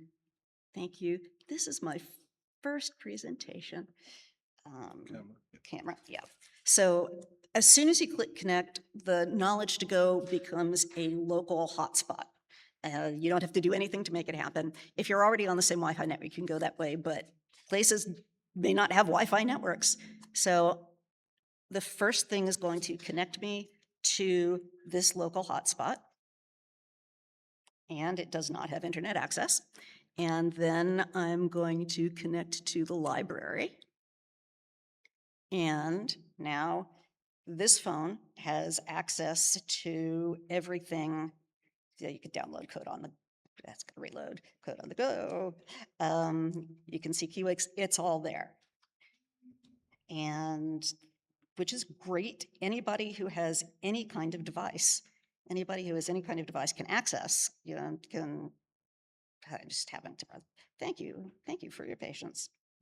Anyone who has, it's the wrong phone, anyone who has a device can access it, but as David was talking about cloning, it is very easy to turn it to copy the app and all of the content onto another phone. If you're both on the same Wi-Fi, that's great, but if you just need a local hotspot, connect to the local hotspot, get the app, And then you can, once you have the app, you can choose which content from the server that you want to install, because people's phones have different different amounts of storage space. So what we hope this will do is create a really easy sneaker net where you can get the technology resources out to people on the devices they have, using the devices they have, without having to have somebody come in and set it up and figure out how to set it up and maintain it. So if you like this, we would love to have any kind of help. You can download it and try it. If you come across a bug or a problem, you can submit it on GitHub Issues and it goes directly into our ticket system. If you can translate, if you want to help translate the tooltips and into another language, and yes, AI will do that, but they won't necessarily do it right. We'd love to publish more translations. If you like teaching, write tutorials on how to do this. If there's a feature or a plugin that you want, a lot of the plugins that are on our page were contributed by the community. One of our users said that our NDK plugin was way too slow, so he wrote one that loaded instantly, and it's up on our page along with ours. Please, if this is interesting to you, please tell people that this exists and that it's interesting. Star our repo on GitHub. Anything that helps us. That we are a not-for-profit, and so we don't have we have to go viral and steer it because we don't have the resources. Finally, if you want to support us financially, you can do that. That would be great. Organizationally, if you can help us expand our capacity or get devices into the field or set up pilot programs, my goodness, please let us know. And that's it. We're almost at time. Do we have time for questions? Great. And we've got the 4th track session at 9 o'clock up in Kips Bay. If you want to build an app with the oldest, slowest, cheapest phone that we could buy in Kenya? Nairobi. Yeah, the cheapest phone we could buy in Nairobi will, in fact, compile. I was very embarrassed and went into a shop and said, "What's the worst phone you have?" And he brings out this nice phone. And we said, "No, that's something worse." And he looked at us with pain in his eyes. So he brought out another one and said, "Nah, that's too good." So he sent a runner to some warehouse, and the guy comes back in a phone in a box covered in dust. And on the front it says 6 gigabytes asterisk. On the back the asterisk says 2 gigabytes of RAM, the rest is swap space on flash. So these phones don't even run Android, they run Android Go, the stripped down version. And I was shocked that our stuff just worked. That was pretty cool. It's a little slow, but your alternative is nothing. The oldest phone that I could find in my drawer was a Samsung S5 from 2014, which was a flagship back then, but Samsung would not support above Android 6 on it. So I had to install Lineage, which is an alternate OS that mimicked Android 11. And I am shocked and happy to say that I installed Code on the Go and it compiled and built the applications. It took 8 minutes, but it built. We are going to transition over to questions and answers. If you're a remote participant, please @tag manchicken on the Matrix server in order to get your question read. Oh, if you are in the audience and you have a question, please queue over by the mic. I will intersperse. I already have 2 in Matrix, so I'll intersperse those. We'll do human, Matrix, and then we'll go from there. You're the humans. Hello. Really love the idea of the project, and the replication thing is really cool. It reminds me of 1 laptop per child. I assume the boss key thing is a reference to Leisure Suit Larry 3, especially the spreadsheet thing where you could press Control-B and it would turn Leisure Suit Larry 3 into something that looked like a spreadsheet. Have you guys looked at Android-based VR devices like the Oculus Go, which you see in a lot of pawn shops? So I think that does qualify as the bottom billions, which is a great phrase, by the way. But also, are you interested in testing on things like Android TV, like Android 9 TVs? and that kind of thing? Is that out of bounds or inbounds? And what's your support like for Bluetooth keyboards that are attached to the devices? So I think the question you asked, I'm having a hard time because of all the echo in here. I think the question that you asked was support for Android on alternate devices, including such devices as Android TV. Mm-hmm.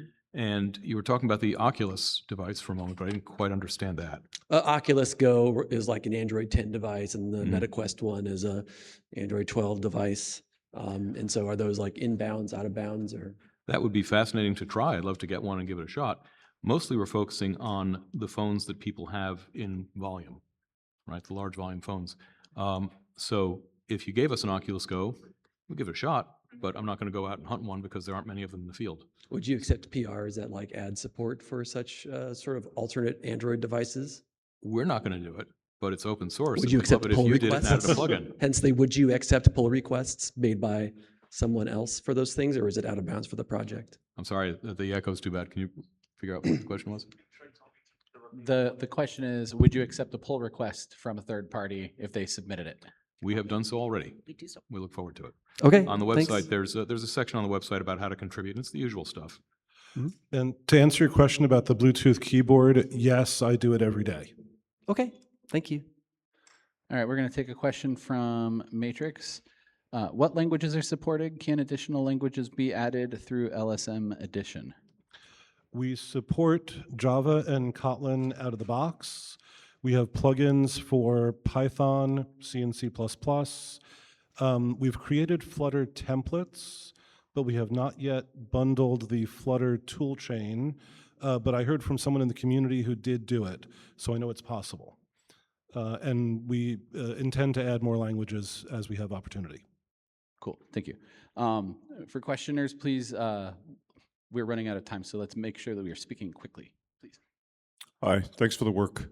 Can you talk a little bit more about the amount of resources needed for that drawing language model, and that's done completely locally on the device? Yes, that's entirely locally on the box. You just need a little bit of disk space for the YOLO model. It's about 30 megabytes. But yeah, it's entirely local, no network required at all. All right, we'll take another question from Matrix. How do you plan to work around the upcoming changes to Android developer verification, which will prevent unregistered apps from installing on Android devices? And they're giving keepandroidopen.org as a context. Right. Excellent question, one we've been asked a lot. The premise, for folks who aren't familiar with it, the premise is that Google has announced that the days of Google being completely, the days of Android being completely open are going to be in the rearview mirror starting in November. What they're going to do is make it very difficult to sideload programs unless you have registered with Google and paid them money and showed them your government ID. This shows why centralization maybe isn't such a great idea. The premise is that every Android developer is potentially evil, and that they should have the right to control who's allowed to use Android and to enhance the system with apps. This is all being done in the name of protecting your grandmother. I love your grandmother. She's a wonderful person, but she should not be allowed to determine what apps I can run on my phone. So Google has provided an out. Grandma can reboot her phone, wait 24 hours, go through a procedure, go through a second procedure, have her spleen removed, and then she's allowed to download third-party apps. Alternatively, they have said that they will have a mechanism for small-time hobbyists who don't intend to ship a lot of software to avoid this. That's all they've said. There's been no detail on it. They have also said that the countries that are sanctioned by the United States, the less free countries, will not have this regime imposed upon them. It's only the free countries that will no longer be allowed to sideload software. I believe George Orwell wrote a book about that, which Amazon remotely removed off people's Kindles when it decided that those were improperly distributed. There are technical ways to get around it, which I will not go into any detail on here. Alternatively, you can go ahead and do the registration and pay the $30, $35, or whatever this small-time hobbyist exemption is. If they actually deliver something, you can try that. Otherwise, it's their phone. Unless you want to flash your own operating system, people won't do. You have to play by the rules. Oh, but one last comment. Remember my opening story about Daniel, the guy who's willing to bike back and forth to learn how to program?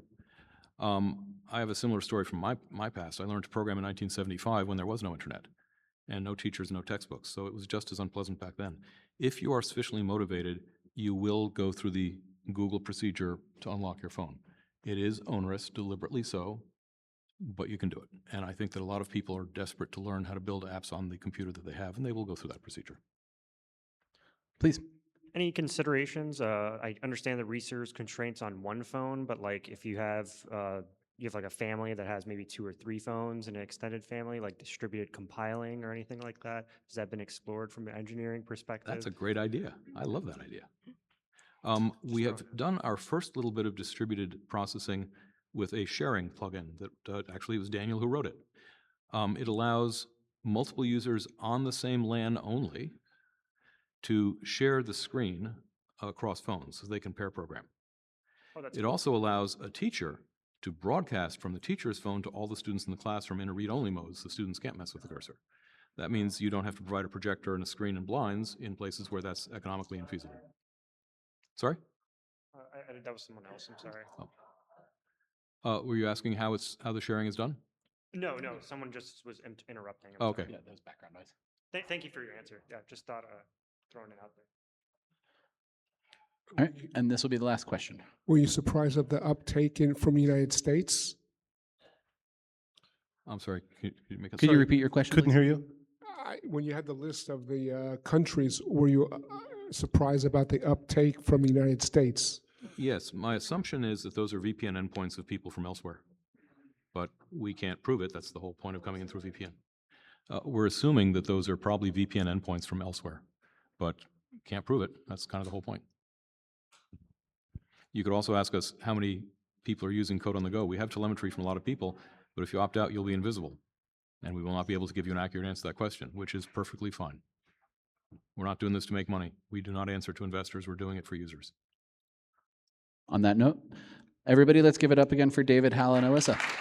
Thank you very much. Thank you.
Hey everybody, we're gonna get started here in a minute.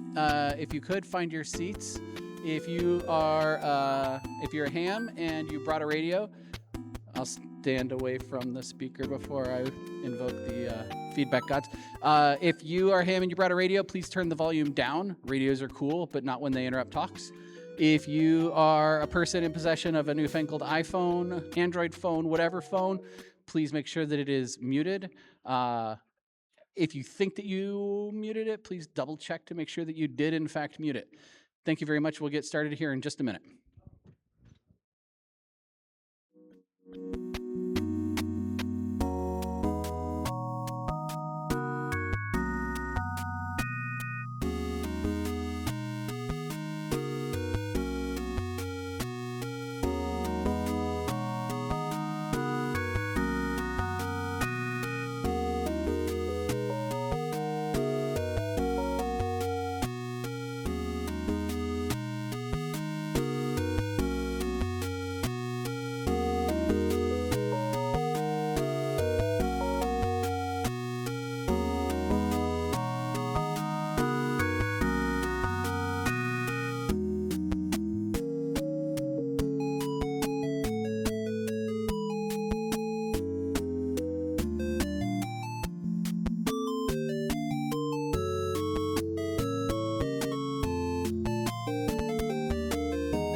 we're about to get underway.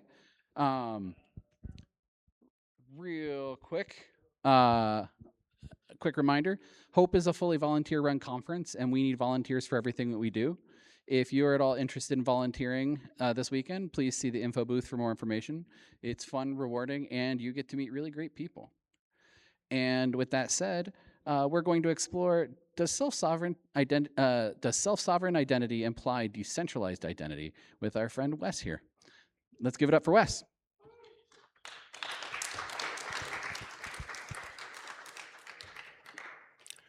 Thank you. Good evening.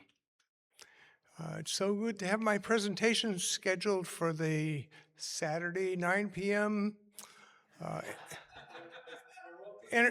Entertainment slot. I should have a stand-up routine for you. Did you hear the one about self-sovereign identity and decentralized identity? Who recognizes this guy? There you go. Absolutely. Now I know who's from my generation out there. What's that? Yeah. Same generation, more or less. So I'm Wes Kusmal. I'm the founder of the Authenticity Alliance and author of these books, all of which are about returning accountable anonymity to the digital world. And this is my topic, my question for you. Does self-sovereign identity imply decentralized identity? Let me begin by telling you what I'm not here to do. I am not here to convince you. I'm not here to sell you a point of view, and I'm not asking you to agree with anything you're about to hear. The differences in this room matter. In fact, they're useful. As you listen, I invite you to resist the question, do I agree with this, at least for a little while? Instead, ask, given what we've discussed, what problems is this trying to solve? What does this approach make possible? And if there's something here worth pursuing, how might I want to be involved? But I hope we can listen together long enough to discover what deserves our attention and action. In 1981, with the help of friends at the MIT Joint Computer Facility, I created the world's first online encyclopedia using the world's worst business model. Fortunately, we added social features like SIGs and forums and clubs and file sharing over the next year. So the Kusmal Encyclopedia quickly morphed into the much more sustainable Delphi social network. Now at Delphi, we provided accountability and anonymity at the same time. Your Delphi account gave you 6 usernames, which you could use for different personas, or you could share them with family members. No one got to know your name or age or gender or anything else about you unless you told them, or unless they got a court order because you had defrauded or defamed them, or you broke the law. The author Michael Wolff credits Delphi with being a major factor in the popularization of the internet. Now, back then, social media had integrity. There was no Silicon Valley megalomaniac spying on you, creating a database about who you communicated with, your purchase habits, your political affiliations, your whole digital self. More importantly, with Delphi, you had accountable anonymity. Our system let you assert your identity without disclosing your identity. So, anonymity and accountability at the same time. Here's the guy who came up with exactly that, Henry Lee Higginson, in 1903. He also founded the Boston Symphony Orchestra and the Harvard Club. He invented the license plate. So let's think about your car's license plate. Anyone can see it. making you accountable for what happens on public roadways, but no one gets to know your identity on your driver's license. Unless there's been an incident. Or in the case of Delphi, if someone gets a court order compelling the disclosure of your identity because you defrauded or defamed them, or you broke the law. We did get visits from the DEA asking for the identity behind a username that they caught being used for dealing drugs. We'd ask them if they had a court order. They'd respond, "We're the DEA. We need a court order?" And we'd say, "Yeah, you need a court order." So they'd go get a court order, grumbling, and we'd disclose the identity. Now, I'm sure it doesn't escape the attention of this intelligent audience what that implies. Yes, to map your license plate to your driver's license, there must be an authority, the DMV, that maintains both records. And to map one of your Delphi personas to your natural name, we maintain an enrollment database.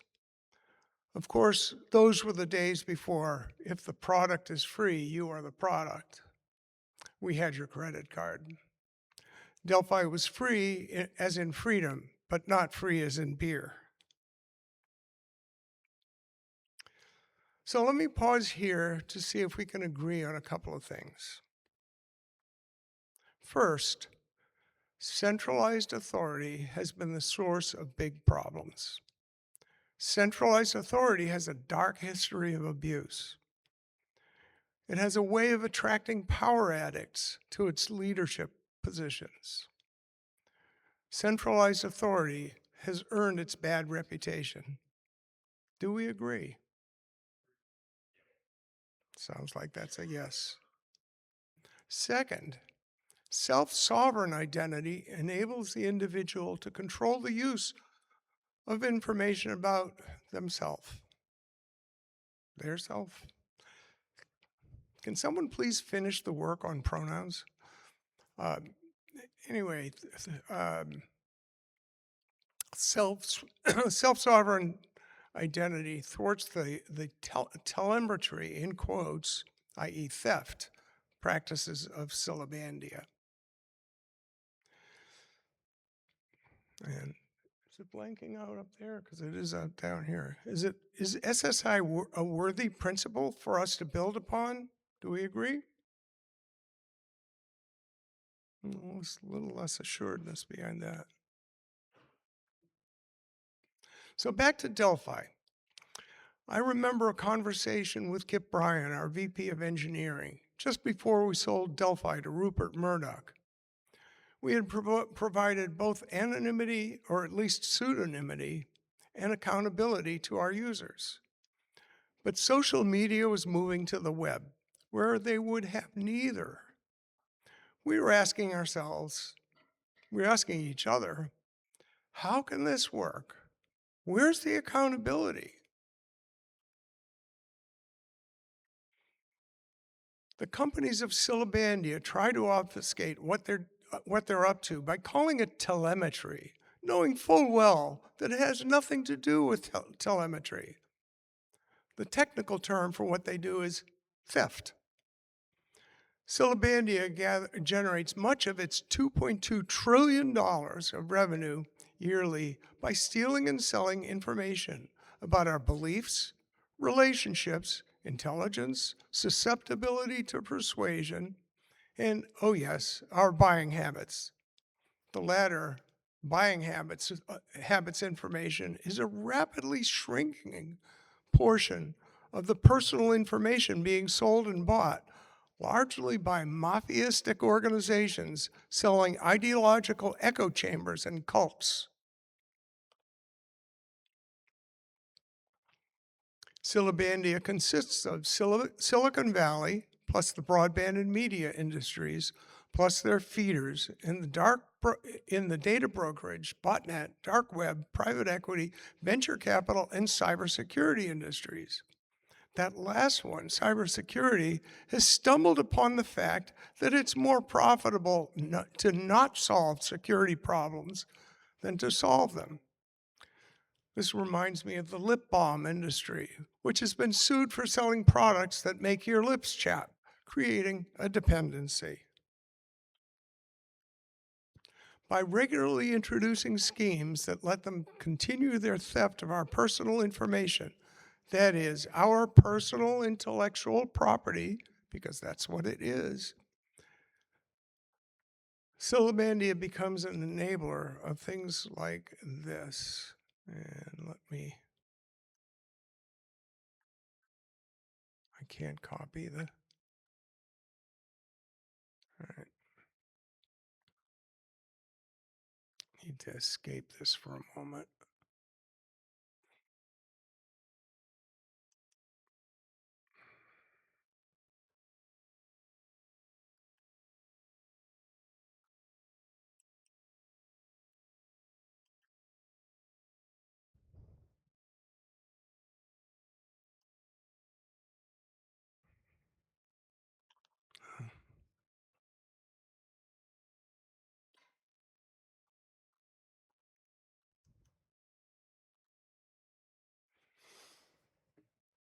Oh, I don't have that to look at. I'm not going to take your time trying to dig up this video. It's a video by Richard Parry, who has worked for Morgan Stanley and Visa on the issue of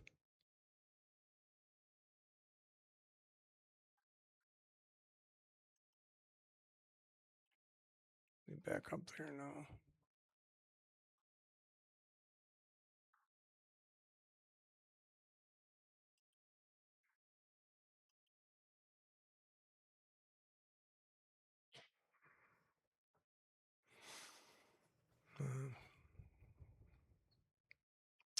Well, I messed things up there.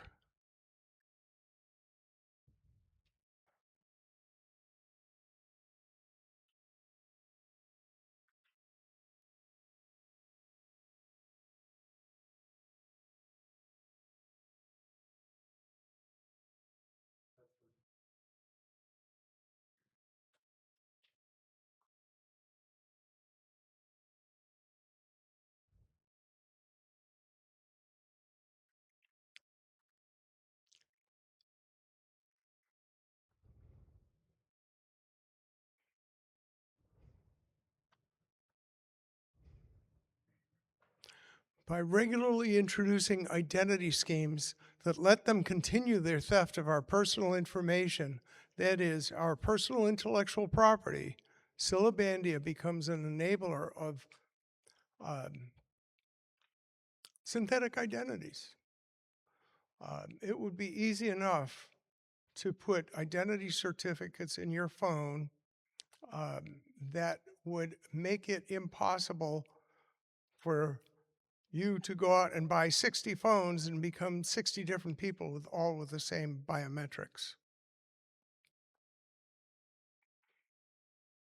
Here's the headline in a 2005 cover story of MIT Technology Review. The internet is broken, and of course it's still broken. Malware, ransomware, phishing attacks, breaches, fraud, facilitation of human trafficking, and on and on. Not to mention the dozens of passwords we're all expected to remember. Actually, it's not the internet that's broken. Rather, it's our perception of what the internet is that's broken. The internet was originally characterized as a highway, an information highway, and it does that job superbly. But we're here to talk about decentralization. This is going to need a web connection. I'm just going to paraphrase it. So there's a horror story that was presented by Christopher Allen at a conference a while ago, pointing out that During the Second World War and leading up to the Second World War, the Netherlands had developed a very comprehensive paper database of all their citizens. And the existence of that paper database facilitated the Nazis in determining which citizens had Jewish ancestry. And so as a result, a higher percentage of Dutch citizens perished in the at Dachau and elsewhere than the rest of Europe. So there's a lesson there. Just the existence of a strong central and a paper database. This wasn't obviously not online in those days. A paper database. Just its existence made for disastrous consequences.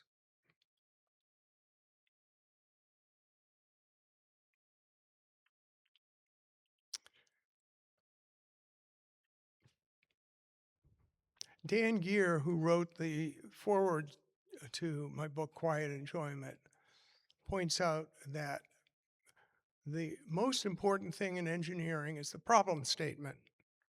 What's the problem you're trying to solve? Is the problem the existence of a comprehensive database with identities in it? Or is the problem the lack of engineering effort to make that database unavailable to those who might want to get at it illegitimately? So we sold Delphi to Rupert Murdoch's News America Corporation in 1993. I kept the license to the server technology and launched a second business, building private label social networks for magazine publishers, such as Hard Copy, which became Digital News and Review. We merged that with another business and sold the combined business to NTT Vario in 1998. Suddenly, I found myself with time on my hands. I started pestering friends and family with my question about accountability in the age of the web-based social media. My daughter Sarah asked, "Isn't that the problem that PKI is supposed to fix?" And I said, "Yeah, PKI is supposed to fix accountability," and then rattled off the reasons why it didn't. Well, for months afterwards, I thought about my answer. I came to realize the problem wasn't with PKI, but with the way PKI had been deployed. I started writing this book about how to bring accountable anonymity back to social media. As I was most of the way through the project, I was introduced to a group at the ITU, a unit of the United Nations, that was building a global identity PKI that resembled what I was advocating. It was called the World E-Trust Initiative. It was launched when we started developing it in 2002 and rolled it out to the member states of the ITU in 2004, late 2004. And the reaction was immediately not good. They told us to pull the plug on it because they felt it was a threat to their national sovereignty. And, you know, yeah, let's face it, that in fact, I gave a talk to the United Nations World Summit on Information Society in 2008, a few years later, and a guy came up to me and said, "Wes, you know why we killed the World E-Trust Initiative?" I said, "Yeah, I think I do, but go ahead. I'd love to hear your explanation." And that's exactly what he said. He said, "Wes, we didn't want to say this publicly because we didn't want to seem like Luddites. But the fact is, we viewed the internet as a massive threat to our sovereignty. Your World E-Trust Initiative was like internet squared. We hate it." And, you know, that's the phenomenon that's been happening ever since the ITU was founded in 1865 to rationalize the differing laws and regulations among different countries about encrypted telegrams. Believe it or not, cryptography was an issue in 1865. So the leadership of the World E-Trust Initiative came to me after their project was killed and said, "Hey, Wes, will you take it on?" I said, "I would like to do that, but I don't want to call it PKI and Certification Authority because people don't know what those words mean." I said, "What it is, it's a vital records department at World City Hall. It's a city hall. People can relate to that." So that's what we did. On March 7th, 2005, we chartered at ITU headquarters in Geneva the city of Osmio, a World City Hall. It was not a commercial enterprise. Later, we became investors in StartCom, which was going to help us build and host our certification authority. Anyone here familiar with the lesson of StartCom? StartCom was a company, commercial certification authority known for its integrity. They really took the steps to make sure that you really were the owner of that domain or that claim in the certificate. So they had an integrity asset. And then the CEO decided that it's time to sell the company. So what happens when a company with a particular asset puts itself up for sale? Who's likely to be the highest bidder, right? It's the company that lacks that asset. And if the asset is an integrity asset, guess who's going to buy that company? That's the problem with the whole notion of commercial certification authorities. Sure enough, a company called WoSign bought StartCom with the intention of issuing fraudulent certificates. They were caught pretty quickly, fortunately. So this is the chartering of the city of Osmio at ITU headquarters in Geneva, March 7th, 2005. That's Alex Notoko, the head of the World E-Trust Initiative, Ugo Bikini from the Union of the Latin Notaries, which are not like U.S. notaries, they're real lawyers, and me in the foreground, and a couple of other people from the ITU were in the room, and UINO. PKI is, of course, built on asymmetric cryptography. And my notes say, here's a video we produced on the subject for audiences that are less technical than you guys. If you want to email me, I'd be delighted to send you links to these videos. I'm sorry, I can't bring them up here.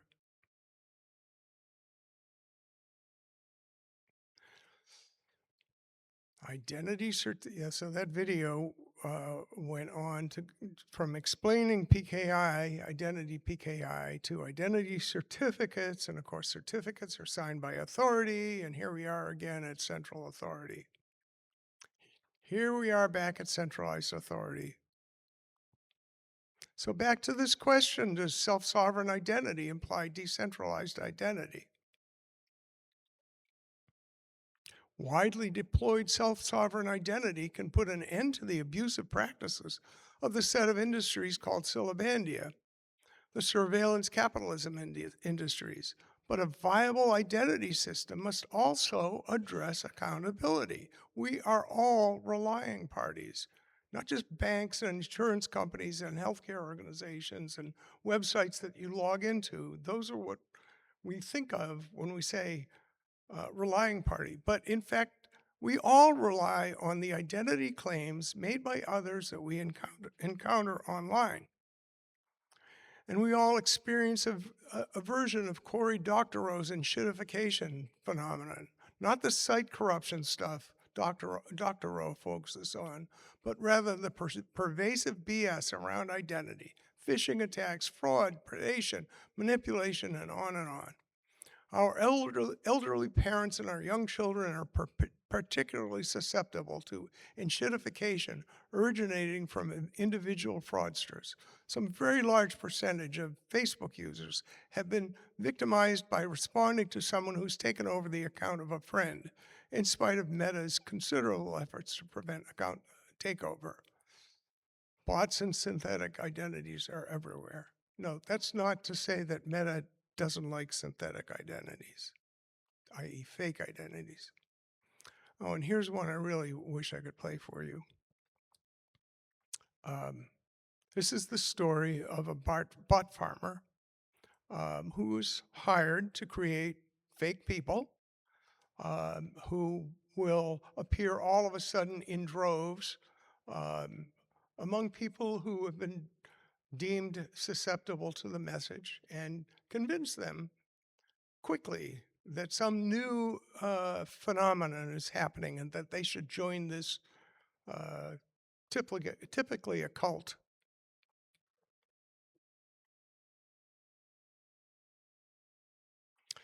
But that's labor intensive. You know, Sutton Smith is the person in that video that I wanted to show you. She'll tell you how it takes time and talent and skill to make a convincing fake person. Not anymore. Welcome to the golden age of bot farming. The bots that populated those old botnets and troll farms were just so difficult to build, so labor intensive and skill intensive.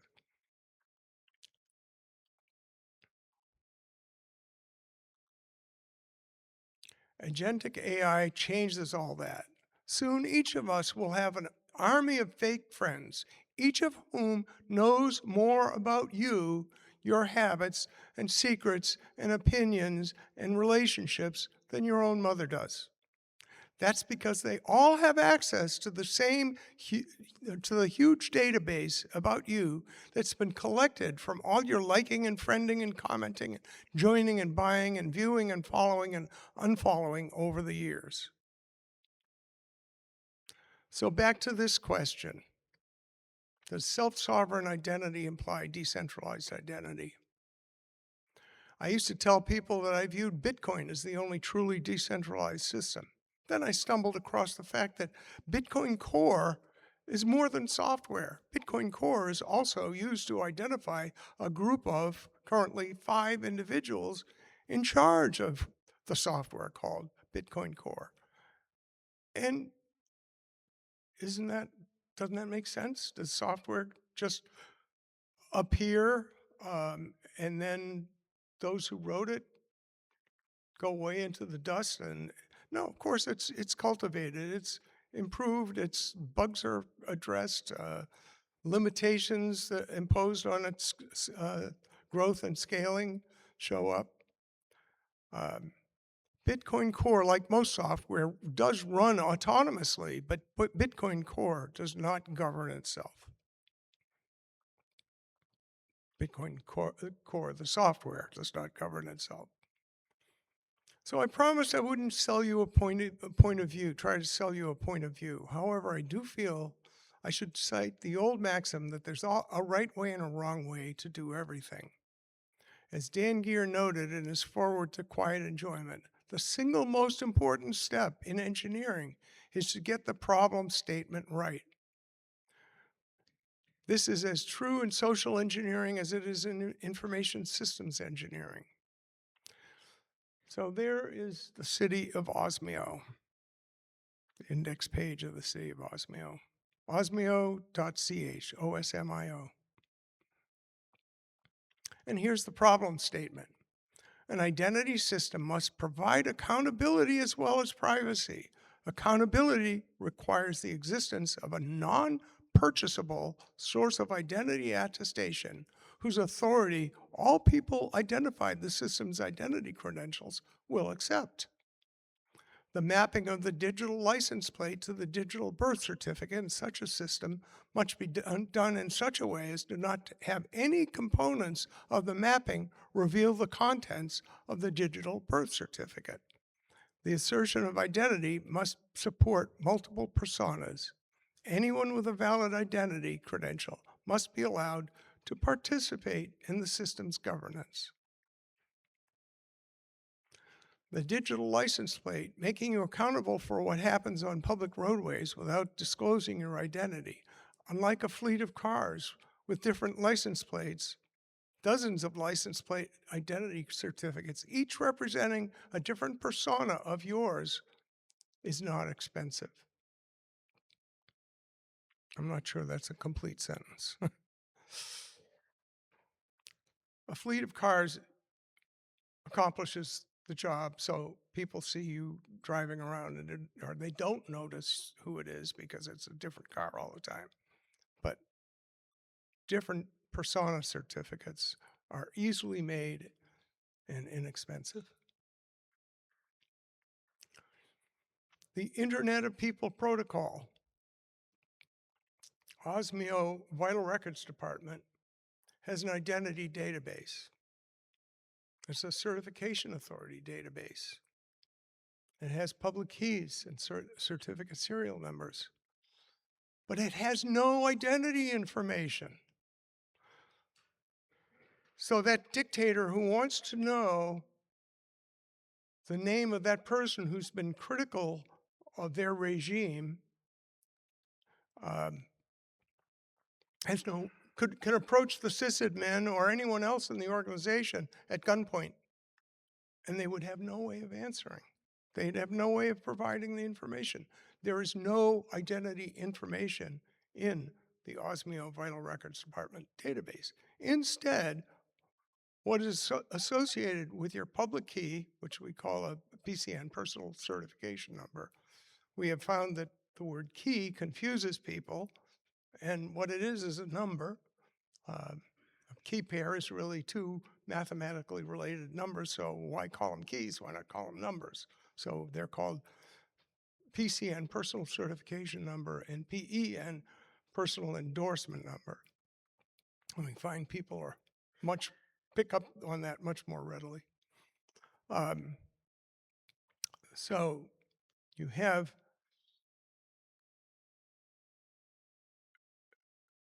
public keys and certificate serial numbers of the people in the database, and the certificate serial number of the attestation officer who is responsible for their enrollment. That's a human being. That's a person who's responsible for enrolling you. And they're the only ones who can map your public key, your PCN, to your name. So that dictator would have to get a court order, present it to Osmio, which would forward it to the attestation officer, which is a Virginia remote online notary and also an Osmio notary, civilly and criminally liable for their work.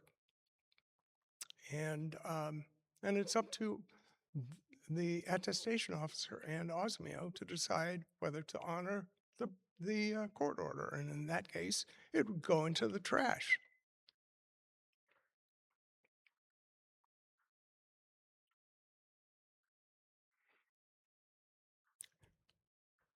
Participation in governance. Well, participation is via a system called Optimocracy. Optimocracy.org is our system of governance. The city of Osmio uses a commission system, which is common to municipal management. Anyone can join a commission. There's the Certification Commission, there's the Certification Practices Commission. There are any number of opportunities to participate. But here's the deal. You can join the commission, but you only get to vote on a matter that comes before the commission if you have participated in the debate leading up to the vote. In other words, we're making sure that the only people who actually vote on matters involving matters of governance of Osmio are people who have engaged in the process, gotten involved in become familiar with all the complexities of the issue. And optomocracy, I might add, could be used for governance of a lot more things. Voting is done online. There's no need for physical meetings.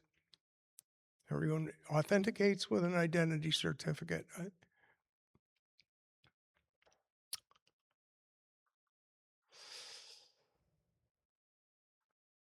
So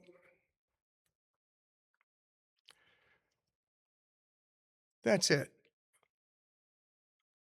If we're going to fix the identity system, it's not just our own control of our own self-sovereign identity that's the issue. It's also accountability. And accountability, difficult as it may be to admit, requires centralized authority. Thank you.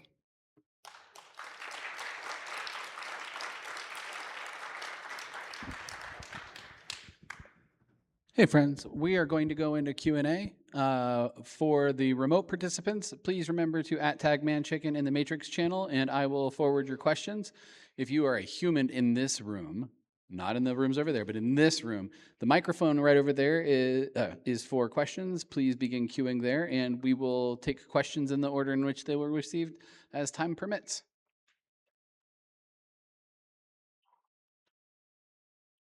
Yeah, I heard that during the Weimar period, before 1933, that they developed a database on its citizens, and the police transferred to the SS. And also, with all due respect, you as a early inventor of Delphi, involved at Delphi, and you monetized it. Are you surprised that everything is designed to monetize every possible angle of everyone and anything? I'm sorry I didn't get all of that. And I have to admit my 80-year-old ears are not what they So used to be. you're an early founder of Delphi. Yeah. And I'm just saying respectfully, and you took your invention and monetized it. Yes. Are you so surprised that everything these days, everything has evolved for that purpose alone in any have way? what? That the internet has morphed into complete monetization in any shape or form. Are you surprised by that? Surprised that it was monetized? That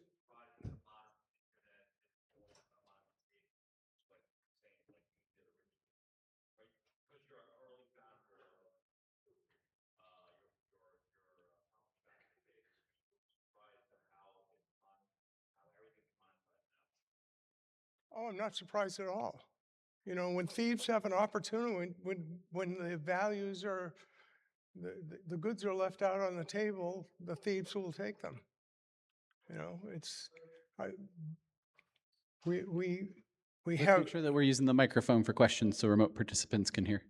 But I'm not talking about thieves. I'm talking about that's one way of monetizing the internet and the public.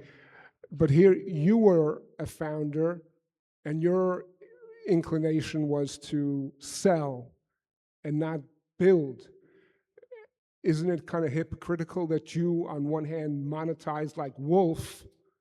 He's doing it till today. I wasn't the only stockholder. In fact, I became a minority stockholder, as typically happens with founders. We raised venture capital. We raised venture money. That's the way it was with, similarly, Startcom. It wasn't my decision to sell the company. But I think I understand your point, and I absolutely agree that what we're calling capitalism now is a very corrupt version. Public company, particularly, public company capitalism is thoroughly corrupt. And I would not go public. And in fact, you know, I didn't go into our business structure, but we're effectively a franchising company, and we build enterprises on our PKI platform to solve. We have one that's a dating app, and we have one that's a skills brokerage app, like, you know, Upwork, and one that called Deep Authenticity, which provides people with large followings and who are susceptible to deep fakes with a way to digitally sign images and videos so that their followers and audience can have a way of knowing whether the video or image or even just text is really from them. Anyway, part of our agreement with these franchises is that they will not go public, and they will not do a roll-up acquisition. They won't. In other words, they can sell their business, but it's to be sold as a going concern. So I do actually appreciate what you're saying and your question, and I absolutely do agree. I think the difference between sustainable capitalism and public company capitalism, they're 180 degrees apart. Nothing wrong with selling your company. Nothing wrong with selling your company for a profit, for a nice gain. But if the game is to force growth this quarter to raise the stock price, because if you do anything that inhibits the rise of the stock price, you will be sued by a corporate ambulance chaser. If you do anything, this is the Milton Friedman doctrine, you know, the only measure of the quality of management is the stock price. What's that? The shareholder stock price, yeah. Let's move on to the next question. The example you gave where the dictator comes to Osmio. So is that a equivalent legal mechanism? Is that like you're setting up like your own legal mechanism there? No, it's just technology. Yeah. So it's not a formal law thing. It's this is our own. No, you cannot find the identity of the person. Right, but you suggested that somebody would come to you with a warrant, dictator would come to you with a demand, so that adjudication process. You mean the pseudonym? Yeah. They're using a pseudonym. I want to know who the real person is. Right. Right? That's what the DEA used to do. Right. And we'd say, you've got a court order, and you know the court order has to make a case. It has to say, yeah, here's the evidence. We believe this person's dealing drugs online, and we need to know their name. Right. So in the case of Osmio and this organization, I mean, that's are you following a court order or not? What's that? In the case of Osmio, the dictator comes to you at Osmio. Are you following court orders or not? Or are you following we're using our discretion about following them. If we think that it's legitimate, so in the case of fraud, someone is really defrauded someone and gotten them to send money and for some crooked reason, yeah, we'll honor the court order. So you are evaluating that. So Yeah, you're acting as a judge in that capacity, are you not? And that's but really, you're entitled to do the same thing as a private citizen. Right. You can toss out a court order. There may be consequences, but that's not That's not a judicial action. Disregarding a court order is not a judicial action. It's a personal action, or if the court order is to a corporation or a partnership, then but it's not judicial. And quick second question, have you given thought, I guess you have, to, instead of just Osmio, a federated model, multiple jurisdictions? Have you given consideration to a federated model instead of just Osmio, having different? Yeah, you know, federated identity has had a really checkered history. Because if you think about it, you've got, you know, all of these organizations out there and they have the rules that they're supposed to abide by, and they create one unified class of you know, pool of identities. They're not all going to be as diligent, uniformly diligent about it. That's the problem with federated identity. And the bigger the federation grows, this is like PGP. PGP worked fine as long as money's not involved. But as soon as it started to be used for commercial transactions, people realized, oh, I can get a bunch of friends together and we can all support each other's identity claims and corrupt the system and plunder and steal. That's what happened at PGP. Thank you. We have time for one last question. Are you familiar at all with the work that the Linux Foundation and other Red Hat and Ubuntu and other folks have done following The which foundation? the Linux Foundation following the oh, XZ sure, of hack, course. the XZ Got a hack? Linux laptop right here. Yeah. Are you aware of the work that the Linux Foundation has done following the XZ hack? Probably not as much as I should be. They're doing there are work. a lot of people. There's an awful lot of energy going into identity. So, and Linux Foundation, I know, is active in that, and so is OpenID, and